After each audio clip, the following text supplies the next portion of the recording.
VOP TV.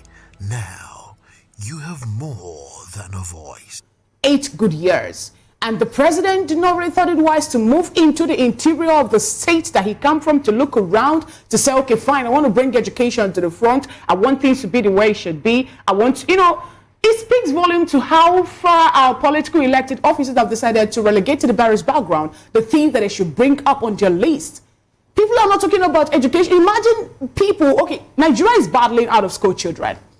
And then we have people who have interest in going to school, far north, Katsina, and you're mandating them, or they have no other choice than to be on the floor for them to gain the education that some persons who happen to be political elected officials in the area enjoy free education on. It's quite disheartening. It is like, this is more like a slap on the face of Nigerian government generally. I talked about ASUU strike the other day, and I said I was expecting that to happen because UNESCO have a benchmark, 15 to 20 or 20 to 25% to be what each country's budget should bring for education. In Nigeria, we're having below 7% to be what we are allocating in our budgetary for education. I think Nigeria at 65, there are some things that we shouldn't be talking about.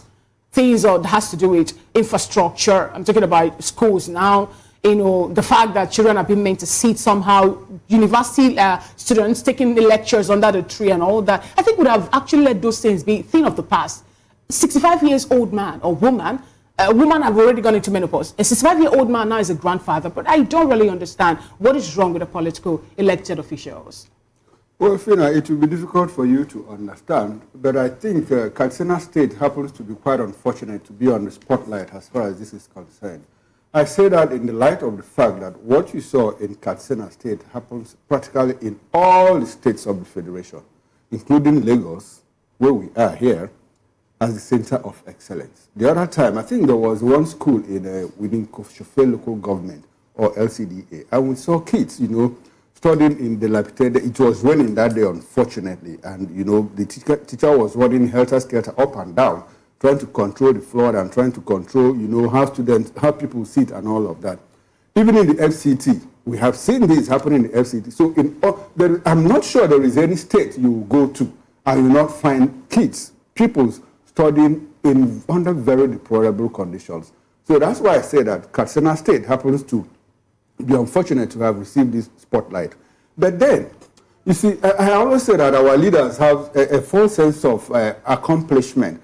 I said it in the light of the fact that, Fina, you pointed out a certain journalist that profiled a hospital where a patient was sleeping without mattress and all of that. And they said, no, don't do this. They are trying to put the governor in bad light. When Goodluck Jonathan was president, I think it was one television station went to a police barracks and recorded, there was a footage of the barrack in very, very deplorable condition. And you know what the Jonathan administration said? They said they are trying to embarrass the president. How would that be an embarrassment? Imagine. I mean, they said it was the work of opposition, work of anti-government elements and all of that. And Fina, you talked about we having a president from that state for 8 years. You probably forgot that Yar'Adua is also from Katsina State. So in the 26 years of our Fourth Republic, we have had Katsina State produced 2 presidents from the Northwest. And so you begin to question, you begin to interrogate the value of zoning. When people say, I want the president to be from my zone, I want the president to be from the governor to be from my zone and all of that, what value does it have? When Obasanjo was was the president of Nigeria, I beg your pardon, we saw the road, there was this particular road along Ota. For the 8 years, it was dilapidated in very poor condition. We had governors, and my former governor, OUK, who is now battling between defending himself as the most influential political figure in the Southeast and the position of P2B. He's from my zone. And for the 8 years he was governor, nothing happened in my own local government area. It was even when he became senator that he tried to redeem his image. So in all of this, I see it as a false sense of accomplishment. They will do one thing, they will fly it in your face. They will spend more money advertising that project. When Chimayoke Nnamdi built a tunnel, he spent more money in CNN advertising the tunnel that the tunnel actually cost. Ibano tunnel. I'm telling you, Fina, Ibano tunnel. And the first day I drove through that tunnel, I was asking them, where is the tunnel? Where is the tunnel? about 100 meters or less than that. And it was on CNN, you know, Enugu tunnel, Lebanon tunnel, and all of that. That is what we see in almost all the states. Governors do one, they pay salaries, they take credit for it, and all of that. So why were you employed in the first place? Quite unfortunate. But going forward, I think the governors should do. I believe, I understand that. Look, Nigeria is work in progress. So what we need to do, let us solve the basic problems. If you don't educate the children now, you are simply constituting problems for the future. And I said that the future, there's only one way you can predict the future. By doing the right things now, because the future is nothing but a series of probabilities based on actions we take right here and now. You've been working for 65 years. Can you point out one thing that the progress, work in progress, have actually yielded to? What is that one thing? What is that one thing? Different people have been working. As a nation, we've been working. And we cannot say this is... It hadn't been we've said, okay, education, we'll have A in that aspect, healthcare A, electricity supply, stable, good water or maybe good road. Let's start from that. I think we will say, okay, I did this. We have this over 65 years. He understands that I'm a bit upset. I feel the passion with which she's talking and she's gesticulating and it's painful. I know. I understand. Especially for one who has been educated, you feel the pain of students who want to be educated, but unfortunately, they're not given the best environment to even assimilate. I was listening to the radio this morning on my way to work, and somebody called into a certain radio station reacting to the news of this administration and saying food is available. Food prices have come down, Gary is now cheaper, and the rest. And while I was listening, a caller reacted to that and said, "Look, they should stop saying food is available because I'm a teacher, and in the school I teach, students come to school hungry. Most times they tell you, they're hungry. My mommy said, when I come back home, I will eat. Because parents are unable to provide breakfast." The school feeding program, has it been cancelled? Oh! So you ask me now, who I go ask? Who I go ask? But it's not funny, really. That's, regardless of the fact that I'm laughing, it's really not funny. It's disturbing that children go to school hungry. How will they assimilate? They wait until they get back home to eat. How will what they're learning stick? And then a lot of them come out of school with a desire to want to make money by all means, and they see some uncle down the road who probably dropped out of school, driving a car, sagging his jeans, making dreads, and he tells you, "Oh, I'm a Yahoo boy." And you ask a young child, "Oh, what do you want to be in future?" He looks at one uncle that works in the bank that wakes up early with his three-quarter trouser, and he says, "Nah, this guy, I don't want to be like this guy."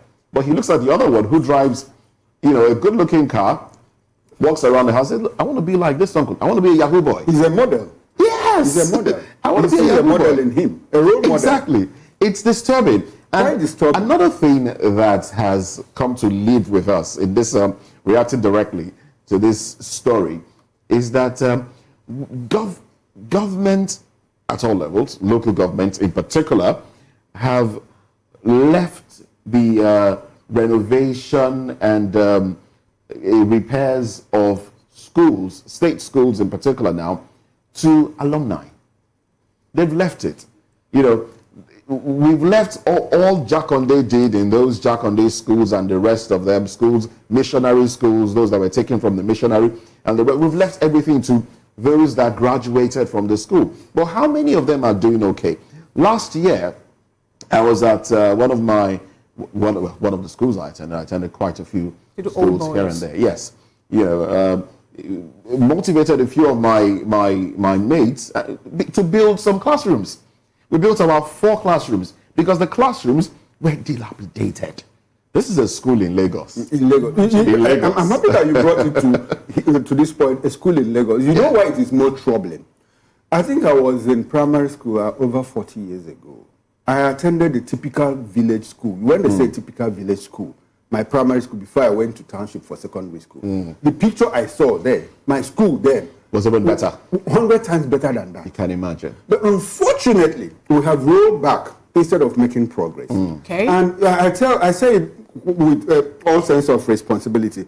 If you have a society where you have the previous generation, the older generation, more educated than the younger ones, it spells doom for the future of that country. And that is what we are going through. That's what we have currently. We are dealing with something that, if it blows up in our faces in the next 20 years, you and I won't be sitting here. I'm telling you, it's quite unfortunate. That's what we have currently. I remember my mother, God bless her soul, when we interact, when we spell, she tells me, look, even though I did Form 6, I'm really better than you, and I will have to brush myself up to meet up with her, because spelling, English writing, and everything was top notch. What has happened to us? Nosedive. It's unfortunate. And persons who benefited from those quality education this present system. I'm happy you understand my quite pain. Unfortunate. I just hope that the governors and the government, that they are listening into all of this that we are saying. Let's move away from that. The African Democratic Congress, ADC, has condemned Bola Tinubu's handling of the certificate forgery scandal involving former Minister of Innovation, Science and Technology, Geoffrey Nnamdi, describing it as a weak response to a serious criminal offense. Well, in a statement on Wednesday, signed by its National Publicity Secretary, Malam Bolaji Abdullahi, the ADC said merely accepting Nnamdi's resignation without further action was disappointing and unacceptable.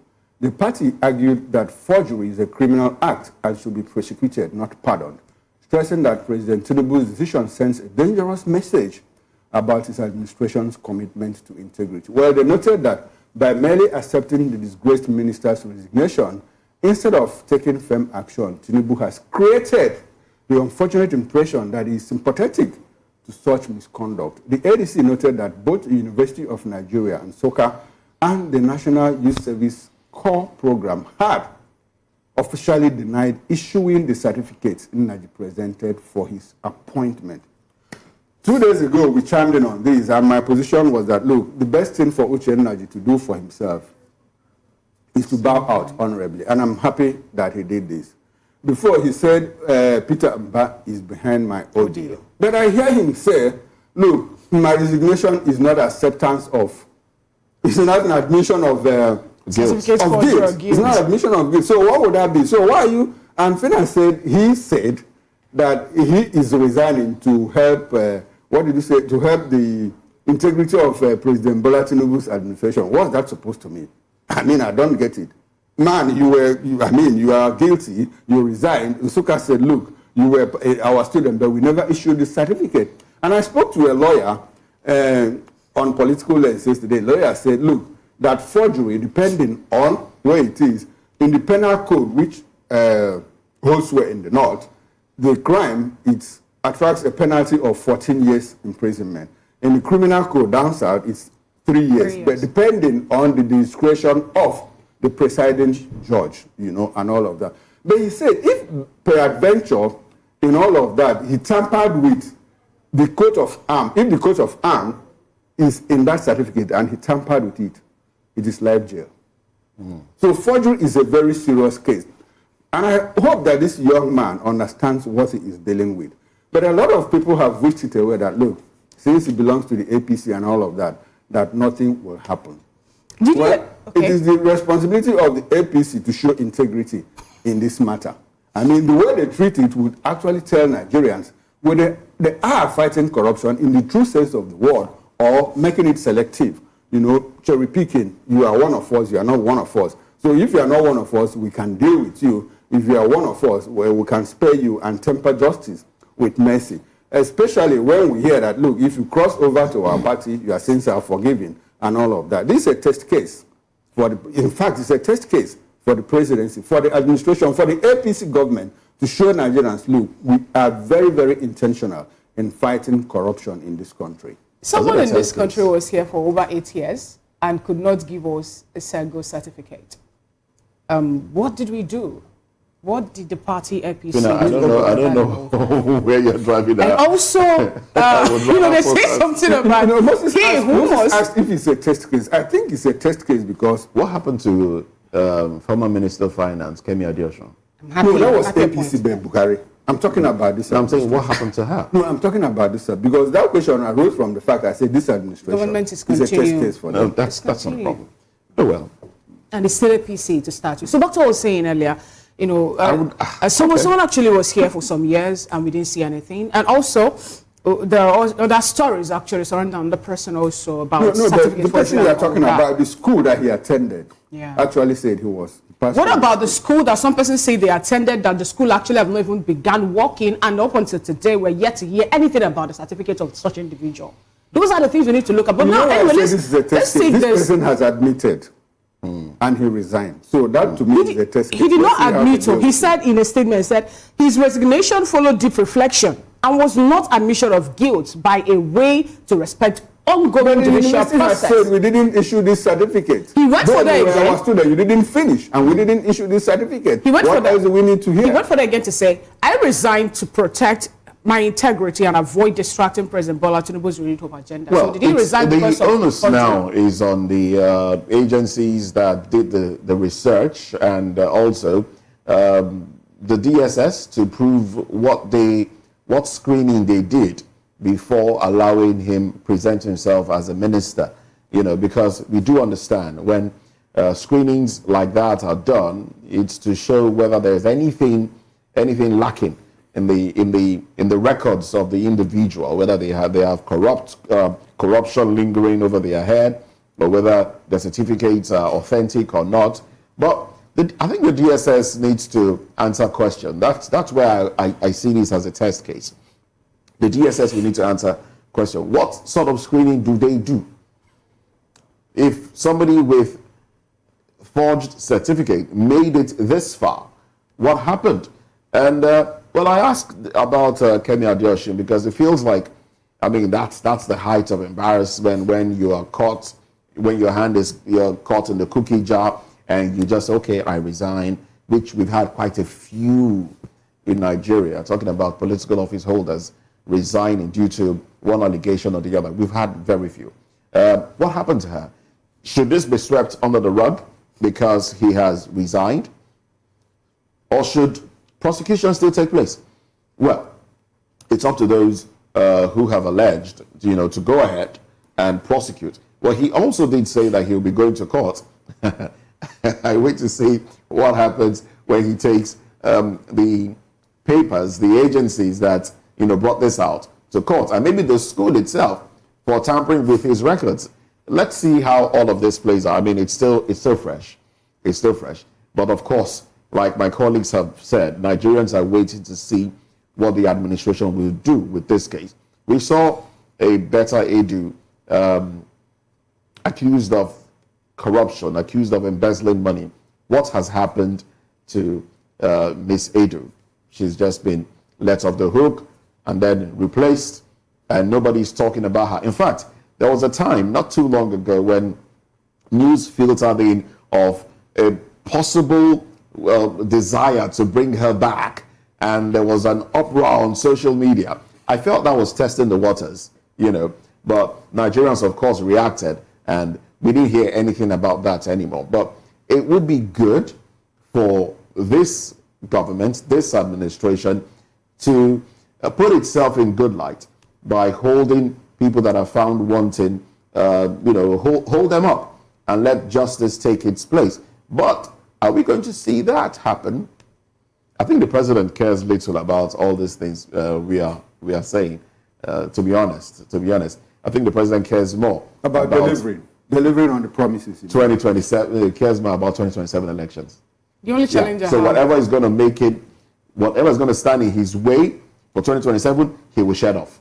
Whatever is going to make it work, he will embrace. He wants to secure 2027 so that he can deliver. He has started delivering already, the promises, reforms, and all of that. All right. I hope this. I hope Mr. Nnamdi will take this to court to also contest this court. The only thing that's playing in my head is how will he go home to face his children? You know, the people that have actually. Yes, now recall that every father is. Do you know that period when your father will tell you, while I was in school, I came first position, and now you're coming home to say there's a certificate forgery? Let's move on to another conversation. This is going to the FCT now. The Federal Capital Territory Command of the Nigeria Police Force on Wednesday said the enforcement of the vehicle tinted glass permit has been suspended.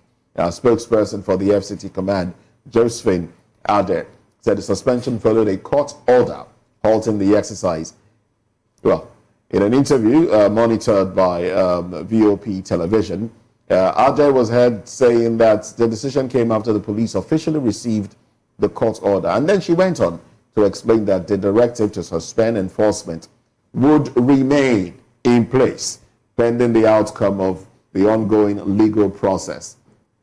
And then she went on, she noted that tinted glass permit was introduced for, some security and then some health reasons as well.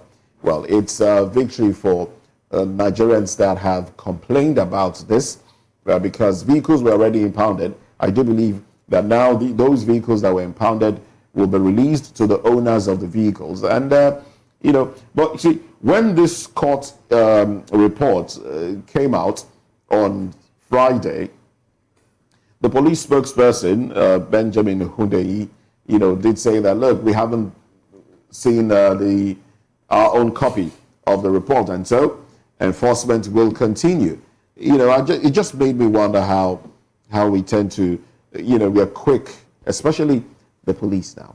They're quick to disobey court orders. But it's good. It's a relief to see that finally this one will hold, this particular court order will be abided by.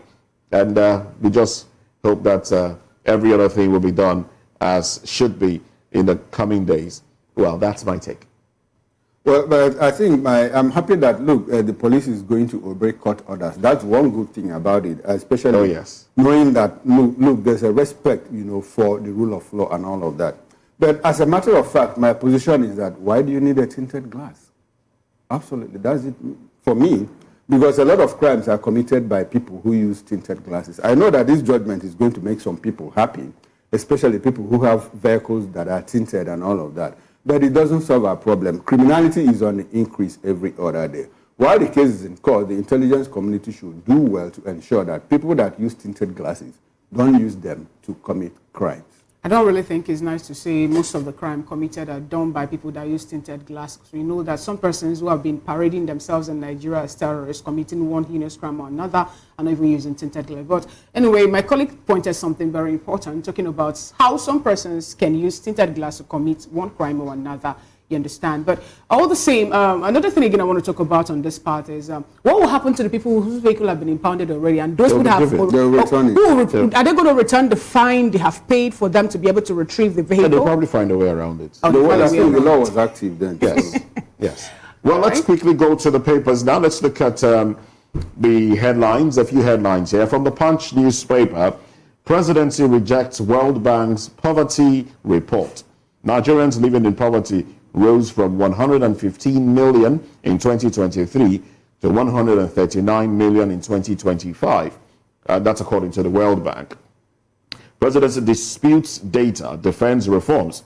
World Bank urges action on inflation, poverty. And then right beside the masthead, Dangote refinery engineers on warpath over redeployment. Nigeria lost $10 billion to Northeast conflict, UN.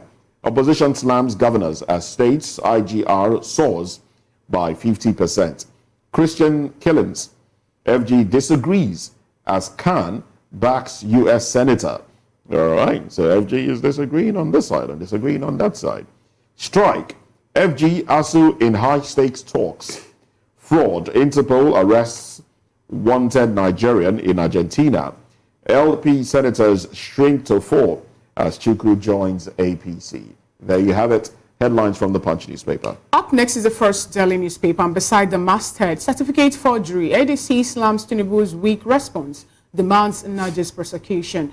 I will have the banner headline on the cover page of the First Daily today to be World Bank raises alarm. 139 million Nigerians sink deeper into poverty despite reform gains. Right after that, global lender warns economic pain intensifying on the subsidy, FX policies, urge safety net for poor. Yahaya Bello's trial, 640 million naira withdrawn from Kogi account in 6 days, and that is coming from a witness. Owazurike, I am ready to testify for Nnamdi Kanu, MESOB founder. Next, Inec chair could perform worse without Electoral Act review. That's coming from lawyer. Defection, umbrella turn, Labour in tatters. Akpabio mocks opposition. Sowore unveils Lagos Tennessee bill to ensure fair deal for landlords and tenants. Google expand AI search globally, adds Arabic, 35 other languages. And we have the bottom strip headline on the cover page of the First Daily today to be food prices have dropped nationwide. That's coming from the minister. Okay, and let's quickly run through the Vanguard newspaper. 139 million Nigerians living in poverty despite reformed games. That's coming from the World Bank. Senate summons Defense Minister, COA as the Chief of Army Staff, IGP, over insecurity in Kwara South. My resignation, not admission of guilt, Nnamdi. Article urges probe of Tinubu, cabinet members' academic records. I'll take that right again for clarity and emphasis. Article urges probe of Tinubu, cabinet members' academic records. I support 80% of Tinubu's reforms, but that's Sanusi. Oh, well, that's from the Vanguard. I think we'll dig deeper into the headlines during the newspaper review. Join us there. All right. Okay. Well, let's quickly take a break now. When we come back, we'll be joined by Sowore as he challenges Obi, Soludo, others to march to ASUU Rock for Kanu's release. Join us again.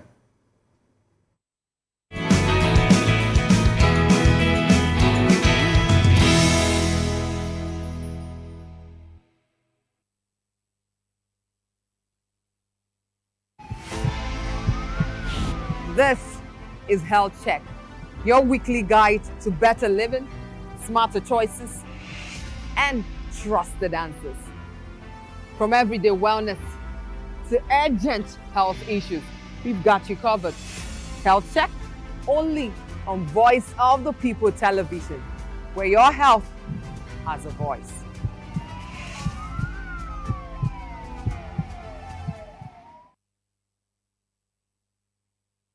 Join us on People's Voice, where we amplify the voice of those that matters the most.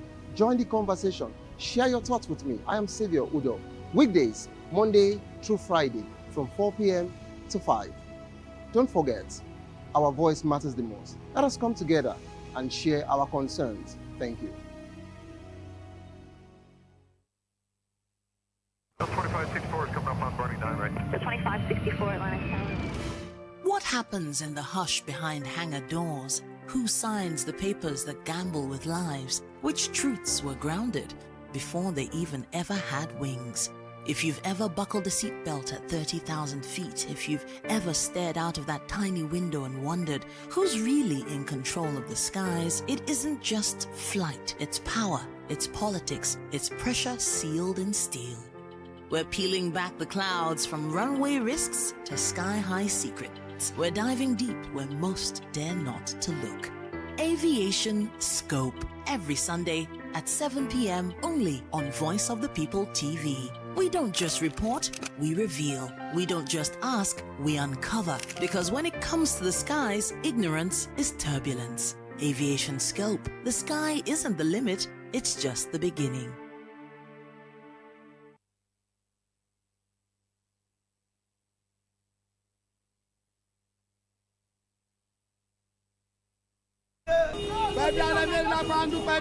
Good morning. It's the start of a beautiful day. Well, start your day right with a healthy dose of news, fun, and inspiration.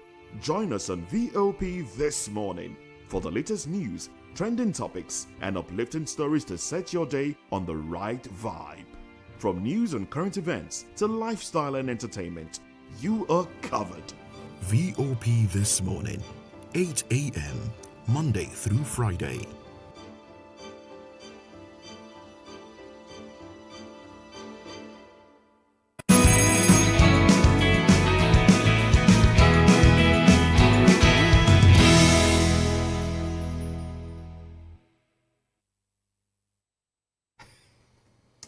Well, thanks for joining us again. Now, former presidential candidate Sowore has challenged the Labour Party chieftain Peter Obi, Anambra State Governor Charles Soludo, and other notable personalities in the southeast to march to ASUU Rock for the release of the leader of the indigenous people of Biafra, IPOB, Nnamdi Kanu. Sowore made the call in a post on his official X account on Tuesday, saying that he will set aside his differences with some politicians for one cause, Kanu's release. He posted, quote, "I challenge every politician or person of good conscience from the Southeast who says they want Nnamdi Kanu released to stop the rhetoric. Time for action is now. Let's march to ASUU Rock Villa," he said. Well, every governor, senator, member of the House, traditional ruler, priest, Eze, Igbo person, and every Nigerian who believes in Kanu's freedom, come out and do more than talk. I will lead this peaceful march to the ASUU Rock Villa. No more empty noise. Let Charles Soludo, Senator Abaribe, Governor Alex Oti, Peter Obi, and all others who claim to care step up and join us in person. End quote. Well, meanwhile, the indigenous people of Biafra IPOB has said that the adjournment of the terrorism trial of its detained leader, Nnamdi Kanu, by a federal high court in Abuja over the non-submission of his medical report by the Nigerian Medical Association, NMA, is judicial mockery.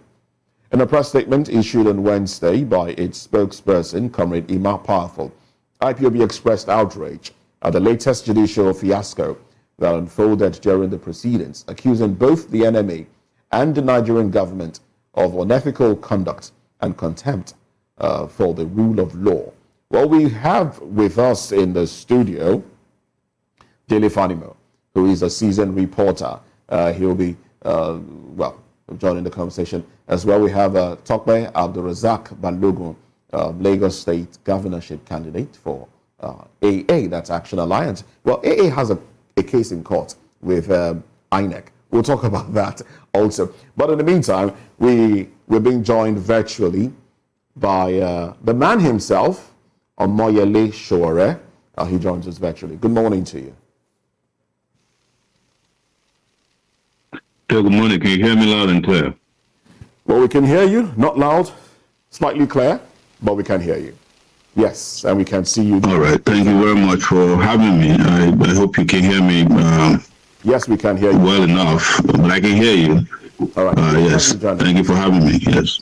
Now, this call that you have made, before now, you've said a lot about Southeast political elite not caring about the release of Nnamdi Kanu. But we saw the other day, yesterday, Honorable Obi Agwacha, who raised the issue at the House of Representatives, and you know what the shout and speak that followed. Now, why do you think that it's been difficult for leaders in the Southeast to speak together in one voice for the release of Nnamdi Kanu? I can speak to what I know. I cannot speak completely about the culture, but I know that the earliest, since Nnamdi Kanu was brought back to Nigeria, I've been somewhat involved with his lawyers, his legal team. I've attended several of his trials. And as a result, I have an understanding of the fact that there is a difference between what some of the Southeast political leaders are saying in public and what they do in private. On your channel, I granted an interview where I mentioned that I was involved when this regime of Tinubu came to power. Certain conversations relating to the release of Nnamdi Kanu, and they immediately shut it down, saying that if he came out, he would affect their chances of winning in Imo State. Elections were coming up at that time.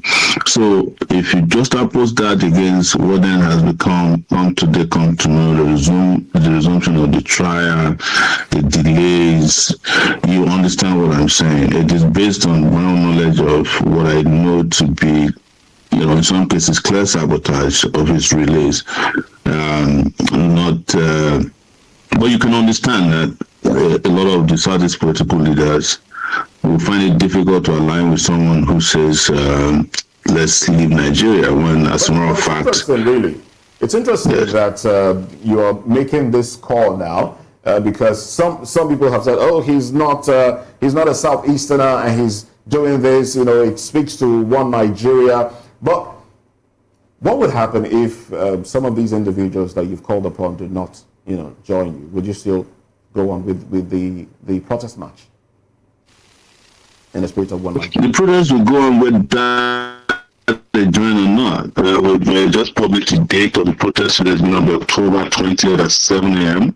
Everybody will make announcements as to where people will converge in different parts of Abuja or anywhere they might find themselves, including people who might want to protest Nigerian embassies abroad. It is a broad decision, it's a broad declaration to achieve an aim. It has no political connotation. The reason why I named some Southeast leaders are because they have said publicly in press statements, in press releases, in their tweets that they want Nnamdi Kanu released. And I just want them to put their their money where their mouth is, to give some kind of veneer of credibility to their cause. So that is the reason why you see I mentioned specifically some people, particularly the governor of Abia State, who is the governor of Nnamdi Kanu, who has been speaking relentlessly that Nnamdi Kanu will come out very soon. Negotiations are on. Governor Soludo of Anambra State, I've heard him speak publicly that he's working to get Nnamdi out. Peter Obi has issued a statement as recently as last year, or maybe this year, asking them to release Nnamdi Kanu. Okay. And so I just want everybody who says this is what we want to come out and join us on that day. All right, comrade, let me stay with you. I understand what you are trying to do, solidarity as an activist for a friend, for a Nigerian, a fellow citizen like you. But I want us to examine a bit, how this case has progressed. At a point, people were looking for, a political solution to all of this. And certain group of people like IPOB insisted, no, let's go to court. Because at that point, they were very sure that, look, that this terrorism trial was not going to go anywhere. So at this point, the court process is in progress. He's undergoing trial.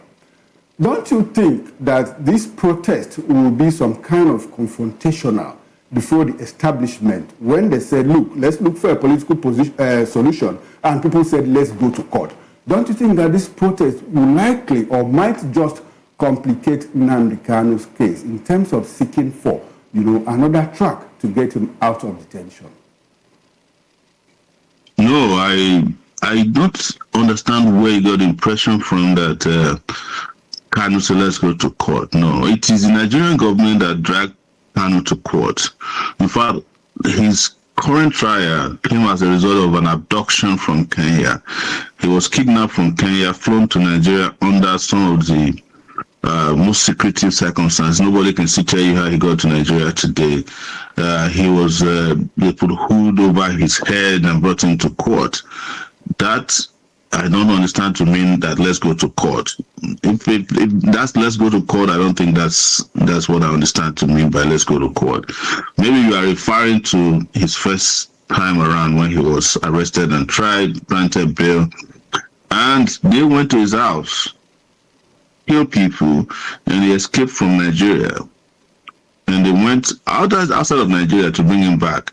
I don't know how that would mean let's go to court. With regards to his chances of getting fair trial, you can't get a fair trial when the process of arraignment, all the legal processes are not fair. In fact, the trial was going to be impossible under normal circumstances if somebody is extraordinarily renditioned from another country that is kidnapped. There's no basis for trial. Before you can bring somebody before trial, there's a process for getting them to come. And it includes that the country from where, in case you go outside of the country, there was a record that the person was arrested and extradited to Nigeria. This one is called extraordinary rendition. So I don't understand where this impression came from that he submitted to trial and hope that he will win. How can somebody go to Nigeria court and hope that he will win when everything is arrayed against you? Okay. I think I'm very certain that at a point, IPOB said, let's go and trash out all of these in court. Now, my question is this. What you are trying to do, in all honesty, you are being, you want to see a Nigerian like you get freedom, especially when a court has also said that you have no locus standi to try him and all of that. But my position is this. My question is, if you understand how politics plays out in Nigeria, don't you think that the march to ASUU Rock will be some kind of confrontation, like I asked before, against the establishment? And how do you think that they will react to all of this? We have made it very clear that this is a peaceful march. Okay. Do they see it as confrontation? Of course, that's always how they react to every effort by Nigerians or citizens of Nigeria to solve their problem using legitimate, legal, and non-violent methods. As a matter of fact, in Nigeria's history, it is people who use violence that get the most result. But this is not what we're interested in. We're not going to change strategy because they can't think. So nothing, in my view, is going to stop us. Nothing, in my view, is tantamount to confrontation. We have made it public that is what we're going to do. We're inviting people from across the country, possibly across the world, to engage in this march.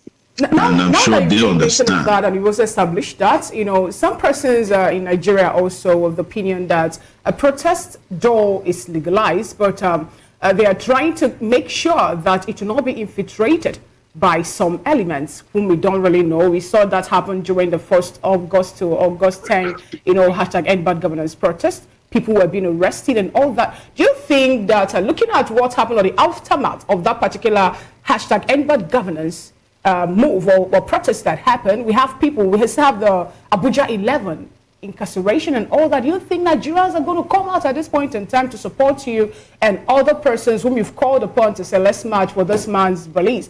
Remember that the federal government also take him to court for treason, plans to upturn the government. You don't have to worry about what their reaction will be. I think our focus should be what we plan to do on that day. Interestingly, this part of Abuja where this protest will take place is one of the most secured part of the country. I don't think anywhere is more secure than the ASUU Rock Villa. So the security of the city, of the protesters, is the duty of those in government. So I don't believe in this narrative that the protests will be hijacked, but of course, they might use that as an excuse, which they always do. You know what? And they know those of us who are protesting. I recently protested at the police headquarters, in Abuja, leading retired policemen and some kind of, serving policemen. And nothing happened. So, if they want to frame the narrative as something that will be hijacked, we'll just tell them, just do your job, which is to ensure that the area is secure. There's a protest. They understand the meaning of protest, and we also understand the meaning of protest. And we've made it very clear. We have announced the dates. They have enough information as what needs to be done. We have also invited state governors, members of the National Assembly, who themselves have personal security from the state anyway. So I don't think the narrative should be distracted by security at this point. I think we should focus on the main issues. Reach out to the police. I'm talking about them giving you personnel for such move to happen. Like before, we know that is also one of the requirements for protest. Unlike before, the police used to be that you have to apply to the police to protest, but the law is very clear that the police only need to be aware of the protest to take proactive action. So I'm sure, just as we are speaking, the police has already notified itself, or it's been notified publicly that there will be a protest on that day. I can guarantee you, I know the police very well, I know the DSS. I'm sure all of them are already aware. I'm sure they're planning, and that's good news. Now, wouldn't this be seen as preempting the court, since this particular case is already in court, like my colleague rightly asked earlier? Now, you're going on to say want to protest his release, want Nnamdi Kanu to be released and all that. Isn't that a way, or maybe be perceived as preempting the court? And, we know what's legal or implication of that particular move. I think this is going to help decongest the court of Nigeria. This is one of the cases that the courts needed not have on their calendar or on their course list. As you can imagine, each time Nnamdi Kanu is taken to court, the DSS have to seal up everywhere. They have to do everything they can to ensure that there's no movement of persons. We hear that they used to spend over 500 million naira per day just to take Kanu to court and back to his place of illegal and unwarranted detention. So this is going to help decongest our courts. The courts need to focus on more serious cases and not cases that have no business being in court in the first place. Interesting, you talked about decongesting our courts, and some people are also concerned about decongesting our prisons. And yes, talking about, my colleague mentioned the Abuja 11. Their issue came up very recently. This is from the hashtag End Bad Governance protest of 2024, and they are still being tried in court at this time. 1 year over 1 year that they have been arrested for wanting to topple the government. That was the allegation leveled against them. I know you have your ears to the ground, and you know that some Nigerians are beginning to feel really livid about protests, because they've seen that some can be arraigned, children can be arraigned, some can be kept in detention for years with nobody to speak for them. And if you go to the street, some Nigerians have said, look, Nigerians don't have staying power to, force government by way of protest to get what they want. What do you say to that? Well, I'll speak directly to the 11 persons who are still undergoing trial for end bad governance. Their trial is actually coming up again today. And we made a strong representation to the Attorney General's office to discontinue the trial. And we hope that they will discontinue today. What has kept the trial on the calendar of the court is some rogue police officers in the legal department of the Nigerian Police Force. I think somehow they also benefit from all these very useless cases. I think they get some kind of allowance, but we reported this again a few days ago, and they are supposed to be in court as we speak. My understanding is that the case will be discontinued today. But let me address the staying power of Nigerians, because I'm glad you mentioned end bad governance protests today, and that was I think over a year ago. But you mentioned staying power, and you forgot that end bad governance protests lasted for 10 days across the country, one of the biggest in the history of this country. So I think the problem is not staying power. I think the problem is the unity of purpose. That maybe if more Nigerians can just decide once and for all that they want to solve these problems, we don't allow people to create division, and introduce diversionary tactics and narratives to divide us, because our unity is what is missing from our resistance. And that is what end bad governance was about, and that was why it was effective, and it really hurt the ruling class, because for the first time they saw North, South, everybody united, and it used to be like, oh, during NSAS, almost the entire North didn't participate, So, but that was also a very powerful protest that had staying power. And NSAS will be how many years this year? Maybe like 5 years. Okay. Anniversary is coming up. Okay. Which coincidentally is going to be the day of this protest, by the way, before people start saying, oh, why did you choose NSAS as a date of protest for Nnamdi Kanu? You will get the narrative very soon that, oh, maybe this was planned. Okay. No, there is no day in the calendar of human beings that you cannot fight for justice. Okay, so if NSAS is a day we do this for Nnamdi Kanu, and we do NSAS memorial or remembrance, it's all good. It's all about justice. Some form of, more like a coincidence. It was a coincidence, because we were all looking for a Monday. Okay. That because we as people who do this all the time, we like Mondays because that's the day everybody is fresh, energetic, Fresh in the week. and it's the most important official day of the week. So we're looking for a Monday, and it turns out to be NSAS. And we said maybe there's something to it, so we chose that date. Very, very fortunate for the Alota community. Now, come on. Yes, this is not an Alota community fight. This is everybody's of good conscience. Okay. Yes, it's everybody's I fight. want us to talk about the people that you have reached out to, especially when you talk about the political leaders in the Southeast, the elites and all of that. I'm sure that you called on Chukwuma Soludo, to be part of the march, Do you recall at some point that Chukwuma Soludo said, the release of Nnamdi Kanu is not alone on this. A couple of Igbo people, especially the intelligentsia, people in government, as a matter of fact, have this opinion that the release of Nnamdi Kanu will not necessarily guarantee peace in the Southeast. Did you factor in that, did you contextualize it when you were sending out invitation to people to come and join?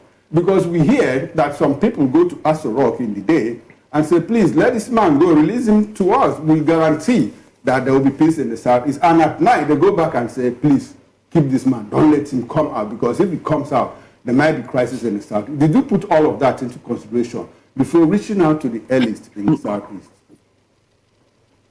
I'm dealing with people who come out during the daytime to say release Nnamdi Kanu. I've had conversation before with Soludo. Okay. About Kanu, and he said his work. I'm talking about maybe 2 years ago. I've spoken to Alex Otti of Abia State personally, because Alex Otti used to be someone I know. He used to be a columnist at Sahara Reporters. Excuse me, comrade. I hate to butt in at this point, but please permit me to do that. What I mean is that the same people that go in the day also sneak in at night. That's what we hear. So that's the essence of calling them now to put their money where their mouth is. Are you getting my point? Okay. I'm just using an idiom before somebody say and say that Sowore is. I'm saying, if you have publicly stated that you want Nnamdi Kanu released, this is the time for you to come out and put your feet or your boots on the ground. So those who don't come out, I'm not second-guessing that that's the reason, but those who will be silent at this time, we can assume that they are probably the people who go back at night to say don't release him. But those who are going to come out or those who are going to support, we assume that they want this to end. We want the detention of Nnamdi Kanu, which would have lasted for 10 years by October 14, by the way. It would have been 10 years since they've been detaining Kanu for the same reason, including his repatriation or rendition from Kenya. So what I'm trying to say is that I don't have a crystal ball to know who goes back at night. I'm not the ASUU Rock gatekeeper, but I know, and I know you're right, some people who just come out and say for political convenience, maybe for personal safety too, for political gains. I am not one of those people. I am just calling on people who I know have stated either publicly or directly, personally to me, that they want this to end. And I have to tell you that I'm surprised that there's been radio silence from some of them since yesterday. But I've spoken to Abaribe, who said, yes, we are in on. We've spoken to Agocha, the honorable who is from Nnamdi Kanu's constituency, representing him in Abuja. I say he's in on that. I've spoken to the deputy speaker to Abia State House of Assembly, who initially they had a resolution saying they want to come and march in Abuja. When I contacted them, they said they are still going to London first. When they come back, they weren't anticipating that this was going to be a placard carrying protest. They just want to visit the Attorney General. But Abaribe said they have visited the Attorney General. The entire Southeast caucus in the National Assembly have visited the Attorney General before. They visited the NSA before. So there's no need to go back there. Let's have a unified position, march on ASUU Rock peacefully. loudly. Let everybody start mobilizing for that now. All right. And to avoid what the security agencies might call confrontation, they can release Nnamdi Kanu before that date. And we'll just go about our normal businesses. And the business of that day otherwise will be NSA's remembrance or memorial. You've been so quite vocal in Nigeria. You know, the other time you promised to make Nigeria work again. You've also held so many, town hall meetings from 2012, even in New York, talking about how things are going to do to make Nigeria move forward and all that. You also urge people who are clamoring for, self-determination and agitators to reconsider their path, saying that you have so many things you want to bring on the table for Nigeria to be a great nation again. Nnamdi Kanu, we know, happened to be within the confines of, or rather within the Nigerian correctional facility today, or DSS, because of the fact that he is talking about the marginalization being faced by the Southeastern people. That actually can be taken back to history, to the Biafran War of 1967 to 1970. And you find out that such ideology, such movements have turned out to be an ideology at this point in time. And what are the things you think you can do to maybe find a way to ameliorate or reduce what the Southeasterners are talking or facing, even with the present administration? How do you intend to make Nigeria move forward with the likes of the Asaba people talking about Nigeria owing them apology for the 1967 massacre and other persons, having one or two things or grudges that they bear against the country? You see, we can do all of this with great leadership. It turns out that of all the people who want to make Nigeria great again, as I said, I'm just referring to what he said. I'm the only one who has met Nnamdi Kanu one-on-one to discuss what this is all about. I cannot completely speak to that, but our agreement was that if we can make Nigeria be just, fair, and egalitarian, that people will find accommodation within Nigeria. But you cannot force Nigerians or people who don't want to be in Nigeria to be in it by killing them. You can't do so. You can't force anybody by proselytization. You can't force anybody by indoctrination. It has never worked. What has worked in every country where there's diverse groups of people who are united is justice, social, economic, and cultural justice. Right. That is why when we, Nigerians, travel to other countries and live there, we don't ask, is this Igbo or Hausa or Yoruba? The moment we get our paycheck, the moment we have housing, we can send our children to school, we just assimilate immediately. So we have to have certain parameters and conditions in place for Nigeria to be able to become or be a united How entity. possible do you think that will be when you yourself said something about Nigeria having an Igbo problem? You made mention of that in one of the podcasts you attended. You said that Nigeria Can you repeat what I said again? How possible do you think that will be when you yourself said something about Nigeria having an Igbo problem? Yes. No, that's part of the honesty that needs to deal with what you are asking. You see, if you want a united Nigeria, you have to deal with every part of Nigeria that don't feel belonged. You mentioned earlier that people of Asaba want apology. It's not only people of Asaba, all the Igbos needs to be apologized to for the civil war and the number of people we wasted, either directly killing them or killing them with hunger and starvation or economic strangulation. We need to do that to all across the country. But there's a difference between just making the apology and also making sure that the apology stick. Because the people you're apologizing to must know that you have genuine intention to make your apology stick. If it's just an apology you want to be announcing on TV in the morning and in the afternoon you go and do Operation Python dance, you don't expect people to be foolish enough to keep listening to those kind of apologies. You cannot militarize an entire zone in the country instead of giving them infrastructure. And you expect them to belong to your part, your country. It has never worked like that, and that is where everybody in Nigeria, in terms of leadership, is getting it wrong. You want Igbos to build a project, but you go and hold their children ransom. You go and kill their children. You put an army checkpoint every 1 kilometer in the southeast. All right, they ask for resources. They ask for promotion in the civil service. You don't give them. You don't trust them.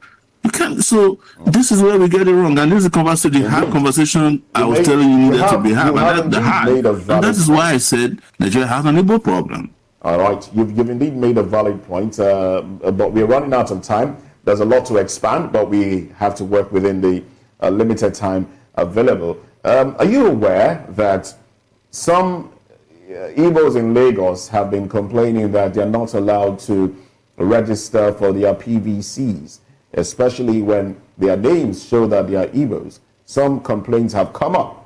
When they go, they tell them, internet is down or something. That's on one side. Another would be, do you believe that it is only a coalition or a merger that can unseat the current APC government? Would you be part of one? I think we've spoken about this several times, that there's already a coalition that I belong to. And though that coalition is a coalition of the oppressed, it doesn't need any official merger of political interest. I cannot belong to or believe or be part of a coalition of politicians who created the problem in the first place. All right? One of the examples I can give you straight is the ADC people that were being celebrated now. People don't talk to them or talk about them. Who has an attorney general who went and abducted Kanu from Kenya? You want me to be part of that coalition? All right, then. Well, thank you very much, Omoyele Sowore. Thank you for being part of the program. We appreciate your contribution. Thank you. Well, let's bring it to the studio now. We still have Daily Fanimo. Quickly, let's touch on this. What do you make of this call that Omoyele Sowore has made? What do you make of it, calling for individuals and interested groups, Nigerians, to basically come out and march? Your thoughts? Basically, what he has said is right and in line with my thought, but unfortunately, it came too late in the day. It's no longer actionable. Okay. Because if Sowore had done this last year, before the case started, it would have been very good. But now you have given the government the escape route to say they cannot stall the process of prosecution. And as such, what they will tell you is we have to wait for the outcome of the proceeding in the court. And it's quite unfortunate because for me, I keep saying it and I've said it several times, even beyond the television and all that personally, I want, as a matter of fact, I never knew that he would still be here. We will still be talking about his incarceration today. Because the way I was looking at it at that time, with the coming in of Bianca Ojukwu and the rest of them, I thought it was going to be a fait accompli. But unfortunately, here we are, and it's been adjournment upon adjournment. I was discussing with my friend this morning when I looked at his appearance on video. I said, this man is obviously not a happy person anymore. He's just trying to play the way Mandela was playing to the emotion of the people of South Africa. When Mandela was released, and a journalist, I think from BBC or I can't remember the stable, asked him, I said, was there any time you were afraid of for your life? He said several times. He said each time he appears in court and is being taken back to prison, he feels dejected that it may just be the last opportunity of seeing the outside world. And that, but each time it looks back and see expression of hope in South Africans, particularly the blacks, that he will raise his clenched fist and smile. But it doesn't distract from the fact that he's not comfortable where he is. Only Nnamdi Kanu would know how he feels. How he truly feels. You know, to be incarcerated, not seeing your children, not seeing your wife, not seeing your immediate family, not even your extended family in the last 4 or 5 years. Only Nnamdi can feel it. All right, then. And so that is the more reason why we should find a way. There could be still be political solution, but not grandstanding. All right, then. Well, Sowore, good to have you. Now, are you still a member of AA, Action Alliance? Not fully a member. I'm on recess. Pardon? I'm on recess. And You're on I'm recess? looking at charting a better path for myself. Because I understand that you guys have a case in court. That has been far before 2023 elections. No, the fact that the new NEC have not been, their names have not appeared. We have two NEC. You have two NEC. So Omaje NEC and the Kenneth NEC. So Kenneth has, we actually got involved in AA stuff through Omaje.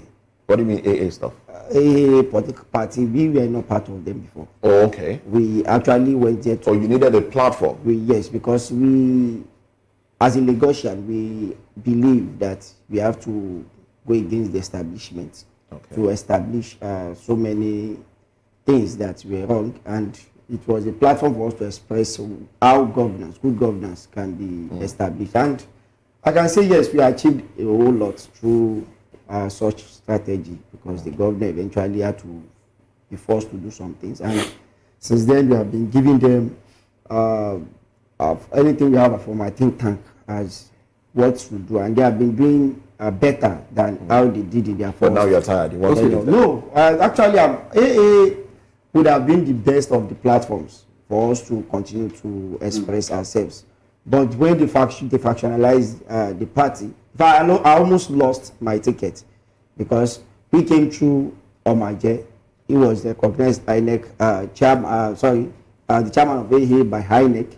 Then through a court process, we just learned that there is one person that has gone to court and won, and Inec expunged Omaje's names, and so we had to clear out and renegotiate again to be part of the new system, and they were the one that actually submitted my name eventually. I almost lost this after winning the primary elections and the likes. All right. So it is something that is complicated. Very complicated. I want you to unpack all of that complication, especially when you say that, look, you are not fully part of. Have you left? Have you resigned? Waiting for another party to join. When you are inactive, like I say, I'm at inertia, so I'm not really participating in any of the factions. So you have one leg in and one leg out? I'm not even having any leg. Any leg. My leg is with me, and I'm waiting for where to walk towards. So we have to be very, very tactical and strategic. Okay. So then we are going to walk towards a very beautiful path that will serve our interests. And our interests have been the interest of the common man, protecting the interest of the masses. We are always aligned with the masses all through my political sojourn. So which party do you think will help you actualize that interest in Lagos? Well, for me, I've been part of a team, and my team has been working seriously. And we will be part of the coalition. I'm very sure we may not likely be part of the winning party until we have what we see in them that may make us go back, because we were part of them originally before we actually left them, that we can't continue to do the same thing the same way and expect. So, but you might be part of the coalition. We might likely, but I may not be able to say it outrightly now until my team decides on the best way to go, the best route to follow. But definitely we are studying everything that is ongoing while we are building our team side by side what is happening. So our team continues to build our networks. All right. And by the time you are joining any established political party, then everybody will know where we are and where we are going to be contesting, possibly in 2027. And if you are not going to be contesting, you look at everything and we are going to support whom we believe. Oh, so there's a possibility you might not. You might not.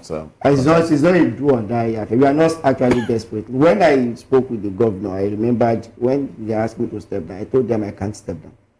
And I had a lot of it, even with. Did they offer you a political appointment if you have stepped down? They asked me what I want. I said I don't want anything. I want. You said you don't want anything? I said I want good governance, and that is why I'm contesting. If they can give us good governance, I don't need. It's like a petrol station operational. You don't need to know the manager to buy fuel when the fuel is at the petrol station. It is when it is scarce. They need to network people to get something that should be available to you. So for me, I don't think. I told him actually that I don't think. And the governor said yes. He has sent like 3 emissaries to me, and they came back with the same information that I said. I'm sorry. You still don't want anything even now. I don't really think I want anything. Or you don't think, but you might want something. For me, I don't think. Do you think the governor felt threatened by your entrance into the race? Yeah, it was chief of staff came to the commissioner, Commissioner Elegushi. Even the minister was the person that eventually broke out a conference discussion between me, the Minister of Interior, now that is now in ADC. Okay. Excellency, and the governor spoke. So, if I'm not a factor, how would they be coming towards me continuously? And that was it about you as an individual or the party itself? It was about me because there was no. It was the first time he was feeding 40 House of Assembly candidates in Lagos, and we have our program. You can go to the internet to see how we presented our pathway and our agenda back then. So it was an established fact that we knew what we were doing, and we are coming out and really have facts about how we are not actually talking about we are going to do this. We are telling them how we are going to do it. And I think they learned a whole lot from us because they started doing so many things. After I grant interview, I will present so many things. I will see them within 1 month bringing up something that is very, very similar to what we mentioned. Until date, I can say comfortably that the agenda we set, the rebate agenda, is part of what some of their commissioners went back to look into. If you were offering this kind of value, don't you think it would have been better for you, to just become part of the government? So that at the end of the day, I'll be strangulated. So that you come out with this wonderful idea that there will you see, sometimes a consultant don't need to be part of the worker or staff of a company before things get done. You just give ideas, and by the time the workers see the roadmap, they should be able to do their job. And I think they have been trying. All right, then. Thank you very much, Tope Abdulrazak Balogun. Well, stay with us. We'll like you in the capacity now of an analyst as we get into other conversations. So, Kogi Senator Natasha Akpoti-Uduaghan receives death threat after returning to Senate. Let's talk about this when we come back.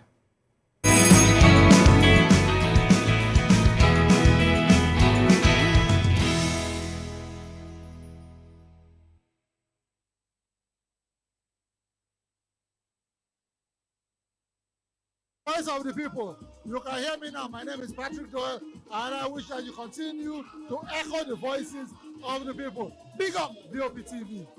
My name is Suibifa Dokubo. Please keep watching VOP TV. Hi, my name is Kwekumali Ikenda Onyekwena, and I am with the Voice of the People TV. Now, if you're looking for the veritable channel for information, politics, robust discussions, you don't need to go far. VOP has you. VOP will always have you. Thank you. Hi, my name is Patrick Diabwa, aka Ibani Chuka. I'm Ayanabo the Eagle King, and you are watching VOP TV. Stay with us.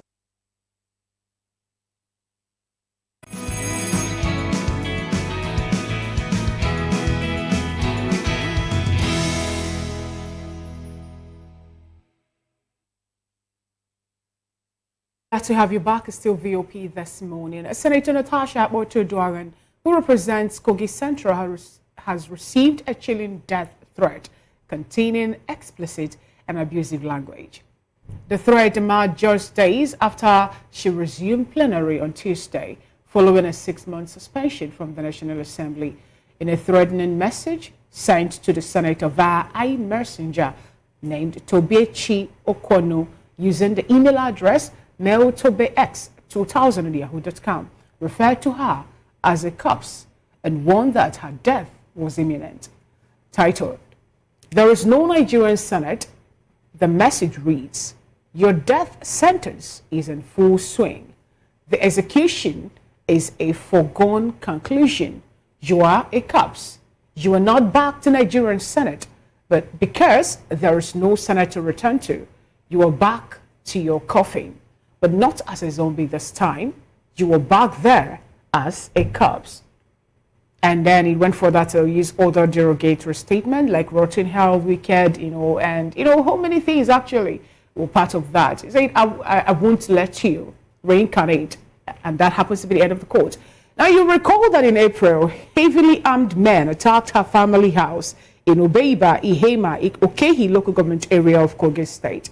The assailant reportedly stormed the compound late at night, shooting sporadically and causing panic among residents.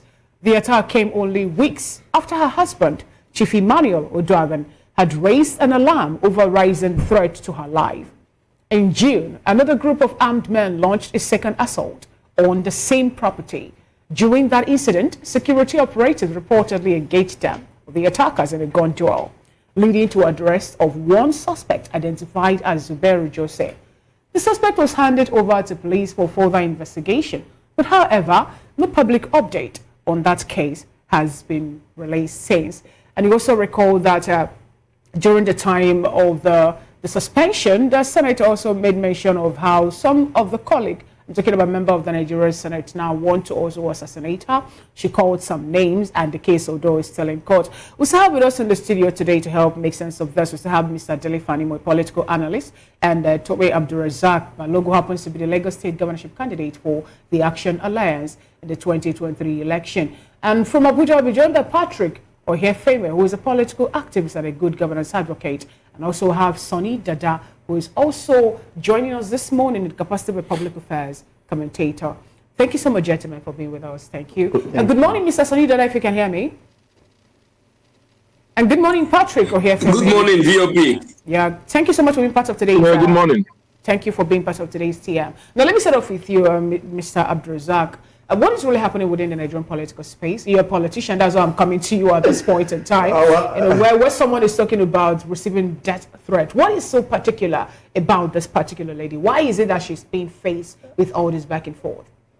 Well, I don't think it's about the particular lady. It's about the Nigerian political space. So are you saying you've experienced something like that before now too? Definitely, when you are in the public space and you are in opposition to a particular interest, definitely people will have a kind of mindset that will not be in tandem with your existence. So if you are gone, they can actually progress with whatever plans you are not allowing them to execute. So it's not, see, sometimes I say when you are a freedom fighter, you have your feet attached to your existence. Your fate has already been declared. Immediately you say you are going to be a freedom fighter. If you are fighting for a just cause, definitely people that are in the opposite angle, that are fighting for the evil cause, will not support you. They always want to tackle you. They always want to go against your wish or what you intend to achieve. So it's not something that is strange. I just want to call on the Nigerian security agencies to better do their job so that the dents on their image will not be more disgraceful if they eventually get to kill. Because I'm very sure we have data analysts, we have ICT gurus that can trace the exact device where that message was sent, the IP address and whatever that had connection to that message that was sent. And at the end of the day, they can trace the person that actually sent that if they want to do. So for me, it is all about politics, but it's a bitter one. And we should go beyond, I think we should go beyond bitter politicking. Let people express themselves. Let the masses enjoy good governance and let everybody play their parts before we leave. The person that is threatening to kill somebody is going to die eventually at a particular point. And sometimes when people ask me, are you not afraid of them? I say, I'm afraid of the person that is going to die like me. So if I'm dying, he's going to die by one means or the other. So for me, anybody that is coming out as an activist, as a freedom fighter, already knows their fate is attached to their existence. All right, thank you so much, Mr. Tobe, for the submission. Let's take it to Patrick Ohefeme. What do you make of this particular threat, given the fact that it's becoming one too many? It's not the first time, Senator Natasha Botu-Duaran is coming up to talk about how persons are actually after her life.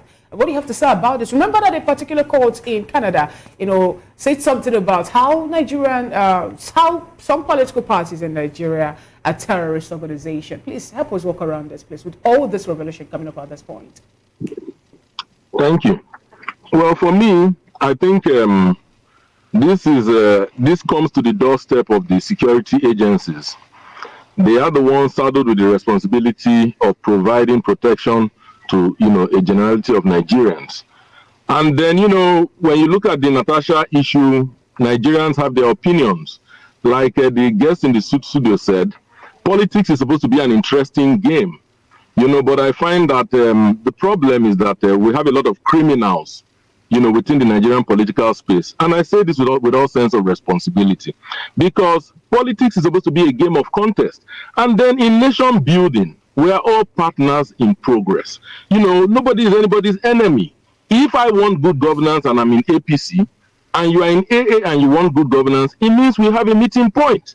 So if I'm running for office or I'm challenging a position of government, it is from a patriotic perspective. So for me, I find that just like when you have, issues with, voter registration, like you said earlier when you were discussing with Sowore, and then the police doesn't swing into action. And this leads to loss of confidence. When people are supposed to register to vote, and then they cannot, get to register because they are being intimidated, what is the police waiting for to swing into action? So for me, the person behind this whole, threat needs to be unmasked. You understand? The person needs to be unmasked and speedily too. Because in the past, we saw somebody on Twitter wrote about First Lady, the former First Lady Buhari's wife, Aisha Buhari. Before the guy was picked up, you find that some things that happen that are just ordinary people, the police swings into action. But when you find bandits gathering, making meetings, you do not find, is it a one-sided police? We cannot continue like this. And like the guest in the studio also said, Natasha has already chosen her path. Like every Nigerian, whether we like it or not, we all are going to leave at some time. So for me, no human being who is ready to stand for the truth should consider death. If it happens, to God be the glory. If it doesn't, stand up every day and fight for your nation. So for me, I don't want to talk so much about the APC Canada terrorist designation. You asked that question. I don't want to bring that into this. But for me, Natasha should keep fighting, because from what I have seen, I have not seen any senator whose constituency project can compete with what Natasha has done. Okay. And I'm saying this for the records. You are journalists. If you have any other person, let's hear. But for me, when I saw what she delivered to our people, I have never seen anything like it. Patrick, let me stay with you. I want us to examine the circumstances of this threat. If someone actually wants to kill Natasha, will the person come out with a threat? Is it to say, I'm going to kill you? You better be careful. You are coming back to the Senate as a corpse, and the fact that the person went ahead to say there is no Senate, I wouldn't understand what that means, because it's difficult for me to get into the psyche of the person to find out what it means by there is no Senate. Or is it that, look, you are not coming back to the Senate, there is no Senate for you, or talking about the non-existence of a Senate in Nigeria? Now, do you think that somebody that actually wants to kill her, will go through this route instead of just making efforts? Don't you think it's an ordinary scare, just to give Nigerians something to talk about and some form of distraction and all of that? What do you think it really is?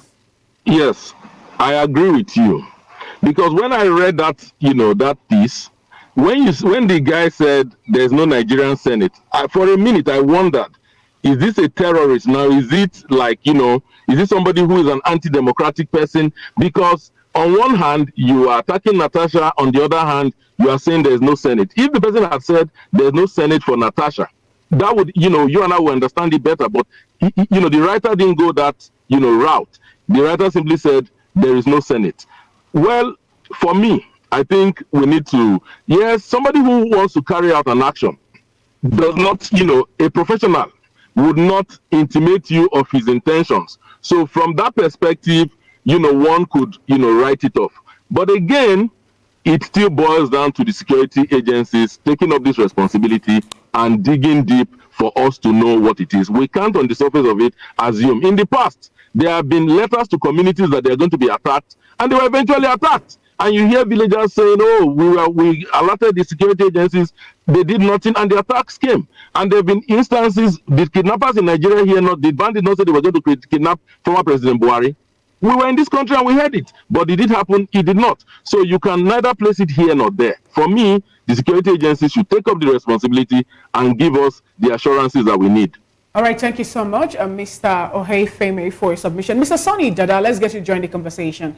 Please, what do you have to say about this and the fact that, the particular individual who was caught, one of the persons who went to attack the hometown of Senator Natasha Botuduang, who have not really heard anything about the case, how the investigation is going thus far. Help us actually work on this. And now she is getting another threat from another individual.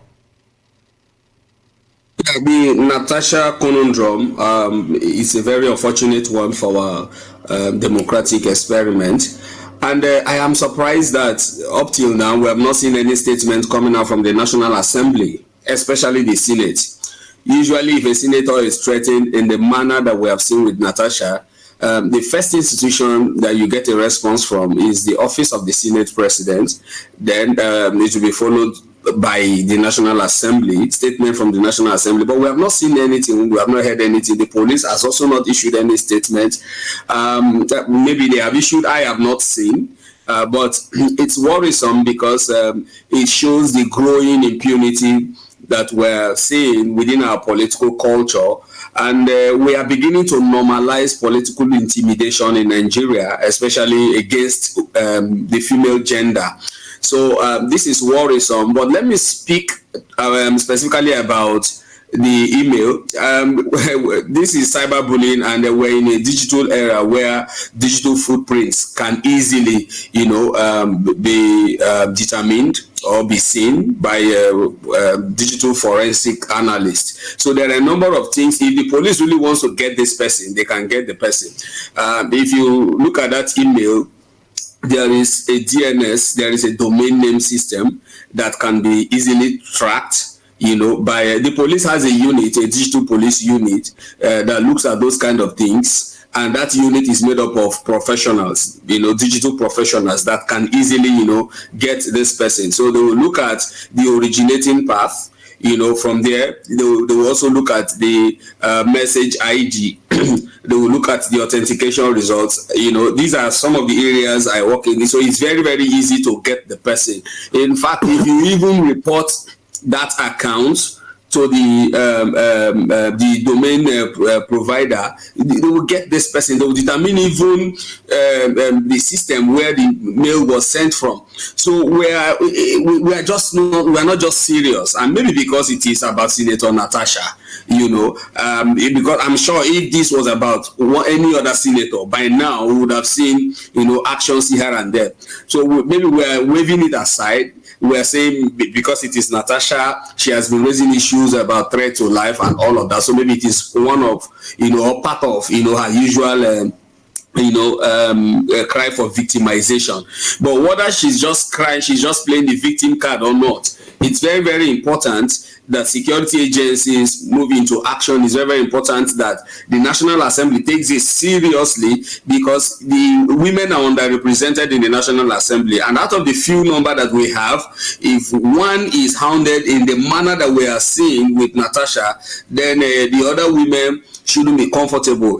This is a time for all of them to make their voices heard. So the summary of what I want to say is that I have a worry. My worry is that the space is shrinking with these kind of things. This has the capacity, to deter women from going into politics. It has a capacity, from putting, it can put fears, on the female gender in an era where we are crying that we have very, very few women coming into politics or giving opportunities, and the few ones that are there are being hounded and threatened, in the manner that we are seeing. So in 2027, we might see even a further reduction, in the representation of women at various levels. So this is on the security agencies and even on the National Assembly. All right, and thank you very much, Mr. Sonny Dada. We'll encourage you to stay with us. Let's bring it back to the studio and speak to Mr. Dele Fanimo. Dele, you were once a crime reporter. What can you make out of all of this?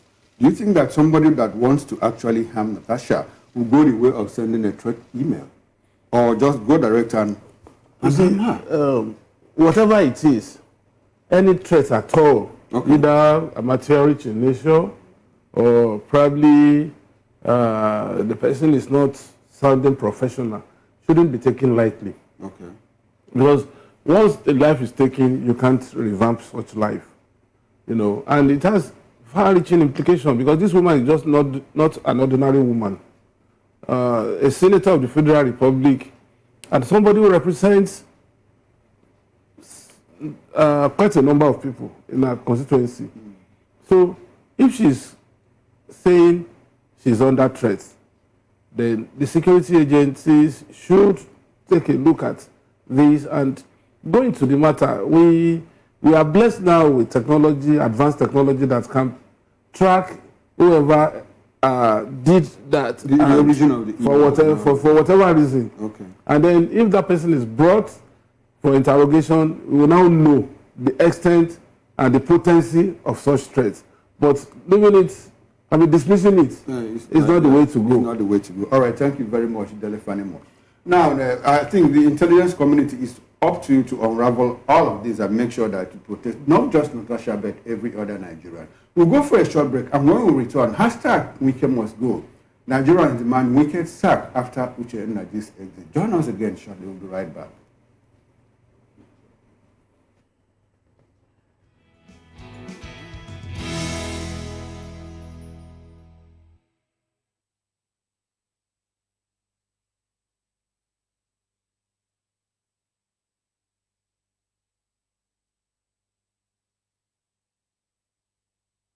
A social media storm has erupted across Nigeria as citizens call for the dismissal of the Minister of the Federal Capital Territory, FCT, Nyesom Wike. Well, the campaign trending under the hashtag Wike must go gained momentum shortly after the resignation of Uche Nnamdi, the Minister of Innovation, Science and Technology. Many Nigerians believe that Wike, who is facing multiple corruption and land-grabbing allegations, should also step down in the spirit of accountability and integrity. Reports circulating online after the alleged that the former Rivers State Governor and his wife, Eberechi Suzette, acquired 3 luxury lakeside homes in Winter Springs, Florida, worth over $2 million between 2021 and 2023. Well, the properties were said to have been bought in cash and transferred to their children, sparking public outrage and accusations of money laundering. Well, beyond the U.S. assets, Wike has also been accused of allocating over 2,000 hectares of prime land in Abuja, valued at about $3.6 billion, to a company allegedly linked to his son, Joaquin. We still have in the studio here with us Mr. Tope, Abdulrazak, Mr. Dele Fanimo, and virtually Patrick Ohefeme and Sonny Dada. Gentlemen, thanks for staying with us. Now, to you, Tope, Wike must go. What do you think after Nnamdi's resignation? Well, for me, it's just wish hunt and something that does not correlate. Because Nnamdi is... Can you say that again, sir? Yes, it's just a wish hunt. Okay. Yes, and does not correlate with what Nnamdi has done. Okay. Nnamdi did something very despicable and, in fact, very disgraceful.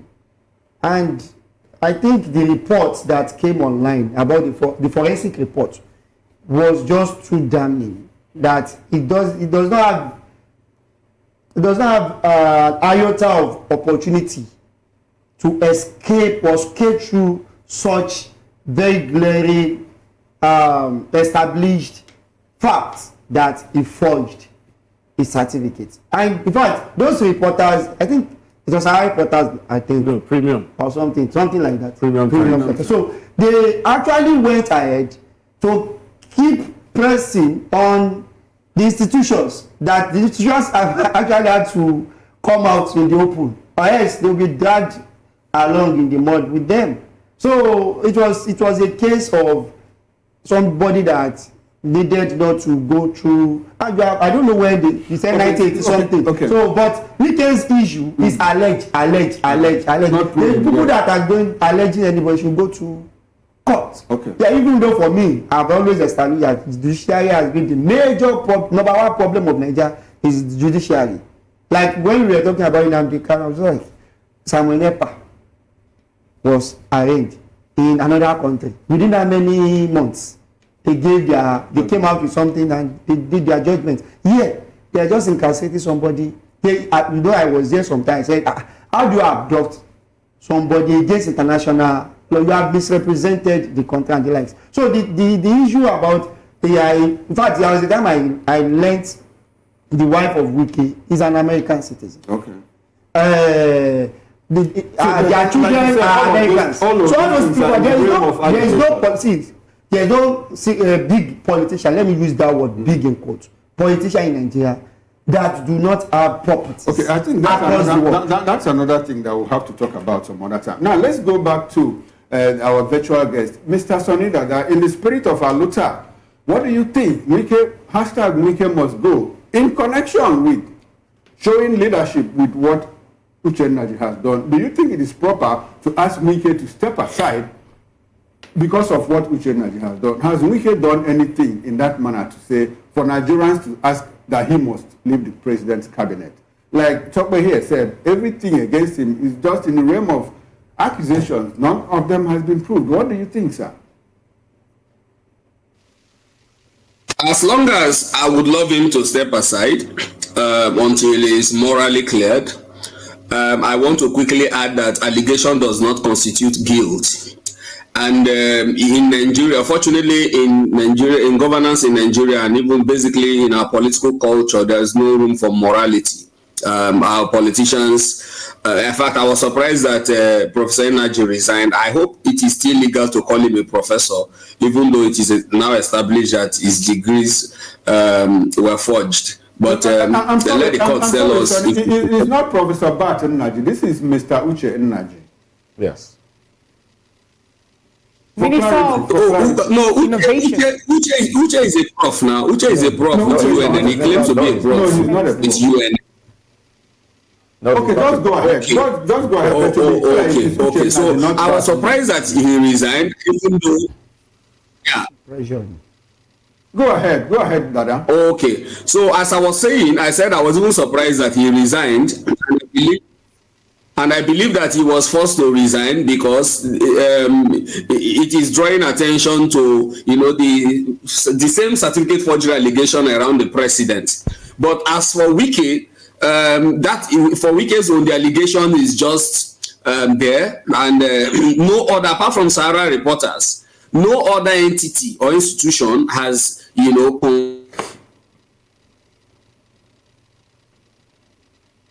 All right then. Well, we seem to have a network glitch there. He just, unfortunately, we've lost connection to him there. Well, that's Sunday Dada. Well, let's go to Patrick Ohifeme. Patrick, Are you still with us?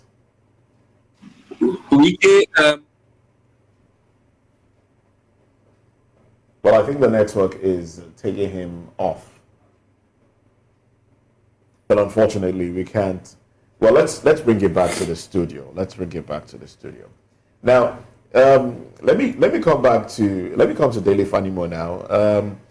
Wike must go. What's your reaction to this, really?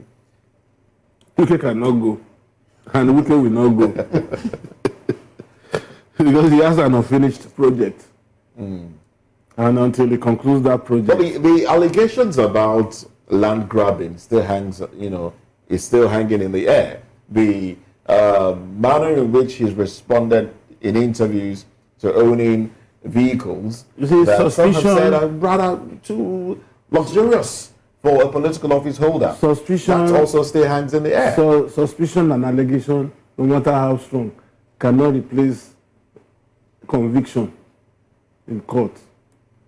The setup is there, some other NGOs are there. They should have gone to court to ask questions. And on that basis, if there is a conviction, that's when you can say Wike must go. But on the realm of, because I've seen this thing happen several times. There was a particular CMD in the UCH in Ibadan. The whole community hated him so much that, and that was about the time my wife crossed over to UCH. Every night my wife would come and say, why did you allow me to come to UCH? You should have left me in the state employment. I said, what happened? He said, they are going to sack the CMD tomorrow morning. I said, what has he done? At a point, I had to put a call to the Minister of Health, Chuku. I said, Honorable Minister, when are you going to sack CMD of UCH? He said, CMD of UCH, what has he done? He said, if I'm going to list 3 CMDs that are performing in the whole teaching hospital in Nigeria, it will be among the 3. So why would I remove him? But to the outside world, he is the worst performing CMD. And what was the reason? Because he was not ready to play balls with those who are making. We saw a similar thing happen when I think the customs boss, a lady at some point, she was booed out of office. I don't know if you saw. Yes, I saw the video. She was booed out of office, and then days or weeks later, she was reinstated by the president. And she was also cheered back into the office by some people. The same people. But you said something about when we talked about Naji tendering his resignation. Do you think he was coerced into it? Whatever what have happened, I think that's the best thing the presidency. But we don't usually see politicians. Yeah, I said the evidence was too damning. It was something that too damning. It was a damage control for them. If they keep something like that alluded to something. He talked about the president's own issue, certificate issue as well. Have you seen what the US said? Have you seen the US report? So somebody is shielding. See, shielding the true facts from coming to the public, and there is something they said that in the president's case that they cannot establish something to the public about it. No case. So there's no case. But here we have the VC coming into the public and denying the certificate paraded by the minister. And there is this report that I said a media house said they went to forensic analysis. And actually, People's Gazette. So they analyze it one after the other from the signature of the NYSC too was false. There was a former, according to the report, the former VC was not ready to come out and say the truth. But when they changed the VC, the new VC had to come out and say the truth. But isn't it not strange that what seems like, for the first time, Nigerian institutions are coming out speedily my own debunk such it is for me. It is about people that are involved. Here we have something that is coming from a forensic analyst, a forensic analyst or forensic analyst came through and established that your institution is going to be dragged. So it's more like go and carry your cross at this stage. Because I'm very sure, because when the report came, he said, if you check the certificates, it is like the original certificate that is to be produced by those institutions. But where the problem lies are the numbering, some things that were established. So it was clear that, hey, this institution now, you know, we have cases that have been reported in the media that we have certificate racketeering in some of the institutions in Nigeria. Even though they said it was rampant outside Nigeria, like Togo, and like they mentioned some schools there too. So that's why I said it is very unfortunate. You should have got to 3 years course, would have got another BSc certificate within 1985 to 2023. Do you think that resignation is enough punishment? No. That is going to be against the interest of the man. It should be prosecuted. It should be refund to Nigerians. Then he should trace back whatever he has achieved with that certificate since 1980, whatever he graduated. He did not graduate anyway, according to the school information. Okay. And then he should face see, there are some things at a point in time when you have messed up yourself. But is this a Nigerian thing? Because we see, I mean, I know that a lot of people use fake certificates to get jobs. They use fake certificates to get into offices and the rest of them. Is this a Nigerian thing? It is not a Nigerian thing. See, this same Nigeria is where I am. I've never forged any document in my life. And so many Nigerians have never forged. See, it's just like saying it's a Nigerian thing to transport, or let me say to ferry cocaine, to be a cocaine pusher, to be a drug dealer and the like. No, it's not a Nigerian thing. It's just a fraction of Nigeria. We have a very large population.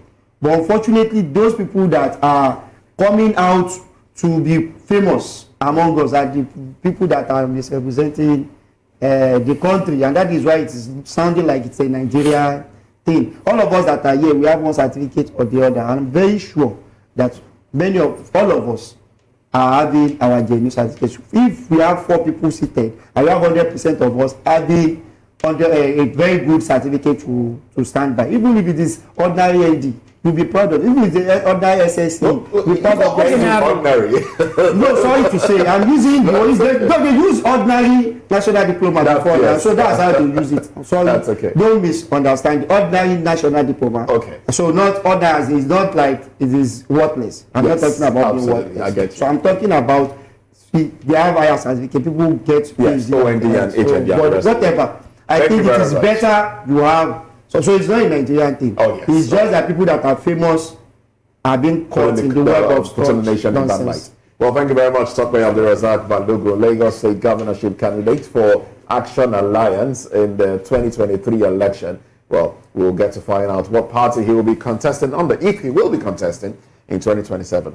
Thank you for being on the program. You're most welcome. Also, big thanks to Daily Fanimo, seasoned reporter, for being with us on the program. We must say a very big thank you also to Patrick Ohifeme and Sunday Nada. They also joined the conversation virtually. Gentlemen, thank you for your contribution. Well, that's it on VOP this morning. Newspaper review comes up next. On behalf of my colleagues here, Finauke Chukuma Okoro, I am Moses Humphrey, wishing you a beautiful morning. Join us again at 10. Bye for now.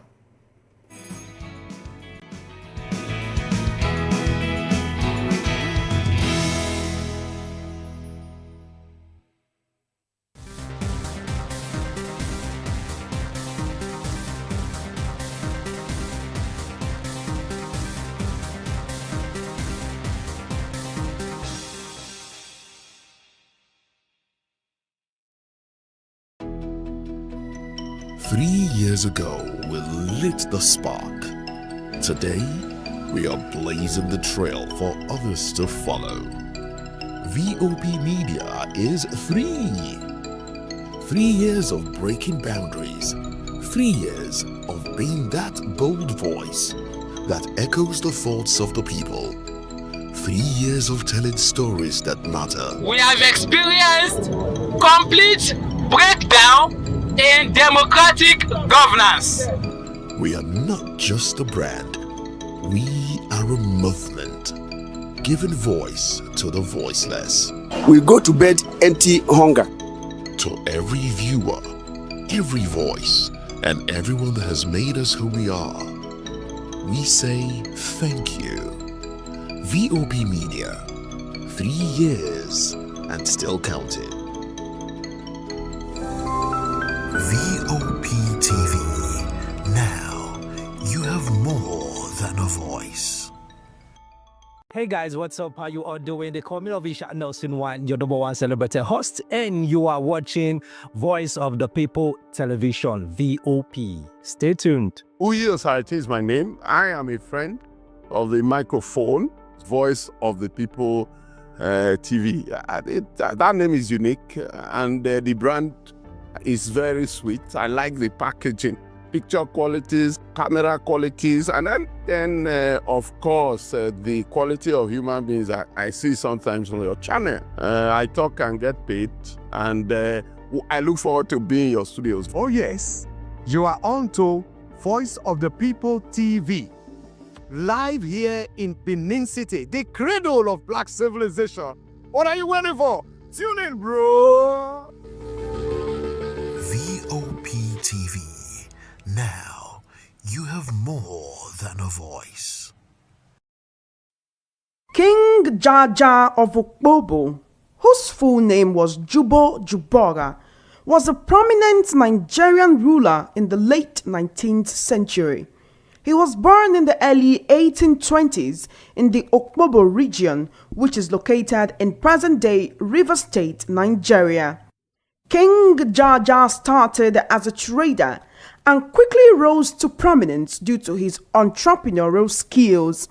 He established a successful trade network that extended across the Niger Delta region, dealing in palm oil, palm kernels, and other valuable goods. His business acumen and leadership qualities earned him the respect and admiration of his people. In 1870, King Jaja founded the Okpobo city-state as a trading hub and became its ruler. He established Okpobo as a powerful economic and political entity, attracting traders from various parts of Africa and Europe. However, his growing influence and control over trade routes soon became a concern for the British colonial authorities. Tensions escalated between King Jaja and the British, leading to his arrest and subsequent exile to the West Indies in 1888. Despite being removed from his homeland, King Jaja's legacy as a visionary leader and influential figure in Nigerian history remains. His resistance against colonial domination and his contributions to trade and commerce continue to be celebrated. VOP TV. Now you have more than a voice. 2564 is coming up on Barney 9, right? The 2564 Atlantic Tower. What happens in the hush behind hangar doors? Who signs the papers that gamble with lives? Which truths were grounded before they even ever had wings? If you've ever buckled a seatbelt at 30,000 feet, if you've ever stared out of that tiny window and wondered who's really in control of the skies, it isn't just flight, it's power, it's politics, it's pressure sealed in steel. We're peeling back the clouds from runway risks to sky-high secrets. We're diving deep where most dare not to look.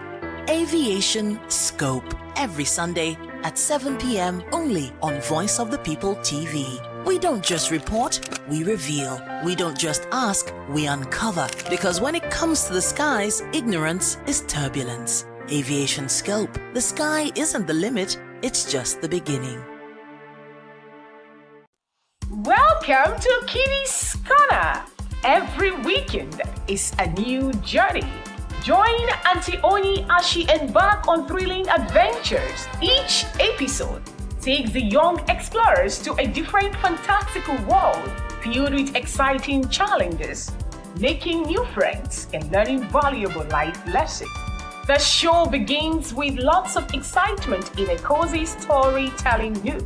Fairies teach the importance of kindness, honesty, bravery, teamwork, or curiosity. Kiddies Corner is a delightful blend of fun, education, and imagination with catchy songs, interactive games, and heartwarming stories. Join Auntie Oni every Saturday, 10 a.m. to 10:30 a.m. on Voice of the People Television.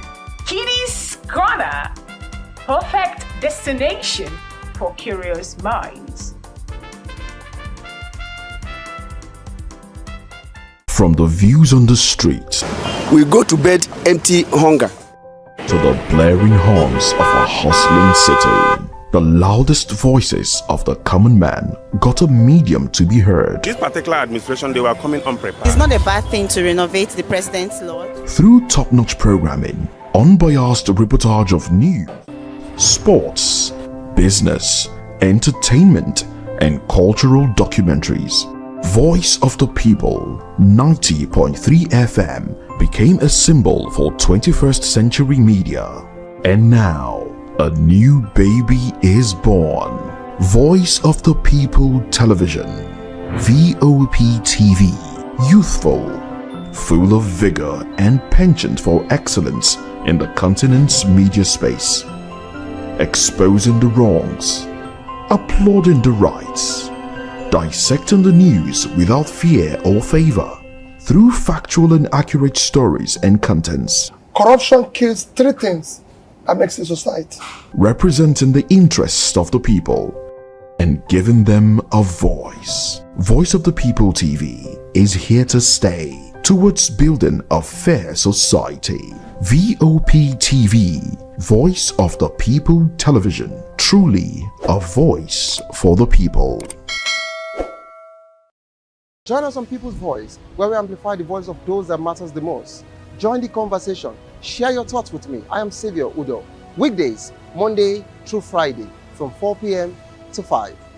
Don't forget, our voice matters the most. Let us come together and share our concerns. Thank you.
Now this is newspaper review. Moses Humphrey. And I am Chukuma Okoro. And of course, Stefanimo stays back from VOP this morning. Thank you very much. Newspaper review. Oh, it's my pleasure. All right, so let's dive into it now. We have your former baby, the Guardian newspaper. It's still my baby. Bless you. Okay, so this is coming from the Guardian. These are the headlines here. First, World Bank. Nigeria's reforms yielded stability, not relief for poor. That's as reported. Now, I would like to go a little deeper. Let's see. Now, the writers to that headline pegs 2024 budget implementation at 24.5%, says FG constrained by changing revenue sharing structure. Social protection coverage dips to 6%, 0.14% of GDP. Remove trade barriers on food to reduce hardship, FG advised. Poverty rate doubles to 58 million in 6 years. Edu insists reforms aim at lifting millions from poverty. Well, those are the riders to that headline there. And then the The Guardian, in their usual manner, does some sort of chart to it. It says poverty has surged since 2019 and is projected to stabilize only in 2026 with faster growth and lower inflation. And there you have, there's a breakdown to it. Strengthen the social safety net, improve the use of public resources for development, reduce food inflation. Well, it's interesting. This administration is taking credit for the availability of food. You know, food prices have come down, and they're taking the credit for it. Who should? Should they take credit for it? It's happening under their watch. It's happening because it's the harvest time. Harvest time. Yes. Because it's still the part of it. That's what that is coming down. Harvest will happen anyway. It has always happened. It's their luck. We call it the fortune of history. It's their luck. But the thing is that I hope it remains sustainable, even out of harvest time, outside harvest time. Okay. You know, and maybe that is when they should take due credit for it. We wait to see. We wait to see if they won't come up with an excuse at that time. What kind of excuse would that be? Sabotage.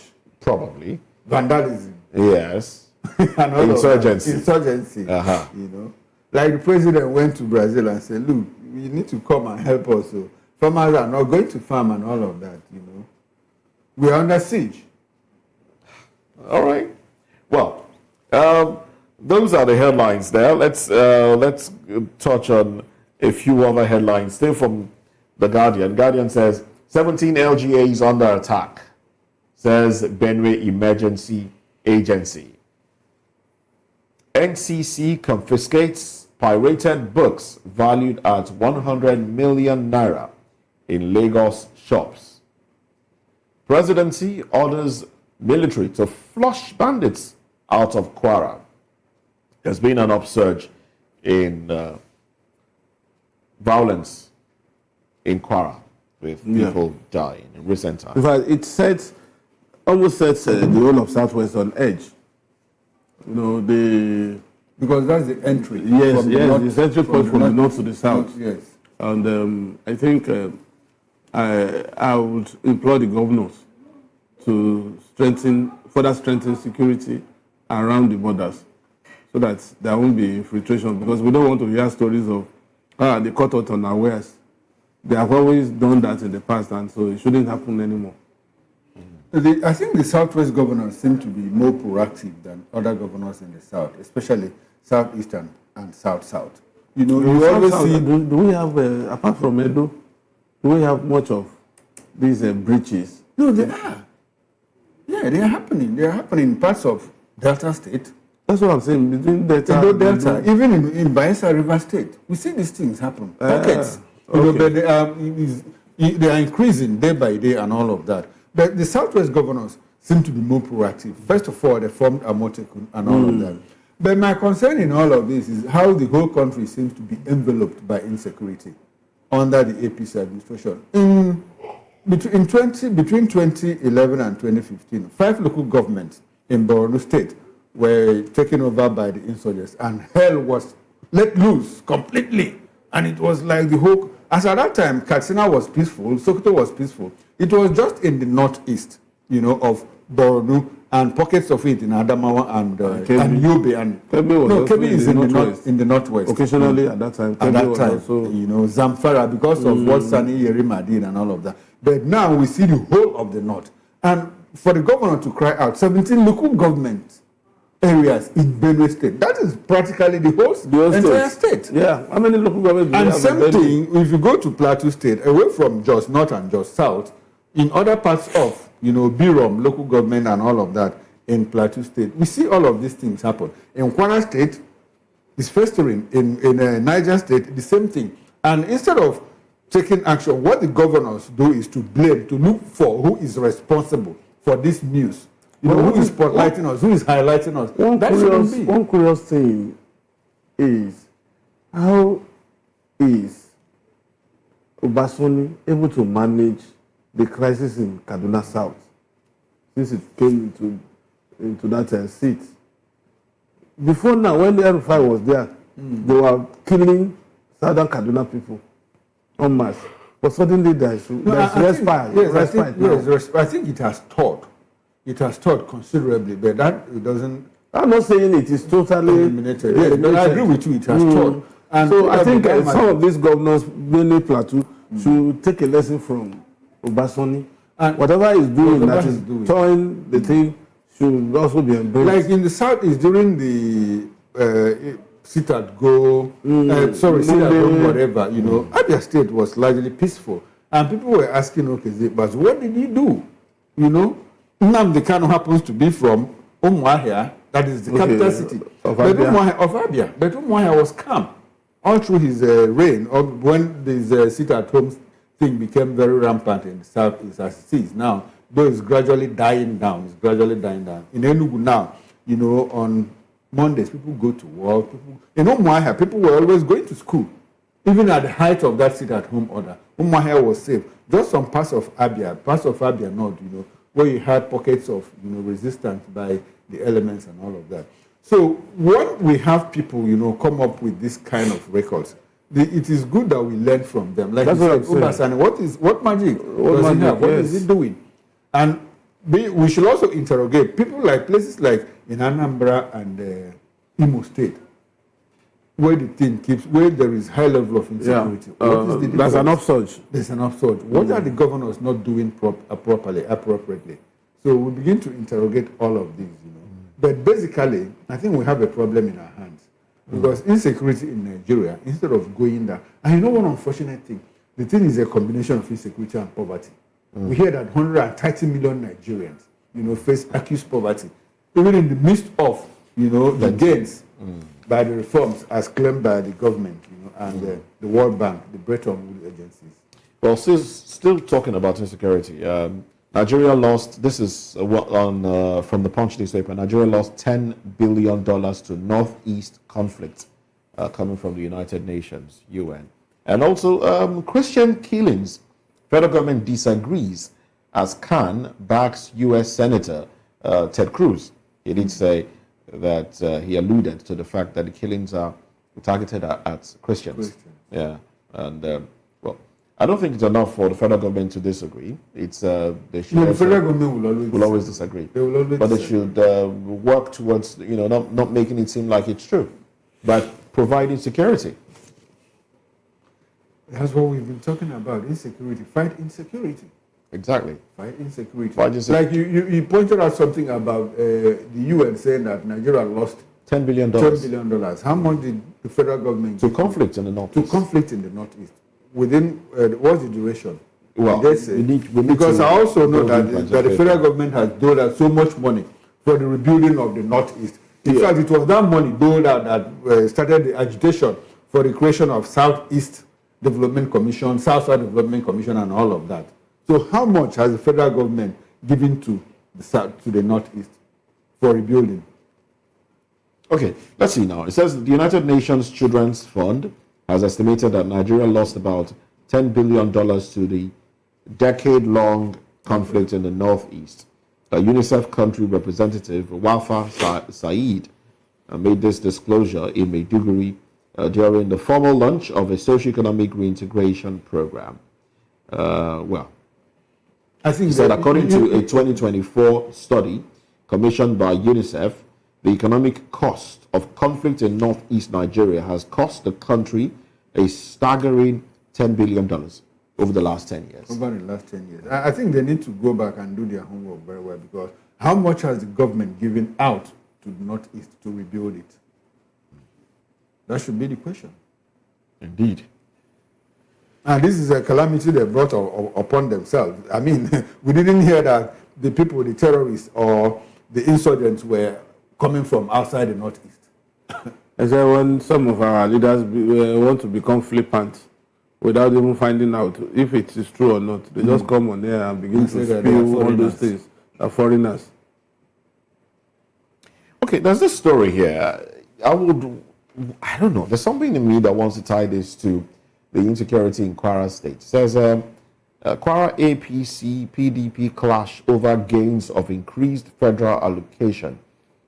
The People's Democratic Party and the ruling APC Congress, APC in Kwara, on Wednesday engaged in a heated exchange over the management of the state's rising revenue inflow in the past 2 years, with both parties accusing each other of misleading the public about the use and impact of the funds. The opposition PDP accused Governor Abdulrahman Abdulrazak administration of mismanaging what it described as unprecedented allocations from the federation account and internally generated revenue, alleging that despite the surge in finances, the living conditions of residents have not improved.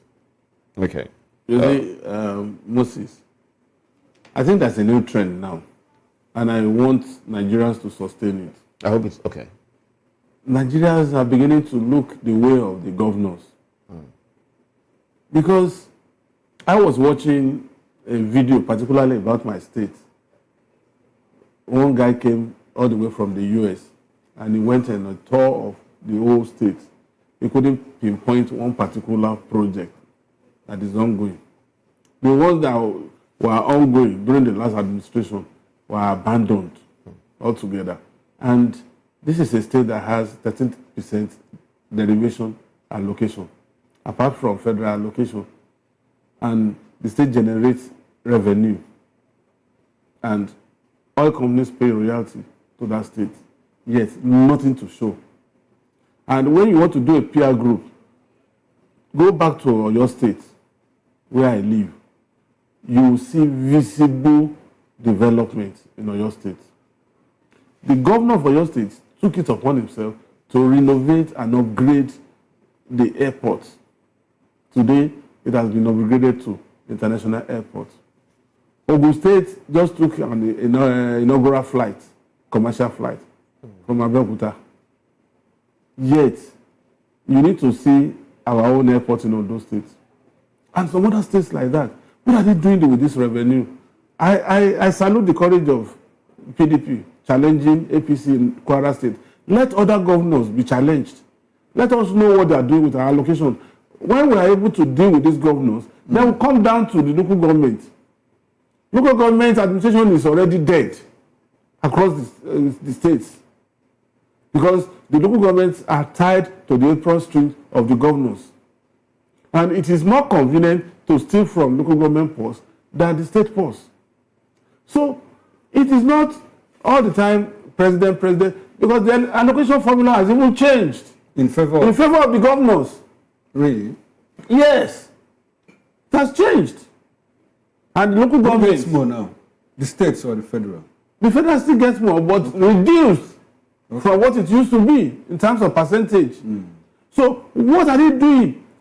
Imagine a governor that was getting 6 billion before the advent of this administration is now getting 22, 23, 30 billion. And you can't tell me what they are doing with this money. Yes, Dele, you have a point. You have a point. I also like the fact that you said that some of the governors are in our local parlance showing working. You know, like you mentioned Sheyi Makinde of Oyo State. You can also point to what Peter Amba is doing in Enugu State. Yes. You can also point to what other governors are doing. You know, no, some are dead. Some are dead. Some of them are just dead. But I think they also take a leaf. They borrow a leaf from the federal. Beyond the Lagos-Calabar Coastal Highway that we keep talking about every now and then, what has the federal government done in terms of infrastructure? Do we see electricity, which is a TCN, you know, which is a federal government asset? Do we see any port that has been revamped? Do we see any federal hospital, the national hospital? I was even thinking that by now. In fact, we're even looking Calabar port, the Onitsha port should have been dredged and all to decongest the Lagos ports. To congest the Lagos. No, ordinarily people wouldn't do that because of politics. So the federal for the how many years Obasanjo was president? Do you know how much every time we were talking about Wale Babalakin and the Lagos Expressway every year for the 8 years. In fact, it was even Jonathan. It's on record. You know, Fashola did confirm that since independence, that no other government has done more road networks in terms of mileage than the Jonathan administration. You know, so at every point, at every turn, the federal government, what do they do with the monies that they receive from the federation account? That is the question. I'm not denying the fact that we should sort of focus on the governors, what the governors are doing. Because they are nearer to the people. They are nearer to the people. How many times would you go to Abuja to ask questions? To ask questions. But within your state, in my state, my governor now is reconstructing a federal road that leads to my own community. It's a federal road. You know, for how many years it was taught between who attracted it, between the senator said I'm the one that attracted it, member of the House of Reps said I'm the one that attracted it, the former governor said I was the one that did politics and all of that. So that road was taught for many years. It is now Alex Oti that is on behalf of the federal government doing that road. You understand? So, and if you go across most of the states, you see federal roads dilapidated. The federal government, so Lagos, Auchi, Bini, Asaba, Bini, very deplorable condition. You need to see the pictures that are coming out of those roads. So what are they doing? Lagos, Calabar, every day, Lagos, Calabar. Dave Umahi is always on TV. Lagos, Calabar, Badagry, Sokoto. Is that the only, are those two places, are they the only federal roads and in this all country? these are trail roads. If they are not functioning, that road can't work. All right, big questions there. Okay, let's look at a few other headlines here. Presidency reps knock claims of genocide against Christians to inform UN. Okay, that's on insecurity. JAM screens 176 underage candidates amid push for policy review. And also, court orders IGP Egbetoku to arrest Yakubu. Now, we also, I think, Yakubu, Inec chairman. Yes, Mahmoud Yakubu. It's in the case of, I think it's in the case of contempt of court involving AA, Action Alliance. Yes. How do you react to that headline? Or should I go a little deeper into it for better understanding? All right, so let's dive into it for better understanding. The writers to it says he ignored opposition parties, left behind weaker commission. Huriwa warns Tinubu against politicizing Inec appointments. Now, a federal high court sitting in Osogbo, Osun State, yesterday issued a fresh order to the Inspector General of Police, IGP Kayode Egbetoku, to arrest the immediate past chairman of the Independent National Electoral Commission, Inec, Professor Mahmoud Yakubu, for contempt of court. To deepen his woes, the National Secretary of the Coalition of United Political Parties, CUPP, Peter Ame, accused Yakubu of damaging Nigeria's multi-party democracy during his 10-year tenure at the commission, while the executive director of Yaga Africa, Samson Itodo, said he left behind a weak electoral commission, despite introducing significant reforms. Now, it goes on to talk about the suit. It says the Action Alliance had instituted a case before the Osogbo court challenging INEC and Yakubu over the commission's non-compliance with the judgment delivered by Justice Fumilola Demi Ajayi in suit number, FHC OSCS 194/2024. So it was 2024.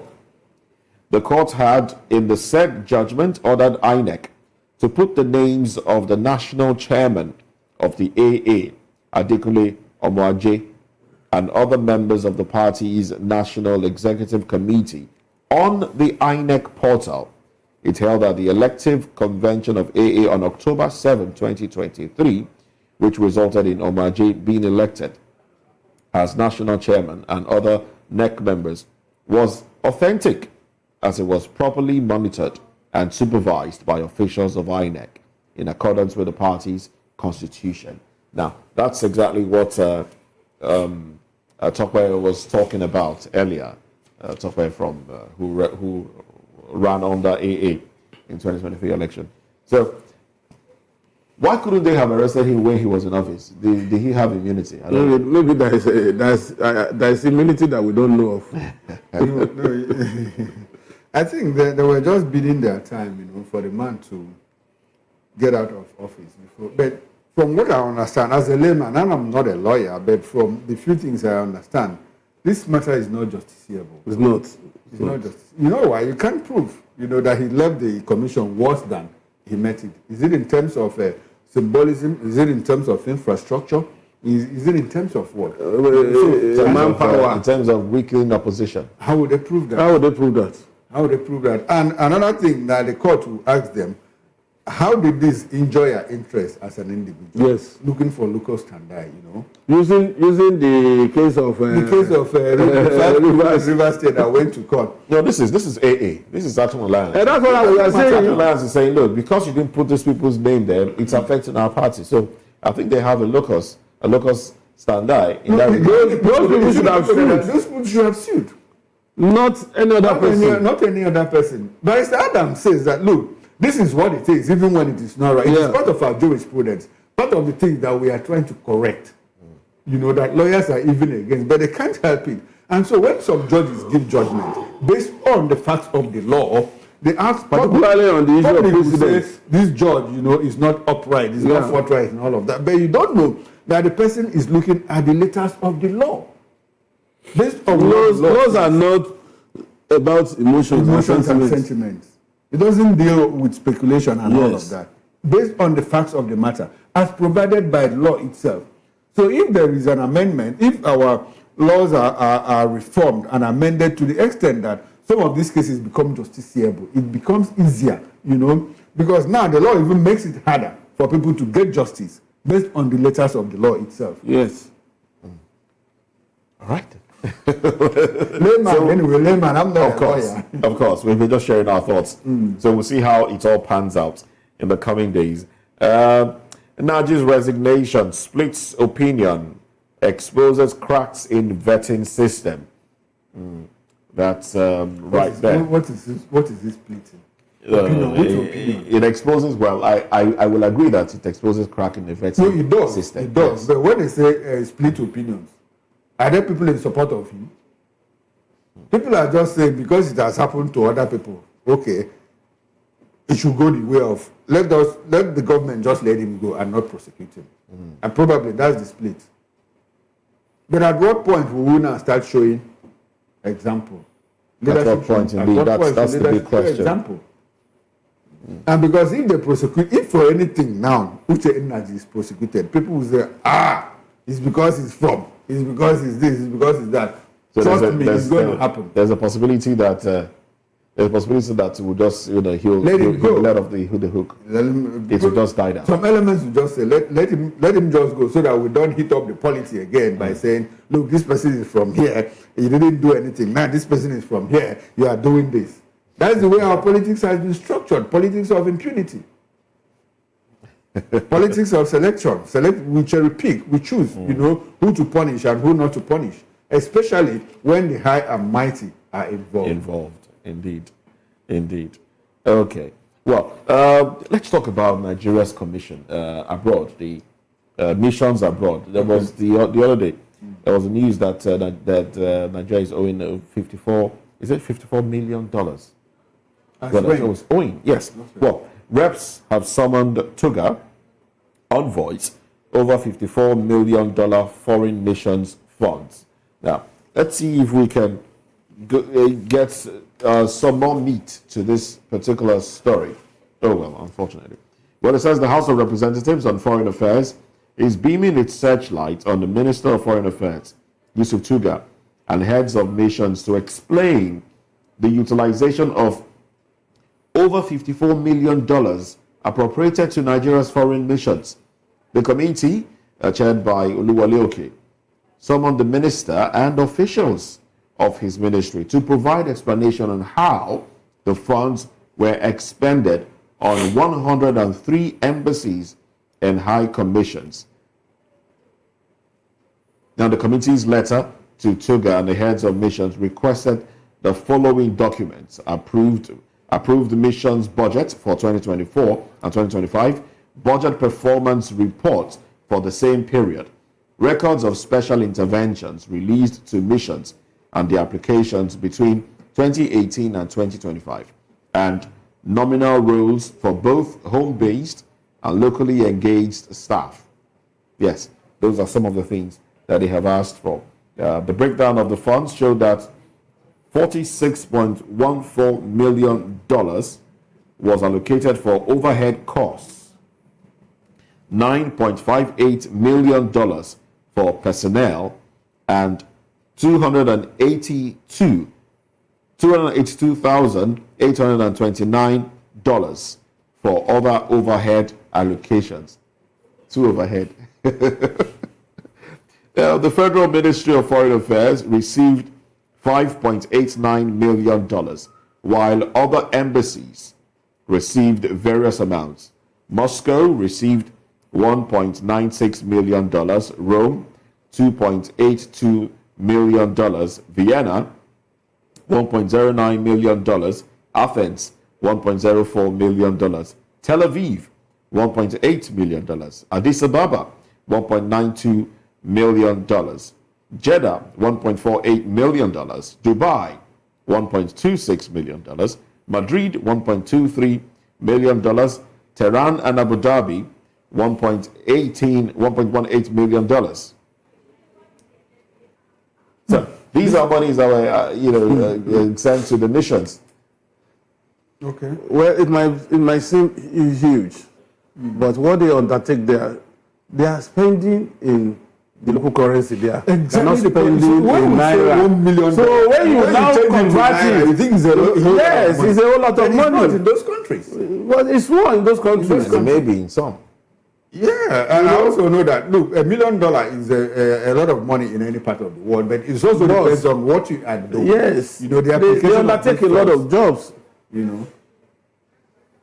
But in all of this, I'm one, a friend of mine, when he got to UK, he said he couldn't bye his head. Because he was more than 6 months. Because as soon as he gets to the salon, they will look at it and say, £10. It's a natural thing to do. It's a natural thing to do. If you step outside, the moment you pick up something from a shop, you know what strikes you immediately? Automatic conversion. You just do the conversion. And you begin to ask yourself, am I spending this much? Am I spending this much? You need that thing, but you are not looking at the local currency. Well, you are looking at how much it is in naira. He said it took him more than 6 months before he could get over it. Yes. With the prodding of his friends. Honestly, it does happen to people. So I'm one person that believes that, I think we need to scale down, on our engagement abroad. There are too many. We have over 100 and something. 103 missions abroad. For what? Contiguous nations can be matched. You get one person supervise 2 or 3 countries. Yes. But you know that the worrisome thing, the troubling thing is that in all of this, Nigerians abroad don't even get value very well by the mission. By the missions. Not even by the foreigners. I'm talking about the missions themselves. They don't get treated fairly. And in all honesty, I say this on national TV, pray as a Nigerian that you don't have a problem where the Nigerian mission has to intervene on your behalf. Except somebody highly placed in that mission. You just be loitering. The mission. Honestly. If you go there, you see a lot of Nigerians. So that Nigerians don't complain enough. Because, if you raise awareness, something will be done about it. Like you're doing now. I think it's typical. It's typical of what is a carryover, because most people that get sent to those missions abroad started here from the ministry. And we have a poor customer relation. That poor customer relation. They don't see your problem as their problem. Walk into a federal ministry here, just look for. You have a problem. You see people, staff, chattering away. So what can we do for you? The person in charge has not come. Please wait when he comes. As I was telling you, that girl, that boy. I'm telling you, this is what goes on. And you get into a ministry that is supposed to be quiet. You see a lot of noise. People are chattering away. This person is not on seat. That person hangs his coat and walks away.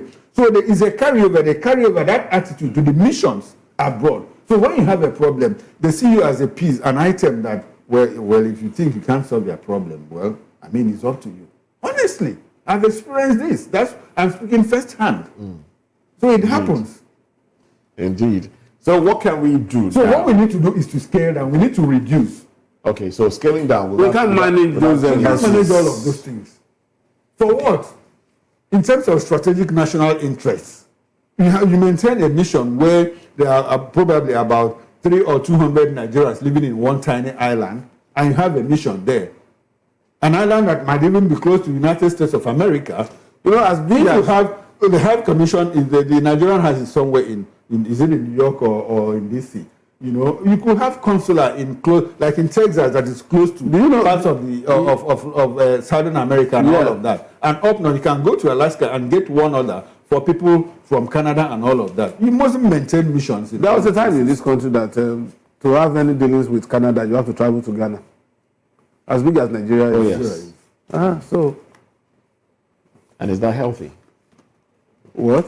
Is that healthy? No, it was healthy for them. It was healthy for them because they are not maintaining Nigerian and Ghanaian commissions. All right. Well, let's look at another political issue now. The Punch tags it. LP senators shrink to 4 as Chukwu joins APC. More senators have joined the APC in the National Assembly, the Senate in particular. Yesterday, the Senate the APC is now one more seat away from having two-thirds majority in the Senate. And someone will just make that happen. Someone will make a lot more willing to even switch. And we even hear the Senate president say, Mr. President, don't worry, more governors are coming. In fact, yesterday, the Senate president was mocking the political parties right there on the floor of the Senate, which I think was, should be beneath his person, because he's there as the president of the Senate. But he was saying the APC, the PDP umbrella is torn. Labour Party is in shambles. You know, he feels pity for them. And he was calling names. What are you still doing there? Say ADC even crashed before takeoff. You know, and mocking these political parties. Well, at that point, he was not Senate president. He was a politician. He was just a politician. But he shouldn't have said that in plenary. In plenary, he shouldn't have. Outside, if he's talking to press, if he comes out and journalists are calling him, he could say all of that, but not as Senate president. But let's talk about the shrinking LP, the Chukwu himself. I don't know if you know the history of this man. His elder brother was contesting the senatorial seat in Enugu East Senatorial District. And somehow the man got killed. The man was killed. He was assassinated. Not that he died, he was assassinated. Bullet reading, he was killed outrightly, by yet to be identified men. Now, in sympathy, the people of Enugu State said, look, give the tickets to his younger brother, because there was a by-election to elect a candidate for the election. And I think the election was even postponed because the time had passed, for filing in candidates. So the election was postponed. Eventually, the election held, and he won in place, for his elder brother. Now, 2 years down the line, he has left the Labour Party. And even the leader of this LP in the Senate, said, look, Chukwu, mind you that you are here on sympathy vote. And when you go back, what are you going to tell your people? And the people of Enugu East Senatorial Zone are saying, come back to us. We are waiting for you in 2027. We elected you on the platform of the Labour Party. Now you have moved to APC. And now that he is with the APC, you think he will not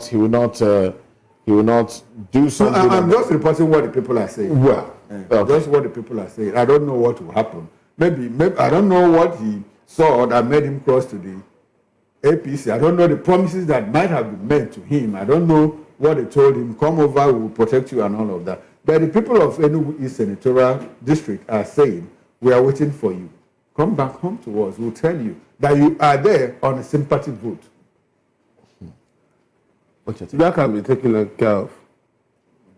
Yes. In the Nigerian way. In Nigerian way, yes. It can be taken care of. So he's trying to secure his future in the Senate, probably, and he just might. He just might be doing that.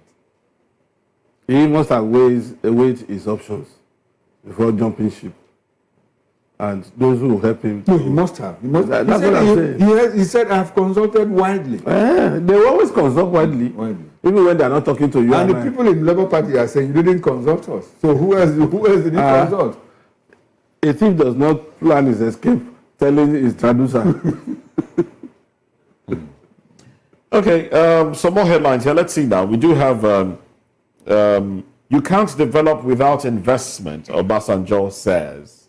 This is our Obasanjo man. You can't develop without investment. Without investment, he says.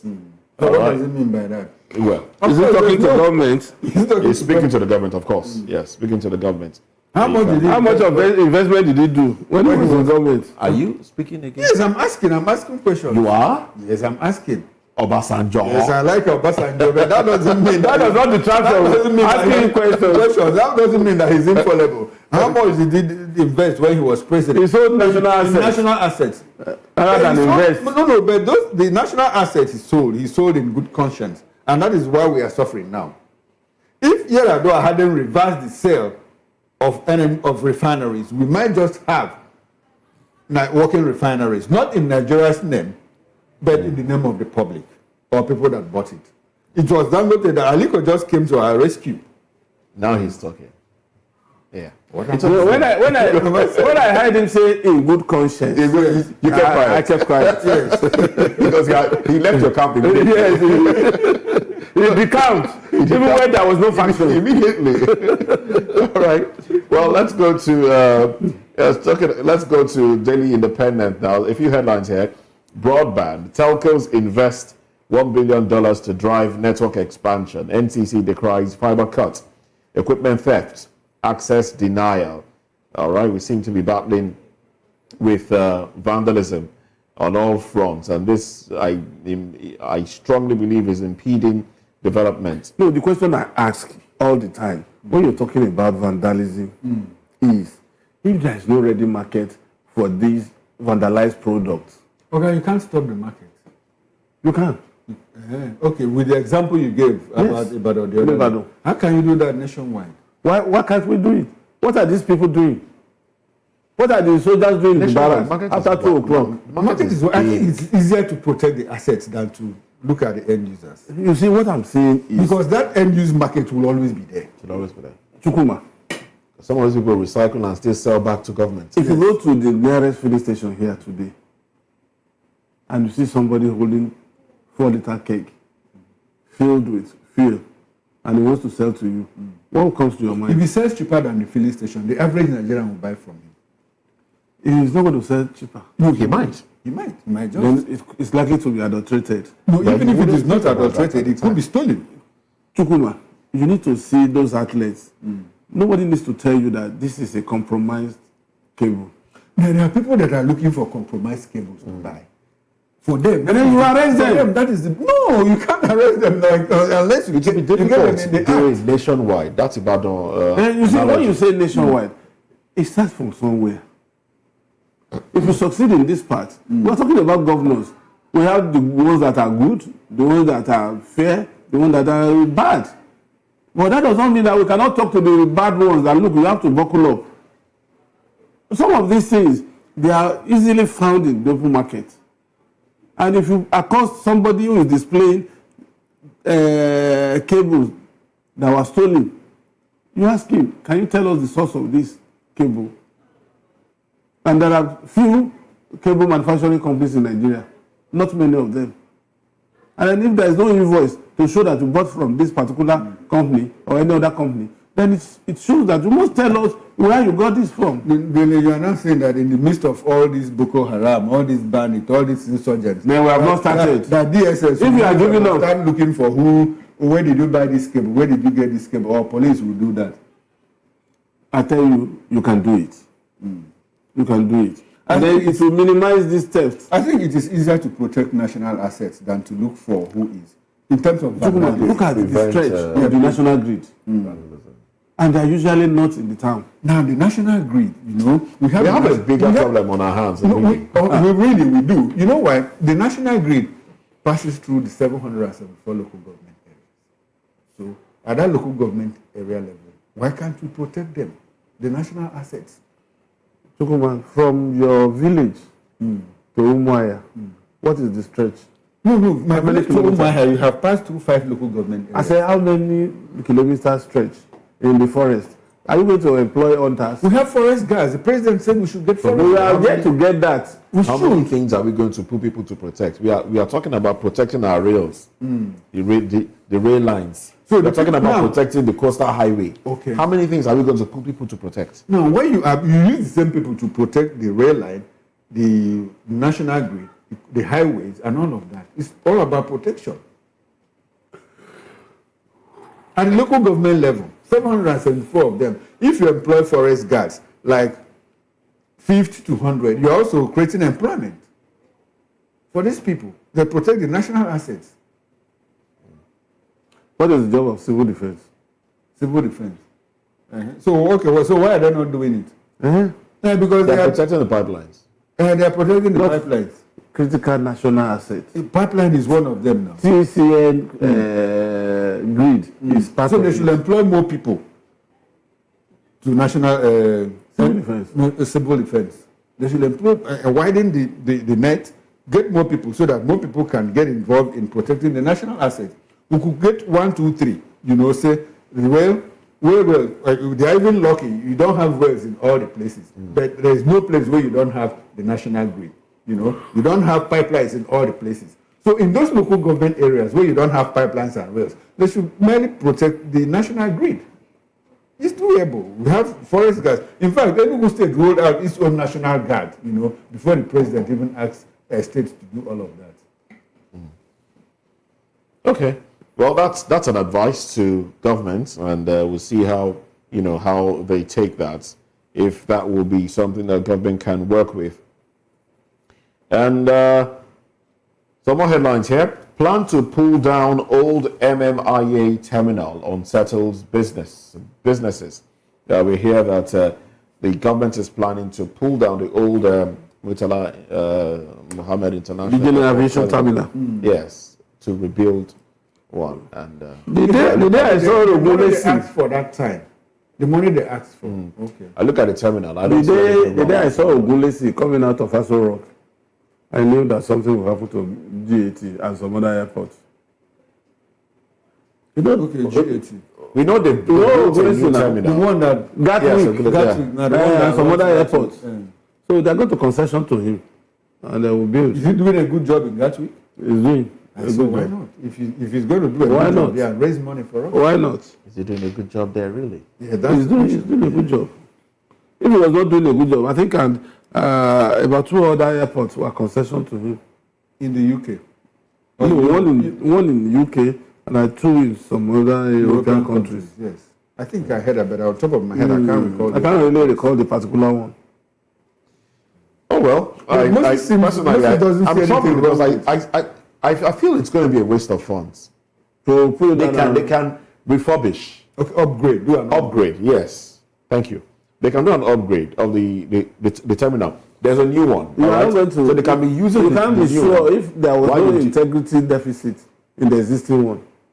In the old one? Yes, no. That has lasted how long? For quite a long while. Even before the international airport was built. That has always been the airport. It's just, somehow I think it might just be job for the boys. That's my fear too. Might just be job for the boys. That's my fear. Quite an unfortunate one. Well, let's see now. A few other headlines here. Let's go to another First News newspaper.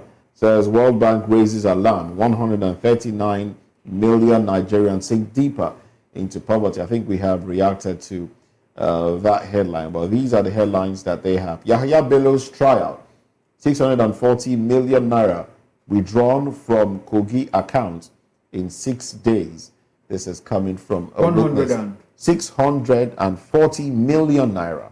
That's less than 1 billion. Withdrawn in 6 days. I thought there's so why are they raising alarm? There's a benchmark. Average of 100. That's a testimony from average of 100. So what is the first? That's less than 1 billion. It's a testimony from 80 billion. Is there no benchmark to how much you can take from an account in a day, in 24 hours? It depends on how you state-owned accounts. There are categories. It depends on how you take the money.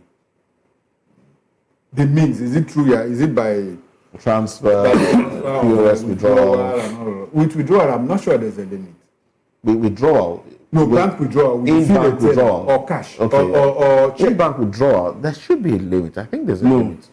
For state government account. So, okay. So it's only, okay. You know how much you withdraw to pay salaries? Are you going to start withdrawing 100 million per day? Do they still withdraw to pay salaries these days? They don't withdraw. They don't withdraw. No, they move from one account to the other. No, they don't even need to move. You just sign the impute the data and they spread it. Remitter does that. Remitter does that. Don't try remitter. If your money enters remitter, don't become government money. No. When I was in leadership, I was paying through remitter. Okay, we were paying through remitter. Yes. Okay, paying. Yes. Okay. All right. Defection, umbrella torn. Okay. Labour in tatters. Akpabio mocks opposition. That's how the First Daily tags it. Interesting way. Sowore unveils Lagos tenancy bill to ensure fair deal for landlords, tenants. All right. This will be a good place to anchor the conversation. Google expands AI search globally, adds Arabic, 35 other languages. They should add Efik and Ibibio to it as well. By association. By association, of course. They should probably add tree to it as well. I hope my people in that part of the world are listening to you. Yes, they should listen. They should listen. Yes, they always listen. They are. Well, thank you very much, Delifani, for being part of the show. It's been an interesting ride. Chukwuma makes a comeback. You want to tell us what? Yes, I'll be joined by Barrister Darlington Agomo. I will talk about the planned protest to ASUU Rock to be led by Omoyele Sowore to seek for the release of Nnamdi Kanu in detention. 6 o'clock, join us then. It promises to be quite interesting. With irrepressible Barrister Darlington Agomo. All right, there you have it, 6 p.m. later today, Political Lens. Well, that's it on the show. I am Moses Humphrey, wishing you a beautiful day. Bye for now.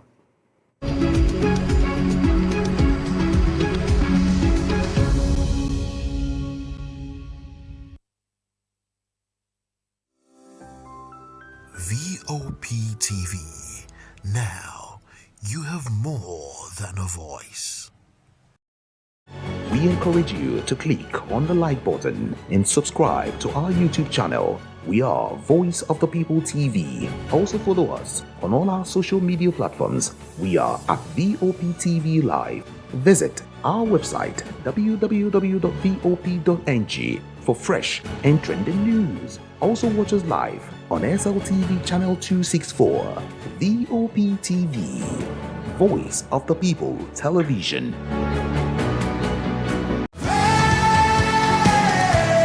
Ever wonder what inspires your favorite gospel artists?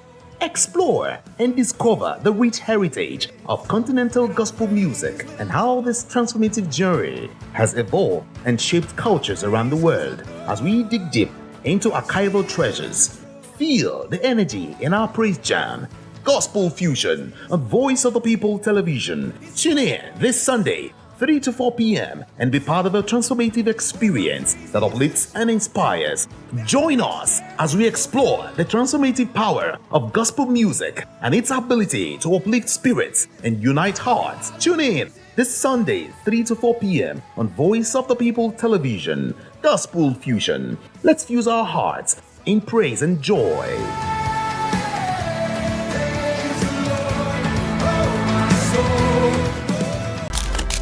In a world where power shifts with every headline. In a nation full of questions. In a world filled with noise, the truth needs a voice. The policies that shapes our world and the economy that determines our future. Every hour, every day, the grapevine keeps buzzing. And together, we are committed to telling the stories that shape our world because your voice is our focus. Don't forget, our voice matters the most. Let us come together and share our concerns.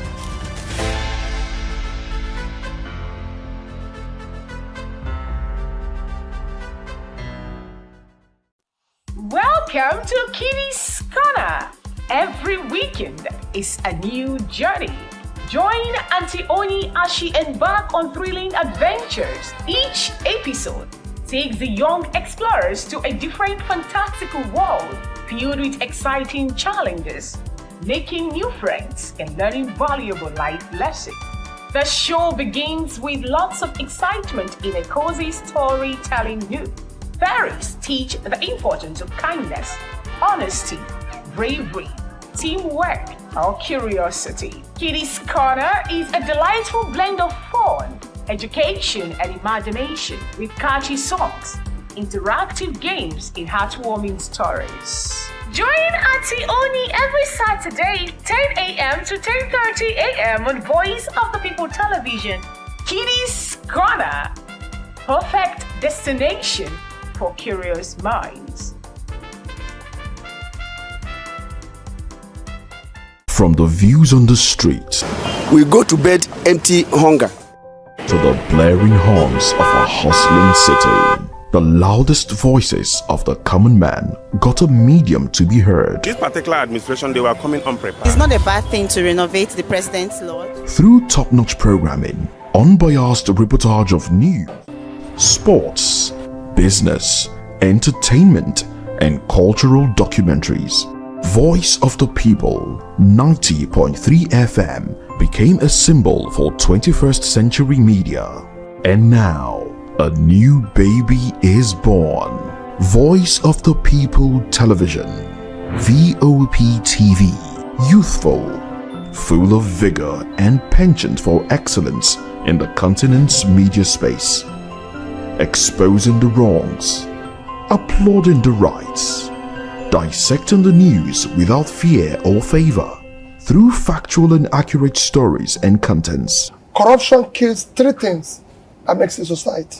Representing the interests of the people and giving them a voice. Voice of the People TV is here to stay towards building a fair society. VOP TV, Voice of the People Television, truly a voice for the people. Are you ready for the extraordinary? Something big is happening on your screen. Introducing VOP TV, now streaming on SLTV channel 264. From breaking news to captivating conversations, news analysis, giving you all sides to the story. We bring in-depth discussions on the issues that matter, from politics to sports, entertainment, and lifestyle. VOP TV on SLTV channel 264. Join us as we redefine what television means to you. Voice of the People Television, VOP TV. Now you have more than a voice.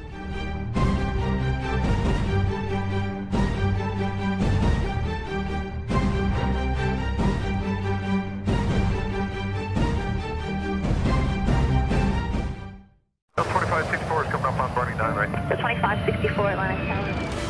What happens in the hush behind hangar doors? Who signs the papers that gamble with lives? Which truths were grounded before they even ever had wings?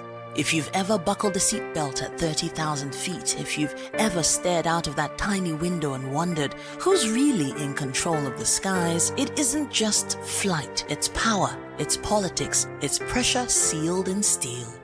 We're peeling back the clouds from runway risks to sky-high secrets. We're diving deep where most dare not to look. Aviation Scope, every Sunday at 7 p.m. only on Voice of the People TV. We don't just report, we reveal. We don't just ask, we uncover. Because when it comes to the skies, ignorance is turbulence. Aviation Scope, the sky isn't the limit, it's just the beginning. 3 years ago, we lit the spark. Today, we are blazing the trail for others to follow. VOP Media is 3 years of breaking boundaries. 3 years of being that bold voice that echoes the thoughts of the people. 3 years of telling stories that matter. We have experienced complete breakdown in democratic governance. We are not just a brand. We are a movement, giving voice to the voiceless. We go to bed empty hunger. To every viewer, every voice, and everyone that has made us who we are, we say thank you. VOP Media, 3 years and still counting. VOP TV. Now, you have more than a voice. Join us on People's Voice, where we amplify the voice of those that matters the most. Join the conversation. Share your thoughts with me. I am Xavier Udo. Weekdays, Monday through Friday, from 4 p.m. to 5. Don't forget, our voice matters the most. Let us come together and share our concerns. Thank you.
VOP TV. Now, you have more than a voice.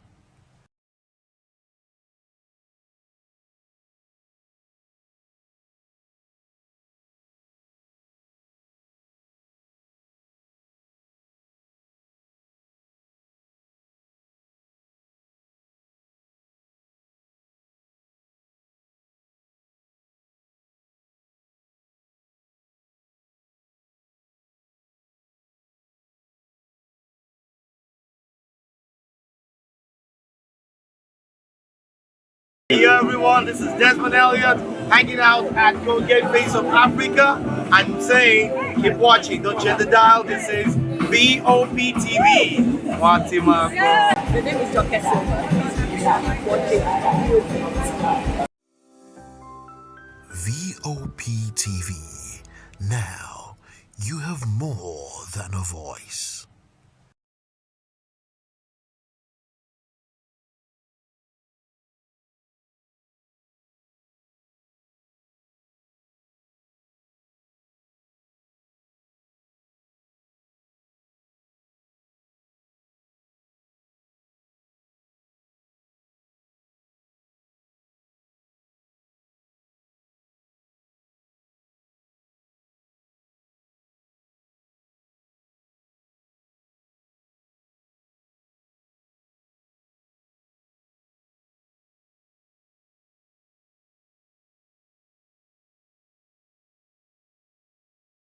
Voice of the people. You can hear me now. My name is Patrick Doyle, and I wish that you continue to echo the voices of the people. Big up VOP TV. My name is Ibifa Dokobo. Please keep watching VOP TV.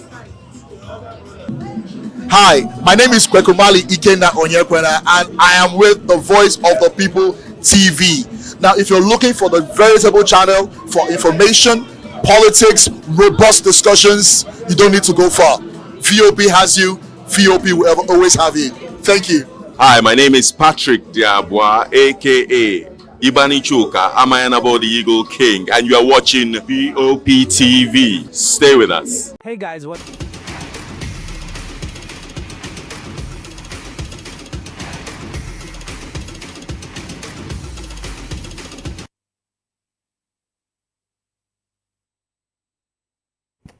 Good morning and welcome to Sports Republic on Voice of the People TV. I am Afiz Ogubanja and I'm going to be your host for today. It's a beautiful Thursday morning, Throwback Thursday. You know how they say it here in Nigeria. And since it's a Throwback Thursday, I'm going to be asking my viewers a lot of questions that go, from the way back. But then we have a lot of juicy stories for you from the world of sports, and we are going to be dissecting everything together. I'm not doing this alone. I have a guest that will be joining me virtually, and the course of the program. But yes, like I said, we have a lot of stories to dissect.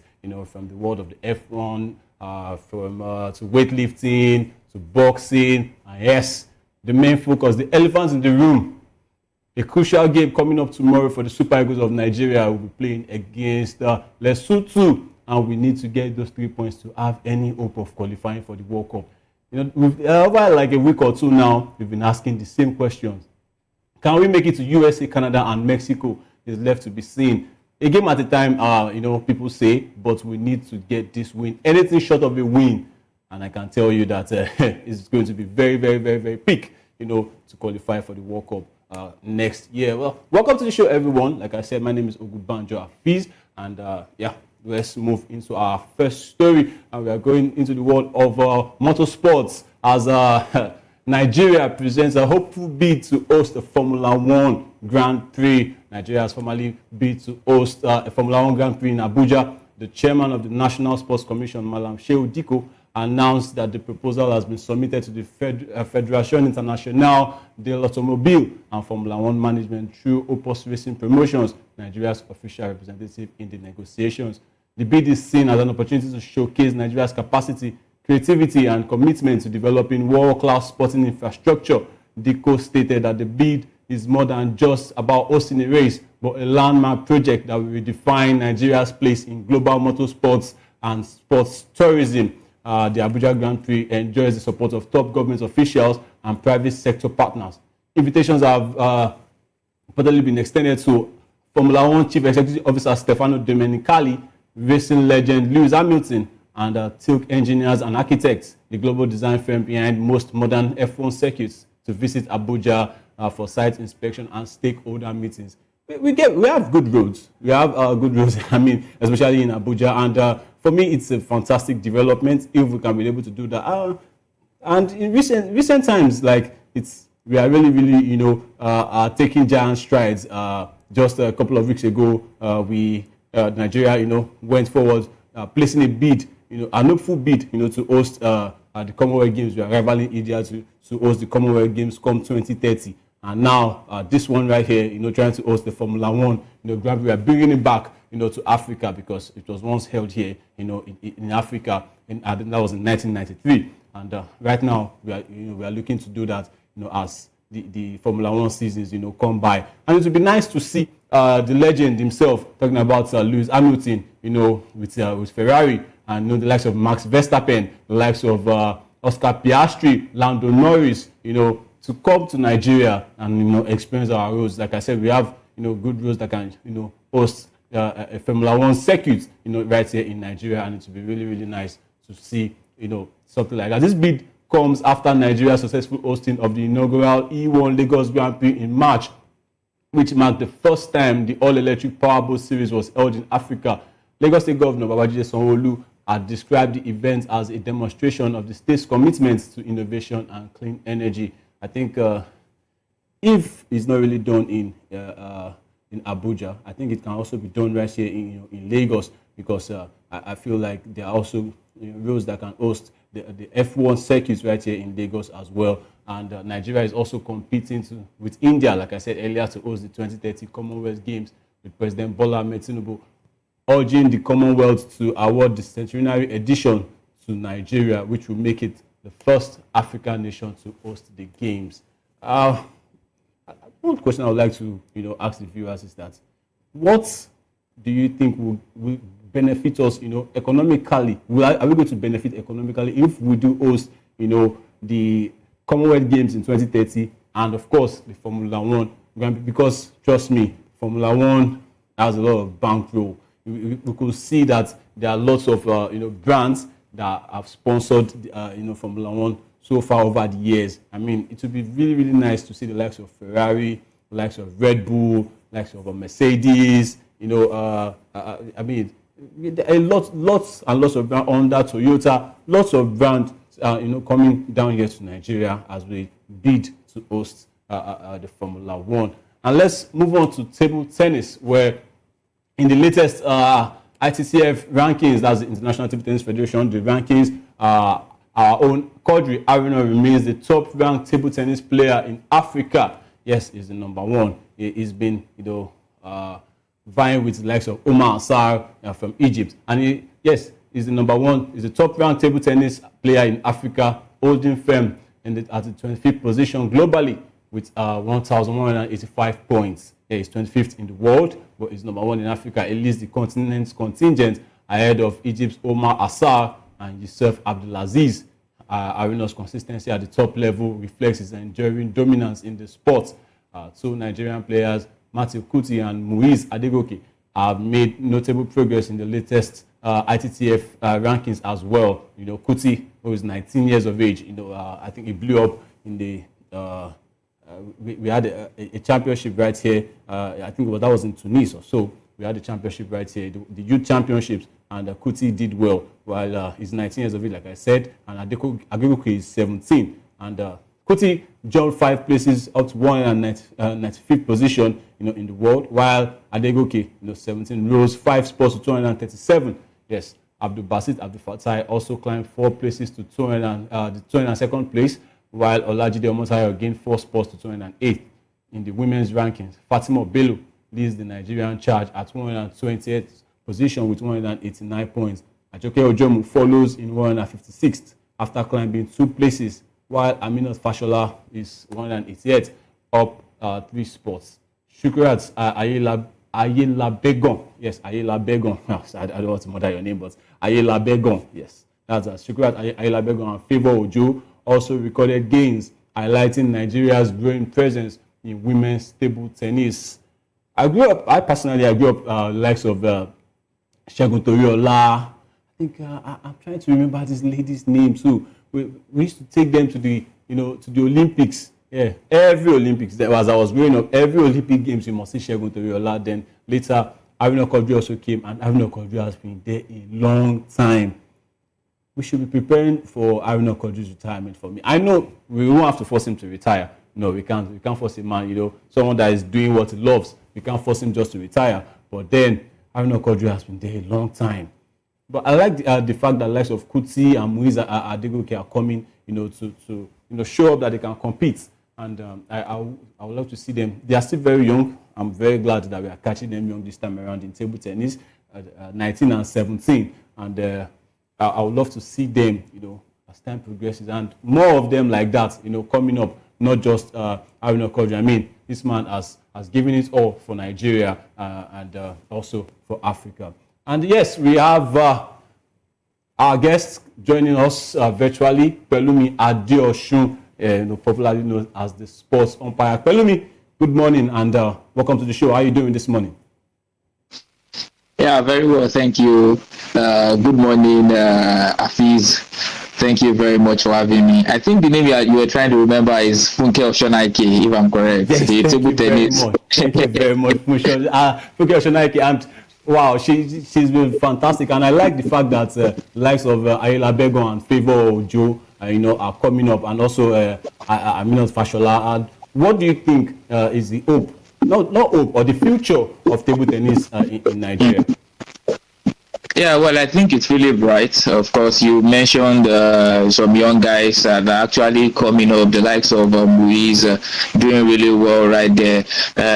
Of course, we have been used to the likes of Aruna Quadri, Omotayo, a whole lot of those guns, always representing us every now and then. And you start wondering that, are there no other guys that are really good when it comes to this world of tennis? But then it is what it is as far as that one is concerned. But then now that we are starting to have guys, and I don't know, people like him they are starting to gradually leave the scene, like the African Championship that's coming up very soon. I don't know, Quadri won't be a part of that one, although his reasons for exclusion was not being disclosed. I think that one is personal. Yes, it's personal reasons. And now we are having Muiz step up. This is a good platform for him to also showcase himself, and maybe it could just be his own time as well, like his own time for him to dominate. And I believe that he must have learned the ropes watching the likes of Haruna Kodri, Shegun Toriola, watching them over and over again, competing virtually all of these competitions. So I believe that the future is really, really bright. We have been harnessing all of this talent, but then much has been given to these guys now, and they say too much is given, much is definitely expected. I don't expect Haruna Kodri to leave the scene just like that. So even if he's leaving as a player, then he definitely should still be around as probably a coach or an administrator, because his experience is still very much needed to groom these other young guys. Because one thing I've noticed with this sports table tennis is that I think experience is greatly required there. Even all of these Chinese, you will see them in their 30s, like those are the ones that are really, really doing very well. So the higher you go, the more experienced you actually become. So I believe all of this now, we should not expect much from the likes of Moise Adegoke, but then it should definitely be a good stepping stone for them to also carve a niche for themselves and make a name for themselves as far as the world of table tennis is concerned in this country. Wow, thank you very much for that one. Pelumi, I want to ask this question. It's been, boiling my mind about this table tennis. When we watch the Olympics, I used to ask myself, is it not the way we used to play table tennis, just the normal ones, the way we play it, where we just set up a board, and it's the normal one. I look at the way those Singapore guys, the Malaysians, the Koreans, see the way it's not the same thing we play. Why can't we have more players that just set up ball in the streets and groom them up? Is there a particular way of playing this game? Well, I think it will take a professional to actually answer this particular question, but I think it's a lot more technical than that. Yes, you are very correct. In the streets, almost everywhere you see tennis board. Even before the tennis board was quite common, you would even see in the local street, you will see like benches, like those little benches, and very small. You will see talented people doing very well right there. And if you go out there as well, different sports resource centers, you will see a lot of table tennis equipment, and you will see fantastic guys. In fact, there are a lot of competitions right there that you would virtually know the best when it comes to a particular area. When you get a certain area and you ask, okay, who's the best in table tennis, you definitely know they're going to mention one particular name. So it shows how well that this person can be. But then when it comes to the global stage and the competitions, trust me, it's a lot more different, because they say if you're a champion in your own area, you might be like a lazy person in another area. Yes. Exactly, that is how it is. So if you talk about those Singapore guys, Chinese, Malaysians, you see the way they do it, you see the technique, you see the consistency, you see the energy that they actually put in it, you see the smashing and they being focused as well. So it takes a whole lot more than just playing tennis in the street. Of course, that is like the starting point. That is where it starts from. But then that is just like the rudiments. There are still a whole lot to still learn if you want to go into professional tennis. And I think that is one thing that those people have an edge over us. And I think it's like a major sport for them. Like as a country, they have focused on this particular sport. They have carved a niche for themselves. They have made it their own selling points. They don't really they have regarded it as their own strongest sport. So they know that if any competitions come, that they are going to rake almost all of the medals in that one. And you can see like it's actually helping them. More like Nigeria, we want to focus on boxing, go to focus on football, focus on basketball, focus on table tennis and all of that. But for them, they want to just focus on one. Then when they know that, okay, they can say they are definitely the best in this one, they probably go and start grooming. Just like long distance races is to the Kenyans and Ethiopians, right?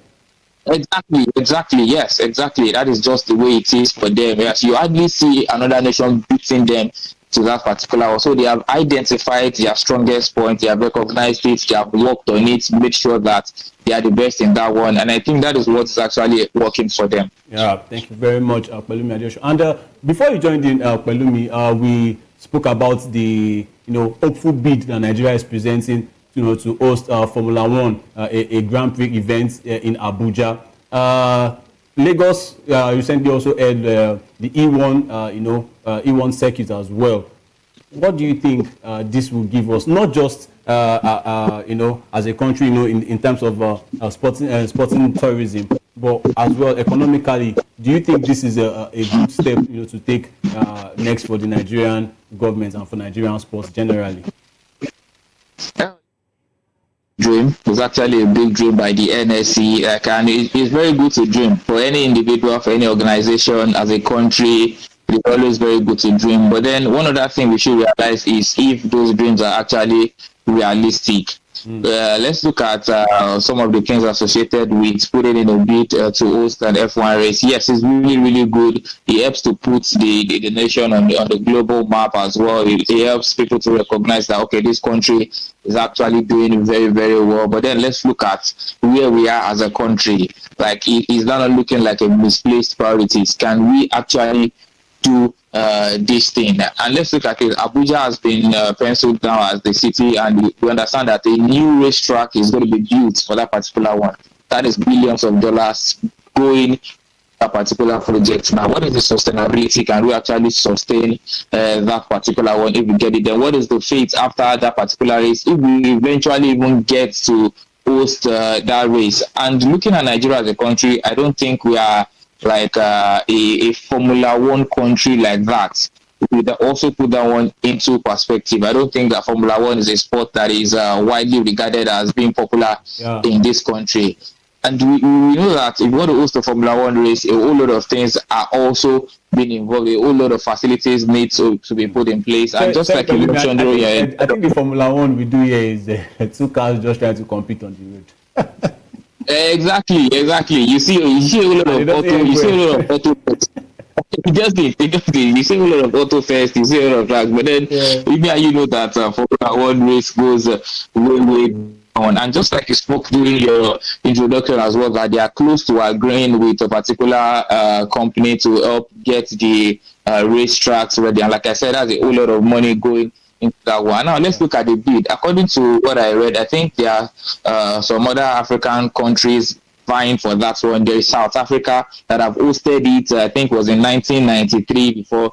So they are leveraging on that particular one to get the bid. We also understand that there is Rwanda in the mix as well. And Rwanda bid is actually being pushed by Sir Lewis Hamilton.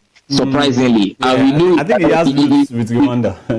He's from there. Yeah, exactly. And we know his influence in Formula One can definitely, he can be underemphasized. Yeah, he has won the most Formula One titles himself and Michael Schumacher. So a whole lot coming into that one. And we understand that there's a Morocco in the mix as well. And when it comes to Morocco and infrastructure, you definitely know that. You have to give it to them. They are the ones taking over right now in every sport. Exactly. And in fact, they even put a former McLaren director is going to be in charge of them getting a lot of things ready. They have actually tabled a $1.6 billion infrastructural bid to get that particular one done and hosted. Now, do you actually think Nigeria can ruffle feathers with nations as well? I just don't want it to be a point where we would have committed a whole lot of resources and it would not come into fruition again. And like I said earlier, Abuja is the likely city to actually where the racetrack will be built. And let's not also forget that Nigeria are also bidding to host the Commonwealth Games in 2030, and it's going to be Abuja again. So is that not like putting 2 iron in fire? It might just be a whole lot of things. So we should actually be getting our priorities right. Why not just focus these funds on somewhere else? Like, why not just concentrate these funds on getting good stadia across the country? Just look at look at the level of the stadia that we've got right now. It's so sad that Nigeria could not host the Wafu B under 17 Cup. It was supposed to go down in Abeokuta. Yes. But then we lost. We lost that bid because the Remo Star Stadium was not ready. And we cannot even say that there's a particular state in this country where there are 2 standard stadia. There is none. The one that was supposed to do that was it was in Abeokuta, where we used the Remo Star Stadium, which is a private facility, and the MKO Abiola Stadium in Kuto Abeokuta as well. And we both know that MKO Stadium was actually put together because Ogun State wanted to host the Gateway Games. Then yes, I remember that stadium definitely being rehabilitated, so we could not get to host the Wafu under 17 Cup, and they had to be hosted by Ivory Coast. So let's put all of those into consideration. We cannot even host an under 17 8th grade football competition. We're already talking about Formula One. Now let's look at the economic side of it right now. Is this something that will be very, very lucrative? These are one of the things that the F1 directors, the sponsors would also be looking at. Is this something that they can generate a whole lot of money for? I was looking at the least tickets to get to watch a Formula One race. I think it is for about $2,000.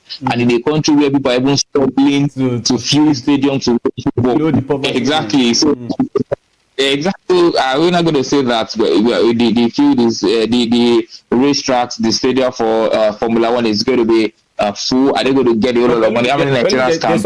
There's something about sports, and I think you agree with me. Sports in Nigeria, when we are trying to host, especially when we have hosting rights, there's a way sports in Nigeria brings money out of people's pockets.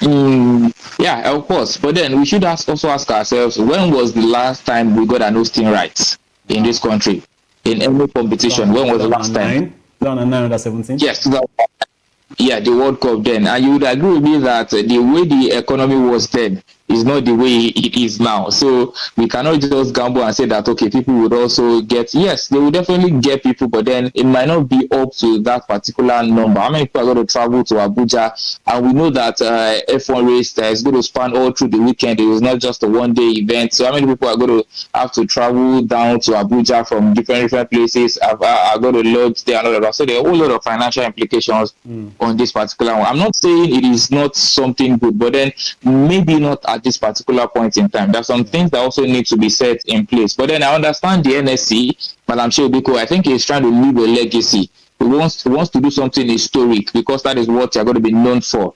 But then people tend to remember someone who does something successfully, not someone who tries. Yeah. That is why you have to make sure that you are successful in this particular bid and successful in hosting it as well. That is why people would not remember who was second place in the league 5 or 6 years ago. But then go as far back as 20 years ago, they will remember the team that won the league, that won a particular trophy. So it is important that they are successful in getting down. Like I said, it's really, really good to dream like the NSA are doing now, big dreams, but then they should look at the realistic aspect of this particular dream. Absolutely. Thank you very much, Walumi. I mean, you've said a whole lot, you've broken it down. There's nothing more, I can say. And let's just conclude on this table tennis story where the latest rankings come ahead of the ITTF African Championships in Tunis, where Nigeria's players will compete for continental bragging rights and qualification for the 2026 ITTF World Team Championship.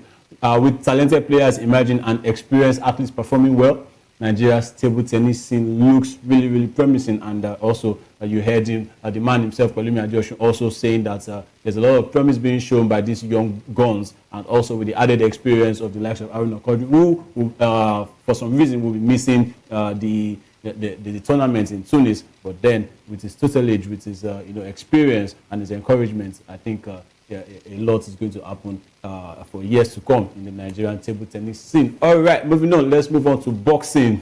This one is a rather interesting story where Congolese heavyweight boxer Martin Bakole has expressed confidence that he would knock out Anthony Joshua if they meet in the ring in Nigeria. Bakole, a former sparring partner of AJ Anthony Joshua, has volunteered to face the British Nigerian boxer in what is described as the Rumble in the Jungle 2.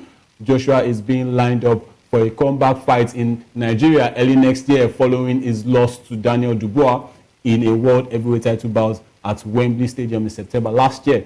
Bakole stated that Joshua doesn't want to fight him, saying he's scared. He said he knows what happened, or yes, he knows what happened in sparring. If we get in the ring, I'm going to knock him out without doubt.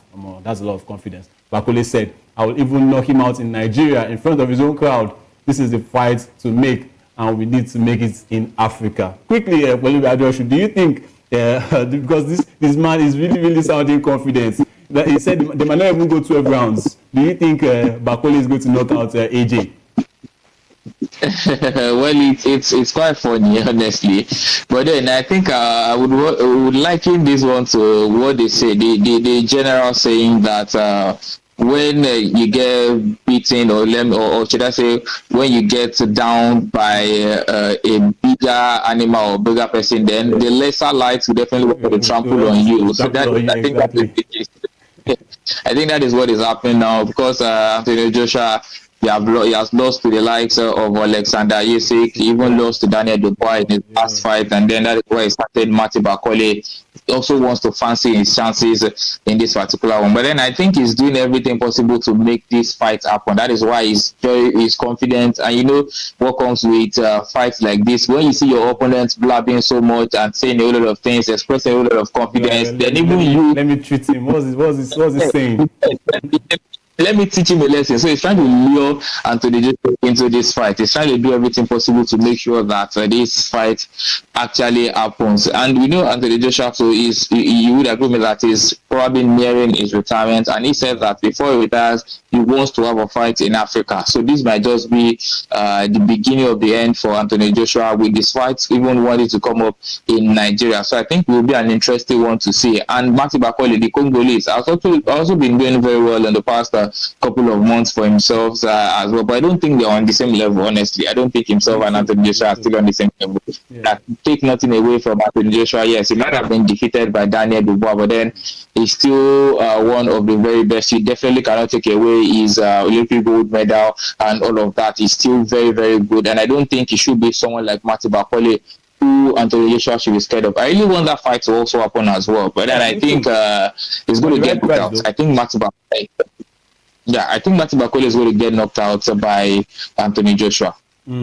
So, promoter Dr. Ezekiel Adamu confirmed that Bakole is among several options being considered for Joshua's return. It is an option, he said. There are a lot of options being thrown at us, but for this particular fight. But yes, Martin Bakole is here. Adamu said. Adamu disclosed that Nigeria, with its population of about 250 million people and status as Africa's economic capital, is ideally positioned to host the fight. Joshua's team had previously considered Ghana as a potential location for his comeback bout, but Nigeria appears to be gaining traction as the preferred destination. There was recently a Chaos in the Ring, tournament with the likes of Big Baby Miller, American. I think Deontay Wilder was. I think they also came for that Chaos in the Ring. What does this mean for Nigeria? Do you think Anthony Joshua should, stage this fight? If he accepts, Martin Bakole as his opponent or any opponent at all, do you think he should come in and get this fight done in Nigeria? That's one. And two, if you are Anthony Joshua, for the right price, are you going to accept Martin Bakole, or you want to, go ahead and say, I'm Anthony Joshua, I have 4 people bigger than you. Let me still see if I can get one more big match before my retirement, but let me just consider you Martin Bakole. Yeah, well, I think it's all about the money. For every boxer, and that is the first thing that they put into consideration. It's all about the money. Even for the promoters, these are one of the things that make them even stage a fight in the first place. So for Anthony Joshua, it definitely has to be lucrative for him to even say that he wants to get into the ring and get into this particular fight. So, but then you would agree with me that a Martin Bakole fight will not get as much money as in fighting with Deontay Wilder or a Tyson Fury. I think all of those ones is going to be one that is highly anticipated. So it's not going to be, you shouldn't expect that much price for that one. But then, like I said, there are several other reasons why you fight. And the Bishop might just want to be in this fight because he wants to teach Martin Bakole a lesson as well. So that might just make him more to go into this particular one. Like I said, Anthony Joshua also has said before that he wants to have a fight in Africa before the end of his career. So this might also be one of the reasons why he wants to go in for this one. And 2 Africans want to fight then. I don't really know if to put Anthony Joshua in the bracket of being an African, because when he gets to win, he's a British Nigerian, but then when he loses, he becomes a Nigerian. But then we have adopted him as one of our own. He gradually comes to Nigeria almost every time. So I think it is one that we also want to fancy. And what more could you also want other than the winning in front of Nigerian fans? So I think, like I said, the money has to be worth it for him to actually want to go into this one. And you also cannot rule out him wanting another big fight. I'm still very sure that his promoters will still be working on his fight and Tyson Fury. Assuming the Tyson Fury beats Alexander Usyk, maybe it would have been easier for us that Tyson Fury and Anthony Joshua fight. But then you because there is no belt on the line, this particular one, it makes the fight really difficult to actually stage. So, and the level that with Anthony Joshua is now, he really cannot attract a whole lot of top fighters because he's not holding any belts right now. Unlike, yeah, exactly. So, and he has really fallen down the pecking order. The moment he lost to Daniel, so I think that really put him in a precarious situation. So he's just left with the likes of Mate, Bakole, even Joseph Parker. All of those ones might just be the ones that coming up against him to fight with. And just like I said, I think he should definitely fancy one in Africa. Maybe not in Nigeria, of course. I would really prefer it to happen in Nigeria. Yeah. But then, like you said, that his promoters are also looking at some other African countries. But then the promoter's name sounds like a Nigerian, Ezekiel Adamu. So we would also want some. He would want in Nigeria. Yeah. Exactly. So I think it is something that we can actually look forward to if Anthony Joshua wants this particular one. All right. Thank you very much. We would like to go on a short break, but before we go, let me quickly ask you, Pelumi. I know before now, a lot of people have been asking, Anthony Joshua against Tyson Fury, who wins? Sharply, who wins? Who wins that one for you? If it happens, I think Tyson Fury is going to beat. I think Tyson Fury is going to beat Anthony Joshua. Honestly, in as much as I don't, I put it to you, you are not patriotic. He's not being patriotic, honestly. In as much as he pays me to say this, but then Anthony Joshua looks like the fresh type of boxer, not really being ruthless and all of that. He wants to really go the 12 round. He's a 12-round type of boxer. He doesn't really fancy the knocking out like that. But for Tyson Fury, with those of his antics, he just wants to knock you out. Very unorthodox. At the time he gets a chance to do that in the 5th or 6th round, he wants to do that. But for Joshua, I feel like he still has this pity face. What's the pity his opponent out? Is it Butty heavyweight? Yeah, exactly, and Tyson Fury has been looking forward to this fight. He wants them to settle who is the best British boxer. They actually want them to actually settle that particular one. So I think he would want to go all out for that one, and that is why I said that he could actually defeat Anthony Joshua. Thank you very much. We'll go on a short break right now. When we come back, we'll be talking about the elephant in the room, Super Eagles, and other sporting stories. Do stay with us.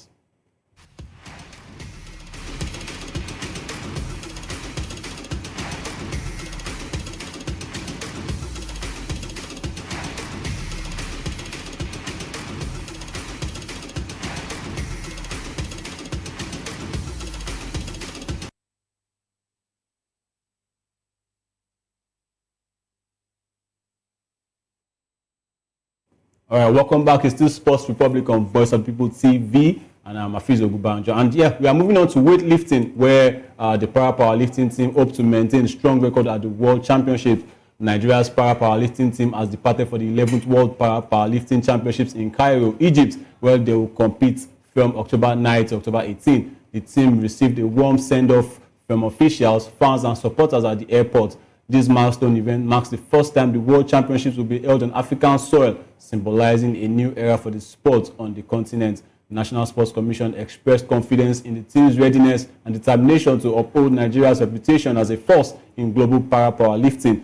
Nigeria has established itself as a leading nation in the sport, consistently winning medals at major international competitions, including the Paralympic Games and the World Championships.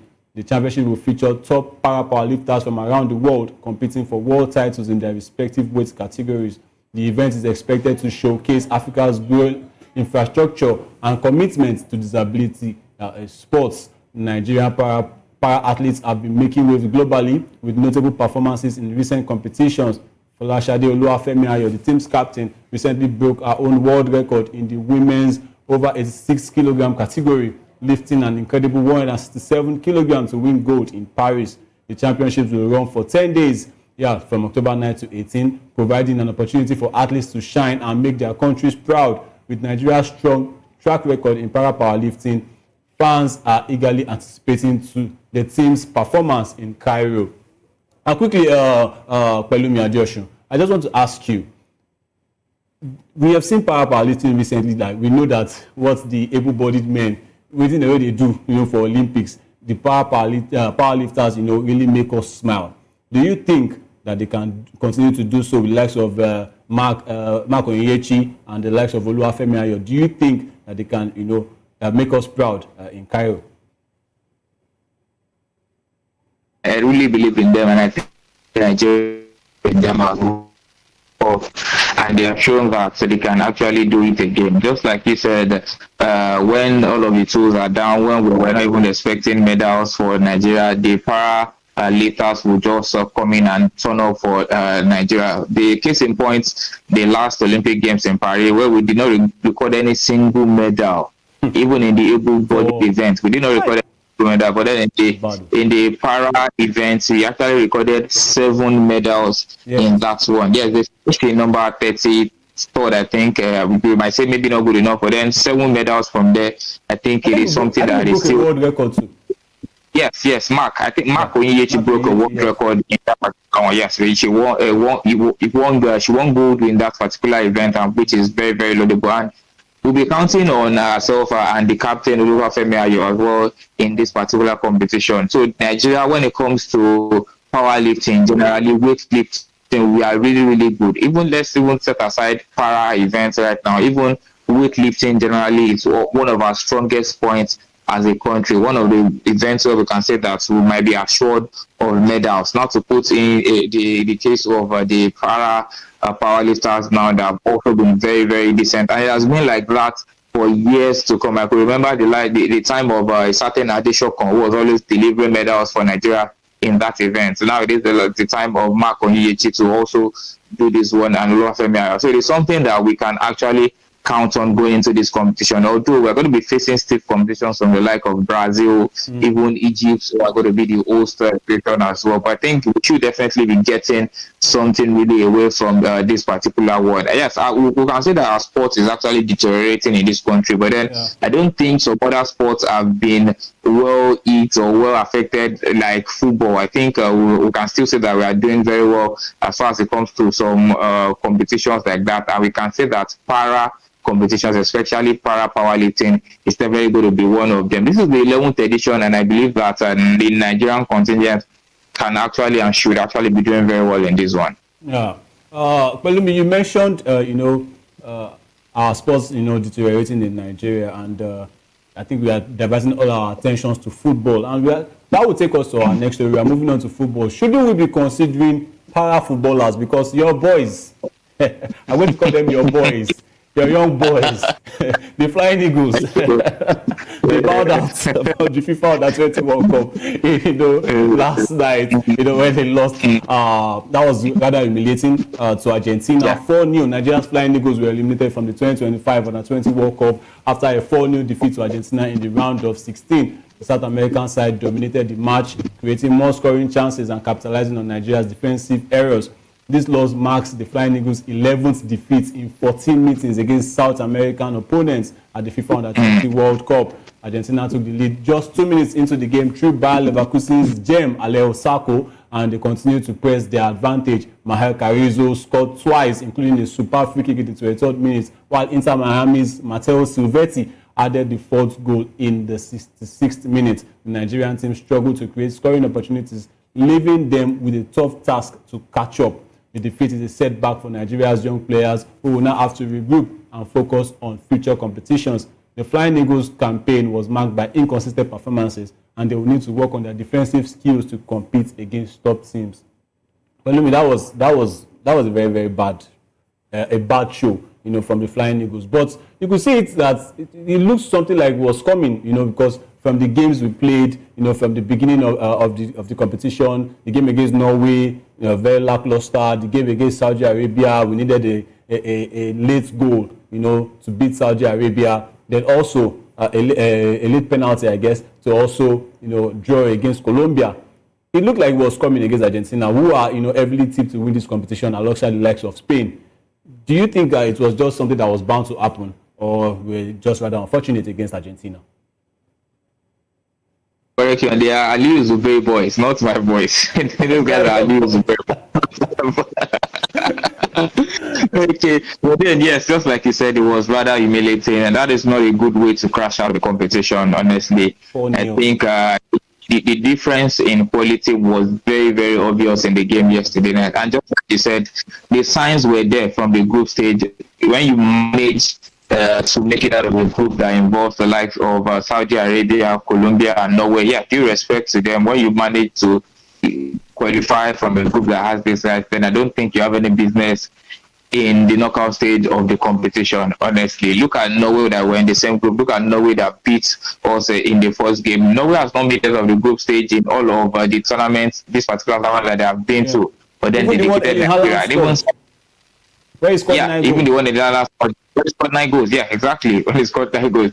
And if we look at Saudi Arabia, who are not really known as a football playing nation to 8 great competitions, who are struggling to beat a certain team. So the signs were definitely there. The quality was not really good. The performance was not good enough. The coaching was also very, very poor. A whole lot of things affected the Nigerian team. And I really love the fact that Argentina capitalized on that and they punished them. I was listening to the coach today saying that in his post-match conference that the 2 quick goals that they considered destabilized the team. And I think that was a very, very valid point, that the defense was very, very poor. And that is what the coach would have worked on since the first few games in this particular competition. Like you actually saw that the defense was not very, very good. A defense that actually conceded 2 goals against Saudi Arabia, that has not kept a clean sheet in this competition so far. Then it should have been worked on. Yeah, in the first game they played with Ahmed Akinyele, but then it was a calamity in that defense in the first game against Norway. It has to be said. It was dropped from the second and third game, and there was still no improvement. And even in the last game against Argentina as well, you still saw the defensive lapses, the goalkeeping error from there, and all of that. So, like I said, a whole lot of things were wrong with this team. The difference in quality was very, very obvious. The Argentine team were head and shoulders ahead of the Flying Eagles of Nigeria. This team has been phenomenal. They come with their top stars, the likes of Claudio Echeverri and Franco Mastantuono. Just imagine those players were there. You're saying it. The likes of Valentin Carboni of Genoa was not also Aselmino as well for Richard Ottoman. So these are, and to also think of it that you look at the Flying Eagles of Nigerian team, this looks like this is actually our best legs. That is my fear of all of these things that happen. Yes. Because you really cannot look at any particular player being dropped from this particular tournament. Yes. Exactly. What player do you want to say deserves to make it? I know before it used to be all saying that, they didn't pick the right set of boys, they have been influenced and all of that. But look at this certain type of guy. These are our best legs. In fact, we have about 7 or 8 foreign players in this team. Exactly. Israel Ayuma plays for a club in Croatia. Daniel Bami just signed for a club in Slovenia. Parobo Areyi plays his club football with Livestream in Norway. A whole lot of them plays their football in Europe. So we only have a few guys. I think Ty Magana with Sporting Lagos, then the goalkeeper Ebenezer Akot to Sporting Lagos as well. Even the other guy, the Salih Yusuf, who was with El Canelo Warriors, has also moved out to Slovakia. So these are actually foreign-based players. Let's look at least look like our best players. I think we only missed like 2 guys who were not released by their clubs. I think 2 of them in France were not released by their club. So these are actually the best legs when it comes to Nigeria under-20 football. And that is a big, big concern for me, because we know that aside winning this tournament, aside doing very well, we consider it as a developmental stage. You want to see these guys go from the under-20 to the national team. I really cannot single out a particular player in this team and say that, maybe this is one for the future. This is one that could actually be useful for the Super Eagles of Nigeria. And it's a big, big fear for me going forward, to be honest. Look at the likes of the South African players. Some of them are even being considered for the national team at this early age. I think I mentioned Echeverri and Mastantuono. They are already playing. After that, under 17 in 2023, they already played for the national team. And looking at this current South African, Argentina team, the likes of Maha Karizo, who scored 2 goals against Nigeria, the likes of Julio Soler, Aleo Sako. These are players that you will see them. You will see them in the next years, featuring for Argentina. It can't really happen in Nigeria, and it shows that golf in class. Some of these boys are also playing their trade right there in Argentina. I know Subiabre plays for River Plate. The likes of Carrizo plays for Vélez Sarsfield. These are players that they are grooming. Very soon you will see them in Europe.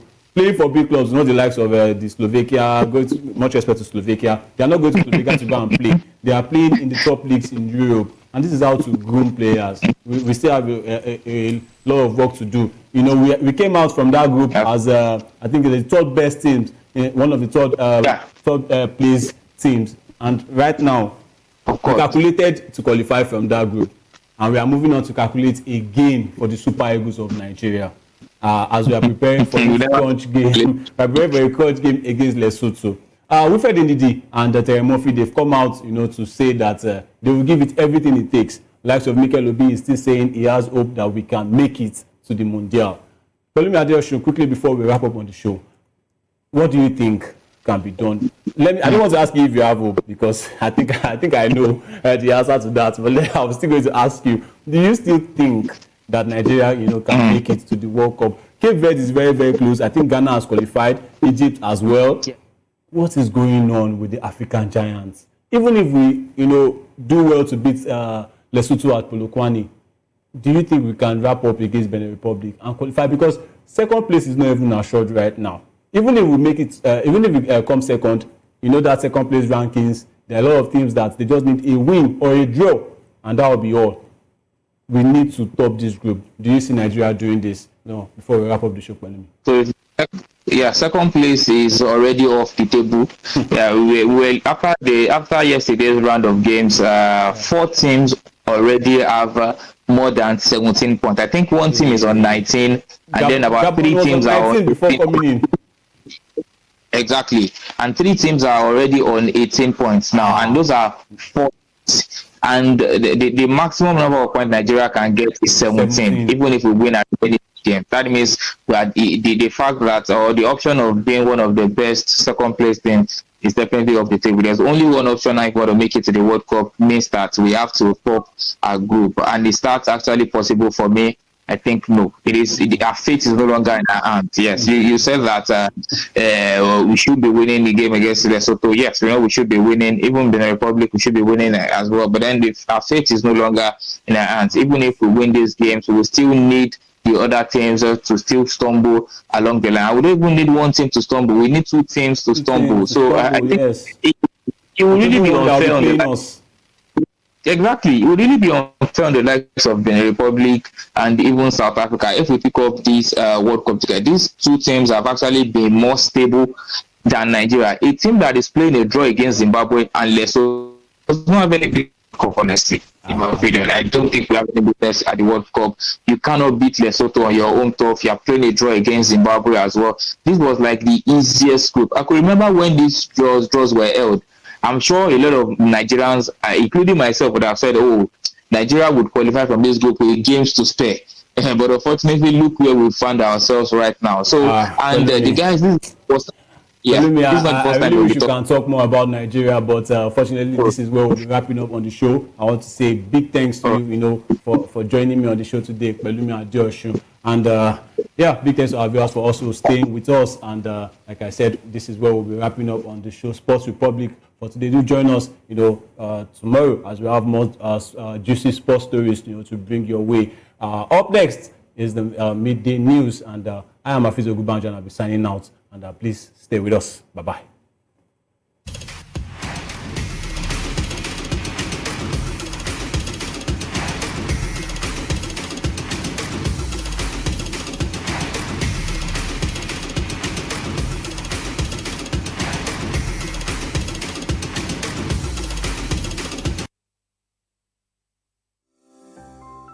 VOP TV. Now, you have more than a voice. From the views on the street, we go to bed empty hunger, to the blaring horns of a hustling city, the loudest voices of the common man got a medium to be heard. This particular administration, they were coming unprepared. It's not a bad thing to renovate the president's law. Through top-notch programming, unbiased reportage of news, sports, business, entertainment, and cultural documentaries, Voice of the People 90.3 FM became a symbol for 21st century media. And now, a new baby is born. Voice of the People Television. VOP TV, youthful, full of vigor and penchant for excellence in the continent's media space, exposing the wrongs, applauding the rights, dissecting the news without fear or favor, through factual and accurate stories and contents. Corruption kills three things that makes a society. Representing the interests of the people and giving them a voice. Voice of the People TV is here to stay towards building a fair society. VOP TV, Voice of the People Television, truly a voice for the people. 2564 is coming up on Barney 9 right. The 2564 Atlantic Tower. What happens in the hush behind hangar doors? Who signs the papers that gamble with lives? Which truths were grounded before they even ever had wings? If you've ever buckled a seatbelt at 30,000 feet, if you've ever stared out of that tiny window and wondered who's really in control of the skies, it isn't just flight, it's power, it's politics, it's pressure sealed in steel. We're peeling back the clouds from runway risks to sky-high secrets. We're diving deep where most dare not to look. Aviation Scope, every Sunday at 7 p.m. only on Voice of the People TV. We don't just report, we reveal. We don't just ask, we uncover. Because when it comes to the skies, ignorance is turbulence. Aviation Scope, the sky isn't the limit, it's just the beginning.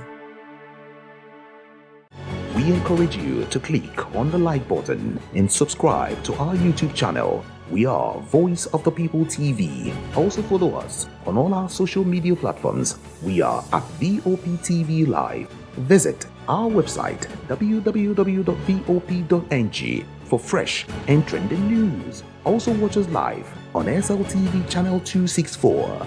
VOP TV, Voice of the People Television. My name is Esther. They call me the Oga Patapata of them are the general overseer of them all.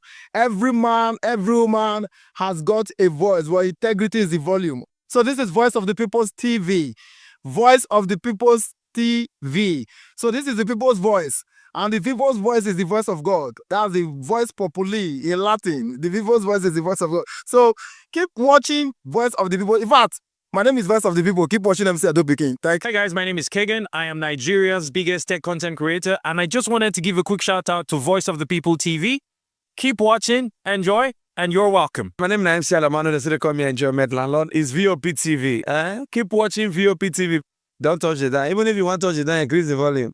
If you don't increase the volume, I told me. My name is Collins Agawabe, popularly known as No Mide, but last, more than No Mide, or more.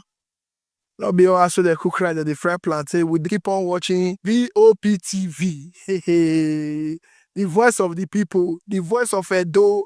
If you want to get the authentic news for Edo, the way it be, that's why they show and all the content anything come on at VOP TV.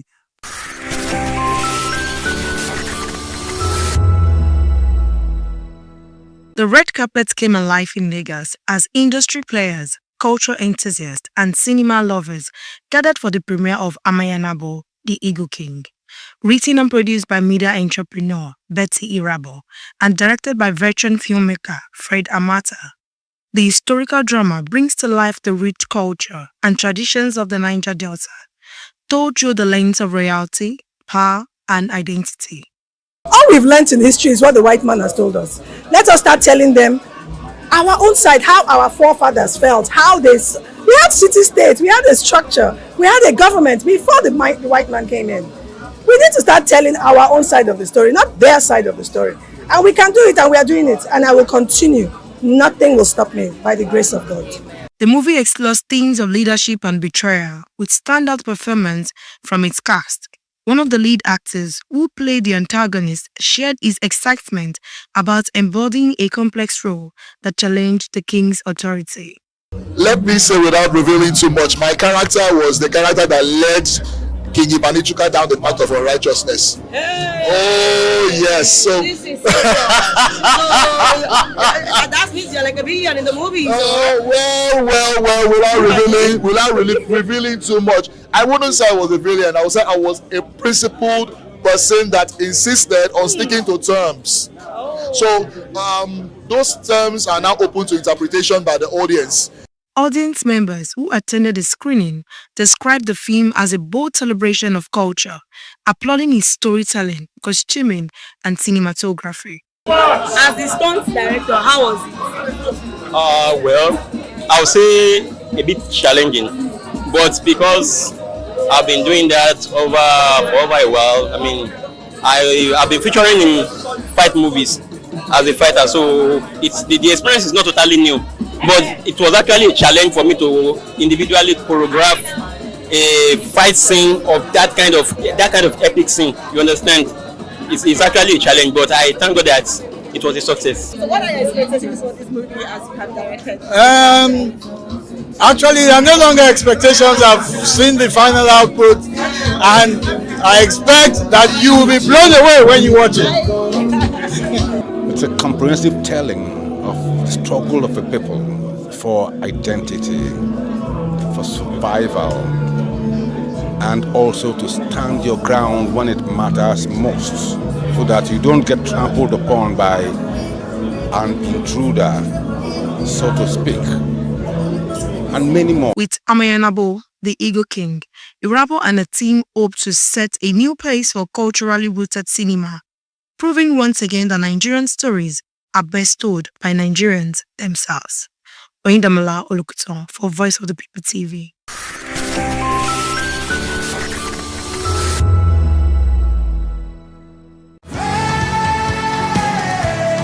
Ever wonder what inspires your favorite gospel artists?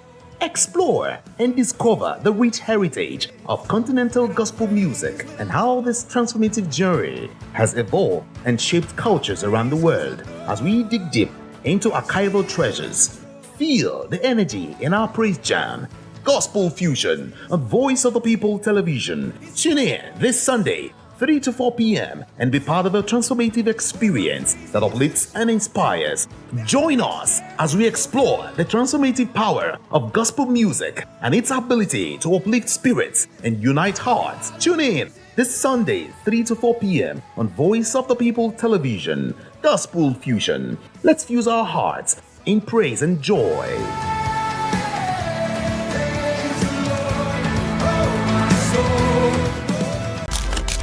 In a world where power shifts with every headline. In a nation full of questions.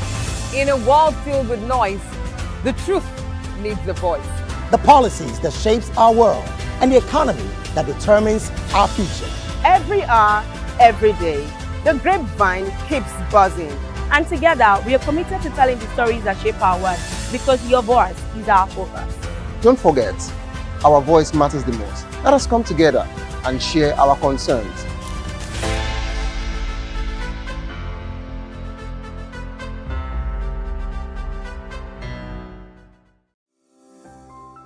VOP TV. Now, you have more than a voice.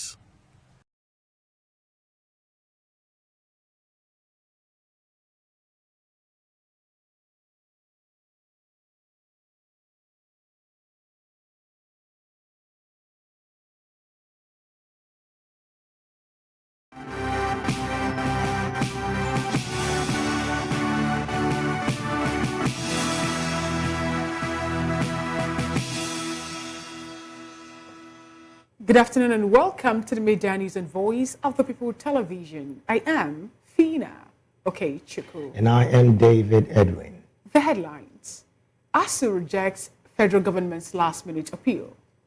Obi welcomes Nnamdi's resignation. Senate asks FG to establish military base in Kwara. Atiku Abubakar supports Sowore's push for Kanu's release. Former FCTA director jailed 24 years for 318 million naira fraud.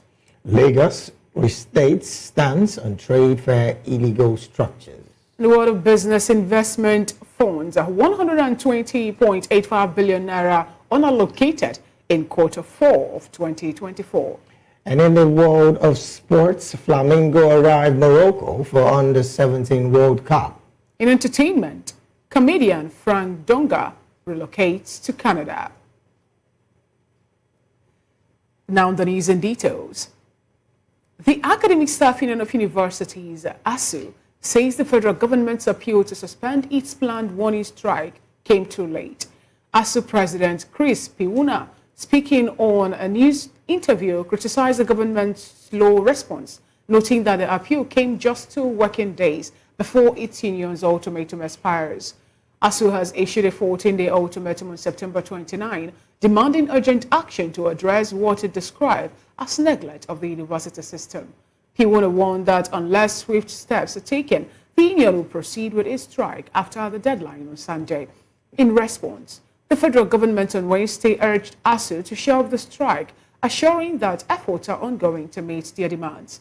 Education Minister Tunji Alausa said negotiations are progressing and that the Mamadou Yaoyale Ahmed-led committee has been reconstituted to fast-track talks with academics and non-academic unions across tertiary institutions. In another development, former Labour Party presidential candidate Peter Obi has praised the resignation of Minister of Innovation, Science and Technology Uche Nnamdi amid certificate forgery allegations. Nnamdi stepped down earlier this week after a Premium Times investigation accused him of submitting forged academic and NYSC certificates during his ministerial screening. In a post on X, Obi called the resignation a decent and honorable step, saying it promotes accountability in public office. He also urged Inec and relevant agencies to begin verifying the academic and professional credentials of all political candidates ahead of the 2027 general elections across all levels, from the presidency to local councils. Obi also stressed that dishonesty and forgery should not have place in leadership. Meanwhile, mixed reactions are trailing the resignation of Nigeria's Minister of Innovation, Science and Technology, Uche Nnamdi, following allegation of certificate forgery. Voice of the People's Television's Press Peters has more in this report.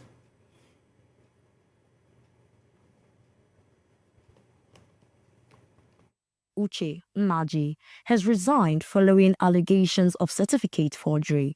Presidential aide Bayo Onanuga confirmed that President Bola Ahmed Tinubu has accepted the resignation. In a statement, Nnamdi said he stepped down to protect his integrity and to avoid distractions to the president's renewed hope agenda. He, however, denied all allegations, describing them as acts of political blackmail. His resignation has reignited public debate on accountability and integrity in government, with many calling for stronger checks in public appointments. His out cannot be from integrity, it's from pressure, because what he does or what he has done is punishable by law. Of course, he should. For now, it's the right decision, but he has to face the law. It depends on the reason why he resigned. If I have more insight on the matter, then I'll have more to say. But I don't think the certificate forgery is a good thing, because why would you actually forge a certificate at first before you emerge as a senator or as a minister? It doesn't really make any sense. I think it's from pressure. That's why I said it depends on the reason why he actually resigned. So everything has a reason why somebody will want to do something like that. At the end of the day, individual need to update themselves and upgrade themselves and maintain their standard. We don't know the details of this problem. We've not known. But if the person sees that it's going to disturb his image and integrity, she can decide to resign. So, but it shouldn't wait until they find her guilty to take the right step. It's a right decision, but in other way, the anti-graft agencies are supposed to prosecute him. They're supposed to prosecute the man. But then they don't feel it as embarrassment for them. But in other way, it's an embarrassment for them. It's an embarrassment. An embarrassment to our senator that screamed the man. You do a screening, you not do a thorough screening to confirm whether what the man submitted is actual or original result. You just do anyhow and leave everything like that. It's a shame for something. It's a shame for something. So Nigeria need to learn a lesson, and people that is in charge to screen anybody, they should take this one as a lesson in case of next time if they want to screen anybody. Actually, he need to resign because he forged certificates, which is not good for our economy and the situation of this country we have now. So we don't expect anybody concerned to forge it because the foundation that is laying, that is the other people will follow tomorrow. So anybody that forge results or to make sure that he enter one post and another, definitely he have to resign for it. Yes, he need it. He need to prosecute it, yes, because he forged certificates. Opinions are mixed. Some people praised Nnamdi for making the right decision, while others said there need to be investigations concerning this matter. Well, one thing is certain, and it is the need for honesty in public service. I'm Praise Peters, reporting for Voice of the People TV. Thank you so very much, Praise Peters, for that report. Now to the National Assembly, where the Senate has called on the federal government to establish a permanent military base in Kwara South to tackle insecurity in the country. The resolution followed a motion of urgent national importance sponsored by Ashiru Oyelola, Senator representing Kwara South, during plenary. Oyelola said bandits, attacks, kidnapping, and killings have reached alarming levels in Ifelodun local government area of the state, forcing many residents to flee their homes.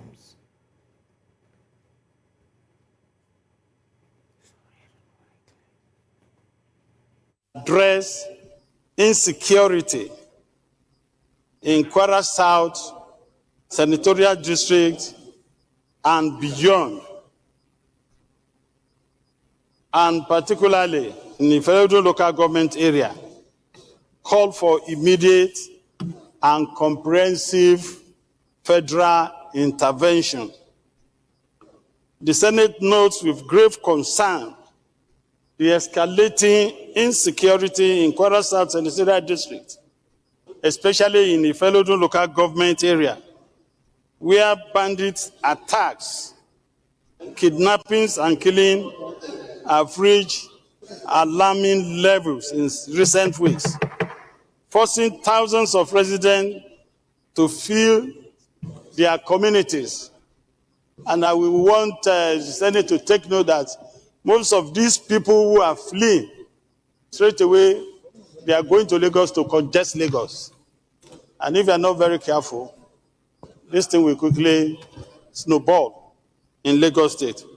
Further notes that within the last month, no fewer than 12 foreign guards and local vigilante members were killed in an ambush by armed bandits in Okeode, including a traditional ruler, Bale of Ogba Ayo community, and several other traditional and community leaders were among those slain in separate incidents in Babanda, Sagbe, Uruago, Gamu Aleri, in Ifelodun local government, Isin local government, Ekiti local government, and Okeoro local government.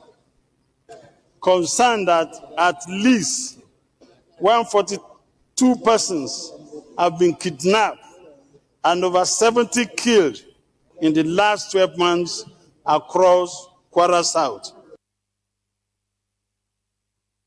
Rimu, Senator representing Kogi West, who seconded the motion, said communities have been overrun by bandits, forcing residents to abandon their homes. South Senatorial District, Kogi West, and Niger State has become the axis of evil for these criminal elements.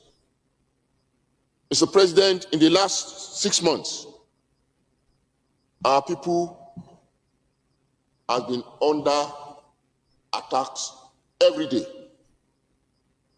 Kidnapping, killing, and looting.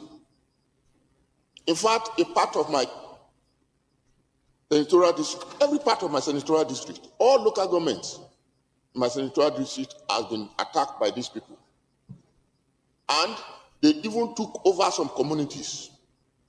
In fact, one of the commissioners that traveled with my governor to the affected area called me yesterday and said, you know they have taken over these communities. They did not only take over, our people fled from those communities, and they came, broke down their homes, and took over their homes. That is the situation we find ourselves.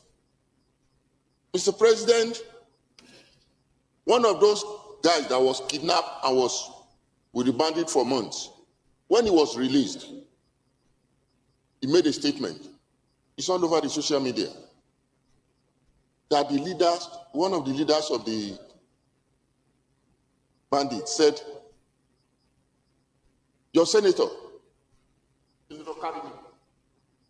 he built barrack for soldiers to attack us. Yes, I built barracks, which I financed privately. It cost me a lot of money just to ensure security of that environment. They said, go and tell him with his barrack and his soldiers, we are waiting and looking for them.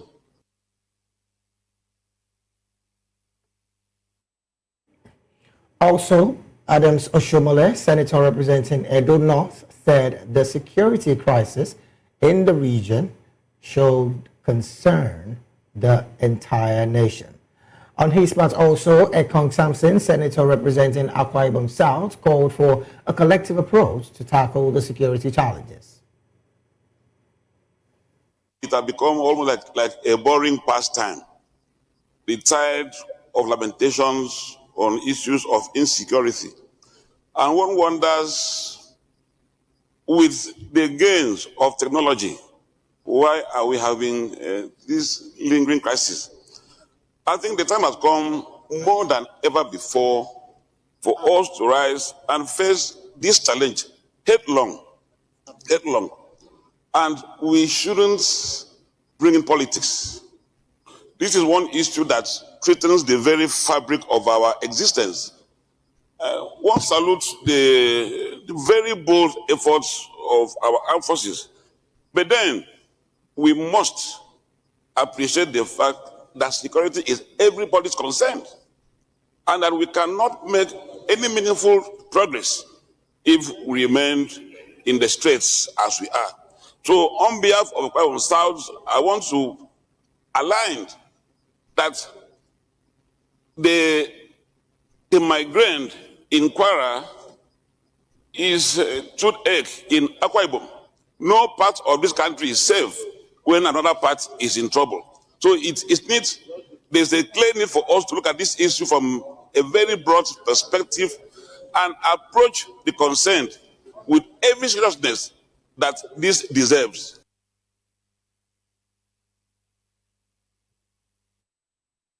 Also, the Senate also directed its committees on defense, police affairs, and national security to conduct an on-the-spot assessment of affected areas and report back within 2 weeks. To establish a permanent military base in Kwara South Senatorial District near the forest belts of Ifelodun as a rapid response hub, and mandate the Chief of Defense Staff, Inspector General of Police, to deploy additional troops and special units to clear the forests and restore normalcy in the affected communities. Those in support of prayer one say aye. Those against say nay. The ayes have it. Prayer 2, call on a National Emergency Management Agency to immediately provide humanitarian relief to displaced persons. Those in support of prayer 2 say aye. Those against say nay. The ayes have it. Prayer 3, direct relevant security agencies to identify and prosecute local collaborators aiding bandits operations in Kwara South and other affected areas in the country. Those in support of prayer 3 say aye. Those against say nay. The ayes have it. Prayer 4. Mandate the Senate Committees on Defense, Police Affairs, and National Security and Intelligence to undertake an on-the-spot assessment of some affected areas and report back within 2 weeks, and mandate the Senate to invite the Minister of Defense, Chief of Army Staff, and Inspector General of Police to brief the Senate in plenary on the coordinated federal response to insecurity in Kwara and other areas so affected. Those in support of prayer 4 as amended say aye. Those against say nay. The ayes have it.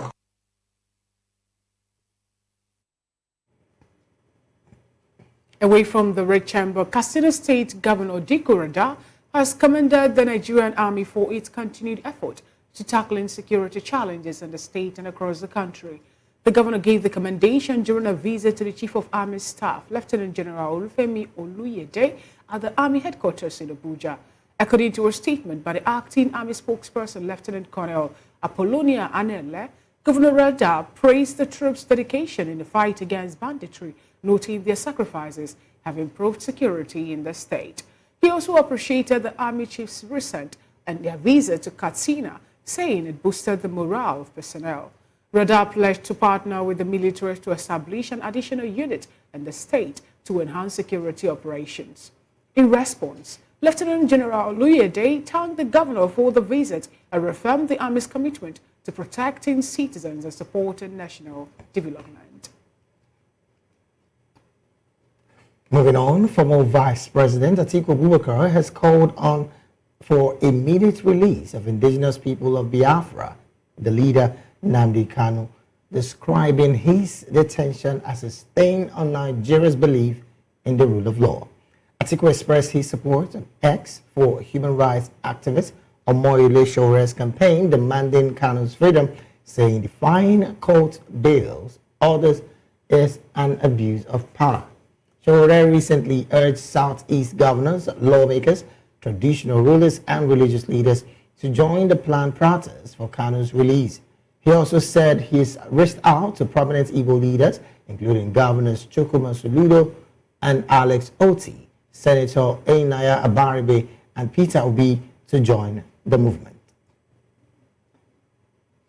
Away from that, the Independent Corrupt Practices Commission has secured a 24-year jail term for Garuba Doko, a retired director of finance and administration with the Abuja Metropolitan Management Council. Doko was convicted by a federal high court in Abuja for 318 million naira fraud involving corruption and money laundering. Justice James Omotosho ruled that the prosecution proved its case beyond reasonable doubt, describing the evidence as credible and sufficient. The judgment follows charges brought by the ICPC on 6 counts. You're still watching the Midday News right here on Voice of the People Television. We'll go on a very quick break right now. When we return, the analysis segment of the news will be up next. Please do stay with us.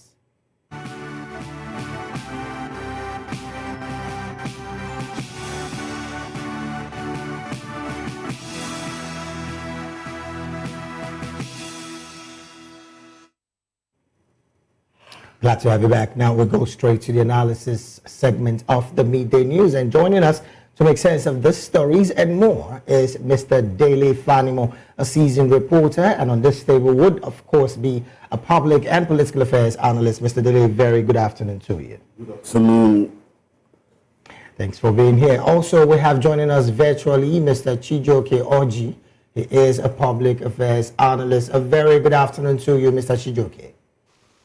Good afternoon. Thank you for having me. Thank you so very much for being here. Quickly, let's come to this conversation. And I'm going to start with you, Mr. Chijoke.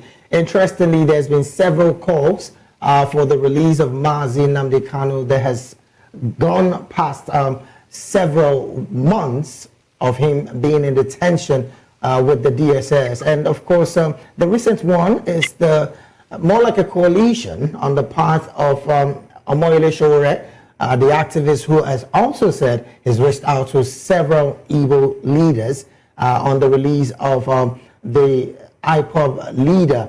From your perspective, looking at these particular call from Sowore to some of these other Igbo leaders, do you think this noble call might gain momentum to seeing through the release of Nnamdi Kanu, who again is having some situation with his health, and of course the National Hospital is at the top of it as we speak.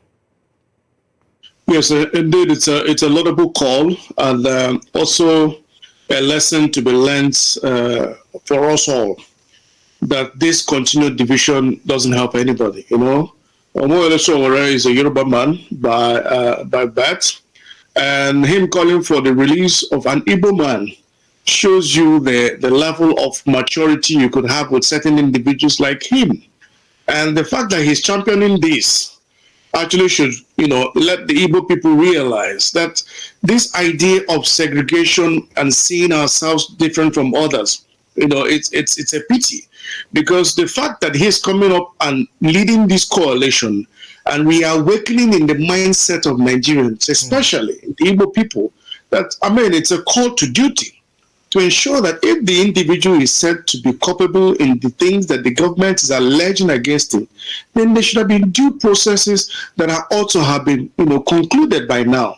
But in cases where the federal government seems to have, disobeyed countless court orders to release this individual, and this wake-up call is coming on the heels of the fact that there's a renewed hope of Nigerians to say, yes, we should all be equal before the law.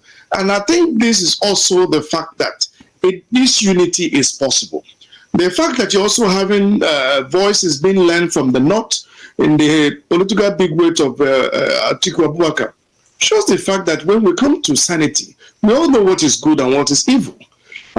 Nobody would say that it's been a fair thing that an individual has been incarcerated in almost 10 years, in detentions at different times by the government. And yet, this individual the government hasn't been able to build any quality case against him. I think the fact that, it's coming now, and more or less setting an agenda and a date for this demand is coming as a wake-up call. And look at the manner in which he's asking for, in a civil and just protest, not in a violent fight for fight or tooth for tooth. And these are the things that we should learn as a people, that there is strength in togetherness. When all of us, knowing what is right, can all come together to agree on how to move this nation forward. It is a wake-up call to the Igbo. That the days are gone when we should continue to have the idea that when an individual is alone, is in problem, is alone. Right. Just like we saw in the case of former Governor and now Senator Ojuzo Kalu, when he shed tears on the floor of the Senate. It was an eyesore, the fact that a lot of Indians didn't speak up to say, no, this is one of us. If he's going through a certain thing, we should be identifying with him to know what it is that will make a father of people, be crying. And just shows that the fact that while businesses were thriving and is helping needless and countless people, he was their brothers, he was their fathers, he was their uncles. But when he had issues, he's alone. It's the same case with Nnamdi Kanu, who seemed to be fighting for the struggle of the liberation of the Igbo people. Okay. Now you have these issues, you've had Igbos at the forefront withdrawing and allowing a Yoruba man now by extraction to come and leading this justification. So sorry to cut your line of thoughts there. I wanted to stay on the part you mentioned just a couple of seconds ago, particularly the fact that some Igbos have clearly distanced themselves from the call for the release of Mazi Nnamdi Kanu. But I would say that some quarters would not want to agree totally on that particular perception that you just raised, because the Ohanese Igbo has also been vocal, and of course several other Igbo leaders have been vocal. But there are also concerns about the people that Omoyele Sowore picked when he was talking about this coalition. And clearly, he did mention the governor of Abia State and, of course, the former presidential aspirants of the Labour Party, the person of Mr. Peter Obi, excluding the likes of the Imo State governor, who, again, is a leader in the Southeast. Some quarters have said, why would this exclusion be done? Is it because he's in the ruling party and might not want the person of Mazi Nnamdi Kanu to be released from the hands of the DSS? or is this another political tool on the part of the likes of other political bigwigs that have been quiet on his release? One thing I can tell you, let me just even mention the idea of Ohanes and Igbo and the other pan-Igbo cultural groups in the past. You've had the leaders, speak, and most times they speak, it is perceived to be that they are on their own. When the late Obiozo kept on making this call for the release of Nnamdi Kanu, we didn't see the major big weights of the Igbo coming out to say, yes, this is what we're calling for. He's our son. All we could see is a lip service that, yes, some cases you probably have seen these individuals in a particular venue or meetings where Obiozo would publicly make these comments, and also the late Iwanya also made the same comment. But you had it at points where it seemed it was only them speaking and clamoring for this, okay? Because we have other big weights in Nigerians that are Igbo men and women that are doing extremely well, who have, for one thing or the other, deliberately kept away from being identified or even knowing about the struggle. I wouldn't want to mention them, but we know them and they know themselves. But however, bringing to the question of regarding the current Imo State governor, yes, the continued fight and misconception, also misrepresentations in most areas, in most quarters, has made it extremely difficult to even understand his stance, or even what he knows about the Nnamdi Kanu's visions, and also which is also benefactor of the same thing, because the clamor and the recognition of the Ndibo's place in Nigeria has continued to be a struggle, not just for today. And these are one of the things that I believe Nnamdi Kanu was trying to echo out of the fact that in a situation when Ndibo are continually being treated as strangers or second-class citizens in the country where they belong to, where they are not recognized in terms of the regional governance of their people, where their representation is ensurely being truncated in most cases, and the few ones who get over to Abuja, are towing the lines of making sure that they do what the Abuja protocols observe or want of them. Because in most cases, you don't see these individuals expressing their own freedom. I'm happy you actually made mention of that, Mr. Chijoke. With that, I have to ask this question. Do you think that this call from Sowore for prominent political Igbo leaders will actually yield any good result? Are you seeing prominent Igbo leaders, political elected officers joining this particular move? Or is it just going to be treated again, more like as an opposition move against the incumbent? I see them joining the movement because now it's now going to be polarized in the sense that the ordinary man on the street would definitely be pointing at their leaders, especially the governors and the people at the top. Like how possible do you think that will turn out to be when you have the likes of Dave Umahi say that the Southeast is not being marginalized anywhere, especially with this present administration, pointing to the fact that they have so many, or they have a strong federal presence in the Southeast? Recall that one of the reasons Nnamdi Kanu actually became a top discussion is the fact that he was talking about the marginalization that the Igbos are facing, or they've been facing even after the war of 1967 to 1970. I can tell you clearly that even Dave Umahi's speech contradicts himself. If Dave Umahi was a free individual to administer the ministry he says to be a professor or claimed to be professoring in construction, I'm sure he'll be doing a lot of things in terms of accountability. Are you of the opinion that political Igbo leaders, when they're being elected, would forget where they come from over the stomach infrastructure? Is that what you're trying to say on this table this afternoon? The thing is, a lot of these individuals have got their hands stained in the cookie jar. And because of that, Abuja has the records of these individuals. You don't expect them to be free and fair in the expression of speeches, because once they seem there's to be a threat, definitely they are the ones going to be, invited. And once they're invited, of course, it comes with a lot of skills. Talking about the fact that Ndibo are not marginalized, I mean, it's a mere smirk or mockery, because even the ordinary man on the street sees it clearly. How the perception of Ndibo is seen all over Nigeria like a second-class citizen. Let's even leave the governance structure. Look at how the Igbo businesses have been attacked on a daily basis, and how much of lip services is paid to in terms of, ensuring that due justices are meted out to individuals that actually perpetrate this. We've had people come out on glaring screen to Nigerians and tell Nigerians all kinds of propagandas, and they were never questioned. We had a man recently who threatened the wife of the sitting president of the Federal Republic of Nigeria that whoever sees her and has the opportunity to kill her should do so because she was branded an infidel. All right. We didn't have the DSS invite the individual. Thank we you. didn't have any information from the NSA office. By the way, the NSA office is actually a complete mess. Thank you so much. Thank you, Mr. Chijoke, for taking us, through that route. Let's bring it to the studio here. We would like you to still be there because we'll still get back to you. Now, Mr. Fanimo, persons are talking about how ununited the Igbos are.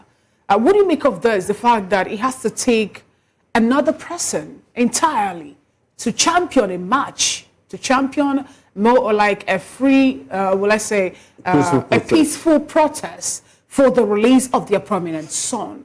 And also talking about the demolition being done here and there, and the fact that some persons have made some statements. We can recall one time ago, a certain senator says, if a certain tribe does not vote in Lagos, they should be thrown into the lagoon. And, we don't really get most of them coming up or pushing up the front to say, we want this not to happen. And the only person who decided to talk about it has been languishing. And yet, we're not seeing them, or more like them not being active to talk about it. Wow, how do you feel about the fact that it takes someone else to champion their fight? It's not a new thing that some persons that may not actually be directly affected by some policies will stand up to say, no, this is not the right, appropriate thing to do.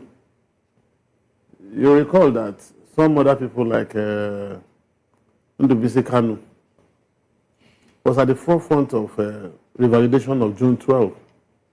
It was an evil one. Victor Banjo fought on the side of the Biafra.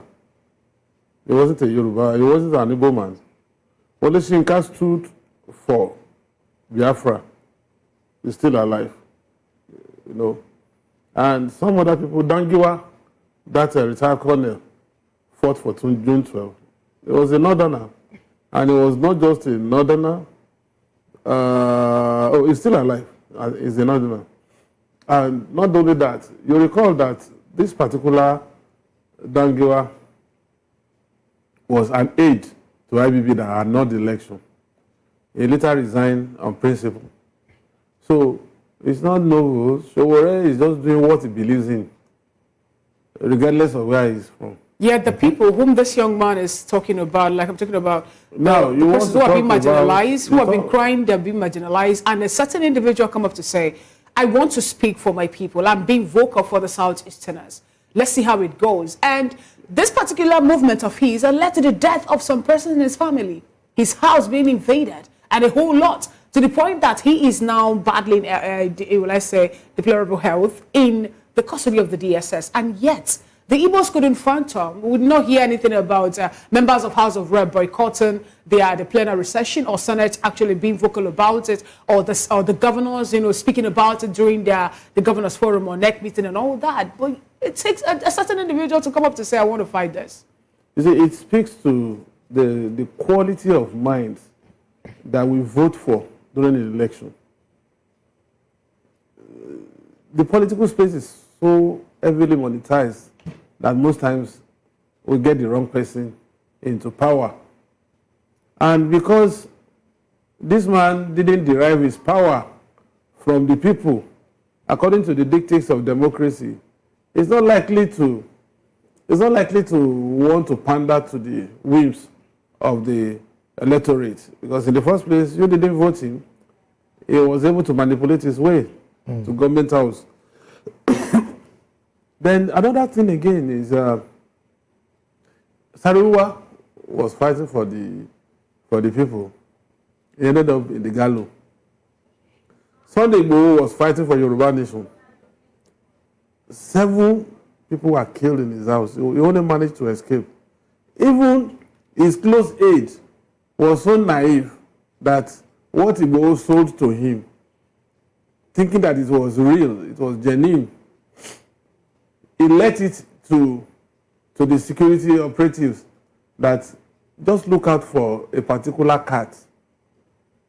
Make sure when you see the cat, either you capture it or you arrest it, then you have arrested Igboho.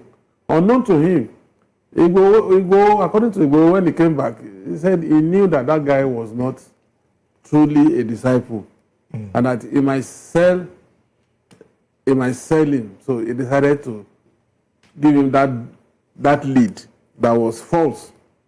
So we have seen all this. It's not Nnamdi Kanu is not just an example. It's just one of the statistics of those who decided to take up agitation for their people. Right. But the important thing, and where you raise that question, that why are these people, in spite of their influence, in spite of their position, why would they not stand up for their soul? You see, I've said it. Politicians, particularly in Nigeria, what will pay them, what will perpetuate them, is what matters to them.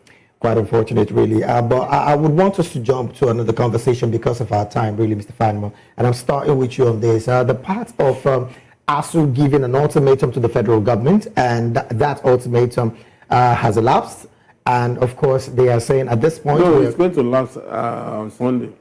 Well, today is Thursday, so we hope that... 2 days to the expiration of the ultimatum. Because, of course, we know how it is when it comes to government officials and the weekend days of work. But the concern now is the fact that at this point, the ASUU body are saying we are not backing up from our planned protest, our planned strike.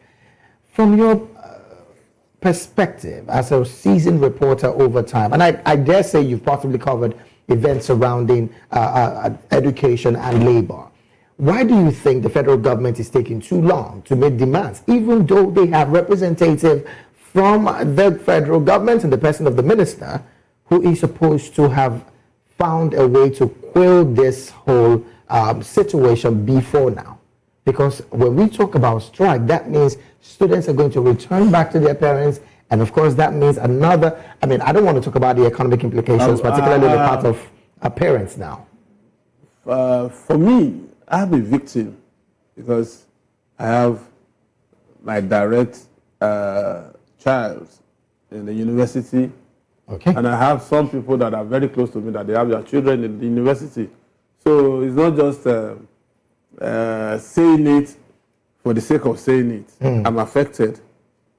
But the point is, you see, it still boils down to the insincerity of our politicians. You imagine, you know that you have just about 3 months to the expiration of your tenure. You sign an agreement that is not enforceable. You see governors, you will see a rush of salary increase very soon, by next year. A governor that knows that he's going to terminate his second term on May 29, 2027, will increase in March to 200,000 minimum wage, employ 5,000 people, knowing full well that he will not be able to pay, just to create problem for his successor. Okay. You see, the 2009 agreement signed by the Jonathan administration was too steep that it would take almost the whole budget allocated to Ministry of Education to be able to implement. And the Ministry of Education does not cater to universities alone. You have technical college, federal technical colleges, you have polytechnics that are owned by federal government, you have colleges of education that are owned by federal government. And those people, they usually wait in the wings. Once ASUU gets his way, they come in. Just like when doctors are on strike, National Association of Midwives and Nurses, they're already planning. Interesting. Well, so it's a dicey situation for the government. It's a dicey situation for the government. Well, interesting one there. Let's go to Mr. Chijoke and hear his opinion on this particular situation concerning ASUU and the federal government. What's your position, basically? Because as it stands, ASUU has clearly said, we're not going back from what we decided before we waited for negotiations to be done with the federal government. It is highly disappointing, extremely, heartbreaking that we still have to talk about the same thing. I don't think there's been any successive administration that has come on board without having these incessant strikes at every time, interjecting and disrupting the studies. And yet, I'll be honest with you, this is not rocket science to manage. In the first instance, let us not deceive ourselves.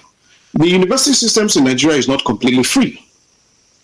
Now, all the various funds that are being taxed on parents that are paid, where do these funds go to? Just recently, after the collapse of our economy by the current Minister of Finance and his cohorts, the entire universities hiked up their fees. And what was the intention?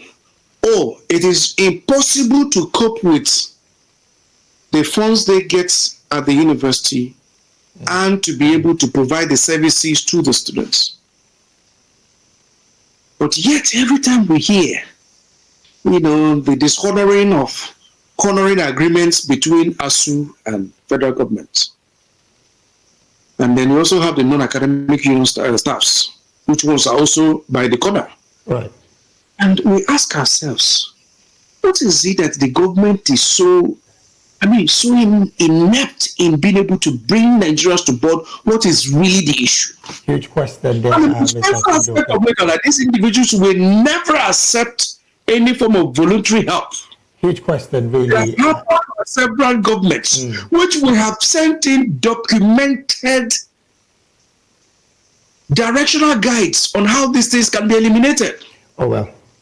So sorry about trying to butt in here because of our time, really. We've passed the time for the analysis segment of the news, and want to say we sincerely apologize for cutting your line of thoughts there. But we also want to say a big thank you to you for sharing your thoughts and opinions with us. We've been talking virtually on the analysis segment of the midday news with Mr. Chijioke Orji, a public affairs analyst. Once again, thank you so very much, Mr. Chijioke, for being here. Thank you. Thank you for having me. Thank you so very much. We also had on this table, live in the studio with us, Mr. Dele Fanimo, a seasoned reporter, and also on this table, public and political affairs analyst. Mr. Fanimo, thank you so very much for being here. It's always my pleasure. Well, the rest of the midday news will continue shortly, just after this quick break. Please do stay with us.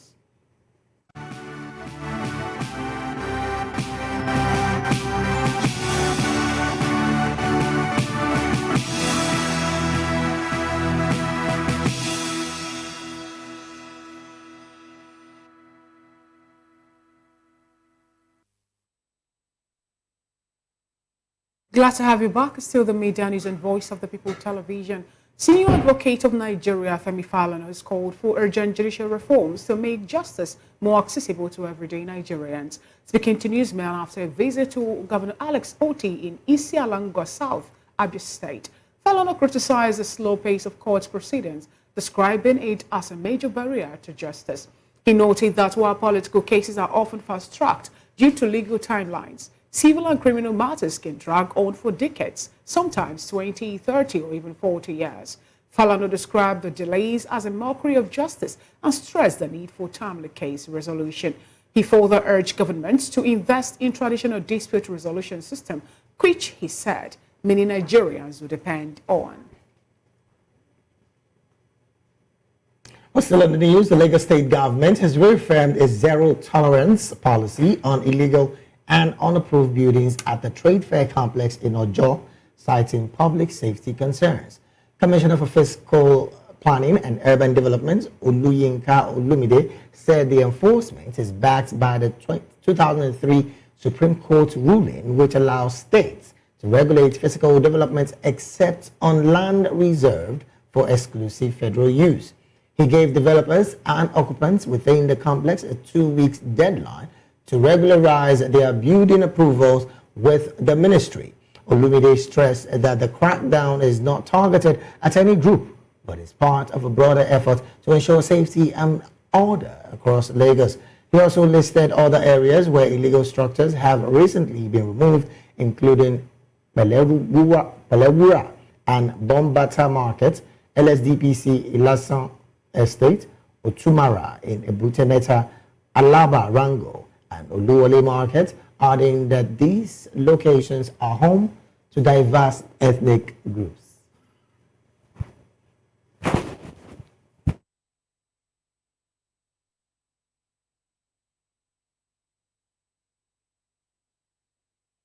Moving on to the business segment of the media news. New data from the Security and Exchange Commission, SEC, shows that 120.88 billion naira in registered private equity and infrastructure funds remain undeveloped in Nigeria's capital market as of the fourth quarter of 2024. Out of the 409.06 billion naira in total committed capital, only about 70.5% or 288.18 billion naira has been drawn down. Infrastructure funds with 305.97 billion naira committed have utilized 248.27 billion naira, leaving 57.7 billion naira, nearly half of the undeployed funds, still idle, signaling delays in project execution.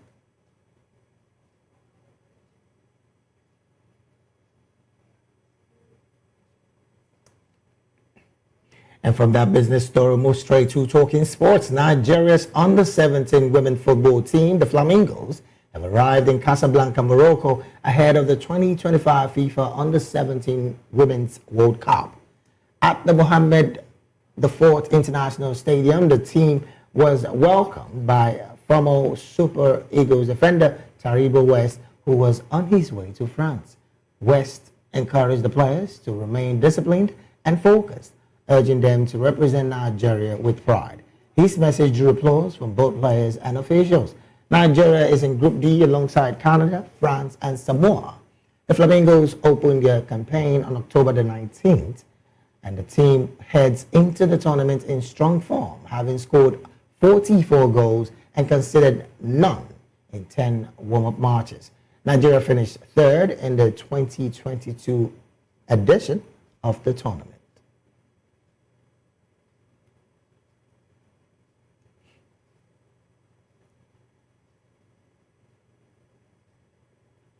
Moving on to entertainment, Nigerian actor and comedian Frank Donga has begun a new chapter as a multimedia communication specialist for the government of Canada.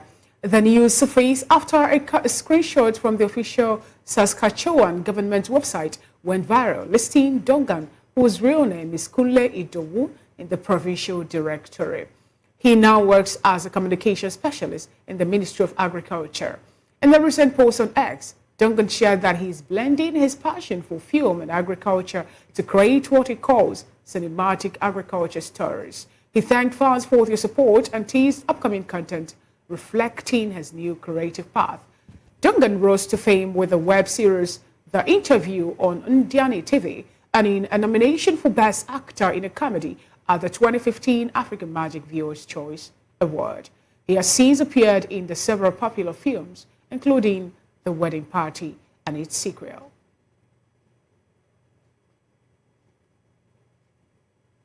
And with that entertainment story, we've come to the end of the midday news. But before we go, a quick look at the headlines again. ASUU rejects federal government's last-minute appeal. We also told you that Peter Obi welcomes Nnamdi's resignation. Nigerian Senate asks federal government to establish military base in Kwara State. Atiku supports Sowore's push for Kanu's release. And former FCTA director jailed for 24 years for 318 million naira fraud. Lagos real estate stands on trade for illegal structures demolition. In the world of business, 120.85 billion naira unallocated in Q4 of 2024. In sports, we told you that Flamingos arrived Morocco for 2017 World Cup. And in the world of entertainment, comedian Frank Donga relocates to Canada. And that is it on the media news. Do well to subscribe to our YouTube channel. On YouTube, we are Voice of the People TV, and in all other social media platforms, we are VOP TV Live. Up next on the schedule is a Spotlight Show with Precious and Kanu. I am Fina Chuku. And I am David Edwin. Good afternoon.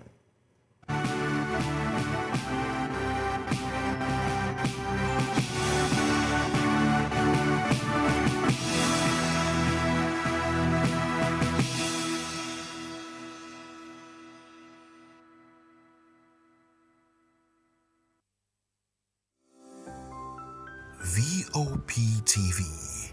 Now, you have more than a voice. Hey guys, what's up? How you all doing? They call me Ovisha Nelson One, your number one celebrity host, and you are watching Voice of the People Television, VOP. Stay tuned. Uyi Osarate is my name. I am a friend of the microphone, Voice of the People TV. That name is unique, and the brand is very sweet. I like the packaging, picture qualities, camera qualities, and then of course, the quality of human beings that I see sometimes on your channel. I talk and get paid, and I look forward to being in your studios. Oh yes, you are on to Voice of the People TV, live here in Benin City, the cradle of black civilization. What are you waiting for? Tune in, bro. VOP TV. Now, you have more than a voice. 2564 is coming up on Barney 9, right? The 2564 Atlantic Tower.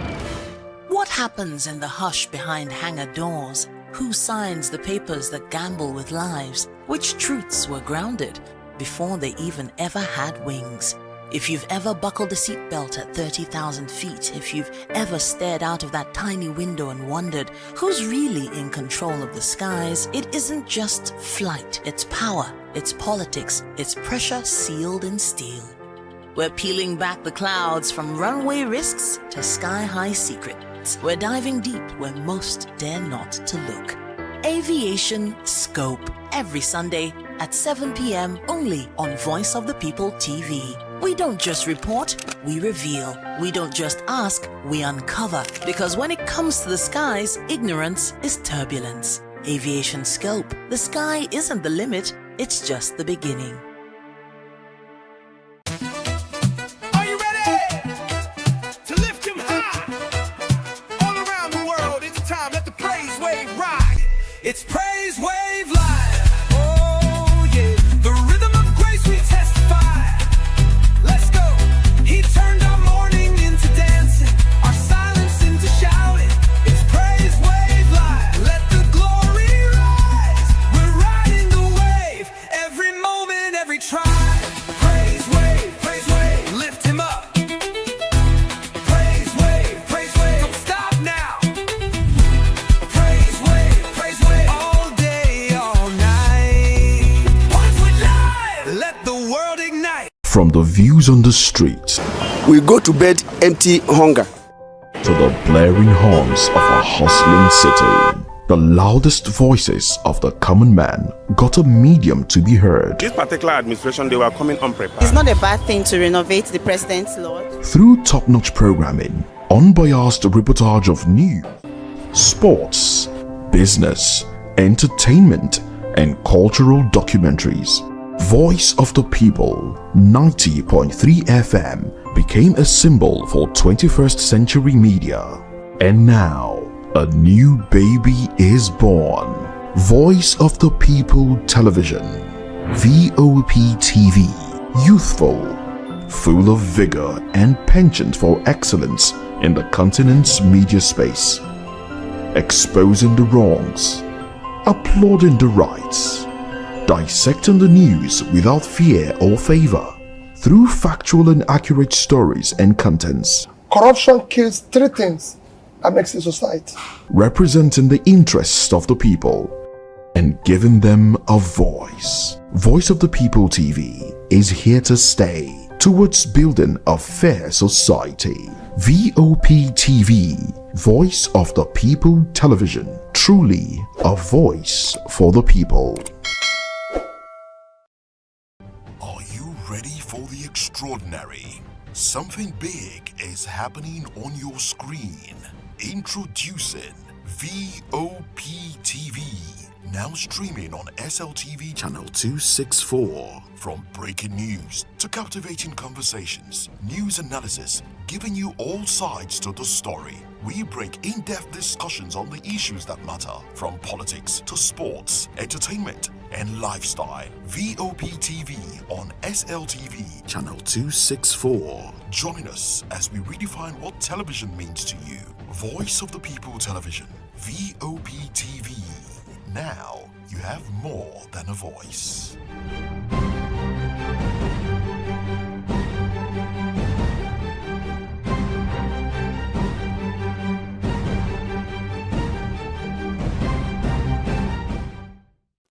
Welcome to Kitty's Corner. Every weekend is a new journey. Join Auntie Oni as she embarks on thrilling adventures. Each episode takes the young explorers to a different fantastical world filled with exciting challenges, making new friends and learning valuable life lessons. The show begins with lots of excitement in a cozy storytelling mood. Fairies teach the importance of kindness, honesty, bravery, teamwork, or curiosity. Kitty's Corner is a delightful blend of fun, education, and imagination with catchy songs, interactive games, and heartwarming stories. Join Auntie Oni every Saturday, 10 a.m. to 10:30 a.m. on Voice of the People Television. Kitty's Corner, perfect destination for curious minds.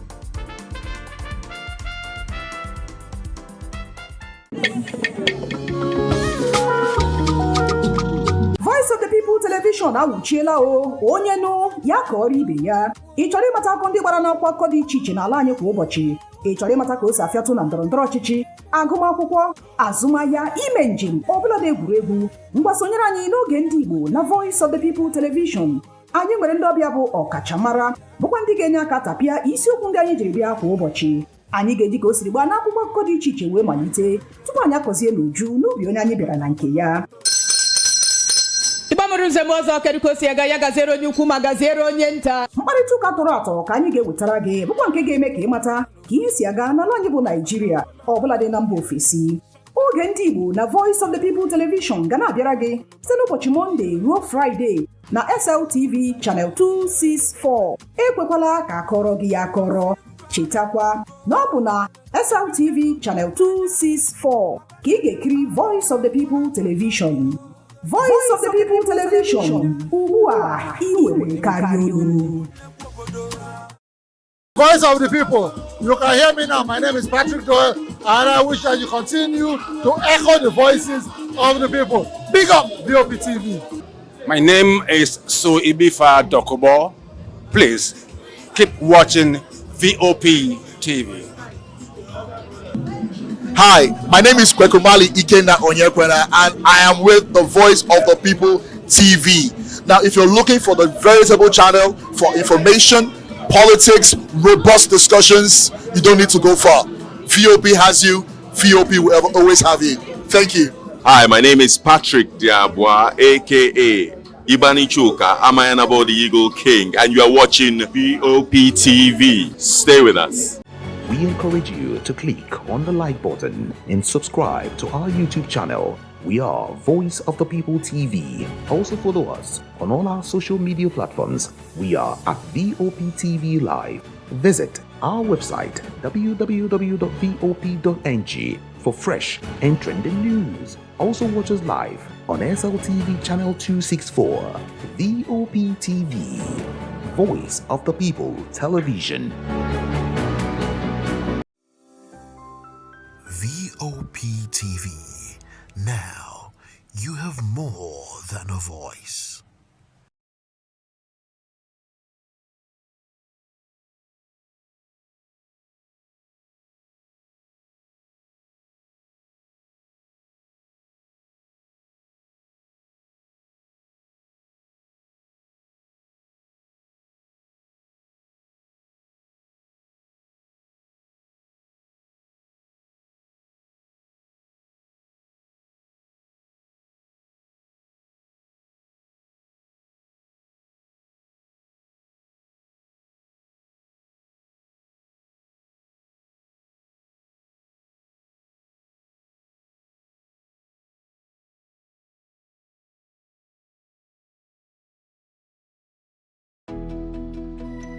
Three years ago, we lit the spark.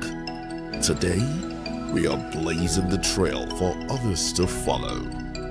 VOP Media is free. 3 years of breaking boundaries, 3 years of being that bold voice that echoes the thoughts of the people. 3 years of telling stories that matter. We have experienced complete breakdown in democratic governance. We are not just a brand, we are a movement, giving voice to the voiceless. We go to bed empty hunger. To every viewer, every voice, and everyone that has made us who we are, we say thank you. VOP Media, 3 years and still counting. VOP TV. Now, you have more than a voice. Join us on People's Voice, where we amplify the voice of those that matters the most. Join the conversation. Share your thoughts with me. I am Savior Udo. Weekdays, Monday through Friday, from 4 p.m. to 5. Don't forget, our voice matters the most. VOP.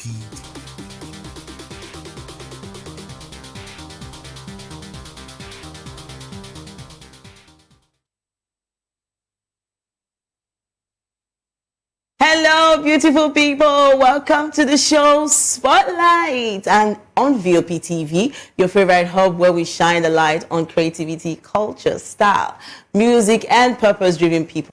I'm your girl, Precious Agmanu, aka call me Prezi. So today's episode is an interesting one. I'm sure you don't want to miss this. It's a new day to stay positive, inspired, and grounded, because we are bringing you exciting blend of gist and purpose. So please don't go anywhere. Please sit tight while we ride together. And yes, first on our list, we are talking about plenty gist. But today's one, we are talking about popular relationship coach, Blessing CEO, has actually come out to say she hasn't broken up with Ikechukwu Obona, popularly known as IVD. So all the news and all the plenty things. In a recent social media post, she declared love is not for me, signaling a final break from the romance that once drew heavy media attention. So the pair, who got engaged earlier this year, had also collaborated on content together, efforts which she now says has officially come to an end. And that was the post she actually posted the last time. So after a while, she also had a recent post that she said that she was losing her touch of controversy. So with pictures of she and IVD, because what is all this? You just want to give people a heart attack. I don't get it. You know, a lot of people came out to say, thank God that you have broken up with IVD and the rest of them. The CEO just know and say a lot of things for this internet just they go on, because she just want people leg, people who don't they talk plenty. She just want drag people come out. All right, a lot of people have actually come out, and fans has actually come out to say, so this is just all prank and all games and stuff like that. So yes, we have a lot of comments. Let's take some comments and let's just a lot of people have actually come out to say things concerning Blessing CEO and IVD. Yes, and somebody said photographed by Dari Visuals, kindly tag please, I beg you. So someone said we never believe the breakup news. Whoever believed the breakup news, that like, do you get what I'm trying to say? Even where she puts that she thinks that she'll be selling the ring, like when I first saw that, I knew that, see, this, is not just joke, she's not cruise, because you understand what I'm trying to say. We sell ring, not to go return. I'm like, you will not even be in that position to say that you will sell the ring. Talk more of saying that you want to put a flower on the on the tattoo she had for IVD, and she said she was going to cover it with a flower. Why? Please. So somebody said, another person said, we don't really send your good or bad news for here. At MK Fashion, Kilo Day, if you don't have anything to say, just leave them alone peacefully. So Adora Chima said, Mommy, so fine. Please, the beauty is speaking. Another person said, at Roy CEO said, now you they spread bad news. Now you they say we like bad news. Please.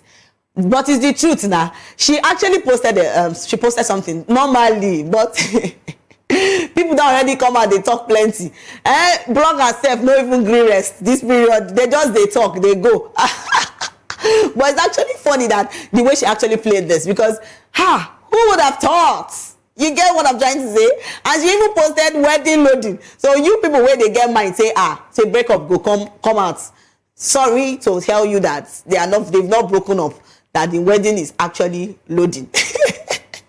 So let's take more comments. We have a lot of comments on people talking about Blessing CEO and IVD. And yes, another person said, you sabi this internet things. Of course now. Do you get what she's trying to say? Another person said, this woman, you rich. Like, she's strong. She's strong, huh? A lot of people are just saying same things concerning this. Let's take more comments. We have a lot of comments. Somebody has said, lol. Another person said, you call this controversy. Only Mumu believed it.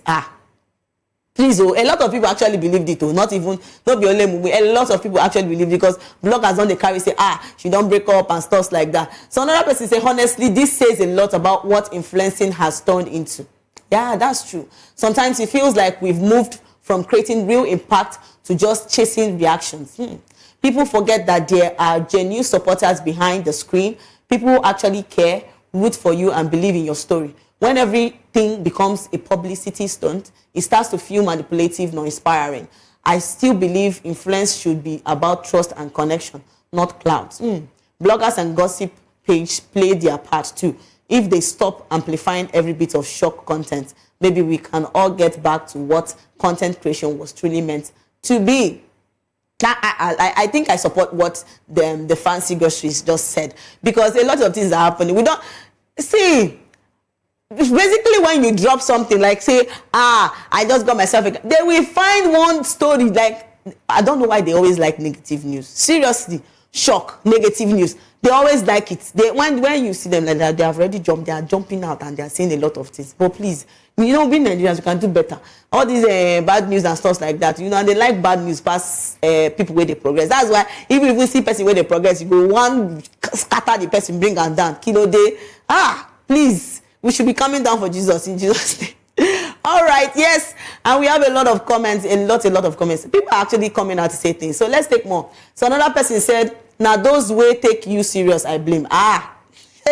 She just they use us the cash cruise. Do you get what I'm trying to say? Hey God. So another person said, who want leave the man? Who you want leave the man before? Now by force. You are both match made in heaven. Oh, that's so beautiful. And somebody said, call me Gilgal said, I said it. Who won't trust you before? All right. It's all right. No problem. Because I trust. See, actually, people actually commented on that, her post. The first post she actually played. A lot of people commented on it and they were like, hey, God. So last, all the ranting and, the beautiful content you've already played and all those kind of stuff. So last, it didn't just end like that. They don't know, say, she already don't plan what she want to talk. Well, when she just dropped that one, the last post where she just dropped like this, it was, all the people who don't talk plenty things, say, yes, you need to go and rest. You need to go and do this. All of them just, but bless you, yeah. You try, Sha. You do us well. This cruise, you really catch up. All right, yes, and we are talking about Blessing CEO and IVD. Yeah, she has actually come out to say that that's not true. The former post she had that there was no breakup between she and IVD. And yes, this takes us to our second gist, and we're talking about there has been a viral tweet, and a question has been asked, and the question is, at what age did you stop collecting money from your parents? Oh, Jesus Christ. This question is a tough one. If you ask me, let me talk true. I don't want to shout out, but now the truth be that. See, if daddy give me money, I collect. I will collect it with my full chest, please. I'm a daddy's baby. You cannot come and rub it on my face and tell me, kilo day. Allow me to enjoy myself. Yes. But when, we get money and, we want to not spend it on our dad, on our parents. Of course, we will spend the money. Yes, because actually they are the one that birthed us. Trust me, you need to take care of your parents. But yes, I can't stop being a daddy child. Yes. All right, a lot of people have actually come out to say their own experience of when they actually stopped collecting money from their parents. Because me, if you ask me, I'll not stop you. All right, let's take some comments. A lot of people are actually coming out to say stuffs concerning stopping, collecting money from your parents. And Afro Batch said, I never asked anyone for money. They had always asked me. And that's true. You see? Okay. Your own good though at Afro Batch. Okay. Another person, Kindly 20 said, I see they collect though. Make she just live long for me to repay her fed. So you're still eating, mommy, thank you. Can you see yourself? Another person, Somi Black said, at 11, it was tough, but it made me strong. Oh, so sorry about that. Yes, God will keep on strengthening you. All this, they call it Ajebota, Ajepako. See, forget. Please, allow us to be the Ajebota things. I cannot stress myself. All right, another person said, Baby Mula said, I left my mother's house at the age of 19. Stole her 50K. Wonders shall never end. Me, I don't support you, Why would you think? God. So she said, at the age of 19, stole her 50K. Now I don't double the money. Now they enjoy them now. Okay. But I don't actually support that the fact that you actually stole her 50,000 naira. You would have just asked her. I think that's the right thing to do. All right. Another person said, my mama still they credit me.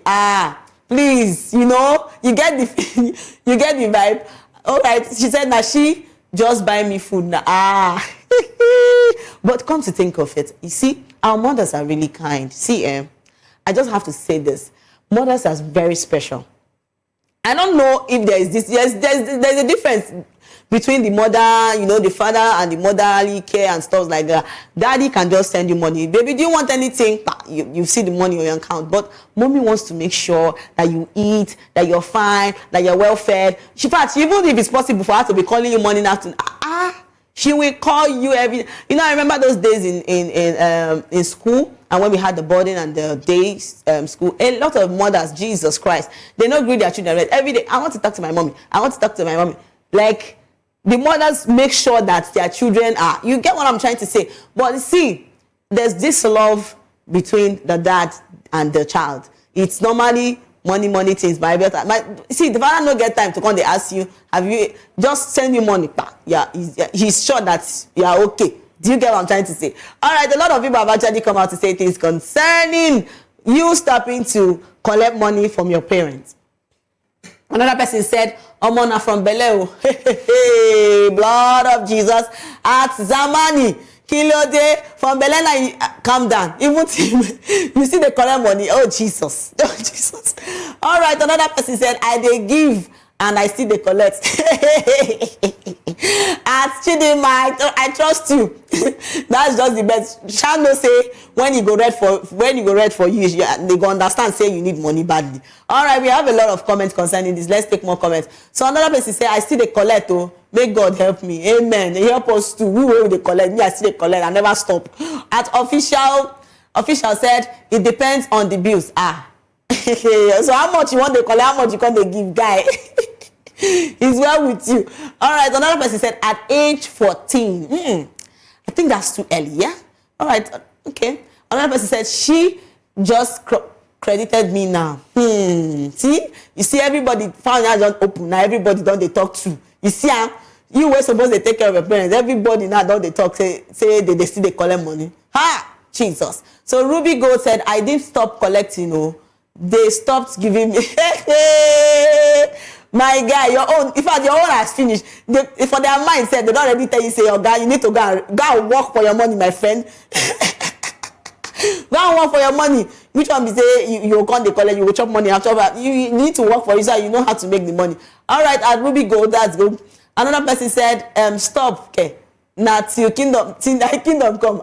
You don't get conscience, at cruise. You know, just get, so you want to collect, see, you owed. Be coming down, yeah. You know, bad rich like that. All right. Another person said, have never collected money from my parents. That's weird. You have never collected money from your parents. Are you sure? All right. Say this comment section. Please, think people, they taste things upon things. I don't know how to explain it. All right. Hi B just said, Aluta continua. Okay. But if the guy read that continue, go end. No, be they continue, they go. At Big Khalid 02, At 5, are you trying to say that at age 5 you stop collecting money from your parents? Hey, Lord of Jesus. Some people they lie for years, but you know. Another person said 24th December 2024. You don't try now. Be like say they don't tell you, say you don't try. Oh, when I lost him. Oh, sorry about that. At Dorcas. It's a PD. Sorry about that. And Esco Muller said 16. Okay, 16. Yeah, you have stopped calling. It's okay. We have a lot of comments. Let's take more.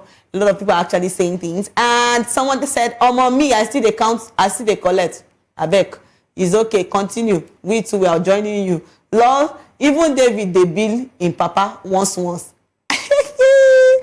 And come to think of it, people that actually don't depend on their father's or mother's wealth, their parents' wealth and stuff like that. I want to make my own money and stuff like that. Yeah, I get it. Forget it. Small, they still they bill their Papa. I tell you truth. They'll come and say, I don't depend on my father's money. Who free money who know they like free money? I bet me will leave that in. Just make me just fash it down one first. All right, another person said, Lord, another person said, I was just 4 years when I lost them. Oh, I'm so sorry. So I can't relate. It's well.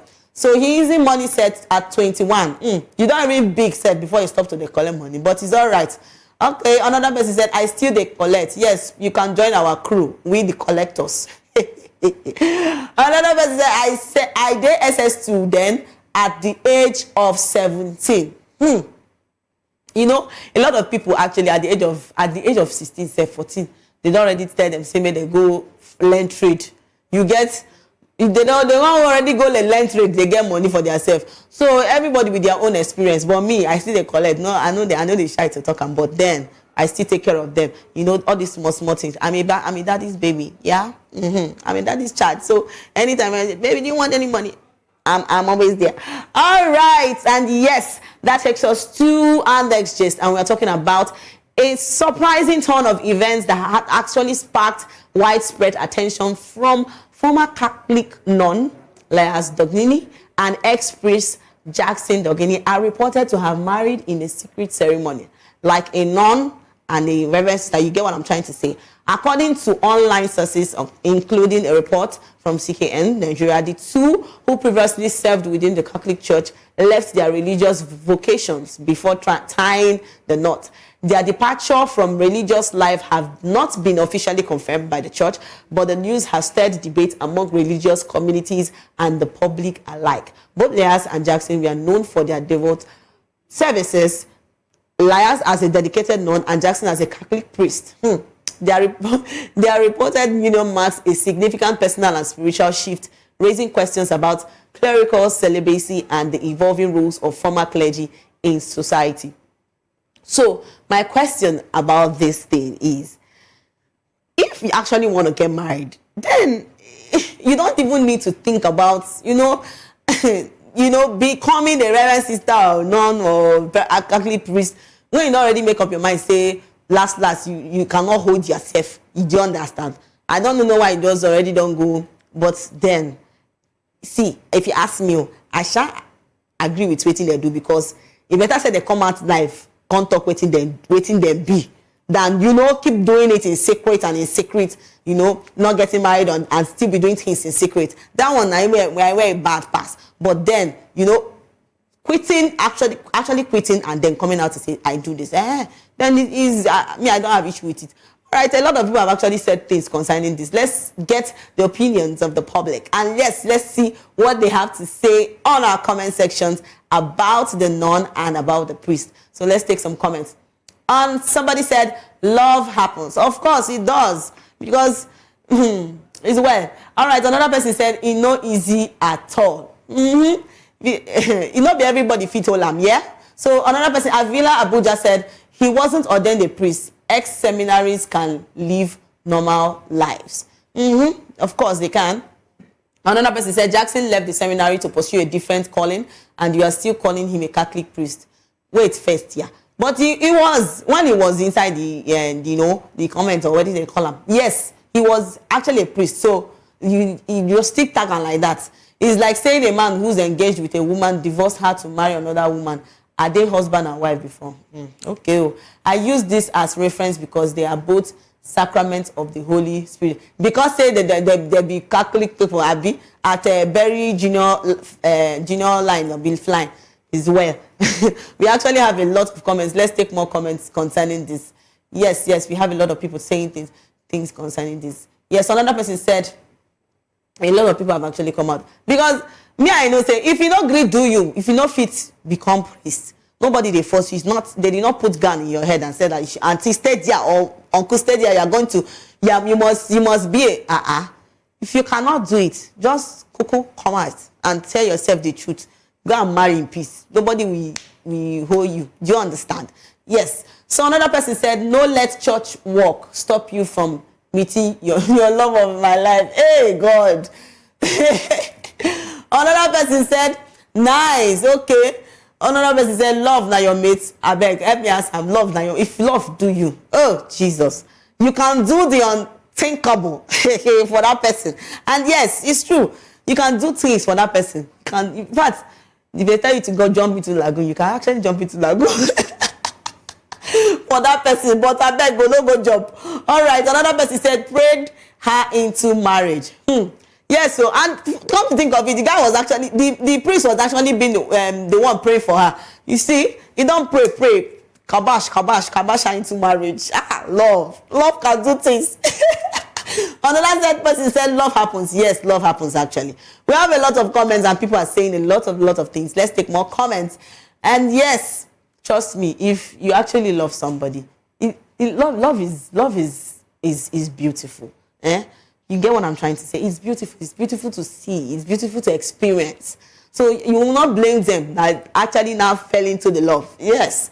So Frank Stan's Property said he's not a Catholic priest, I beg. Because they have called him, if it's to send a pastor now go come out, call it. But he's there with you at Frank Stan Properties. And he said he's not a Catholic priest. He was a seminarian. Also, she's not a nun, yet she was still in convent school as well.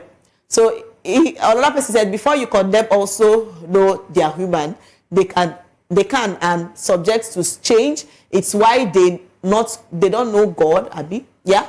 May the blessings of peace rest on them and their marriage. Amen. Congratulations to them. Me, that's what, if you ask me, yes, that's the best thing to say. Congratulations to them. Maybe they said they don't want to become nun and priest again. Now marriage now is better for them and they want to live peacefully. It's good. Yes. All right, and that's where we come to the end of our gist segment. We will take a short break, and that's when we come back. We have somebody joining us today, and please, I'm sure, you don't want to miss this person. Don't go anywhere. Stay there. Don't even touch that. Stay there while we come back.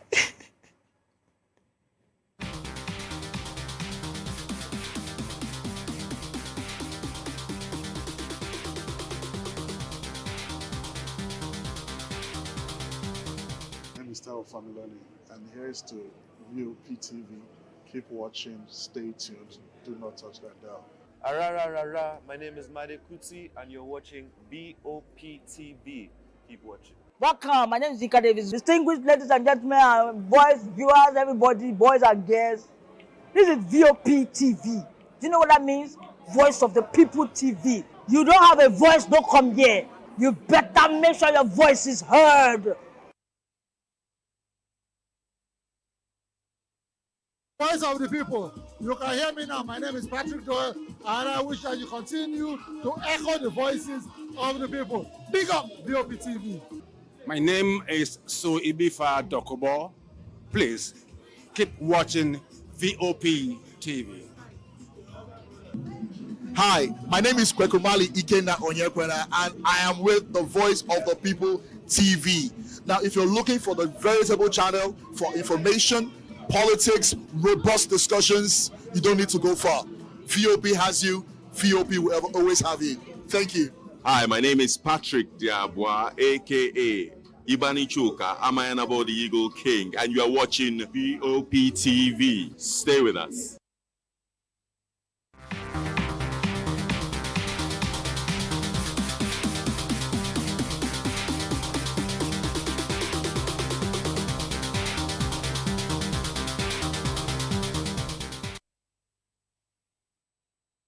Hello, beautiful people. Welcome back to the show Spotlight on VOP TV. Yes, And we have been talking about a lot of things, and I'm sure you are enjoying yourself because I am doing the same thing too.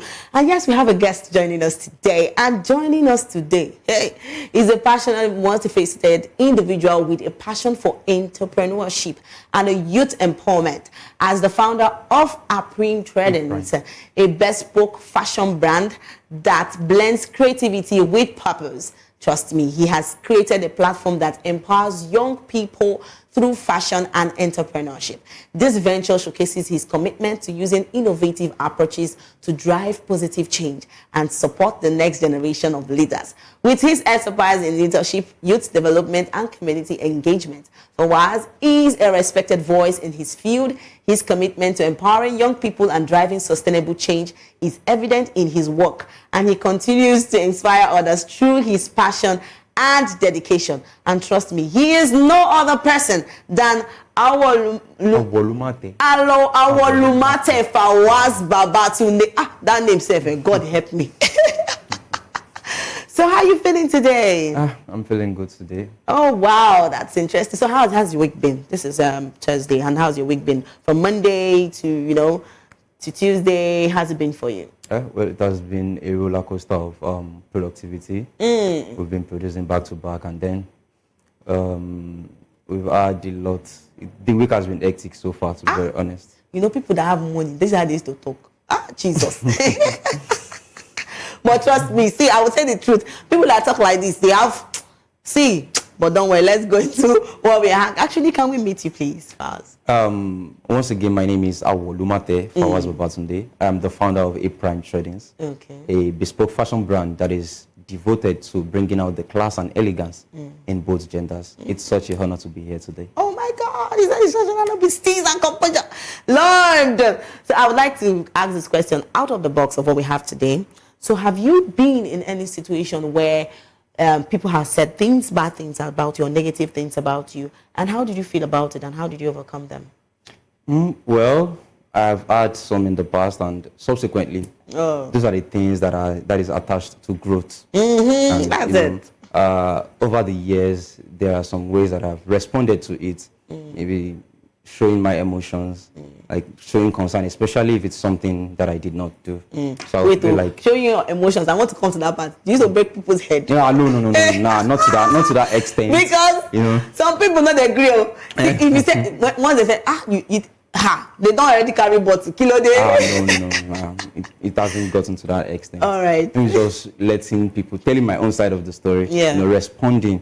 But over the years, I realized that there are some things that are left. That are better left unsaid, just for peace to reign, and because you can't change the perspective of someone about you, because everyone has their own perspective. That is just the thing the mantra that keeps me moving. That's nice. So you've been into, you're a designer actually. Yeah. So how did you become a designer? Why did you go into designing? Have you always had that in mind that you want to become a designer? Oh yes. Before I finished secondary school in 2016.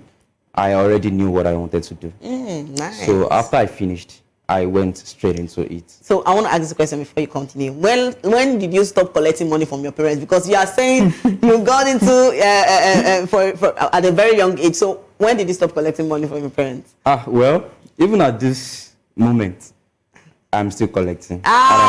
Jesus. So you are joining on? No. Realistically.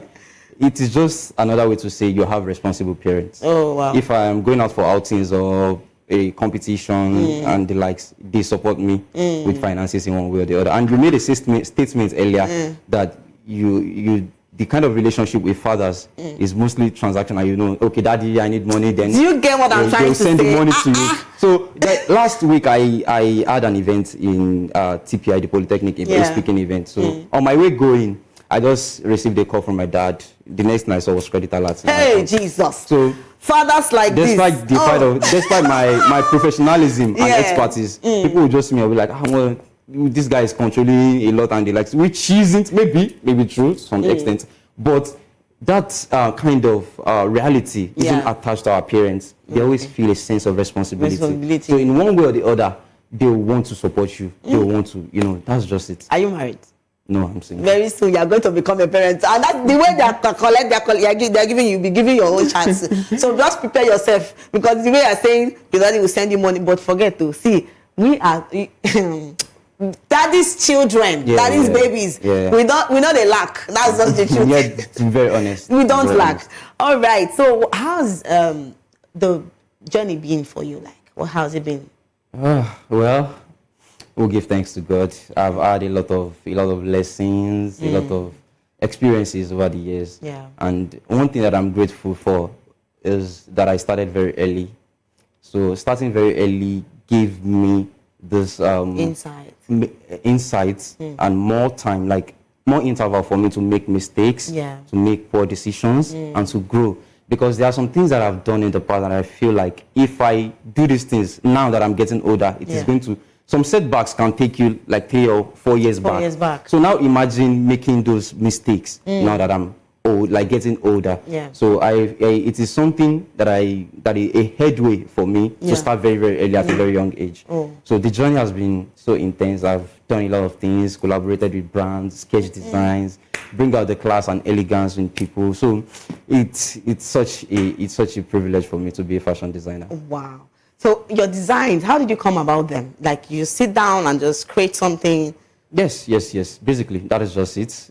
Okay, wow. Let's use your outfit, your beautiful outfit as an instance. There is this concept that I see, this, I don't know, I think it's the resin, the resin plastic. Okay, so my concept is just that seeing what someone wears, trying to replicate that in another dimension. Okay. So the next thing is just for me to sketch, bring out my pencil, sketch the design, then bring it out in a realistic form. So it can be a different attachment of concept. So that is just what creativity is all about. And it doesn't necessarily you owning it. It means that you adding your own insights to it, making it look like as if the whole thing, the whole idea is all yours. And basically that is just it. Wow. So who are your biggest influences in your work? The people that actually like you actually look up to make all those kind of sketches or those kind of that would be firstly my boss, like my main boss, because I was trained by a vast number of bosses. Oh wow. So I mastered 5 out of 7. It's a lot. So then I worked with a fashion brand started working in 2021 for i7 fashion brand. So he knows how to sketch, like he's an artist. He's very good. I interpret his sketch. Yes. The only thing is just give me the sketch. I can even send you some templates on your phone. Give me the sketch, interpret it, then bring it out on a fabric form. So he's one of the people I look up to when it comes to sketching, because he can literally just sit down there and just sketch. Very easy for him. So he's someone like that. I feel like, oh yeah, this thing is a lot, and I need to imitate that. It makes you stand out. That is just it. So what are the challenges you faced in this journey? A lot of shaggy. Hey! A lot. Lord of Jesus. It's a lot. It's a lot. When somebody like you said that there's a lot of shaggy, it is finished. To be very honest, the challenges has been maybe the main challenges of entrepreneurs. Economic instability. That's one of the main challenges. And I think that's the major aspect. Then so far, the rest of the challenges are minor. Like they are not things, they are confidential information. So it's not a lot. Okay. All right. So how do you usually start a new project you have? Okay. The thing is, after actualizing the concept I want to do, the next thing, the normal regular, you get your fabric and the materials, everything you need to bring out the project. So mine is after I have finished actualizing the design, the next is my pencil. So my pencil gives me a headway of what I'm about to do. So once I pick up my pencil and draw something, then I said I'm done. Do you also do research on a particular design? Yes, I'm an avid researcher when it comes to that. I make a lot of research, a lot. I spend my time on making research, and making research gives me a lot of insights on new concepts, new ideas. Wow. So a lot of people are actually watching you right now, and your fans are watching you, and they're like, please, I want to really learn how to or know how to make stuff like this. What's your advice for them? My advice for them is to stay disciplined, and they have to do twice or thrice as much as the normal regular designer, because the world we are living today is very competitive. The only thing you can do is to outdo your competitors and to make sure that you have a value proposition for your designs. Make sure it's something, if you would want to share it to others, make sure it comes at a very substantial price. Own your art.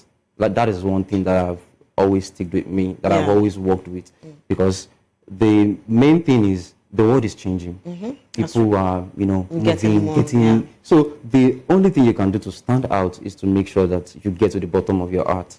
So stay logged in with your art. Stay logged in like me. That's just it. Stay logged in like what?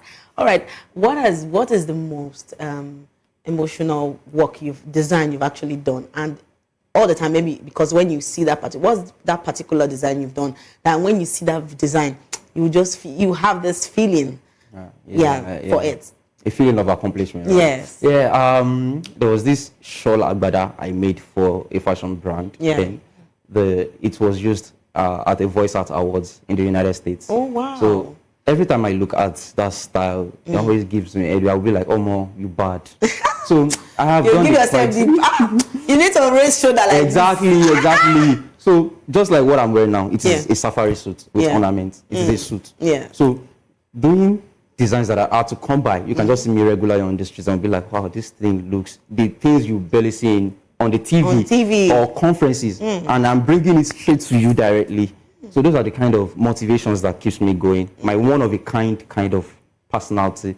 So those designs gives me a lot of edge. I'll be like, yeah, I'm trying, and they are still very least out of what I'm about to do. Wow. So what really inspires your designs? My artistic nature. Jesus, your drawing. Exactly. I just like to, tone things, tone designs. I like to mix colors. I'm very good with colors too. So what's your best color? Black. Why did you choose black? Hey, you're black. They say black is for danger people. No, that is African mentality actually. Okay. If you come across a very nice black concept, I'm telling you you really fall in love with black. Lord. To be very honest, black is such a very beautiful color. Wow. And I'm not saying black just because I'm trying to erase that perspective of black being a evil color. I'm just trying to make us understand that there are some things, there are some mindsets that we have that needs to change. Because I don't have one spectacular color that I'm fixated on. I wear any color. In fact, I wear pink. So I don't have any discrimination against colors. But when it comes to doing black designs, there's this headway it gives me. So I love black. I love black. Wow, that's beautiful. So how do you define a good designer? A good designer? Well, my own definition of a good designer is the work of the designer, not the designer. Not the designer itself. It's the results. Like Burna Boy used to say, you could bow for the results. So it's the result that would speak for you. Just like appearance speaking for you before saying any word. So that is just how it is. That is just my own definition of a good designer. Wow. So how do you collaborate with your people you're making clothes for? That's your fellow designers. Yes, your fellow designers, and basically your own design. Okay, like I don't recap. Like the people you're making clothes for, your clients actually. Okay. Yeah, how do you collaborate with your clients? Because your client might come and say, I want this kind of thing. And then you'll be like, this thing won't suit you. I want to make something else for you. So how do you do it? Like convince your clients? Yes. Well, it depends on the personality the clients have. There are some clients that whatever it is they want to do is what they will do. So knowing those kind of clients, you have to understand that, okay, this is the personality they have. But for those who have sophisticated tastes when it comes to fashion, you just give them back to back. This is the latest trend. Like as an instance now, if I'm making a new product, I usually forward it to all my clients to see that this is the latest design from my parent. So eventually they always turn up to it. So I always relate to them in accordance to their taste in fashion. Thank you so much for sharing your light with us today. I enjoyed myself. Thank you so much. And yes, to our amazing viewers, I hope you enjoyed yourself, because Fawaz had a lot of gist with us concerning design, fashion, and stuff like that. And I'm sure you enjoyed yourself. Yes, to our amazing viewers, thank you so much for staying with us on Spotlight. Trust me, it was a blast. And remember, if you're going viral or global, please stay true to your journey and tell your story with heart. And don't forget to follow us on all our platforms at VOP TV Live and subscribe to our channels for more exciting episodes and updates. Until next time, I am Precious Agmanu, aka Call Me Prezi. This has been Spotlight, where voices meet purpose. So bye for now.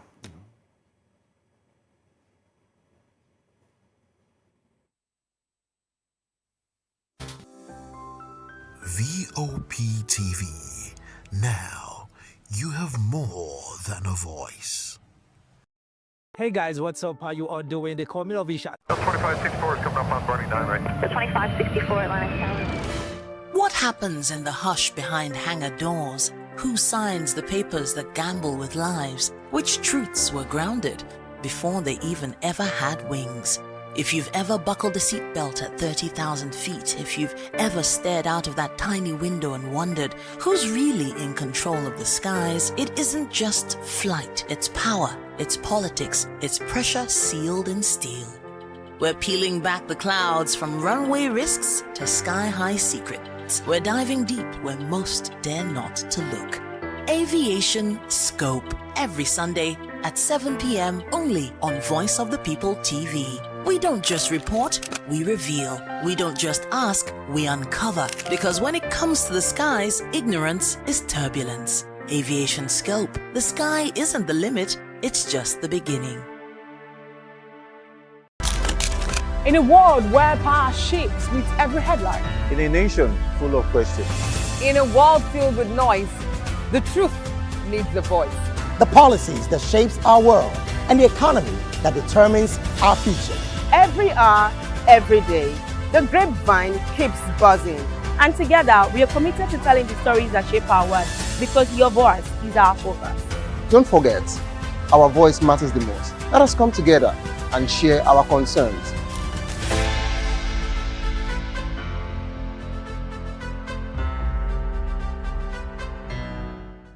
From the views on the street, we go to bed empty hunger, to the blaring horns of a hustling city, the loudest voices of the common man got a medium to be heard. This particular administration, they were coming unprepared. It's not a bad thing to renovate the president's law. Through top-notch programming, unbiased reportage of news, sports, business, entertainment, and cultural documentaries, Voice of the People 90.3 FM became a symbol for 21st century media. And now, a new baby is born. Voice of the People Television, VOP TV, youthful, full of vigor and penchant for excellence in the continent's media space, exposing the wrongs, applauding the rights, dissecting the news without fear or favor, through factual and accurate stories and contents. Corruption kills three things that makes a society. Representing the interests of the people and giving them a voice. Voice of the People TV is here to stay towards building a fair society. VOP TV, Voice of the People Television, truly a voice for the people. VOP TV. Now, you have more than a voice. Basketball, media, even road safety. The deaf community in Nigeria has proven that disability does not mean inability. But in an exclusive interview, a deaf rights advocate told us many still face barriers every day, from classroom to workplaces. She recalled the painful memory of her dead uncle, who died in a road accident. That loss, she said, fueled her campaign for inclusive road safety, and now change is happening. She says awareness is growing, but much more must be done. Her vision is sign language to become part of schools, workplaces, and public services, ensuring that no one is left behind.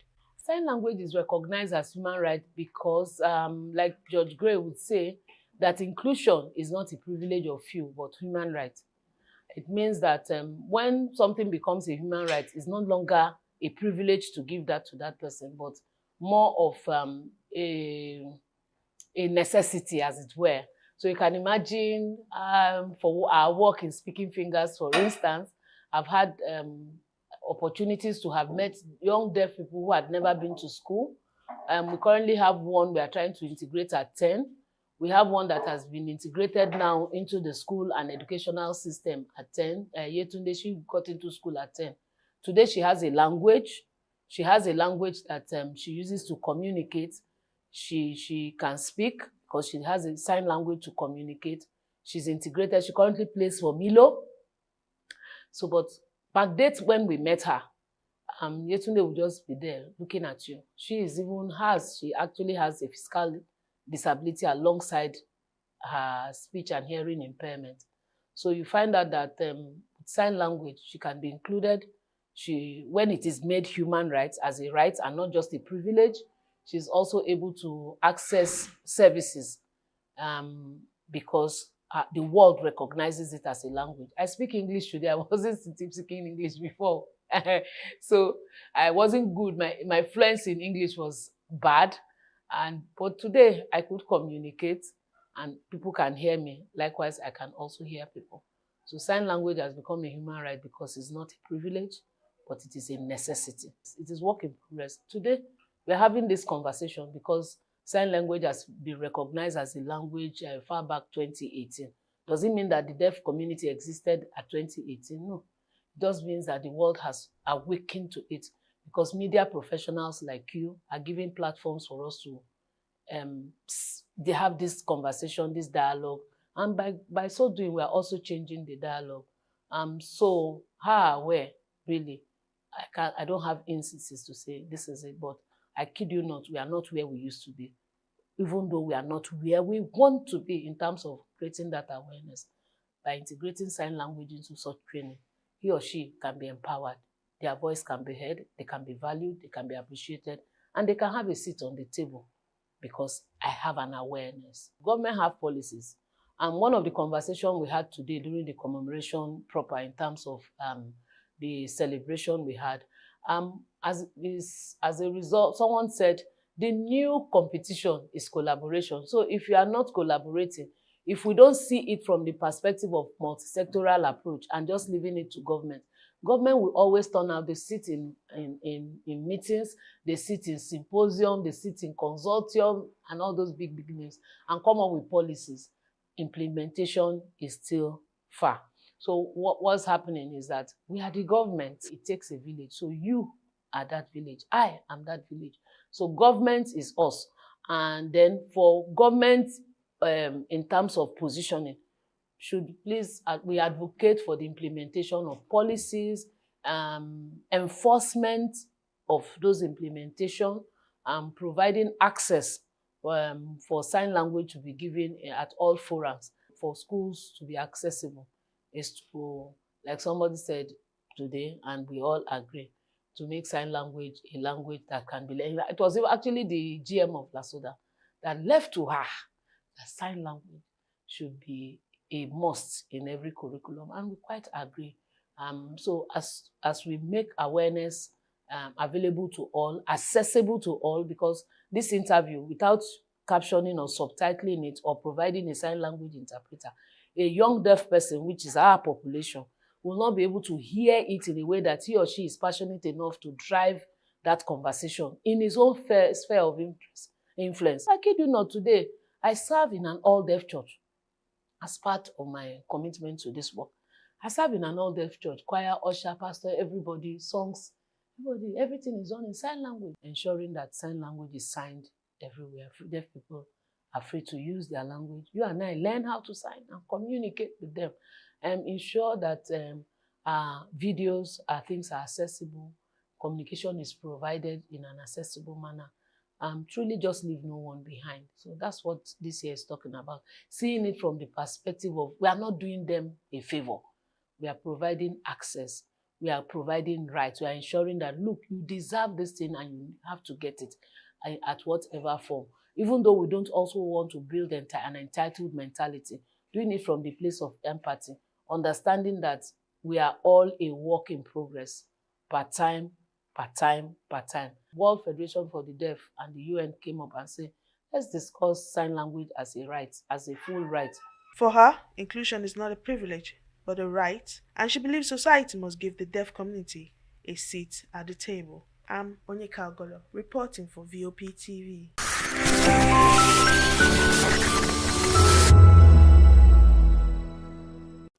Welcome to Kitty's Corner. Every weekend is a new journey. Join Auntie Oni as she embarks on thrilling adventures. Each episode takes the young explorers to a different fantastical world filled with exciting challenges, making new friends and learning valuable life lessons. The show begins with lots of excitement in a cozy storytelling mood.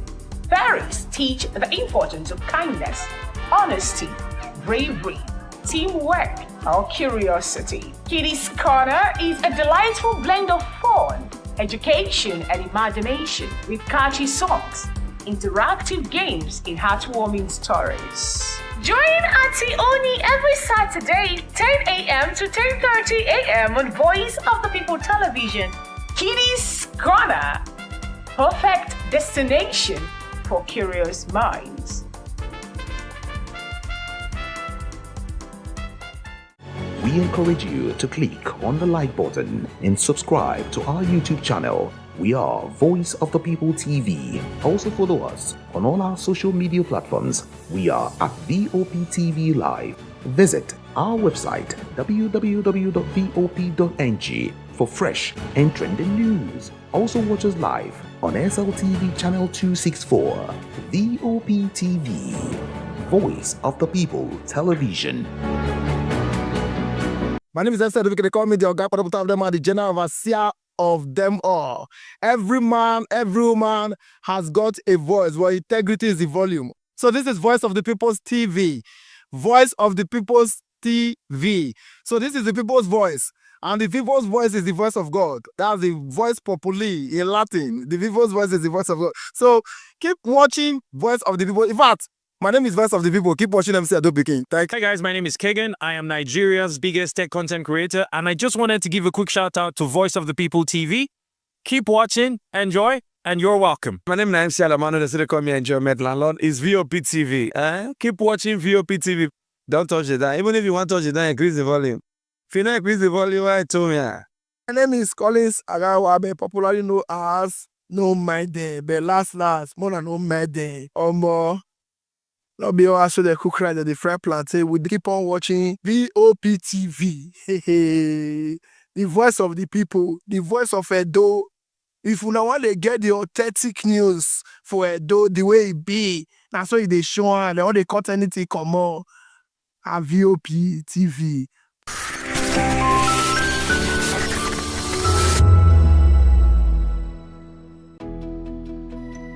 3 years ago, we lit the spark. Today, we are blazing the trail for others to follow. VOP Media is free. 3 years of breaking boundaries. 3 years of being that bold voice that echoes the thoughts of the people. 3 years of telling stories that matter. We have experienced complete breakdown in democratic governance. We are not just a brand. We are a movement, giving voice to the voiceless. We go to bed empty hunger. To every viewer, every voice, and everyone that has made us who we are, we say thank you. VOP Media, 3 years and still counting. VOP TV. Now you have more than a voice.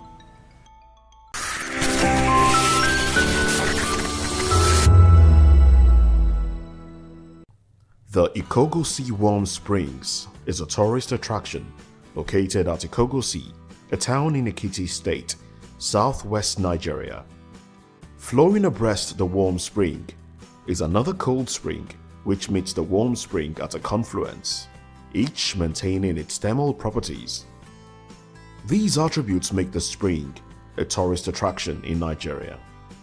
Research suggested that the warm spring has a temperature of about 70 degrees Celsius at the source and 37 degrees Celsius at the confluence.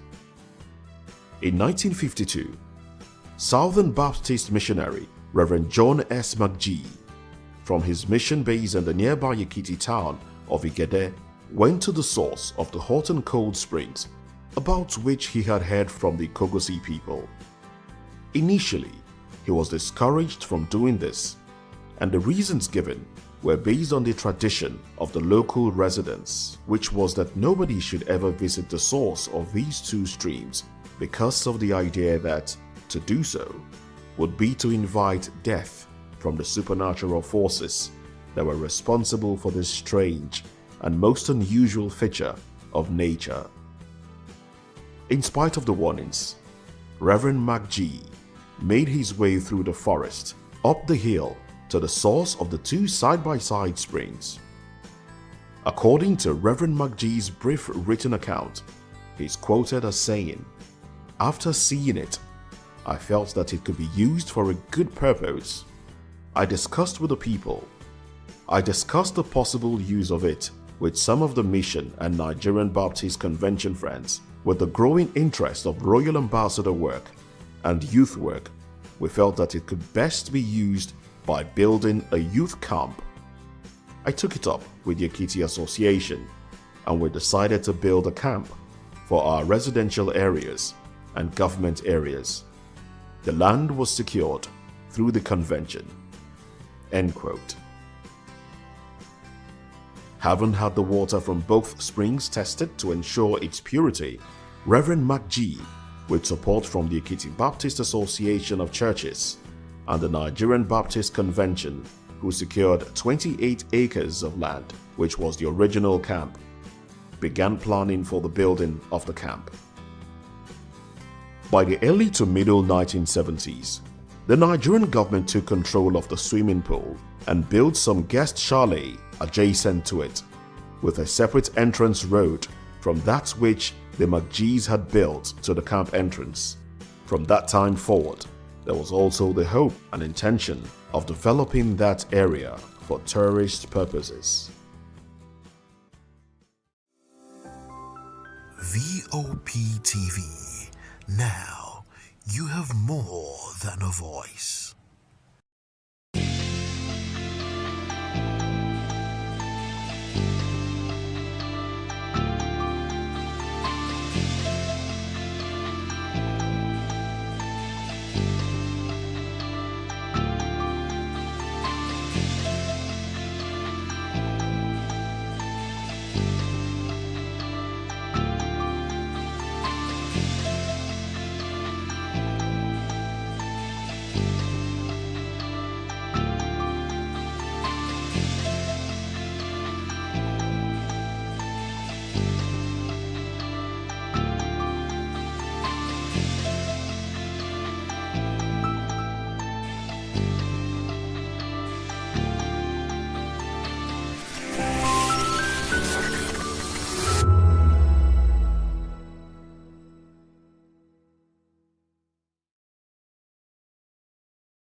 Are you ready for the extraordinary?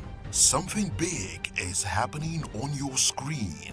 Introducing VOP TV, Now streaming on SLTV channel 264. From breaking news to captivating conversations, news analysis, giving you all sides to the story. We break in-depth discussions on the issues that matter, from politics to sports, entertainment, and lifestyle. VOP TV on SLTV channel 264. Join us as we redefine what television means to you. Voice of the People Television, VOP TV. Now you have more than a voice.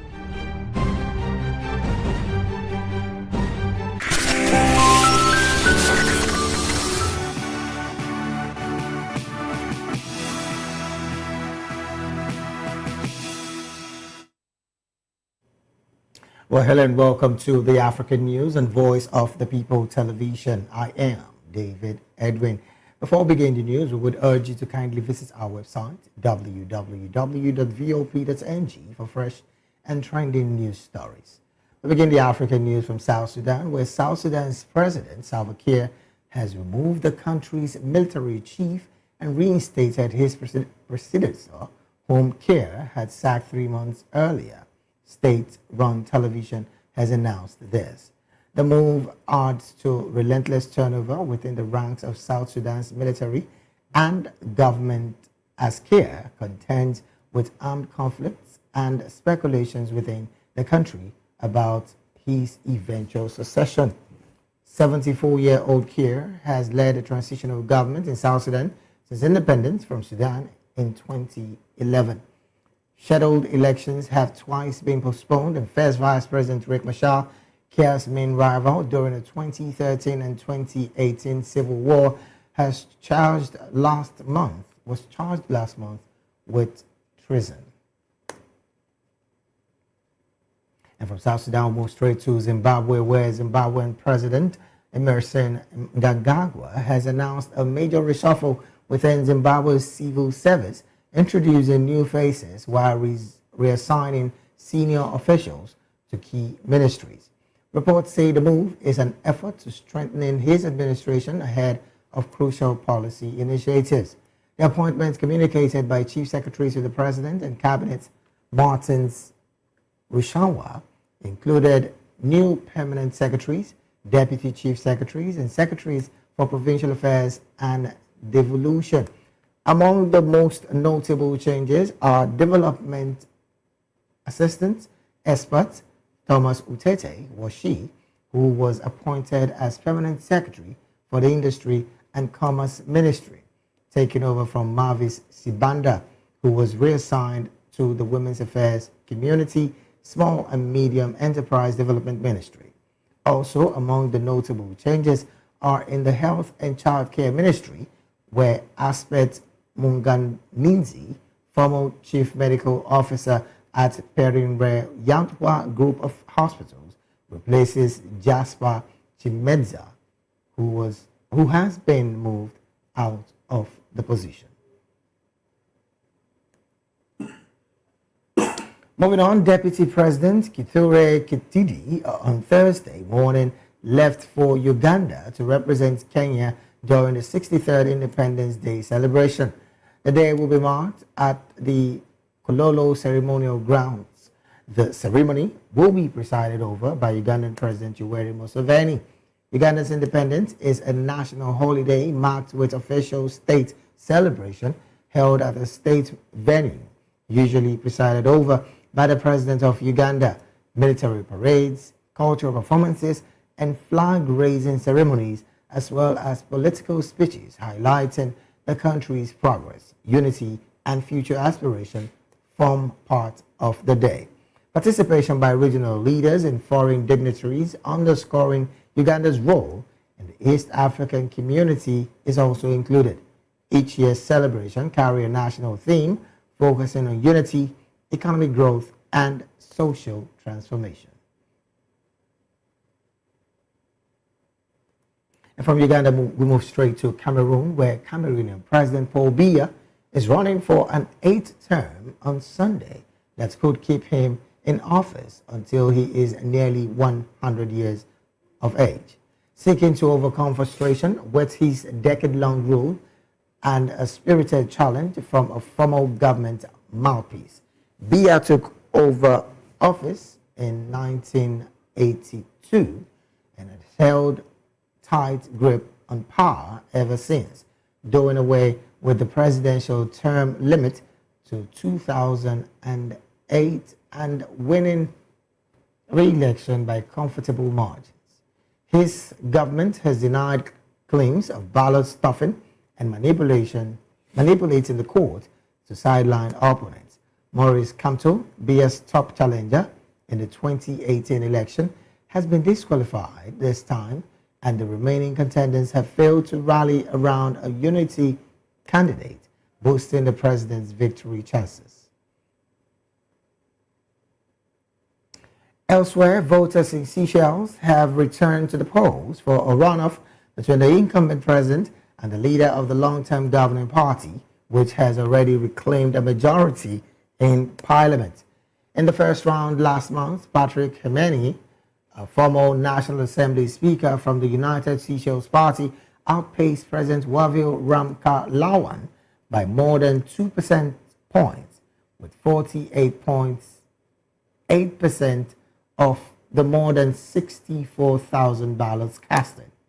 His Leon Democratic Coalition lost its parliamentary majority in last month's vote, so he would preside over a divided government if he were to win. Voting began on outlying islands and for some essential workers on Thursday, with polling stations on the 3 main islands set to open on Saturday. Results are due on Sunday. Moving on, 8 employees of the international NGO Safety Organization have been arrested in Burkina Faso on charges of espionage and treason and will be brought before a prosecutor. Security Minister Mahamadou Sana has said this on Tuesday.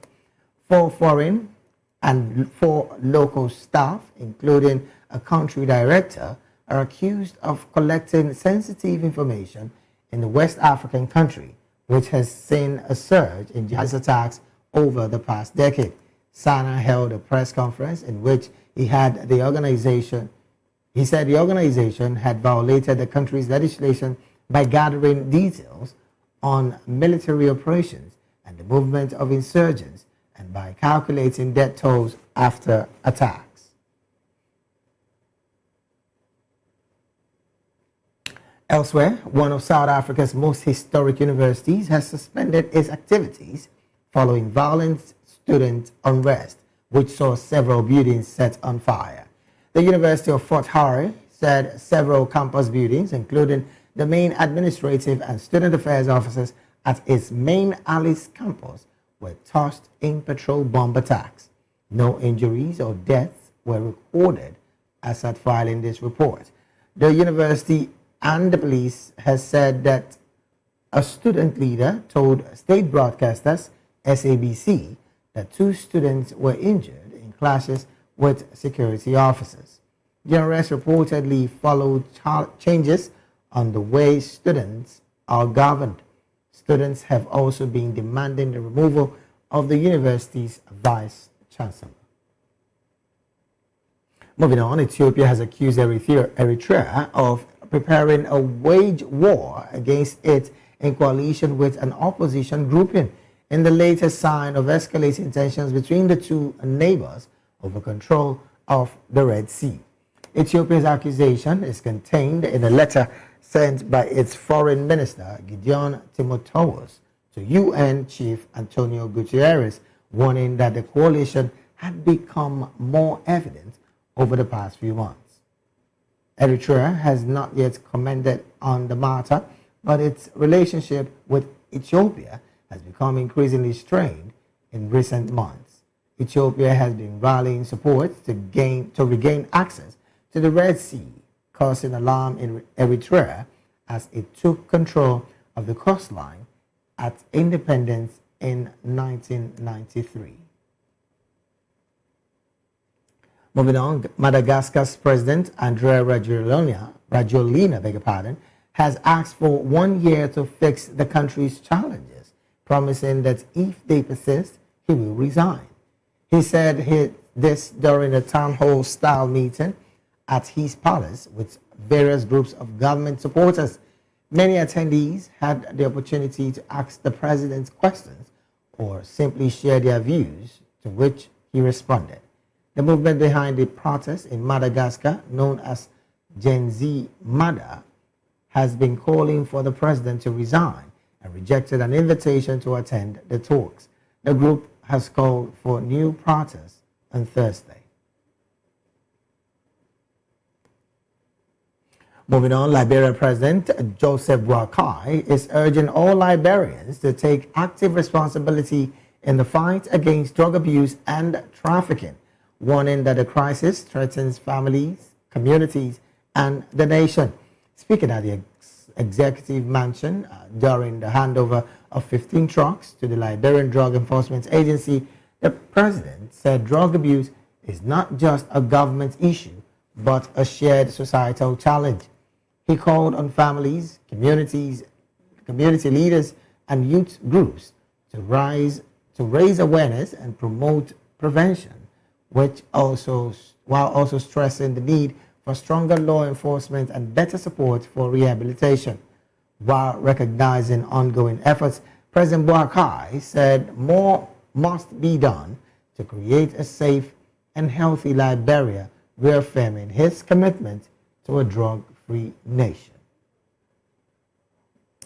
You're still watching the African news right here on Voice of the People television. We will go straight to the analysis segment of the news. And joining us to make sense of these stories and more is Mr. Dele Fanimo, a seasoned reporter, and on this table is a political and public affairs commentator. Mr. Fanimo, a very good afternoon to you. Good afternoon, David.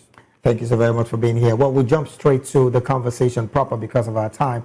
In Liberia, something very similar to what happened in Nigeria a couple of days ago is happening, where the president is calling for inclusion of the people, not just government, when it comes to tackling drug abuse in the nation. From your perspective, Mr. Fanimo, looking at the fact that young people have a way of abusing drugs, and even older folks have a way of abusing drugs, how can these be curbed holistically in a country like Liberia that is also trying to grapple with her economy and the indices of young people growing by the day? You see, the destructive nature of drug may not be appreciated except you have contact with a drug abuser. Okay.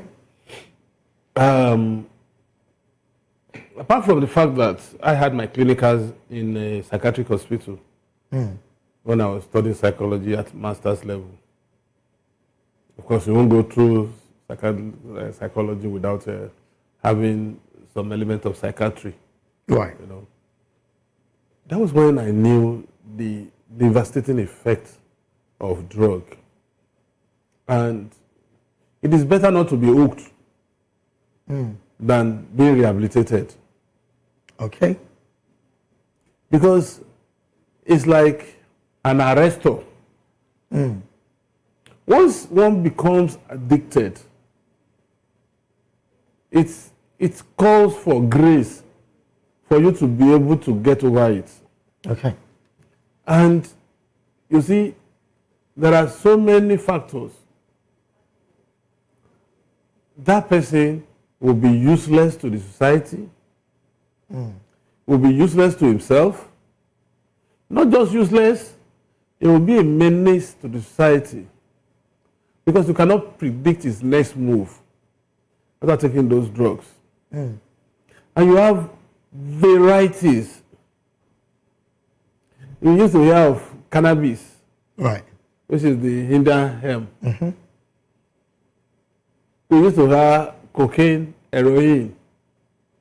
But if somebody is conversant with drug, tells you the list is endless. And now, as far as even taking codeine as well. Codeine is even expensive. Some people sniff pit latrine to get high. Wow. It's as bad as that. Now, you can imagine the incalculable loss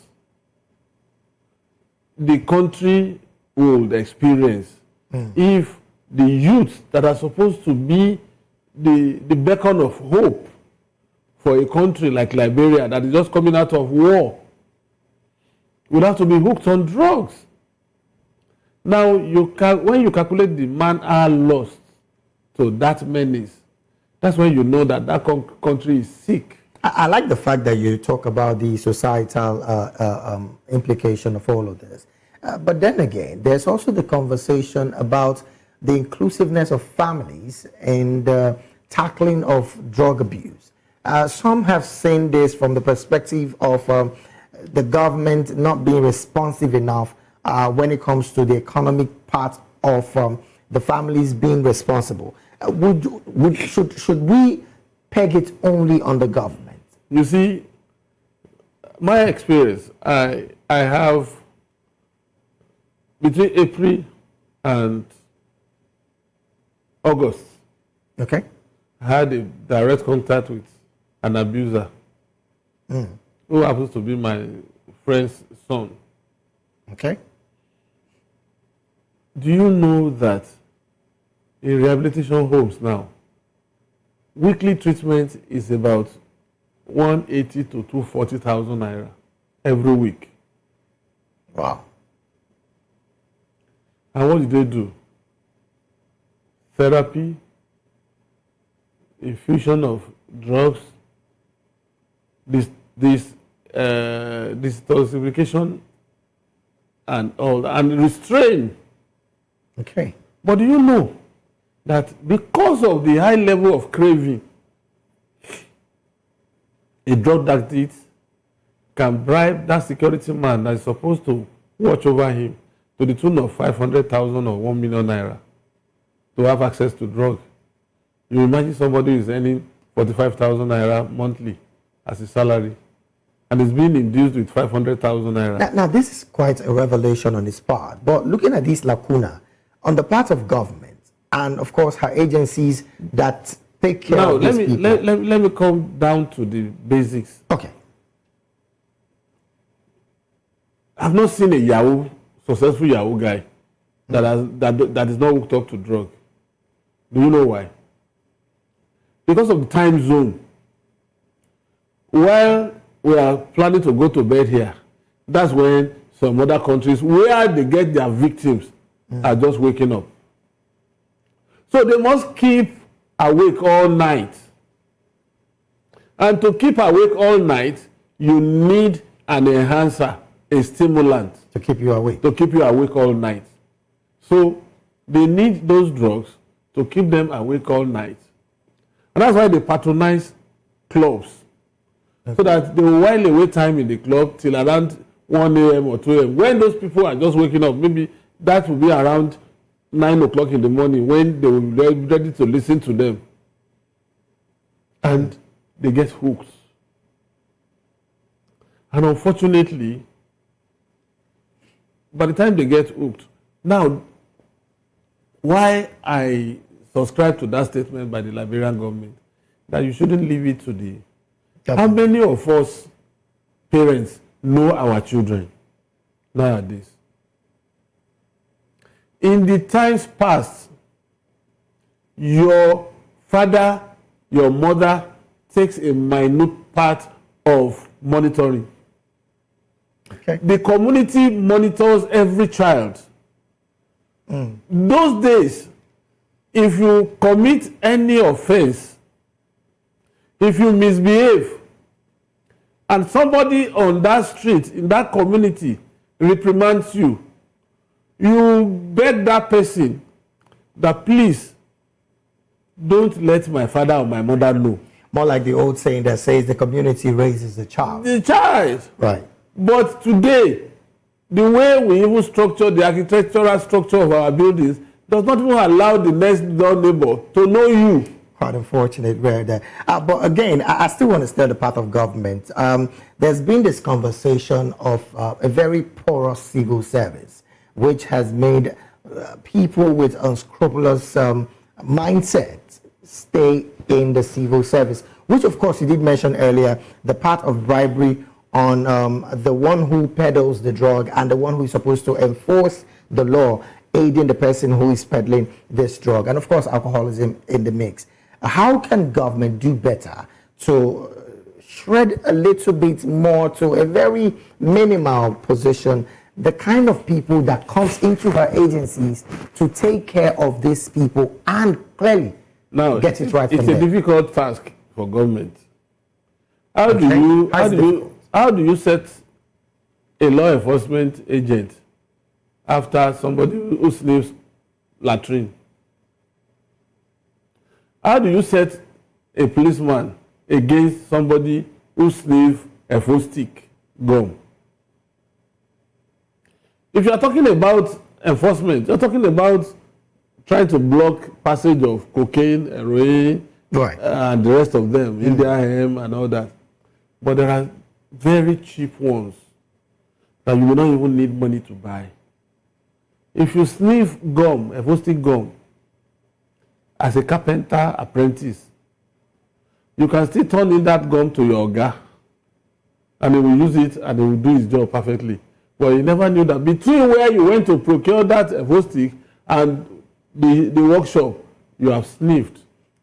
So what is now the function of the CIDs in all of this? Because again, the security apparatus of the country is not just staged on some of these very few that we know. What's the position of the CIDs in all of this? You see, and are they still in existence? Because there's also the conversation about the fact that they are no more in existence. You see, they are in existence. Okay. But because of large-scale corruption and the tendency to get rich quick, those days, the responsibility of the men of surveillance, they call them surveillance team, is to mingle with the crowd in beer parlors, in churches, and everywhere. Right. And their job is not to apprehend, except if there is present danger to the people around. That's when they apprehend. Their job is to collect reports and send to their offices for further intelligence gathering to lead to eventual arrests. But do you know that these days, DSS operatives now print complimentary cards? Judges now attend parties. Those days, the moment you are appointed a judge, you are like a nun. Your house is secluded from the community. Taking your social life out of it. They take you to DRA, where only those who want to see will be welcome in your house. Party is no longer part of you. So is that one of the major reasons why we have this lacuna on the part of the government in terms of having people who are not worthy enough to be in that agency be there? That is it. Those days, I remember when I went when I was much younger, it was then called NSO, Nigerian Security Organization. I went for their interview. What failed me, I later got to know, was that I met some of my mates and some of my friends, and we were throwing banters while waiting for my turn. Meanwhile, some people were watching us and looking at the way we mingle. They single some of us out and say, this one cannot do this job effectively, it's too popular. And I was dropped along with others. Those who kept quiet, kept to themselves, were not mingling, were not talking, were the ones they were taking at that time. Interesting one there. Well, then again, what I want to find out before we jump off this conversation is on the part of parenting across Africa, not just, in Liberia, how can drug abuse be managed? I don't want to say eradicated because it's going to take a long, long time. How can it be managed? See, the problem is because we also have parents. We have not come to the realization that parenting is a full-time job. When I was raising my children, I was ready to lose my job because of my children. Not because they have to give me money at old age, but I wanted to keep the legacy of the family. I want Fanimo mentioned anywhere, and they will say, okay, do you know Dele? Do you know Sheon? Do you know Okwe? Do you know Samuel? I don't want that name soiled because it's a generational name. It's not something that was taken from the Bible. So, but the narrative seems different right now because the advent of technology makes it a bit more easy. No. You see, 65 to 70% of parents don't even know their children anymore. When they were growing up, it was house help that raised them. And transition from house help to school. From school to university. And when they are coming out, society. So there is the need for a more inclusiveness of yes, parents. Parents should take time to study their children. There was something incident that happened some years back. A retired judge and his wife, they had only one child. That child, they were living in Ireland. That child attended Uniport. Anytime that child comes back home, a male child, every cook, steward, or name it in that house will be virtually on holiday. They will do the laundry, they will do everything, cook. Do you know that the sadness about it is that child was killed in Port Harcourt? On the basis of... During the funeral, there were people that attended the funeral. Do you know what? It was on the day of funeral that the father got to know that his Pisu was no longer in the house. This guy has taken it to Port Harcourt. He became a Capone in Uniport. The parents never knew. It was when they were taking the corpse out from Methodist Logo that the colleague members of the fraternity pulled up their shirt and left, and they were left with their T-shirt with the inscription of the court to which they belong, and they took charge of the burial. That was when the parents knew that their son was a cultist. Wow. Some parents believe that once they pay school fee, they have fulfilled all obligations. Oh, well, we definitely would hope that the inclusiveness of parents and, of course, the government, when it comes to drug abuse and trafficking, there should be a major inclusiveness between these two arms of course, I want to call them leadership.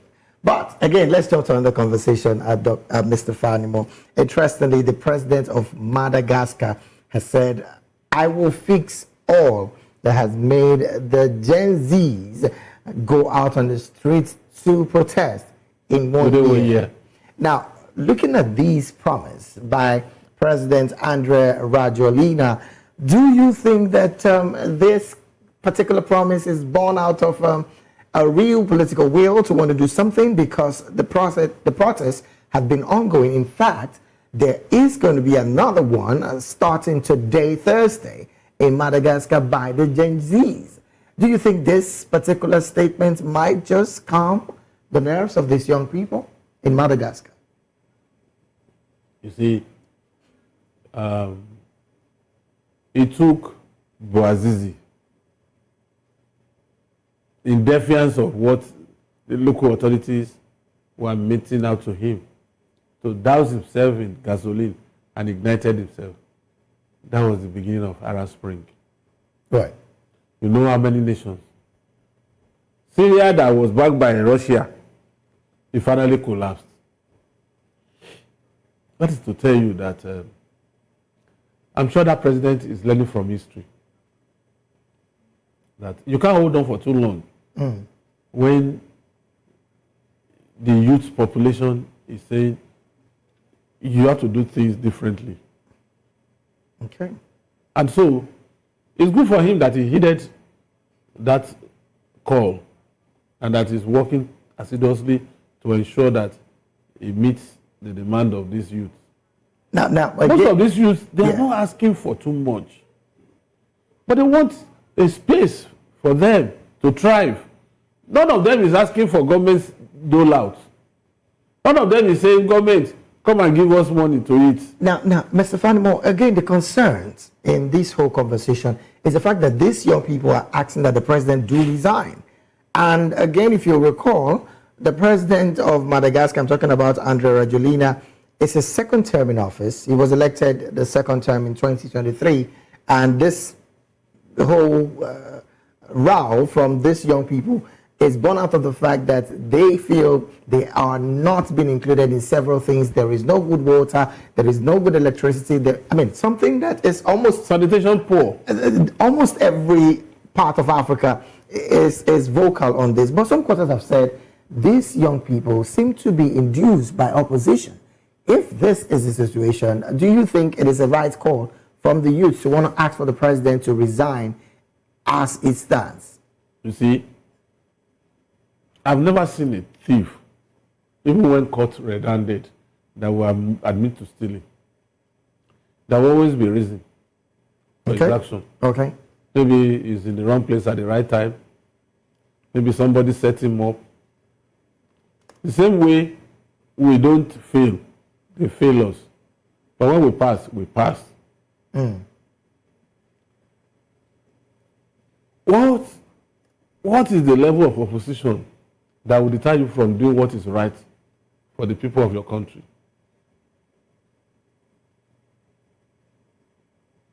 What will stop you from listening to your kingsmen? Opposition is there to point some of those things out to you. Right. And it's left for you to take it in good faith. It's not a matter of opposition induced this, opposition instigated this, opposition did that. For God's sake. Everywhere in Africa, the crave for good governance is very high. And Madagascar could be a pointer to what is likely to happen. And then again, some quarters have said that the town hall style meeting that he usually was agog with his own supporters and not from other opposition, which was the reason why the youth still questioned the credibility of that promise of 1 year, I'll fix everything. Is that something that should hold waters? Because when you're having a town hall meeting and you're calling your party members and all, not opposition, isn't that a question on his part? Bob Marley, in one of his songs, said, you can fool some people sometime, but you can't fool all the people all the time. Right. You can afford to hoodwink people at some point, but at some point too, people will see through your lies. You think this is what is playing out? Of course. How could you want to talk to your countrymen and you arranged your party supporters that will hail you for whatever you are doing? After a while, people will see through it. All right, then, because of our time, let's jump to another conversation. And of course, before we came on air, you were speaking on this particular one, the situation behind Ethiopia accusing Eritrea of preparing for war as the Red Sea tension consistently rises. You are very abreast of this particular story. Walk Africans through this. The part where Ethiopia is accusing Eritrea of preparing a wage war thereabout against it because of the coalition in opposition grouping. From your position, looking at this control of the Red Sea, is Eritrea worthy enough to also say they should be consistently included when it comes to control of both the passage and, of course, the conundrum of the Red Sea? You see, these are two contiguous countries. Yes. Eritrea severed its ties with Ethiopia. True. I think it's on 1993 or so. Thereabout. Thereabout. Yes. Now, if there is a common border that is of significance, just like Bakassi, there will be contestation for such border, especially when it has economic potentials. I would have loved, instead of going to war, this is where the UN is supposed to wade in. Let them go into it and see how best this impending crisis can be managed in such a way that the two countries would go their separate ways and manage whatever is ceded to each of these countries effectively for the betterment of their people, rather than go to war. Because at the end of the day, when you go to war, you still come back to round table. Okay, so again, some quarters have said coming back to roundtable seemed to be one thing that Eritrea has clearly said they would not want to get into because of the fact that Ethiopia has consistently reported Eritrea as a country to both ICCs and world bodies on the part that they are having some coalition with enemies of Ethiopia. Should that even pose any concern? Because as it stands, a roundtable, like you said earlier, is what is needed in this whole conversation. You see, let accusation and the counter-accusation subsist. But the point is, I am not an advocate of war. Because at the end of the day, even if it's the only, just one man standing after the war, there will still be room for discussion and negotiation. So why don't you just do that rather than put the cart before the horse? Russia and Ukraine, they will still sit down and talk. No matter what is going on in Gaza, Israel and the other nations around Gaza will still have to talk at some point. All right then. Let's get to another conversation before I let you out of the studio, Mr. Fadimo. Paul Biya is in the news again. And of course, you know for a fact that he's gone in for the 8th term in office at 92. It should be a lifetime, not 8th term. Okay. Why are we looking at time? Well, the figures are just... There's no opposition to challenge him. Well, again, the opposition have been taken off the ballot, which is a major concern. What do you make of this, Mr. Fadimo? You see, that country is sold to perdition as far as leadership is concerned. For Biya, when we were very young, we knew him as president of Cameroon. Right. Now, I'm getting to my old age. He's still the president. Which means it's a lifetime thing for him. And it appears that it's the sing song in some parts of Africa. Again. And then you ask yourself, yes, how long do you need to stay in office for you to impact your people positively? Now, there's been the concern of having strong institutions and also not having strong individuals in terms of presidency across Africa, which has been the major reason why we have people like Paul Biya still in office and nobody's calling them to order. There was a video that circulated of his daughter saying, look, do not vote for my father. And of course, that video was later taken off. From the body language of Cameroonians as it stands, is there the possibility that they've been so outshadowed by the physical presence of Paul Biya and they're not seeing anybody worthy enough to be in that position of the presidency? You just said it when you started by saying institutions versus individuals. The enabling environment for individuals to tower above institutions is the constitution of that country. If you don't set time limits, just like in our Senate and House of Reps now, you can go as many times as you like. I recall Jubril Aminu, that VC, one VC prof, saying at some point that the only reason why he will not come back to the Senate is if he cannot raise his lips.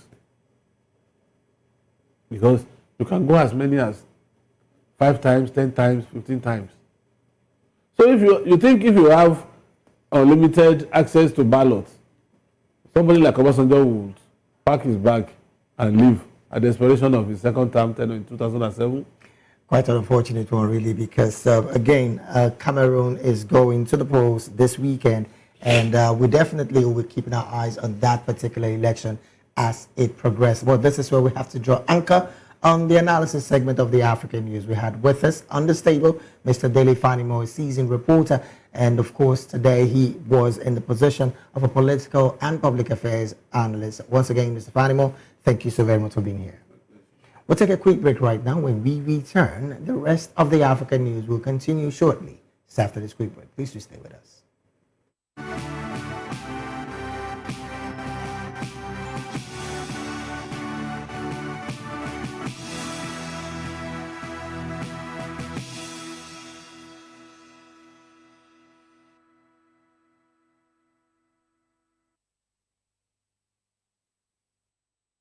Glad to have you back. It is still the African News right here on Voice of the People Television. Now to more stories.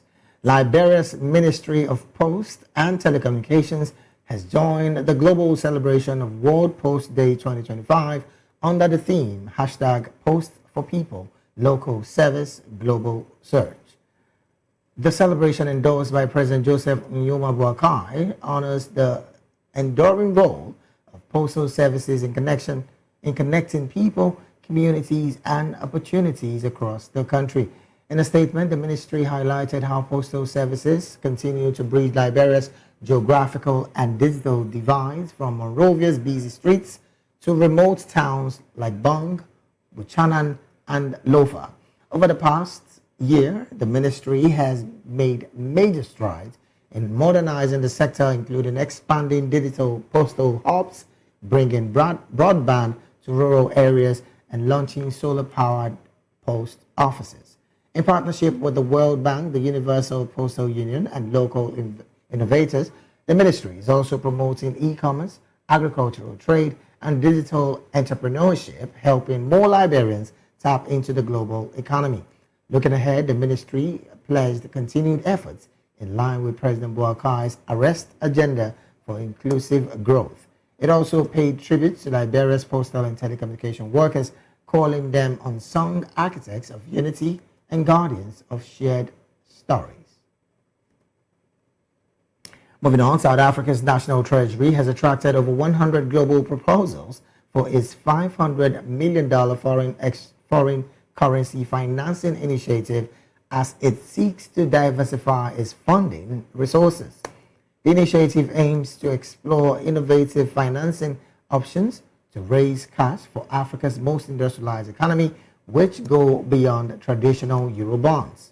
The Treasury said it would consider bilateral term loans, private placements, structured notes, and instruments linked to environmental, social, and governance goals. Terry Bomela Nsomi, Director of Treasury Funding and Capital Markets, in a statement, listed substantial interest from sell-side as well as buy-side institutions, boutiques, investment banks, and non-financial lenders eager to lend cash to South Africa's government. In some health matters, the Ebola outbreak in the Democratic Republic of Congo shows signs of containment, with no new confirmed or probable cases since the World Health Organization's last update on October the 1st, according to the UN Health Agency on Wednesday. As of October 5, a total of 64 cases, including 7 probable cases and 43 deaths, were reported in Congo's Kansai province. The World Health Organization has said the total deaths included 11 probable deaths. Counting off from October the 10th, 2025, the agency said 10 days have passed without any newly reported cases, indicating potential control of transmission in the affected areas. And from that particular story, we'll go talking some African business stories. The South African rand was steady in early trade on Thursday, retaining recent gains from a gold rally that boosted most emerging markets assets. The rand traded at 17.17 against the dollar, little changed from Wednesday's close.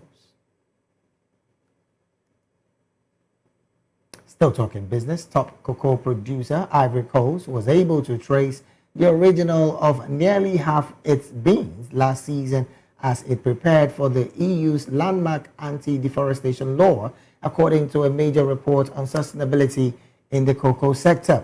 The first of its kind policy aimed at ending the 10% of global deforestation followed by EU consumption of imported goods was due to take effect on December 30, but is scheduled to be delayed by another year.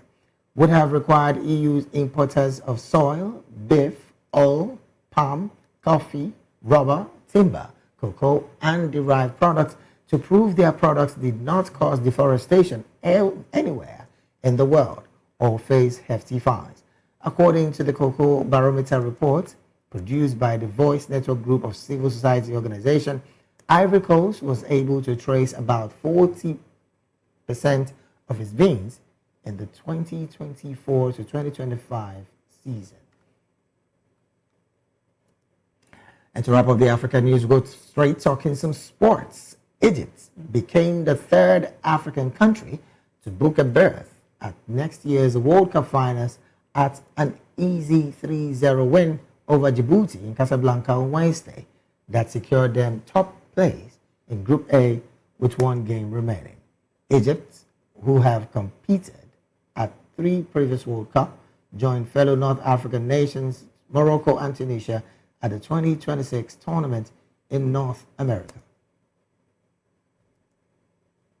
Still talking sports, Togo's midfielder Samuel Asamoah broke his neck in a collision with a pitchside advertising board in China that his club says could leave him paralyzed. The 31-year-old, who played for second-tier Chinese side Jiangpi Pingguo, collided head first with an LED advertising panel after being shoved by an opponent during the domestic match on Sunday, when C. Pingguo said Asamoah was at risk of high-level paraplegia after suffering multiple fractures in his neck and sustaining extension nerve damage. Paraplegia is a term used to describe the inability to voluntarily move the lower parts of the body. Still talking sports, Kenyan long-distance runner Eliud Kipchoge is hoping to leave a lasting legacy in sports when he crossed the finish line at next month's New York City Marathon. The 40-year-old, widely considered the greatest marathon runner of all time, is the only man to have run the 26.2-mile distance in under 2 hours, has claimed 2 Olympic gold medals along with a record 11 wins across the world marathon majors. Running the 5 Baru New York Classic was the only marathon he had yet to check off his list among the 6 majors, having made a triumphant debut in Chicago 11 years ago. Kipchoge collected his last marathon major title in Berlin 2 years ago and most recently finished 9th in August at the Sydney Marathon, the newest race added to the prized Abbott World Marathon Major Series. He told journalists that until he completes the marathon, he deems himself to have gone halfway, adding that completing the race will make him a rounded person. He said further that with the completion of the marathon, his legacy will be complete because, according to him, he will have a 6 star. And with that sports story, we've come to the end of African News right here on Voice of the People Television. Do well to subscribe to our YouTube channel. On YouTube, we are at Voice of the People TV, and on all other social media platforms, we are at VOP TV Live. Thank you so very much for being a part of this broadcast. I am David Edwin. Do have a good afternoon.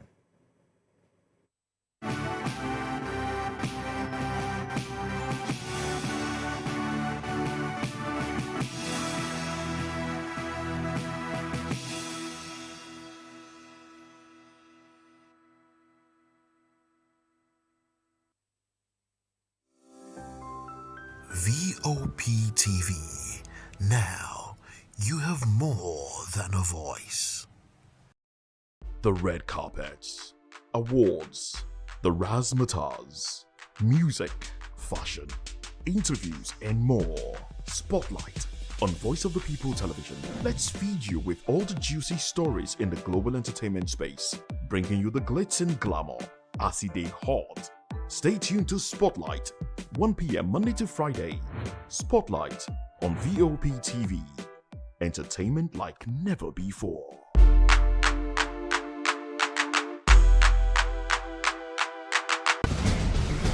Join us as we drive into the world of politics through insightful interviews with prominent political figures, both serving and former governors, ministers, senators, legislators, party chieftains, activists, and analysts. Get first-hand information into the decision-making processes that affect our daily lives. Highly engaging one-hour program that brings political discourse into focus. I am Chukwuma Okoro. Political Lens, Monday through Friday, 6 to 7 p.m. Join us. Hey guys, what's up? How you all doing? They call me Ovisha Nelson One, your number one celebrity host, and you are watching Voice of the People Television, VOP. Stay tuned. Uyi Osarate is my name. I am a friend of the microphone, Voice of the People TV. That name is unique, and the brand is very sweet. I like the packaging, picture qualities, camera qualities, and then of course the quality of human beings that I see sometimes on your channel. I talk and get paid, and I look forward to being in your studios. Oh yes, you are on to Voice of the People TV. Live here in Benin City, the cradle of black civilization. What are you waiting for? Tune in, bro. VOP TV. Now, you have more than a voice. 2564 is coming up on 29 right. The 2564 Atlantic Tower. What happens in the hush behind hangar doors? Who signs the papers that gamble with lives? Which truths were grounded before they even ever had wings? If you've ever buckled a seatbelt at 30,000 feet, if you've ever stared out of that tiny window and wondered who's really in control of the skies, it isn't just flight, it's power, it's politics, it's pressure sealed in steel. We're peeling back the clouds from runway risks to sky-high secrets. We're diving deep where most dare not to look. Aviation Scope, every Sunday at 7 p.m. only on Voice of the People TV. We don't just report, we reveal. We don't just ask, we uncover. Because when it comes to the skies, ignorance is turbulence. Aviation Scope, the sky isn't the limit, it's just the beginning. In a world where truth is the ultimate power and opinions scream the loudest, it's time to wade through the noise. Hunger no get tribe! Hunger no get religion! And scan the human interest and trending topics that matter. Stay tuned to The Issues, your plug to the stories making the buzz, from politics to science and technology, social justice, and more. Let's tackle the tough questions and expose the truth. The Issues on Voice of the People Television, Mondays to Fridays, 8 to 9 p.m. The Issues. Don't just react, understand. In a world where power shapes with every headline, In a nation full of questions. in a world filled with noise, the truth needs a voice. The policies that shapes our world and the economy that determines our future. Every hour, every day, the grapevine keeps buzzing. And together, we are committed to telling the stories that shape our world because your voice is our focus.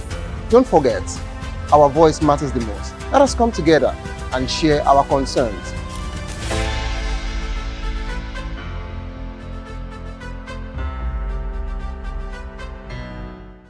From the views on the street, We go to bed empty hunger. to the blaring horns of a hustling city, the loudest voices of the common man got a medium to be heard. This particular administration, they were coming unprepared. It's not a bad thing to renovate the president's lawn. Through top-notch programming, unbiased reportage of news, sports, business, entertainment, and cultural documentaries, Voice of the People 90.3 FM became a symbol for 21st century media. And now, a new baby is born. Voice of the People Television, VOP TV, youthful, full of vigor and penchant for excellence in the continent's media space, exposing the wrongs, applauding the rights, dissecting the news without fear or favor, through factual and accurate stories and contents. Corruption kills three things that makes a society. Representing the interests of the people and giving them a voice. Voice of the People TV is here to stay towards building a fair society. VOP TV, Voice of the People Television, truly a voice for the people.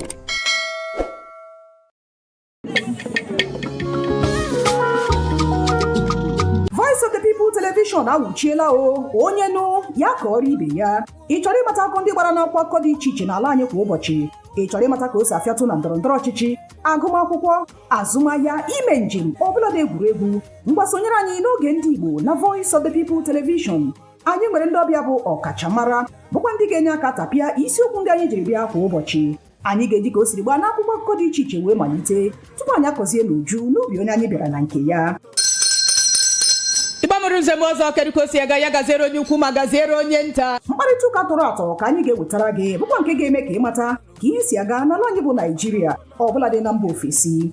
Oge ndị Igbo na Voice of the People Television ga na-abịara gị site n'ụbọchị Mọnde ruo Fraịde na SLTV Channel 264. Ekwekwala ka akọrọ gị ya akọrọ.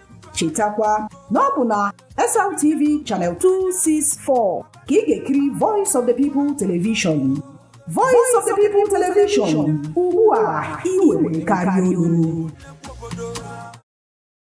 Are you ready for the extraordinary? Something big is happening on your screen. Introducing VOP TV.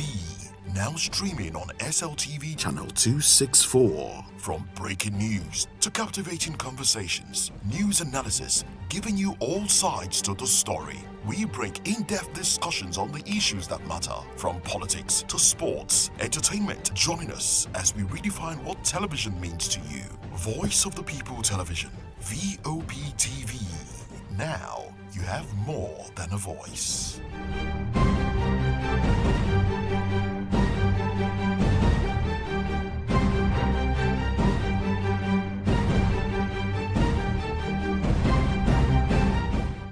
Join us on People's Voice, where we amplify the voice of those that matters the most. Join the conversation. Share your thoughts with me. I am Xavier Udo. Weekdays, Monday through Friday, from 4 p.m. to 5. Don't forget, our voice matters the most. Let us come together and share our concerns. Thank you. Are you ready to lift him high? All around the world, it's time. Let the praise wave ride. It's Praise Wave Live. Oh yeah, the rhythm of grace we testify. Let's go. He turned our mourning into dancing, our silence into shouting. It's Praise Wave Live. Let the glory rise. We're riding the wave. Every moment, every tribe. Praise wave, lift him up. Praise wave, don't stop now. Praise wave, all day, all night. Once we're live, let the world ignite. VOP TV. Now you have more than a voice.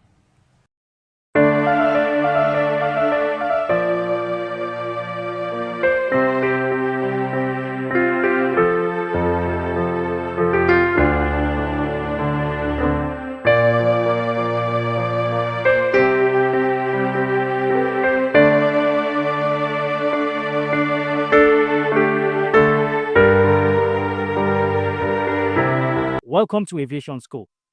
My name is Chukwuemeka Obioma, and today's edition of Aviation School focuses on a critical concern in Nigeria's aviation sector, the alleged failure of the Federal Airports Authority of Nigeria to insure airports across the country. Now, this issue, you will agree with me, has raised questions about safety, financial risks for airlines, and the overall growth of the sector. Now, to help us understand this subject matter clearly, and to examine it, we have with us an aviation analyst in the person of Olumide Onwayo. Olumide Onwayo is the General Secretary of Aviation Roundtable Initiative. Mr. Olumide Onwayo, you're welcome. Thank you for having me. All right, quickly, we just want you to talk to us about the subject matter. And of course, you know, what we're talking about here is airport insurance and aviation safety in Nigeria. Now, how relevant do you think this is, you know, to managing the sector in this modern day and time? Well, for the airlines, insurance is compulsory because if your aircraft and the passengers are not insured, you will never be certified to fly for the airlines. So that's why the airlines must insure as part of the regulatory requirement to carry commercial passengers. That flight must be insured so that compensations can be paid when it matters. When I'm talking about maybe when there's a crash, very serious incident or accident, okay, where compensations are needed, then the insurance is activated. So for the airlines, it's mandatory. Again, the airlines also have another insurance that covers the aircraft itself when parked or flying into some countries. And that is why for Nigeria, that is described as a high-risk country, some of those foreign airlines are made to pay higher premium for their flights operating into Nigeria. And once an airline pays higher premium operating to your country or operating a flight, the only person that suffers is the passengers because it reflects on the fare that's being advertised for passengers to buy. So airlines insurance compulsory for carrying passengers, for the passengers and goods that they carry. Then extra insurance are made for why the aircraft are parked, for insecurity where they are parked. For some countries, or for some cities where you know the high risk is, you probably have to do an extra insurance for that. And that's why, again, there are some aviation weather minima that the insurance will tell you if you do not follow it, you will not get compensated, and airlines are forced to. If you remember the last time, Nominates, the Nigerian Meteorological Technology in Abuja, went on strike. Some airlines obeyed, the majority of the airlines did not obey. And you know why they did not obey? Because the law says for you to fly, you must get your weather report from Nominates. But with the modern trend, with weather apps everywhere, reports on different TV stations, you can easily get your weather from every other source. But since the law says it's from Nominates, if you fly and something happens, and it was found that at the time you took off, it was not Nominates that gave you the weather, then your insurance will have issues with insurance paying. Now, moving from the airlines to the airport itself. Airports are also supposed to insure the airports. Because when you insure your airports, you reduce the premium that the airlines pay for their own insurance. Because airlines that operate to airports that do not have insurance have the tendency of having their premium higher than to airports that are insured. On that basis, that we also encourage that the Federal Airport Authority and airports in Nigeria should get the airport insured. In the past, it was in the Governing Act of Fund that the airports should be insured.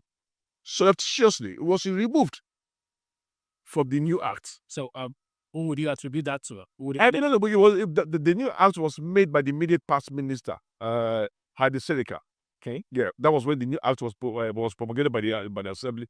But that particular section was not in that act. Thereafter, under the present government, fund have gone now to insure some of the airports, some aspect of the airports, not in totality. So as of today, we are not sure which part, but I am sure that they've done the terminal. They've done part of the air side, but still have the runway itself. So what happens when we have an incursion, the runway incursion, that disturbs an aircraft about taking off, about somebody crossing the perimeter fence? What happens if when we have issues of robbers jumping over the fence and trying to attack aircraft that are taking off? It's happened before in Nigeria, and that flight was delayed. And every delay and cancellation is an extra cost to the airline. So who pays for that extra cost? These are the things that if there's an insurance, the airline can sue to fund, can stop and talk to an insurance company. These are the things. Then again, you have the issue of the best strike, which is something that has to do with not only fund but the community around fund. So it's a work but it's the responsibility of fund to ensure that the airport is safe enough, and the issue of best are reduced to the PRS minimum. We agree that the best strike is all over the world. The last Korean crash, it was Best that brought that aircraft down. So, what we need to continue to work that will reduce the incidence of best strike within and around the airport, and that also should be part of the insurance payment that should be considered, because most airlines now, airports in particular, are on had about 2 or 3 bed strikes, and that has affected their services, their income, and who pays? All right, that brings me to the remarks of the CEO of Overland Airways. What's your take on that? Do you truly believe that the Federal Airport Authority of Nigeria failed in its responsibility to actually insure airports across the country?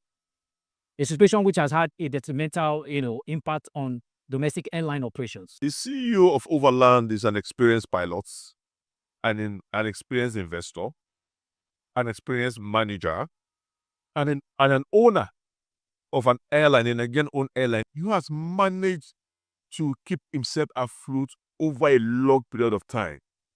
Even before the APs came on board, he has always been there. He was there before Eric, and he's still there today. So I commend him for his tenacity, for his professionalism, for his ability to manage himself through this landmines of the Nigerian aviation industry. But you see, after his statement, FAN reacted and said that his statement was not totally true, that they have insured the airports, and today FAN is among countries who can say its airports are insured. I know for a fact that about early this year, what part of the budget that was sent to the government for approval was for money to insure the Nigerian airports. Now, what aspect of the airport was insured? A question.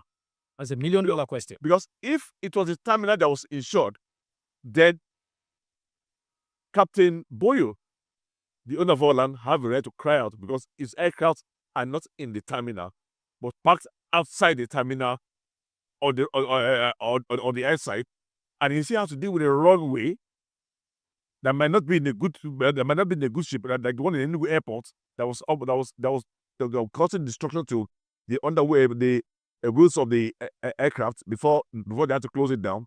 Like the bird sack we've also talked about, they're all on the airside. So if you say you have insured and the terminal building that you have insured, then that insurance will not cover he who owns aircraft that are on the airside. So his cries might be genuine, okay, and maybe right, but the foreigner has been that is not true. So isn't we believe? So there's a need for the two parties to yes. You said, like I said, it's one that as we're sitting here now, you can ask me, have I insured we are insured? I can tell you yes. Then next question you have been to me, what insurance did I do? I mean, I've just insured this to my seats, myself and this table. And this is the distance I want insurance to cover. But I will tell you, I have insured. But you are still there. That insurance does not cover you. And I think that is what is happening right now. There's a need for the both parties to come out clearly. Okay. What is your insurance covering? Not here for fun. What is your insurance covering? Fully. Let's just know what covers and what the LS are supposed to get. Because if it's only terminal, then it only covers those who are using the terminal, which include the passengers, the airline counter staff. But the critical equipment, the one that causes the airline big money, is the aircraft itself that's on the outside of the airport. And that is one, I think that's what that has made the captain to cry out.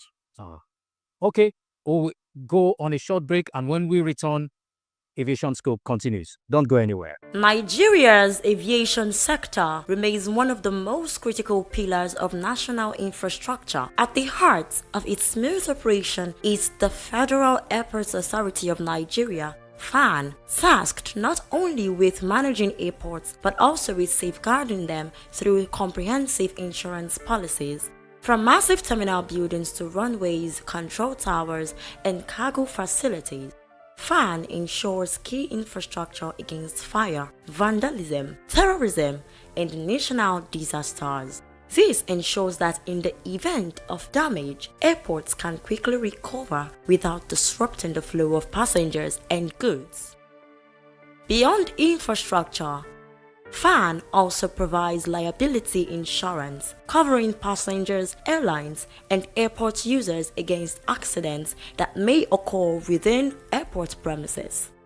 This includes baggage handling, cargo services, and even ground operations, giving both travelers and operators a sense of safety and trust. Staff working at Nigerian airports, firefighters, engineers, ground handlers, and security operatives are also insured through group life and accident policies. This guarantees compensation in case of occupational hazards, reinforcing the agency's commitments to worker protection. In line with international standards, FAN collaborates closely with the Nigerian Civil Aviation Authority to ensure compliance with global aviation safety regulations, particularly those of the International Civil Aviation Organization (ICAO). Experts say these insurance frameworks are not just about financial protection, they are part of FAN's wider risk management strategy, one that builds resilience, protects investment, and reassures both local and international travelers that Nigerian airports remain safe, secure, and reliable. 2564 is coming up on Bernie 9 right. The 2564 Atlantic Tower. What happens in the hush behind hangar doors? Who signs the papers that gamble with lives? Which truths were grounded before they even ever had wings? If you've ever buckled a seatbelt at 30,000 feet, if you've ever stared out of that tiny window and wondered who's really in control of the skies, it isn't just flight, it's power, it's politics, it's pressure sealed in steel. We're peeling back the clouds from runway risks to sky-high secrets. We're diving deep where most dare not to look.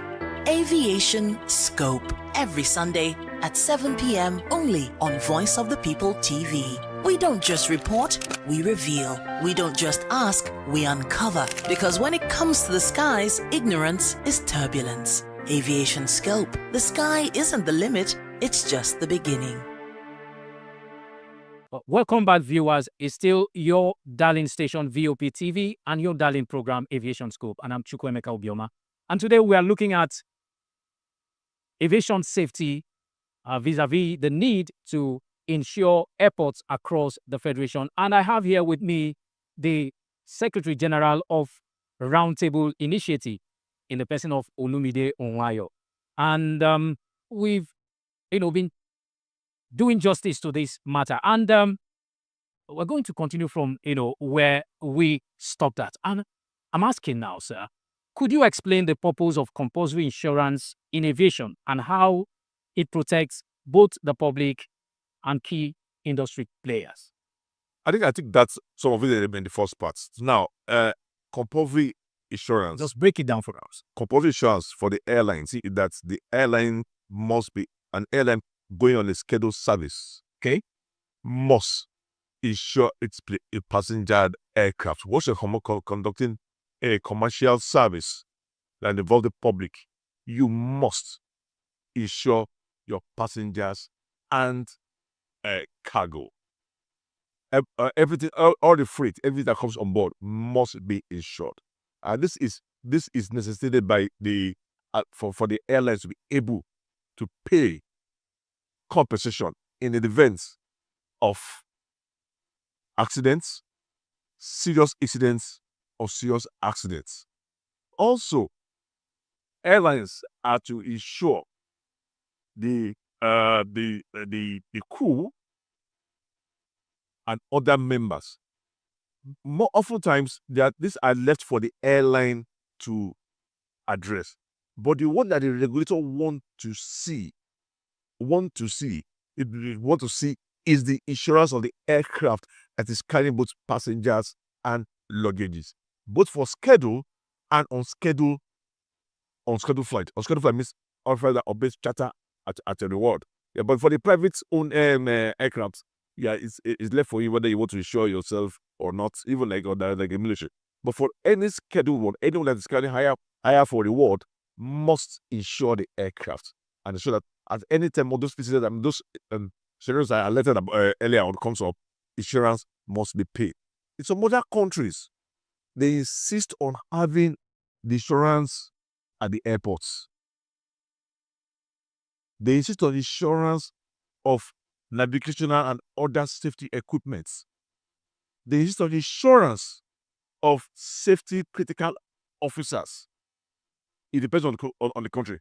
But the one that is general to every country, that is not negotiable, is that of that aircraft that's operating the flight, or that to ensure that the passengers and luggages and any other freight on board are compensated in an incident of accidents, serious incidents, serious accidents, or any other reason that affects the comfort or the service being provided for those carried on board, which include the passengers and goods. All right, let's move away from that a bit. Could you just talk to us about poor airport infrastructure and the challenges that poses for airline operations in Nigeria? I think the first thing I saw, one of the things you sent to me was what was the first thing that struck me when I get to the airport, and I feel it's part of the instruction that's not available. I think the first thing that I should look at is walking to an airport, and I did not know the next flight in leaving. Or when my flight is leaving, that I had to run to the counter of the airline to ask when is your available flight. Because for those coming to the air flight on that day of travel, they are the one that buy the most expensive tickets. Because traveling is a necessity. It's not like those of us or others who would have booked ahead before coming to the airport, so you get good fare. But for you coming to the airport that day, you're going to pay for that emergency travel. But you see, what you expect as you're entering the terminal, you're going straight to the board, to that flight information display board, to see flights that are leaving in the next 10, 15, 20, 30 minutes. And begin to look at which one is going to your destination, which one is not going to your destination. And if you don't see the one that's going to your destination, you now walk straight to the airline counter. It's okay, can I get on this flight? And they say, oh, the flight is filled up. What you then do is go back to the board and say, okay, what is the next flight available and which airline? But this facility is not available at the airport because we don't have any flight display system. Yes, MM2 has something like that. But for others, it's other airports don't have it. So you cannot really come to the airport and know the next flight going, or even your flight, until you have to walk all the way to the airport. Again, I also feel there's a need to put more technology in the services provided at the airports and terminals, rather than have too many people lodging around the airports, they're pretending to be working for one airline or working for one organization. I think there are too many officials at the airport that does not meet the modern trend of an airport. So I think that's another area we need to address. Again, critical infrastructure. People have complained about the baggage carousel, the timing it takes to get to passengers, and at times some of the carousel are dirty. Some even have holes that damage the luggages. These are the things I need them to look at. I also want us to look at especially during the rush hour. That's long queue to pass through the X-ray machines. I think there's a need to have more than one. It's all solution, and people and Johnny can have almost all the machines should work at the same time so that it can ease the movement of passengers. Because once all this help in delaying flight, and the only thing the passenger sees in his mind is, I'm supposed to leave by 7. I'm not leaving by 7. Nobody is looking at all the other things that delayed them to get to the aircraft before 7. It is the flight that did not bad at 7 that gets the beating, that gets the bashing. And also see the airlines also complain that, yes, if you don't want flight to delay, they also improve on infrastructure, improve on access to the terminal and services provided within the airport terminals. Because you see, the thing about this, once a flight is delayed, if you delay a flight in 7 o'clock or an 8 o'clock flight, that delay cascades throughout the day. But that aircraft is not operating only one flight for the day. It's going to about 4 or 5 places. So as we delay from the very first one, it cascades throughout the day. And in cascading, that time of delay, if yours was delayed by 15 minutes, you can be sure the next flight is supposed to operate will have about 30 minutes delay. But you have to add that 15 minutes. from that one, which has fallen into the time of the second flight. So that's how it builds on until the end of the day.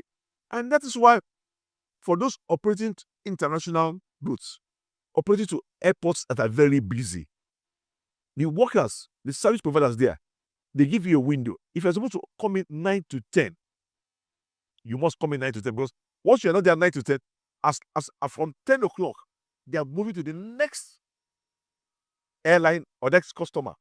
The organization there will not have it's not a place like here where you pay peanuts. So we will not have extra passenger, extra workers on ground waiting for you, because once you miss your slot, it goes to the next. And that's why you see people always want to move on time for the international flight, for airports that are constrained, because the workers are not going to just there for you. They're there for you for a specific time, and if you're not there, you will miss it. So infrastructure is very important in building the efficiency of flight operations and also making the passengers want to come back and fly us. And you see, once the airport is efficient, once the airport has the facilities, then you have more flights, you have more airlines. Today, we do not have an airport, international airport, that has a hub status. Hub here means that that one of the major airlines is using as the point to take its passengers out of the country or to connect to the country. Neither do we have any transit facility in our international airport. What do you think is responsible for? The transit facility here is that if AirPeace, let's take AirPeace that is operating international, if AirPeace is bringing a passenger from London who is going to Gabon or going to Ghana, the passenger, if once they land in London, the passenger just need to transit into an AirPeace flight that's going to Ghana. It was a transit facility. But because of this lack of transit facility, the passenger had to take his bag and come out from that flight before go back again to check in. Going through the immigration and other facility to board the Ghana flight. That has made it difficult for AirPeace or any other Nigerian to carry passengers going beyond Lagos, and that facility is necessary. You ask that what has made it. I am surprised myself that after so many years, after so much money we have spent, up to this period, we do not have a transit facility at the end of international airports. Togo here has it. Ghana here has it. Our neighbors here have it. Why not Nigeria? Why not in Nigeria? Well, I would also want to draw your attention to, we talked about bed strike, yes, time, and that brings me to the thought of inadequate wildlife control and runway deterioration, because there have been so much complaints about that. Now, I want to ask, what do you think FAN and other stakeholders, including the other regulators within the industry, can do to actually address these challenges? Look, like I said before, bed strike is a scenario that is still occurring world over. A South Korean airline last year had an accident, was brought down by swamp of beds right there in South Korea. South Korea is much more developed than Nigeria, has better facilities than Nigeria. What we can only do is to continue to encourage, to continue to push that the incidence of bed strike should be reduced to the barest minimum. Once you have communities, environments around the airport, it becomes a challenge. When you have airports that are close to the cities, it becomes a challenge because you cannot control what they put in the houses, the trashes they put around there that can bring birds to their area. What you can control is what is within the environment, and all you can do is continue to enlighten your neighbors and the community on the need to take away trash and things that attract birds. And I think the process should continue. The process of whatever equipment is needed to reduce the birds and all the training needed, which I know the FAN is doing presently and should continue to do and increase on, should continue. It should not be restricted to only Lagos, Abuja, and international airport, because passengers fly from every other airport in Nigeria, and every life matters. So I think the bed strike training, avoidance, reduction should go around all the airports in Nigeria and should be a continuous process till we can reduce to the barest minimum. Again, the airlines should not relent. I think they should continue to push, continue to shout, and make everything possible that the government should face it. But it's the responsibility of the airport or operator, which includes FAN and any other airport, state-owned airports, now that most of airports are now owned by states, there is also their responsibility to ensure that the bets are not found around with these airports. All right. Okay. That's where we'll leave it on today's edition of Aviation Scope. Join us next time on same station when we'll bring you engaging conversation on the same program of yours. And a very big thank you to our guest for his insightful contribution, Mr. Olumide Onwayo, Secretary General of a roundtable aviation roundtable initiative. It's all about aviation and aviation. So you would pardon me if I put aviation before the institution which he represents. Mr. Olumide Onwayo, it's been a pleasure having you here. Thank you for your insightful contribution once again. It wasn't a mistake on your part. Aviation is part of the name. Aviation Safety Roundtable Initiative. Okay. ART. All right. And you have heard it. And my name is Chukwuemeka Obioma. Join us, like I said, same time next week for the same program that you love and you wouldn't want to miss. Till then, it's goodbye.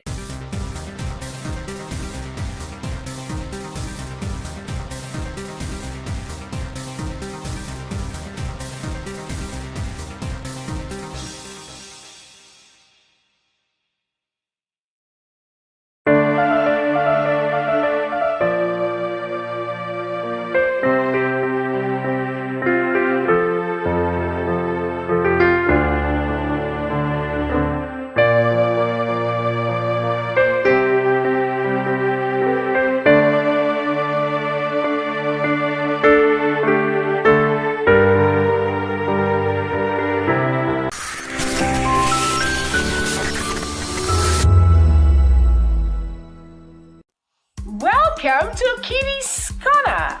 Every weekend is a new journey. Join Auntie Oni as she embarks on thrilling adventures. Each episode takes the young explorers to a different fantastical world filled with exciting challenges, making new friends and learning valuable life lessons. The show begins with lots of excitement in a cozy storytelling mood.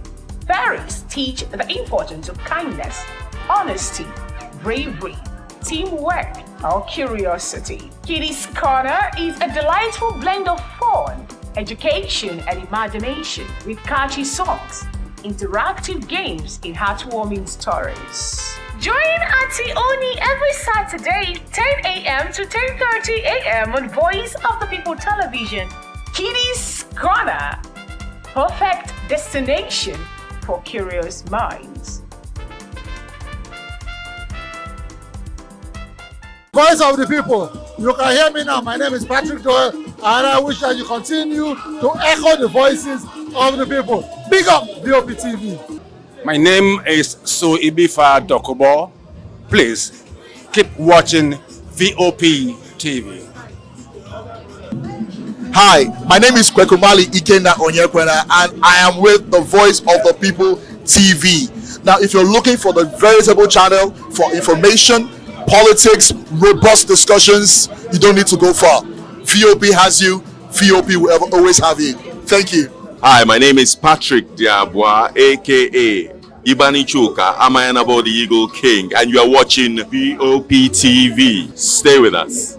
We encourage you to click on the like button and subscribe to our YouTube channel. We are Voice of the People TV. Also follow us on all our social media platforms. We are at VOP TV Live. Visit our website www.vop.ng for fresh and trending news. Also watch us live on SLTV channel 264.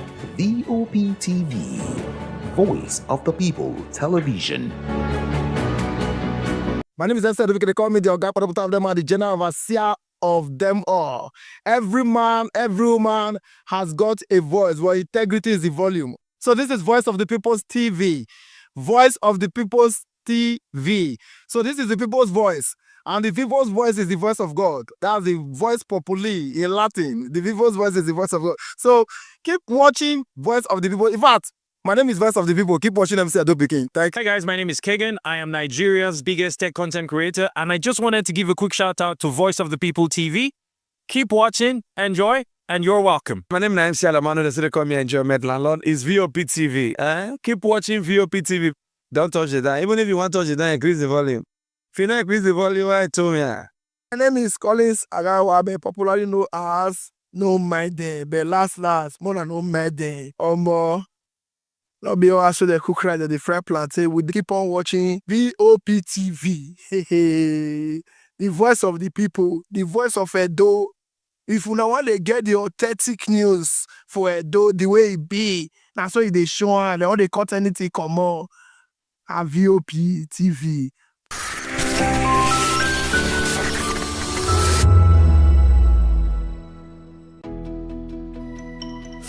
Years ago, we lit the spark. Today, we are blazing the trail for others to follow.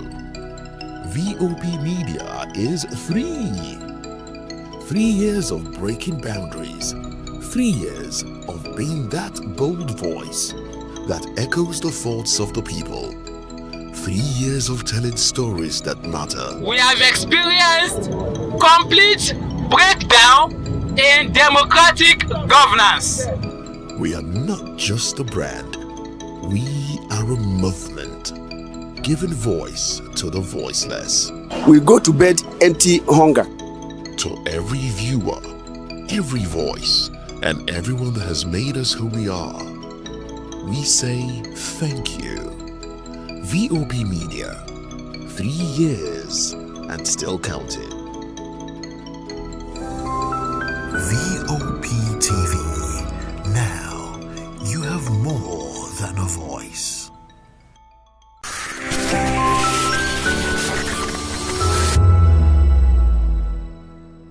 Shaka, who was born in 1787, died September 22nd, 1828.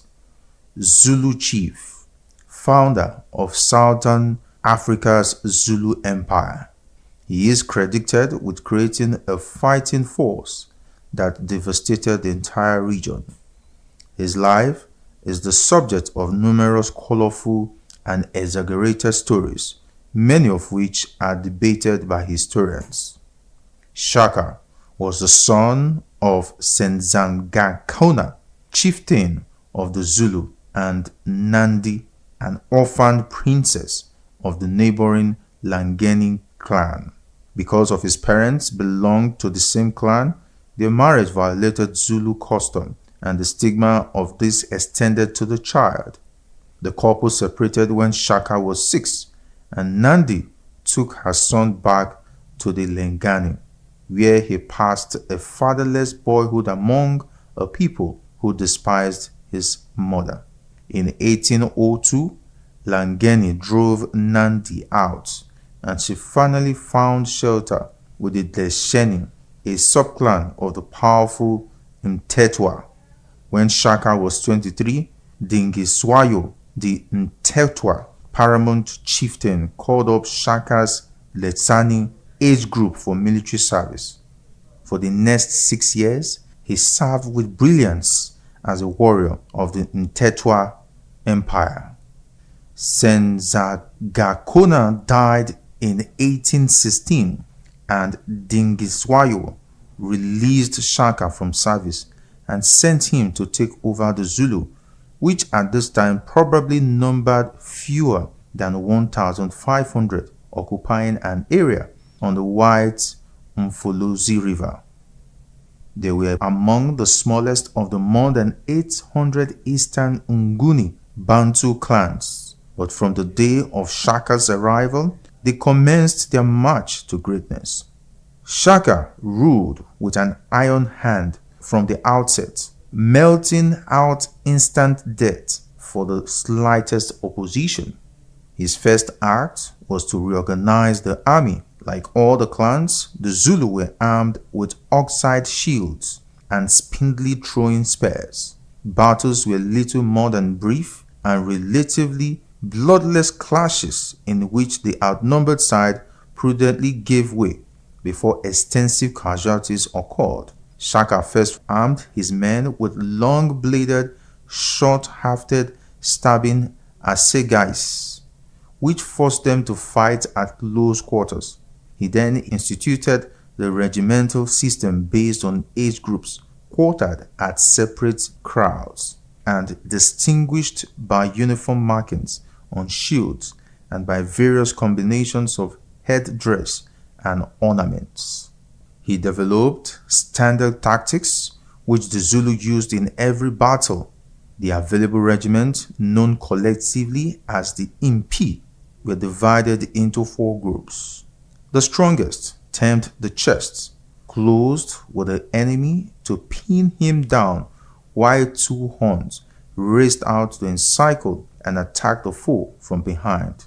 A reserve, known as the loins, were seated nearby with its back to the battle, so as not to become unduly excited, and could be sent to reinforce any part of the ring if the enemy threatened to break out. The battle was supervised by indunas, or officers, who used hand signals to direct the regiment. An MP consistently covered 50 miles a day, living off grain and cattle requisitioned from the crowds it passed, and accompanied by boys who carried the warriors' sleeping mats and cooking pots. In 1827, Nnamdi died, and with his mother's death, Shaka became openly psychotic. About 7,000 Zulus were killed in the initial paroxysm of his grief, and for a year no crops were planted, nor could milk, the basis of the Zulu diet staple, be used. All women found pregnant were slain with their husbands, as were thousands of milch cows, so that even the calves might know what it was to lose a mother. Early in 1828, Shaka sent the Impi south in a raid that carried the warriors clear to the borders of the Cape Colony. They had no sooner returned, expecting the usual season's rest, than he sent them off to raid far in the north. It was too much for his associates, and 2 of his half-brothers, Dingane and Mlangana, together with an Induna named Mbopa, murdered him in September of that year. VOP TV. Now you have more than a voice. From the views on the streets, we go to bed empty hunger, to the blaring horn in the interest of the people, and giving them a voice. Voice of the People TV is here to stay towards building a fair society. VOP TV, Voice of the People Television, truly a voice for the people.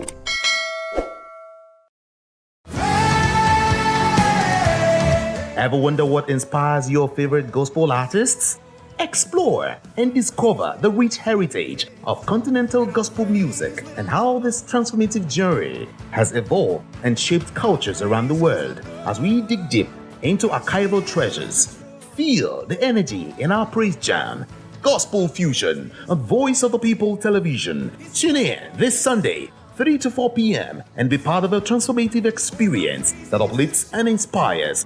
Join us as we explore the transformative power of gospel music and its ability to uplift spirits and unite hearts. Tune in this Sunday, 3 to 4 p.m. on Voice of the People Television. Gospel Fusion. Let's fuse our hearts in praise and joy.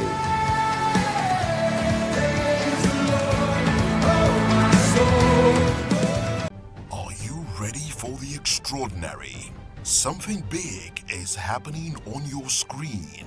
Introducing VOP TV. Now streaming on SLTV channel 264. From breaking news to captivating conversations, news analysis, giving you all sides to the story. We bring in-depth discussions on the issues that matter, from politics to sports, entertainment, and lifestyle. VOP TV on SLTV channel 264. Join us as we redefine what television means to you. Voice of the People Television, VOP TV.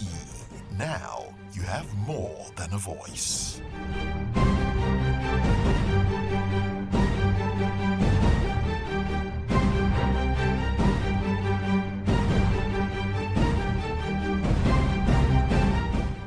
Join us on People's Voice, where we amplify the voice of those that matters the most. Join the conversation. Share your thoughts with me. I am Savior Udo. Weekdays, Monday through Friday, from 4 p.m. to 5. Don't forget, our voice matters the most. Let us come together and share our concerns. Thank you.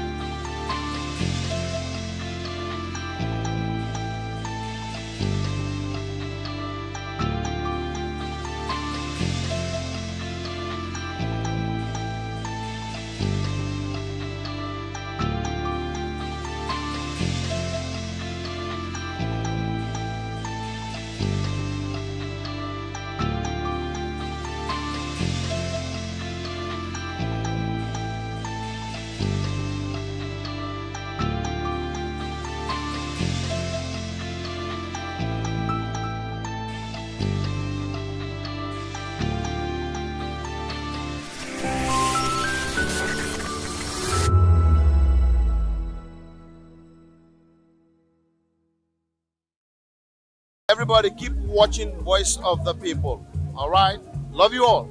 Hello, sweetie. What's going on? My name is Kiki. Keep watching VOP TV. Thanks. Hey guys, what's going on? Olumide Oru, the Fresh Prince of Lagos here, and this is VOP TV, guys.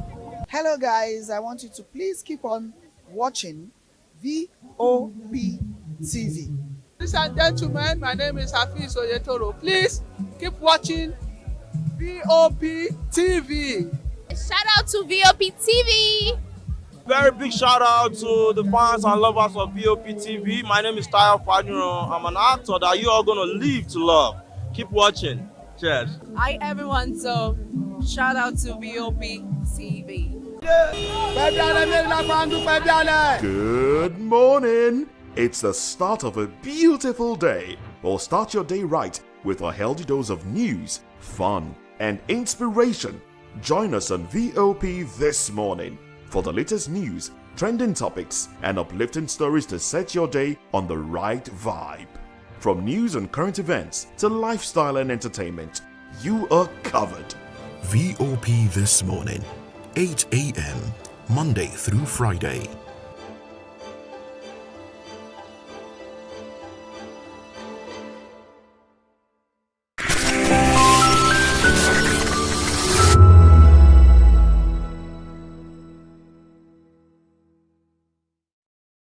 Basketball, media, even road safety. The deaf community in Nigeria has proven that disability does not mean inability. But in an exclusive interview, a deaf rights advocate told us many still face barriers every day from classroom to workplaces. She recalled the painful memory of her dead uncle, who died in a road accident. That loss, she said, fueled her campaign for inclusive road safety, and now change is happening. She says awareness is growing, but much more must be done. Her vision is sign language to become part of schools, workplaces, and public services, ensuring that no one is left behind. Sign language is recognized as human right because, like George Gray would say, that inclusion is not a privilege of few, but human right. It means that when something becomes a human right, it's no longer a privilege to give that to that person, but more of a necessity, as it were. So you can imagine for our work in Speaking Fingers, for instance, I've had opportunities to have met young deaf people who had never been to school. We currently have one we are trying to integrate at 10.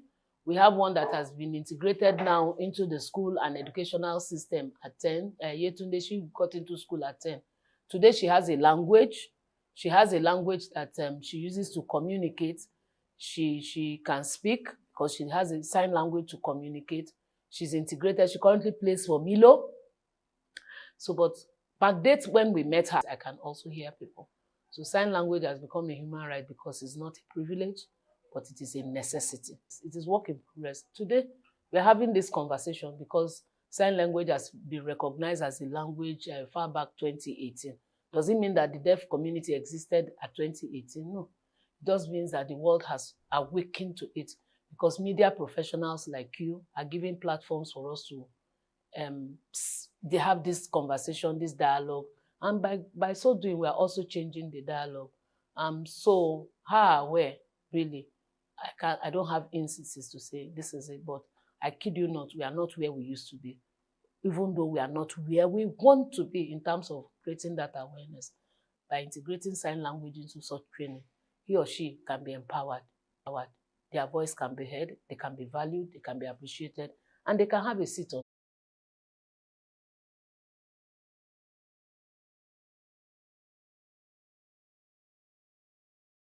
Access for sign language to be given at all forums, for schools to be accessible, is to, like somebody said today, and we all agree, to make sign language a language that can be learned. It was actually the GM of LASODA that left to her as we make awareness available to all, accessible to all, because this interview, without captioning or subtitling it or providing a sign language interpreter, a young deaf person, which is our population, will not be able to hear it in a way that he or she is passionate enough to drive that conversation in his own sphere of influence. I kid you not, today, I serve in an all-deaf church.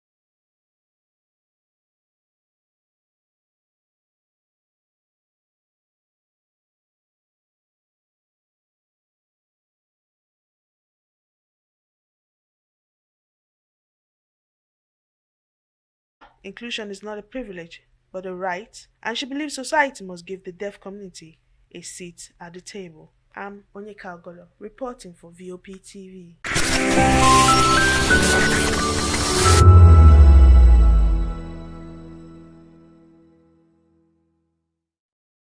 Join us on People's Voice, where we amplify the voice of those that matters the most.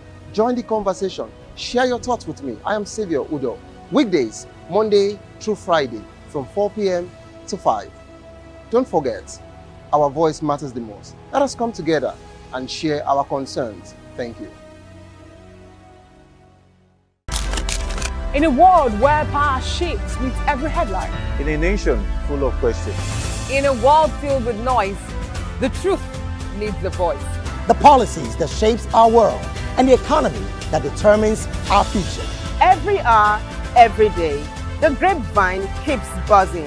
And together, we are committed to telling the stories that shape our world, because your voice is our focus. Don't forget, our voice matters the most. Let us come together and share our concerns.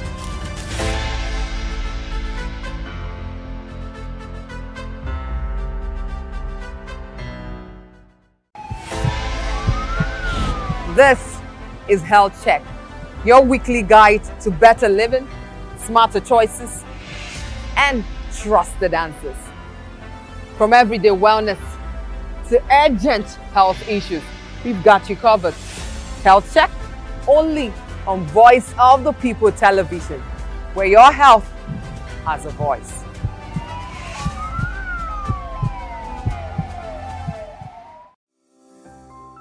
VOP TV. Now, you have more than a voice. Behind every broken desk lies a broken promise. Education shapes the nations. But who is asking the right questions? Introducing Edu Dialogue, the show that goes beyond the surface, exposes the cracks, the corruption, and the silence in Nigeria's education system. Edu Dialogue, Saturdays, 3 p.m., only on VOP TV. We break the biggest stories, from missing funds to policy failures. We ask the tough questions and demand real answers. Edu Dialogue, this Saturday, 3 p.m. on Voice of the People television. Hey guys, what's up? How you all doing? They call me Ovisha Nelson One, your #1 celebrity host, and you are watching Voice of the People television, VOP. Stay tuned. Uyi Osarite is my name. I am a friend of the microphone, Voice of the People TV. That name is unique, and the brand is very sweet. I like the packaging. Picture qualities, camera qualities, and then of course, the quality of human beings that I see sometimes on your channel. I talk and get paid, and I look forward to being in your studios. Oh yes, you are on to Voice of the People TV. Live here in Benin City, the cradle of black civilization. What are you waiting for? Tune in, bro. VOP TV. Now, you have more than a voice. Are you ready for the extraordinary? Something big is happening on your screen. Introducing VOP TV. Now streaming on SLTV channel 264. From breaking news to captivating conversations, news analysis, giving you all sides to the story. We break in-depth discussions on the issues that matter, from politics to sports, entertainment, and lifestyle. VOP TV on SLTV channel 264. Join us as we redefine what television means to you. Voice of the People Television, VOP TV. Now you have more than a voice.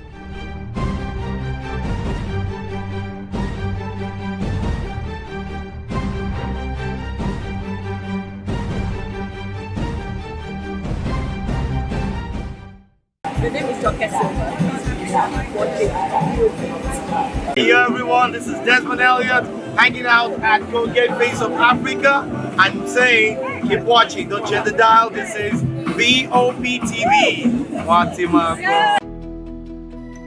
3 years ago, we lit the spark. Today, we are blazing the trail for others to follow. VOP Media is free. 3 years of breaking boundaries. 3 years of being that bold voice that echoes the thoughts of the people. 3 years of telling stories that matter. We have experienced complete breakdown in democratic governance. We are not just a brand. We are a movement, giving voice to the voiceless. We go to bed empty hunger. To every viewer, every voice, and everyone that has made us who we are, we say thank you. VOP Media, 3 years and still counting. VOP TV. Now you have more than a voice. Welcome to Kitty's Corner. Every weekend is a new journey. Join Auntie Oni as she embarks on thrilling adventures. Each episode takes the young explorers to a different fantastical world filled with exciting challenges, making new friends and learning valuable life lessons. The show begins with lots of excitement in a cozy storytelling mood. Fairies teach the importance of kindness, honesty, bravery, teamwork, or curiosity. Kitty's Corner is a delightful blend of fun, education, and imagination with catchy songs, interactive games, and heartwarming stories. Join Auntie Oni every Saturday, 10 a.m. to 10:30 a.m. on Voice of the People Television. Kitty's Corner, perfect destination for curious minds. Dr. Kwame Nkrumah. Dr. Kwame Nkrumah was born on September 21st, 1909. His ideas on African unity and self-determination continue to resonate and influence leaders and activists across the continent. VOP TV. Now you have more than a voice.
from 4 p.m.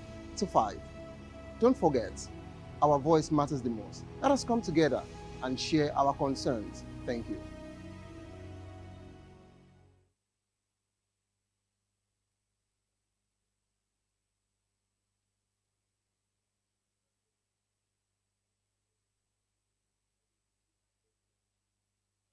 Join us on People's Voice, where we amplify the voice of those that matters the most. Join the conversation. Share your thoughts with me. I am Xavier Udo. Weekdays, Monday through Friday, from 4 p.m. to 5. Don't forget, our voice matters the most. Let us come together and share our concerns. Thank you.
Join us on People's Voice, where we amplify the voice of those that matters the most. Join the conversation. Share your thoughts with me. I am Xavier Udo. Weekdays, Monday through Friday, from 4 p.m. to 5. Don't forget, our voice matters the most. Let us come together and share our concerns. Thank you.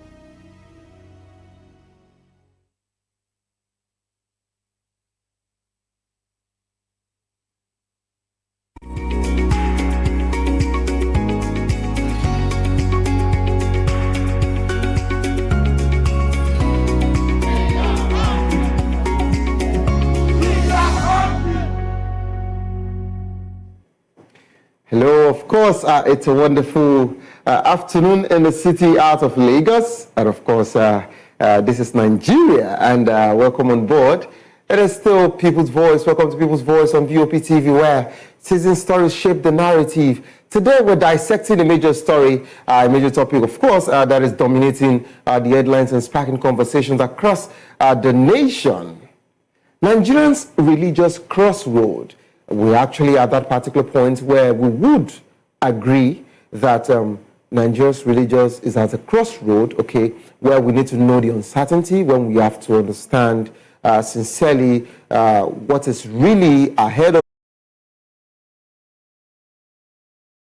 or every religions in Nigeria coming together, okay, to live as one, as not just been overemphasized, but it's a thing that we still need to keep reiterating. It's still a thing that we have to keep talking about, because if you go to some other parts of the country, they do not really care. As far as they are politically enhanced or politically amplified, they do not care whatsoever that you are.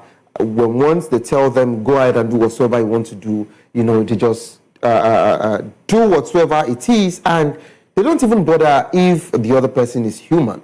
All right. So today we have to balance that particular situation over. I'd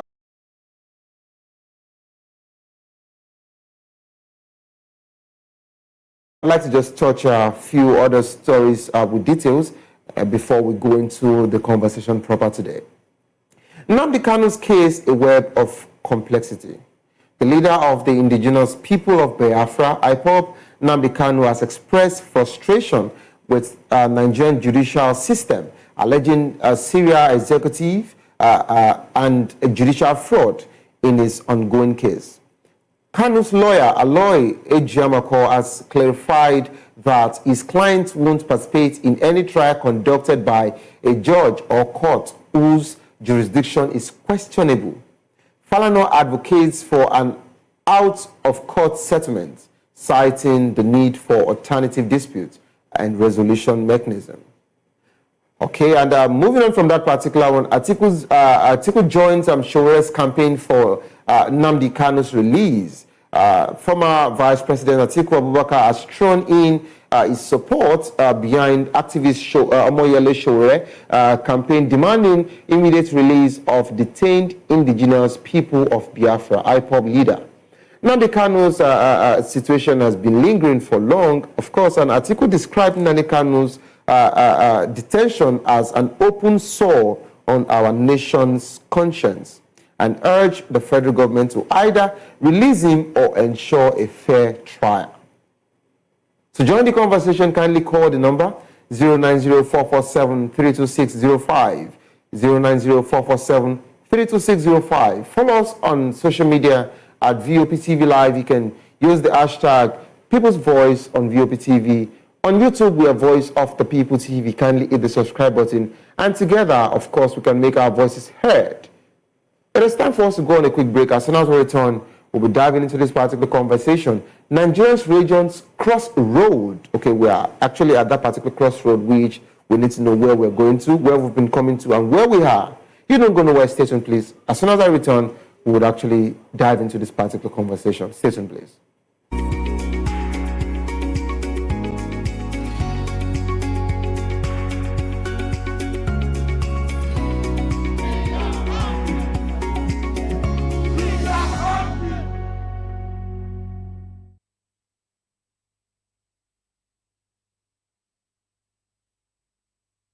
Find us on People's Voice, where we amplify the voice of those that matters the most. Join the conversation. Share your thoughts with me. I am Sowore Udo. Weekdays, Monday through Friday, from 4 p.m. to 5. Don't forget, our voice matters the most. Let us come together and share our concerns. Thank you.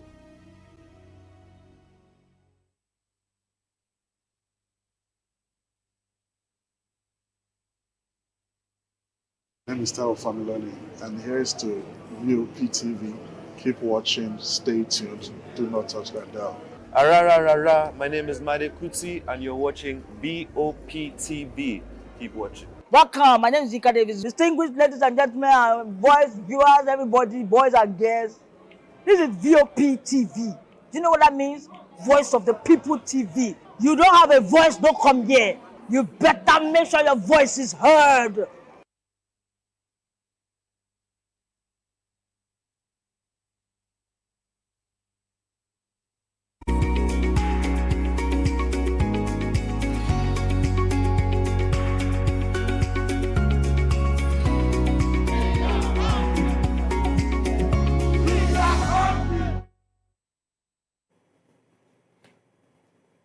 All right, welcome back to the program. It is still People's Voice on VOPTV. Of course, we're actually at that particular crossroad here as well, because we need to know what is really going on in our nation. A heated controversy is brewing in Nigeria after Niger State Governor Umar Bago has announced that preachers must submit their sermons for approval, sparking a nationwide debate on religious freedom and government intervention. President Bola Tinubu has emphasized his administration's commitment to upholding religious tolerance. In a meeting with the Catholic Bishops' Conference in Nigeria, he stated, "We believe in freedom of religion. What matters most is our love for one another." He also highlighted the importance of unity and mutual respect among Nigerians, regardless of their religious affiliations. Okay, Governor Bago's move aimed to regulate preaching and prevent anti-government and anti-people messages. The Director General of Niger State Religious Affairs, Umar Farouk, stated that any preacher urged systemic persecution and slaughter of Christians in Nigeria has been going on for a while, and he said he is calling it a deadliest place for Christians. This particular controversy surrounding Governor Bago's move raises several questions about role of government in regulating religious practice, the potential impact on Nigerians' international reputation, and also the implication for the country's democracy and human rights is actually at stake. All right, so this is a particular conversation that we have to really look into. And of course, this particular afternoon, we're now being joined by Bishop Stephen Ogedengbe, the presiding bishop of Evangelical Ministry Wisdom Chapel, and also the National President, Renewed Ministers of Christ, RMC, and also a prayer director of Charismatic Bishop Conference of Nigeria. He's also a member of Christian Association of Nigeria, CAN, and a national coordinator of Interfaith Prayer Network of Nigeria. He also served as a director in various organizations, including Nikon Insurance, also Energy Bank, and Energy Bank of Ghana, to mention but a few. And we are so privileged to have him on board, give us his plight and give us his concerns and let us know his take as regards to this particular conversation. Good afternoon, Your Lordship, sir. Yes, thank you so much. Thank you so much for joining the program. All right, sir. A quick one. I'd like to start with Your Lordship, your Bishop Stephen Ogedengbe. Hello, sir. Are you there, sir? Hello, can you hear me, sir? Are you there, sir? I can hear you loud and clear. God bless you. Yes, thank you so much, sir. So quickly, I would like to get your take as regards to this particular conversation.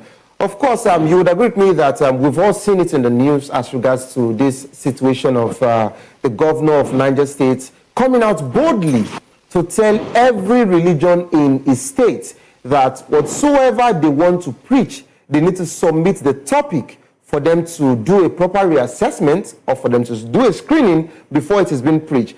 And they are even saying that every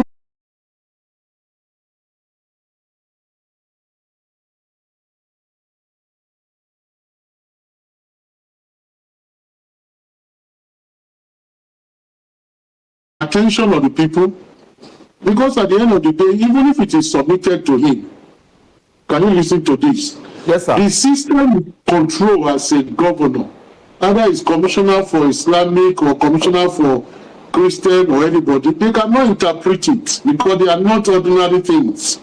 So even if it's submitted to them, they cannot interpret it because it's things of God. The Bible said the things of God, to men it is foolishness, but to the people in spirit is the power of God. So they must understand that this interpretation is not carnal. About the security, as regards to security now, and I want to take it up from there. You know, when we're talking about security in the state, of course, the state has actually faced unrest, and the insecurity has been quite alarming for a while now. But I would like you to clear the air as regards to this conversation. Is Governor Bago move a necessary step to maintain peace and security or an infringement on religious rights? It's simply an infringement. It's not about security.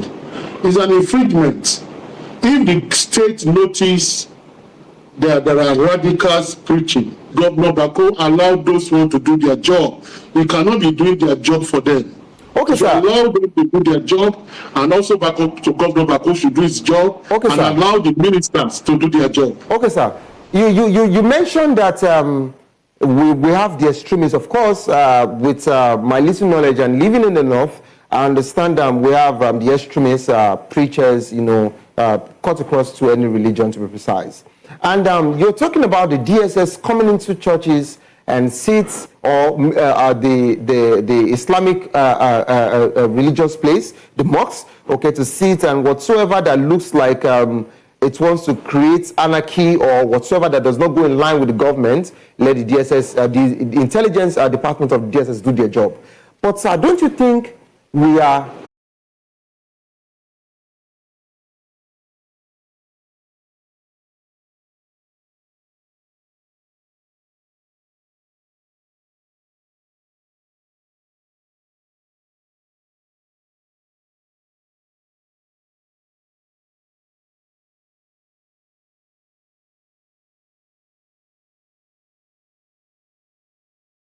religion messages was not meant to be tampered, but when you talk about DSS or intelligence coming in, I just want a clarity, because some people or so many men of God, they are not the Gen Z kind of pastors where they just follow what social media or AI give to them to preach. They come by the Holy Spirit. They give rema. So, sir, I would like you to clear the air. In a situation where a man of God preaches and he actually either sent a direct message to the people in power. So, he didn't do it intentionally. Even at that, was he meant to be regulated? Was he meant to be arrested by the DSS? I'd like you to clear the air, sir. Let me quickly handle that. That is not even the area I was talking about. Okay, you sir. can speak truth to power. Done everywhere.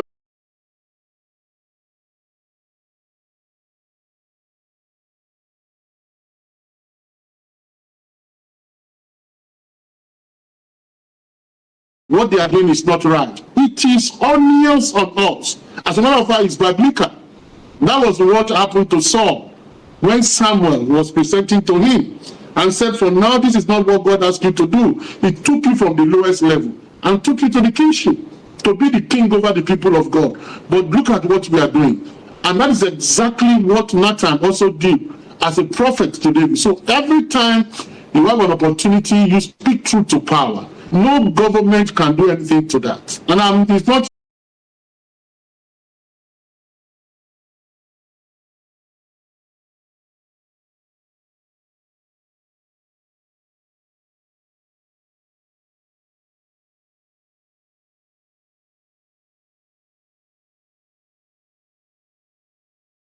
Stephen Ogunigbe said that Governor Bago will go after 8 years, okay? And that is if he's elected again, and he would go after 8 years and someone else would come up. But that particular seat of Niger State, of course, it will remain, all right? Power is transient. Let's quickly move to Bishop Ajose. Hello, sir. Are you there, sir? Yes, sir. Live. All right. I'm with you. Okay, thank you so much for joining. It's a great privilege having His Lordship joining the program today. Quickly, let's talk about... I'm going to hand it over to him. That's on a lighter mood anyway. But I believe that what he's trying to do is, even in the Stone Age, it did not happen. Even in situations and ages where people do not have the right to express their thoughts, it didn't happen this way. And I think what Niger State is facing is more than sermon. It's more than sermon. And although we have some extreme preachers across the religious divide, both Christian, both Muslim, they are all there. So we agree. But you cannot preempt what a man, you can ask, I'm going to arrest you for what you are going to say when he has not spoken. So, and in most cases, we have prepared sermons. True man of God will tell you that they are prepared sermons on the pulpit to preach. Right there and then, the Holy Spirit changes it. They are preaching another thing. Not what they have even taken years or months or hours to prepare. So, because the Kanu and other Islamic organization, look at the Sultan of Sokoto, he's going left and right and up and down of the whole nation, attending meetings. The same thing happening to the body of Christ. People are not resting. If you know the number of meetings that, some of the Christian leaders attend on a daily basis, some 3, 4, 5, jumping from one level to another, and nobody pays them. When the government is funding them, they have to seek for funds themselves, and they have to go around and make sure that things are working right. And that's how it's supposed to be. The government, the body of Christ, the church, is not a ministry or a department under government.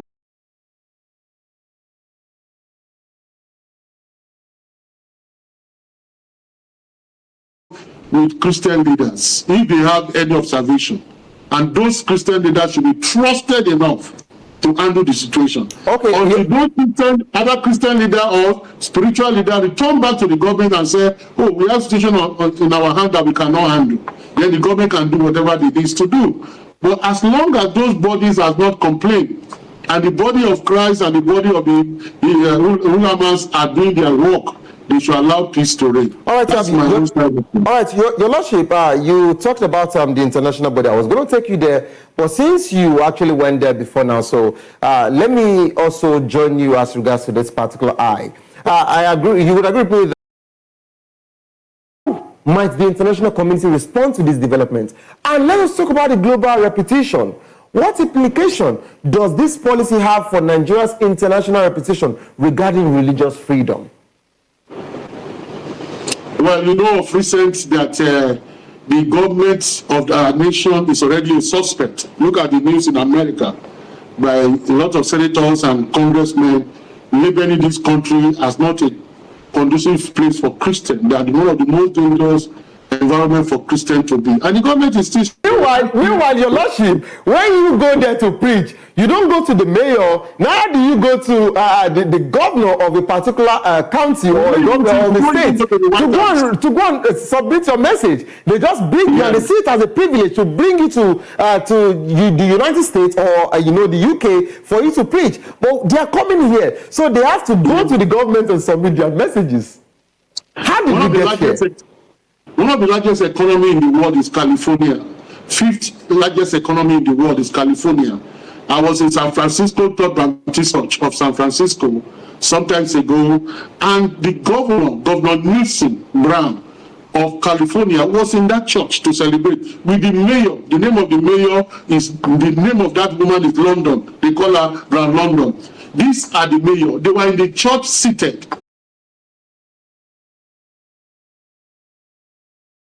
We are angry with you and they are not supporting him prayerfully. He can never succeed. That is settled. Thank you so much, sir. Except the Lord do the hands. He can succeed.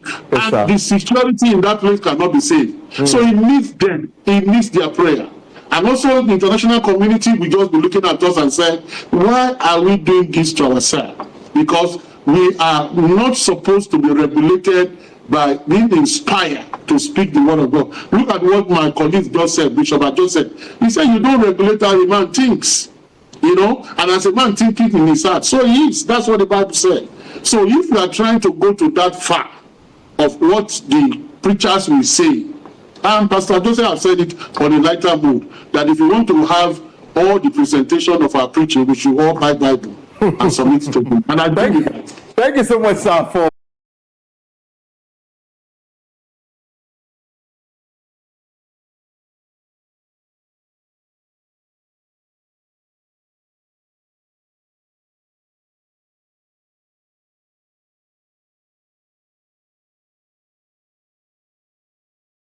of a state can decide to want to take powers into just his own hands and feel that he can regulate religion, that is actually on him. All right, let me go to Bishop Ajose. Hello, sir. Are you there, sir? I'm here, sir. All right, sir, quickly, I'd like to talk about the religious unity and diversity. Let's talk about interfaith relations. How might the policy impact the relationship between Christians and Muslims? And of course, for unity and diversity, can this policy promote unity and diversity in Nigeria's religious landscape?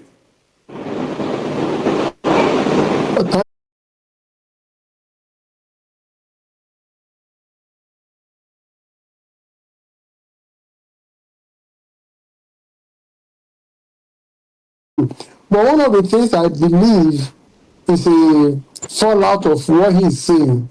Because you cannot say 100% the man is talking nonsense.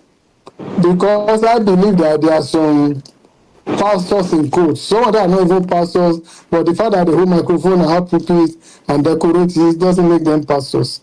But nevertheless, they have ulterior motives. So, but if Christians in Nigeria, for example, the government gives him power to license his members, so that you can know that whoever is saying this, is he a member or not, there will be code of conduct, that can make such things happen. The same thing goes for the Muslim, either through Murik or OIC and others. And also, but I believe that we must be able to regulate ourselves. And I've been saying it over the years that if we don't regulate ourselves, government will regulate us. And this is why it's coming to. So I cannot say because you are a pastor, you can just say anything that you want, taking advantage of your pulpit or altar. It's giving you a talking to him and bring peace. All right, sir. That is the only way, yes. All right, sir. So quickly, I'd like to take your final message for the people of this nation. You are a religious head, okay, as regards to being a clergy, okay, in this nation. So I'd like you to send a message to the people of Nigeria, knowing full well what we're going through as regards to hardship, as regards to serious austerity measure that the nation is going through. And also, as of yesterday, the National Assembly, the Red Chamber, that's the Senate, and also the House of Reps, sent a message to Nigerians saying that better days are ahead. To Bishop Stephen Ugenigbe. Hello, Your Lordship, sir. Are you there, sir? Yeah, I'm here. All right, sir. Quickly, I would also like to take your final comment as regards to this nation, a message of hope to Nigerians, and also a message to the federal government. In just 1 minute, sir. Well, since Bishop Ajose has spoken to Nigerians, let me speak to the people in power. Okay. That the nations should listen to Mr. President, all those who are in power with the presidency should listen to him. The last time before he traveled, he spoke to the governors. He said, water the ground. People are hungry. Water the ground. People are very hungry. So I want to repeat the speech of Mr. President. See, maybe the many of them did not hear. I was using this medium to speak to the 36th governor in our nation, including FCT, 774 local government chairman in Nigeria, to let them know that the masses need to feel their impact so that Nigeria can get forward. All right, sir. All right, sir. Thank you so much, Your Lordship. It was a great privilege having Bishop Stephen Ugenigbe, presiding Bishop of Evangelical Ministries, Wisdom Chapel, join us on the program today, and also Bishop Dr. Theophilus Taiwa Jose also joining us on the program. Of course, this is how far we can actually go on the program this wonderful evening. Till I come your way again, don't forget, don't give up because it is not over. Tough time doesn't last, but tough people do last. Whatsoever you're facing will soon be over, and you will definitely smile again. My name remains Savior Udo. Have a good evening rest.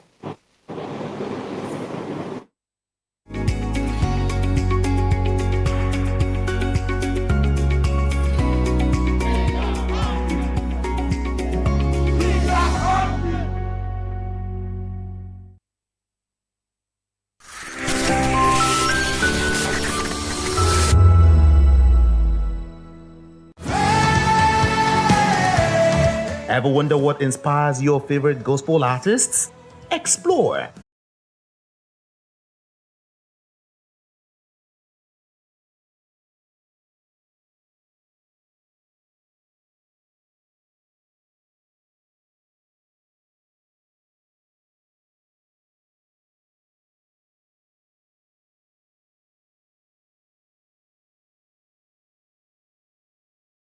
Smarter choices, and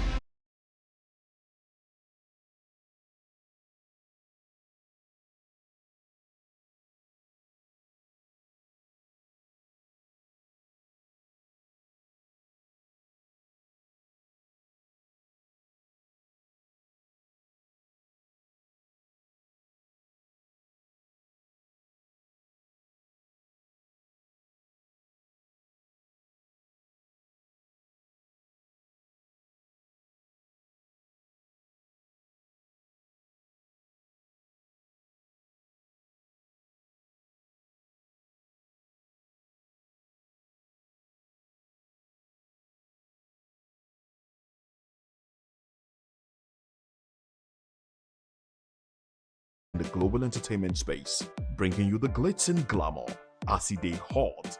Stay tuned to Spotlight, 1 p.m. Monday to Friday. Spotlight.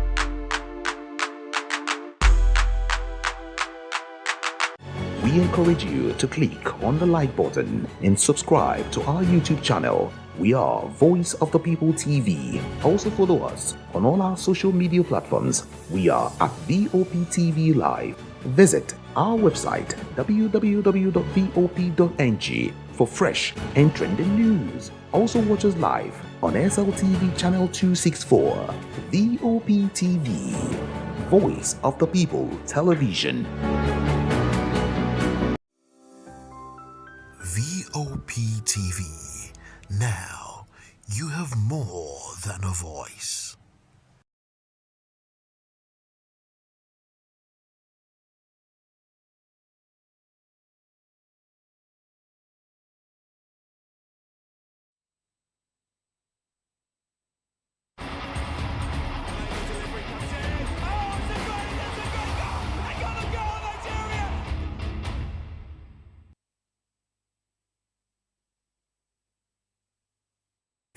Hello and welcome to another beautiful edition of the Locker Room and Voice of the People Television.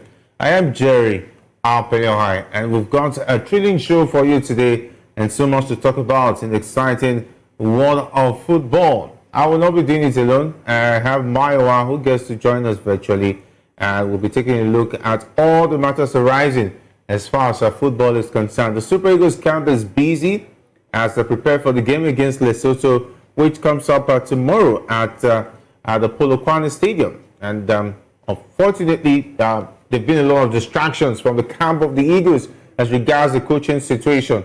We'll take a look at that, as well as the under-20 Flying Eagles took on Argentina last night. And of course, if you remember, those who were with us on Locker Room, yesterday's edition, we talked about the team's chances, and Ikechukwu was waxing lyrical. But we'll get to that while we introduce Maiwa. Maiwa, it's great to have you join us on the Locker Room.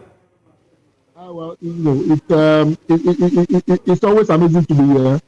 The failure of the current NFF continues to pile on. Under 17 did not make it to the World Cup. The under 23 did not qualify for the Olympics. Under 20 dumped out of the World Cup, miserably, embarrassingly, and whatever adjective you want to use to qualify it. And to add it all, the Super Eagles, I don't think we are making it to the World Cup. I mean, we have other 4 teams that have better points tally than us, and they still have one more game to go. So I don't think we are making it to the World Cup. The failures continues to pile up. But in any case, it's an amazing Thursday to talk football. We cannot continue to dwell in the incompetencies of the NFF. Thank you for having me there. All right, we cannot continue to dwell on the incompetencies. Okay, that's big grammar, definitely. I hope Gosso will understand that when he hears it. Anyway, let's leave that. Let's talk about the under-20 World Cup. Is currently ongoing, and just last night, the hopes of Nigerians' next generation on the global stage came crashing down in Santiago as the Flying Eagles suffered a bruising 4-0 defeat to Argentina's national under-20 football team in the round of 16 at the 2025 FIFA Under-20 World Cup. The South Americans were ruthless, composed, and unrelenting, scoring twice in each half to cruise into the quarterfinals. For Nigeria, it was a night when early chaos, defensive lapses, and blunt attacking play combined to end their campaign.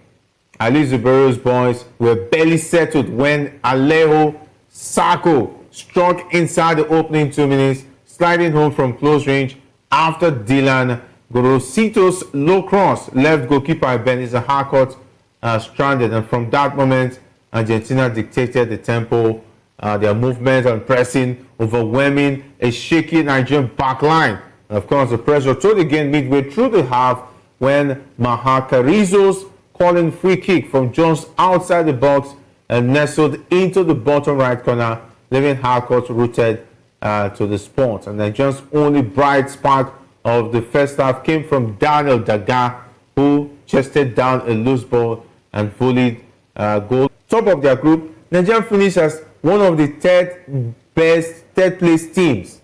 Not like they were even second. So, is this the team that wants to match Argentina? Well, definitely 4-0 was what the Argentines used to answer him. And of course, a lot of Nigerians who were having hopes for this Flying Eagles side. Well, I said it. I think on Friday when we discussed this same issue, I told the Kechukwu guys today that there is no point hoping that something different will happen. The team has been playing so badly. Yes, you might want to excuse the coach. You had less than 1 month to change about 16 of them, and the reason for that is because of the poor performance that they gave in.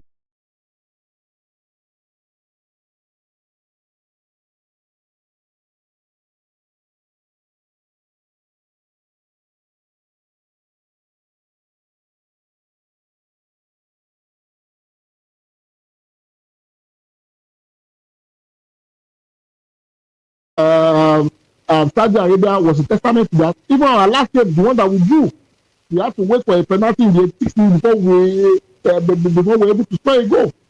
And this continues.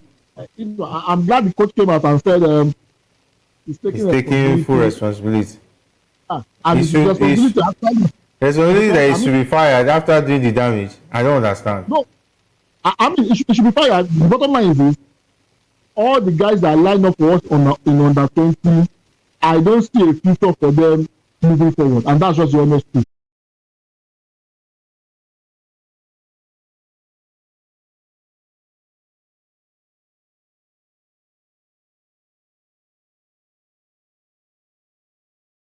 Those running football, they don't know what they are doing, and that's why we have found ourselves in this current situation. Yeah, it's pretty sad. It's pretty sad because if you take a look at the Argentinian side, you could see there's a bit of consistency in terms of age grade football. We've seen new names that, like it usually is when it comes to South American side, most especially Argentina. We've seen Barbie, we've seen names that could take over the future. But what are we seeing? We've seen Bami, we've seen Harcourt. I don't know. The future is not looking bright. It's really a very difficult situation. But you must give it to the Argentine side. They were brilliant. They were awesome. They meant business. They came for the kill from the blast of the whistle, and they made no mistakes. Well, I mean, when you're talking, when you're making the discussion about this particular talking point, you said something that we were close enough. We were never close enough in that particular game. There was no part of the game we were close enough. They outplayed us in every department on the field, from attack to midfield to defense. Even in the second game, I complained bitterly. I can't remember his name. I think his name is Arrears, the guy that played number 9 for us. He was wasting chances. He was wasting opportunities. They were creating the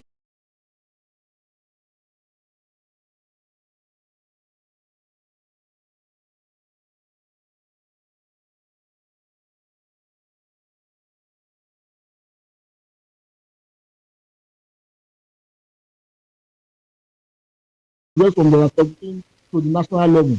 It's been a very long while, and because of the kind of system we have in place, we cannot continue to be doing the robust we call Pajawi, emergency success. We cannot continue to be doing emergency success. It doesn't work. Planning goes into this thing, and we do not have the planning and catching up with us at the moment. As it is right now, I don't think we have any pipeline for our national team, and it's so sad to see the so-called pipeline that we have that cannot even match their peers in a tournament like the under 20. Yeah, it's pretty sad. It's pretty sad because you just made a lineup of the situation. Invest in sports to take the youth off the street. Imagine we have $1 billion sporting industry where we have talent from athletics, from football, and so on and so forth. Imagine the foreign return back. Imagine how many jobs that will come from sport alone in England. Imagine how many jobs the Premier League is taking off the shoulders of the government. The Spanish League is doing so in Spain. Same for the Dutch League. Imagine all of those youths were left to waste on the street like we have back in Nigeria and Africa. You just look at that. Imagine we have such kind of setup, even just the Premier League and maybe the way the athletics is being run in the UK, we have such kind of setup in Nigeria. Imagine how many millions of dollars will be coming and the government will be enjoying in terms of taxes and so on and so forth. The economy will be booming. But it seems like they're not seeing it that way. Each time somebody is giving the project, giving the opportunity to... Most of the guys that make up our team, they are foreign-born players. And when that is not available, we begin to struggle. And if you look at the last 10 years, how our national team has changed, it's as a result of the policy Ahmadu Tinubu brought in. And for Gusau now, who is the new NFF president, you would have expected him to go another route. He has tried to cement it as part of our culture. And you know, that is so sad. Even the NFF themselves, they are not doing enough to grow from the grassroots. If they invest in infrastructure that develops players, that develops talent, when you are selling the player on, you can infuse some clauses in that particular contract whereby, you know, you get proceeds from the player transfer. I'll give another example. Some of these academies are trouble in paradise, as a report just reaching us that top officials of the Nigerian Football Federation, NFF, have come out to debunk reports that the technical director of the Nigerian Football Federation, talking about Austin Eguavoen, has been placed on standby as replacement for head coach Eric Chell, I beg your pardon. And of course, report says Eguavoen will likely be in charge of the team for the upcoming friendly games in November if the team fails to qualify for the 2026 World Cup, which ends next week, with Nigeria third and their group and hoping for results elsewhere to go their way in order to qualify. And of course, a child who took over the team will reportedly lose his job, with Eguavoen lined up as his replacement alongside former Nigerian under-20 coach Ladan Boso, who is currently in charge of Nigerian Premier Football League side Barao.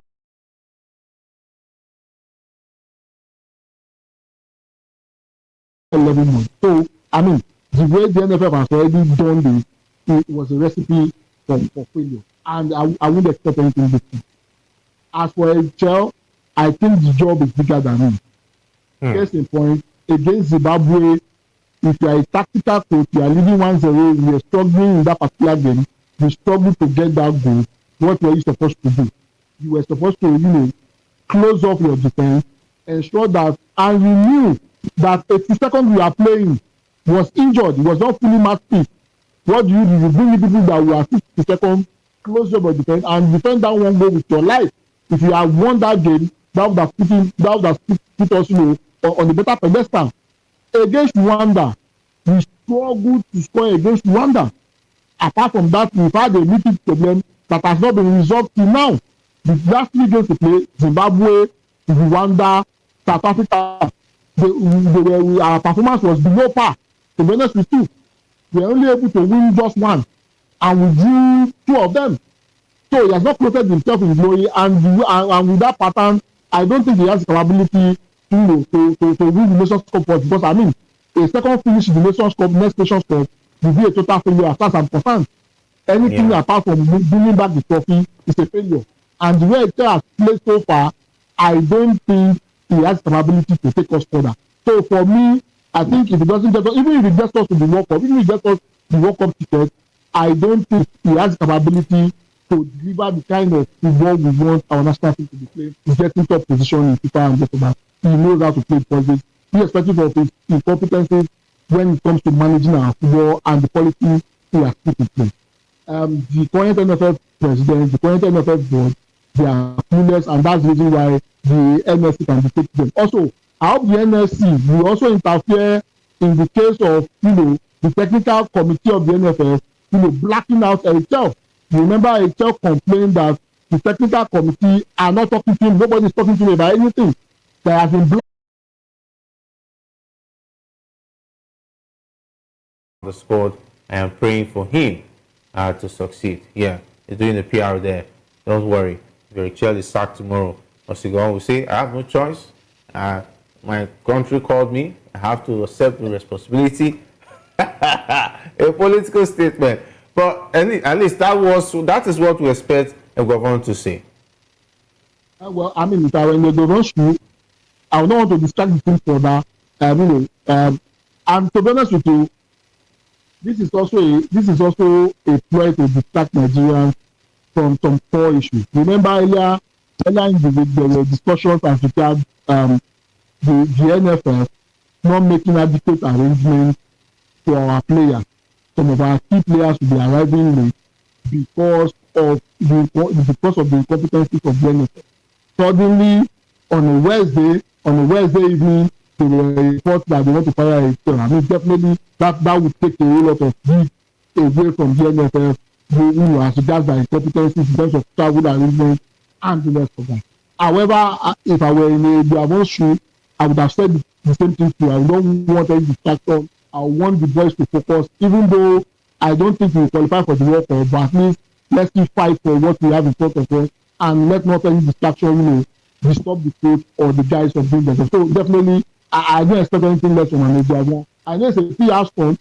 If the fire check today, Eguavoen take over, but I mean, it's a good PR stunt for what we have at the moment. a good PR stunt. Of course, this was how the speculators created some skepticism and disaffection between him, he said, talking about Austin Ogbongbon, also still speaking, saying that they also created an issue between him and Genotro, as well as Jose Pesero, when this gentleman coached the Super Eagles at different periods. He said the Super Eagles qualify for the World Cup and win the forthcoming African Cup of Nations Championship in Morocco. But judging from what he did in the AFCON qualifiers, should Ogbongbon narrowly be considered to take the team to the AFCON? For me, I think one thing I will commend the Ogbongbon for, and and I will support a Tinubu judge for, in as much as I supported Tinubu judge being our coach. I want our former footballers to be involved more in football and rest of that. Tinubu judge broke the team. If he's playing against a coach that is more tactically involved, that's more tactically astute than him, definitely he's going to struggle, and we have seen that. And that's the reason why the kind of brand we have, we should not be second guessing our coaching. Anybody that will handle the job should be somebody that knows what he's doing when he's playing against somebody that is, probably tactically better than him or even much more exposed than him. You want to see you show working. Ogbongbon does not have that. I don't think that's what we do. But the reason for that is if they put him down, after one competition, he will be dissatisfied and will be calling for his head again, and the whole process will start again. Why not let us get a world-class coach, give the coach a 5-year project, and support him, and let's see what the coach can deliver. The English side did it with Southgate, and it delivered results. I think we'll do the same thing for Nigeria, and we'll get a better result than what we have at the moment. All right, we hope that we'll get a better result. If we get a top coach and give him time, and that has always been the call for those who love the Super Eagles. But talking about the Super Eagles of Nigeria, had their first major training session yesterday ahead of tomorrow's World Cup qualifiers game against Lesotho. And we'll be here on Locker Room tomorrow to give you live updates of that game. Make sure that you keep it locked on Locker Room when the time comes for that game, because we'll be previewing the game and, of course, giving you updates with what's happening in Polokwane, where the Super Eagles is taking on the Lesotho national team. And, of course, with what we got, feelers we got from the camp, a total of 20 players took part in the session, which was super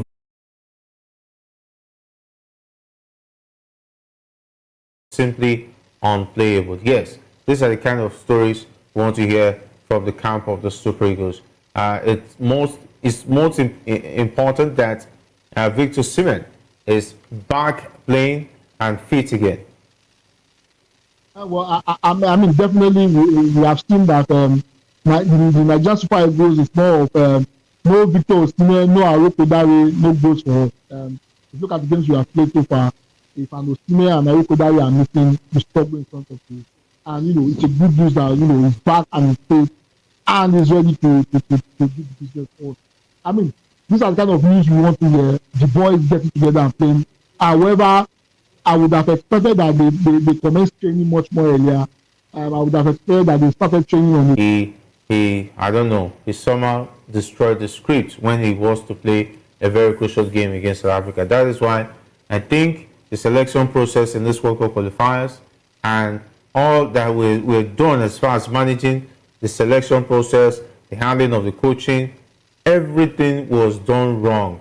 Everything went against the Super Eagles. It was as if the NFF was working against the team.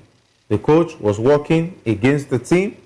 I don't know if the players, whether at some point they started working against themselves. So it beats my imagination. Who wants the Super Eagles not to qualify for the World Cup? Yeah, I know Hafiz will say that I have conspiracy theories, but it beats my imagination a lot of times.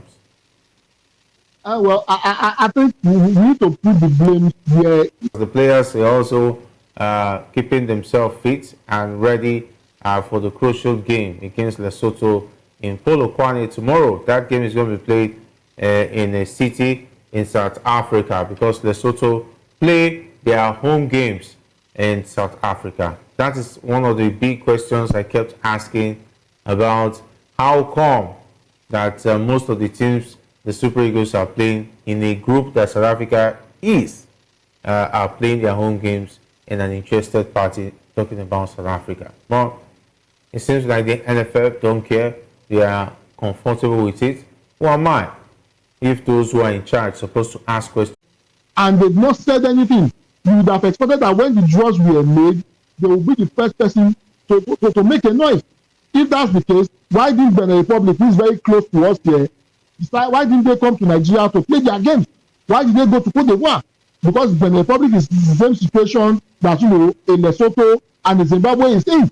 They decided to take their game to a neutral ground. Why didn't Lesotho and Zimbabwe do the same thing? Tanzania is not far off. Kenya is not far away from them. Why didn't they go there? Botswana is also not far away from them. Why did they go there to play those games? Why did they stay in South Africa? And if the job of the NFF is for them to be able to steer all these things and make a whole lot of noise.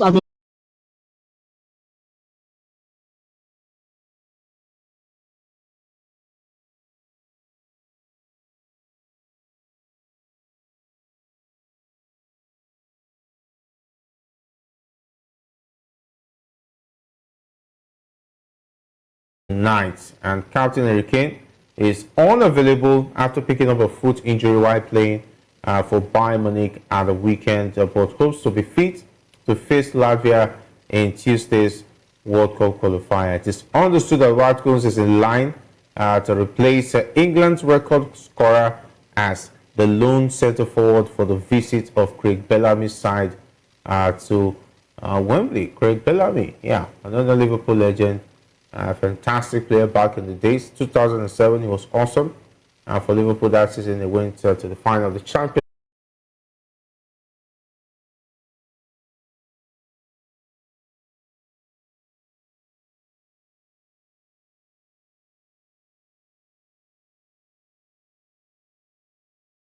Stay tuned.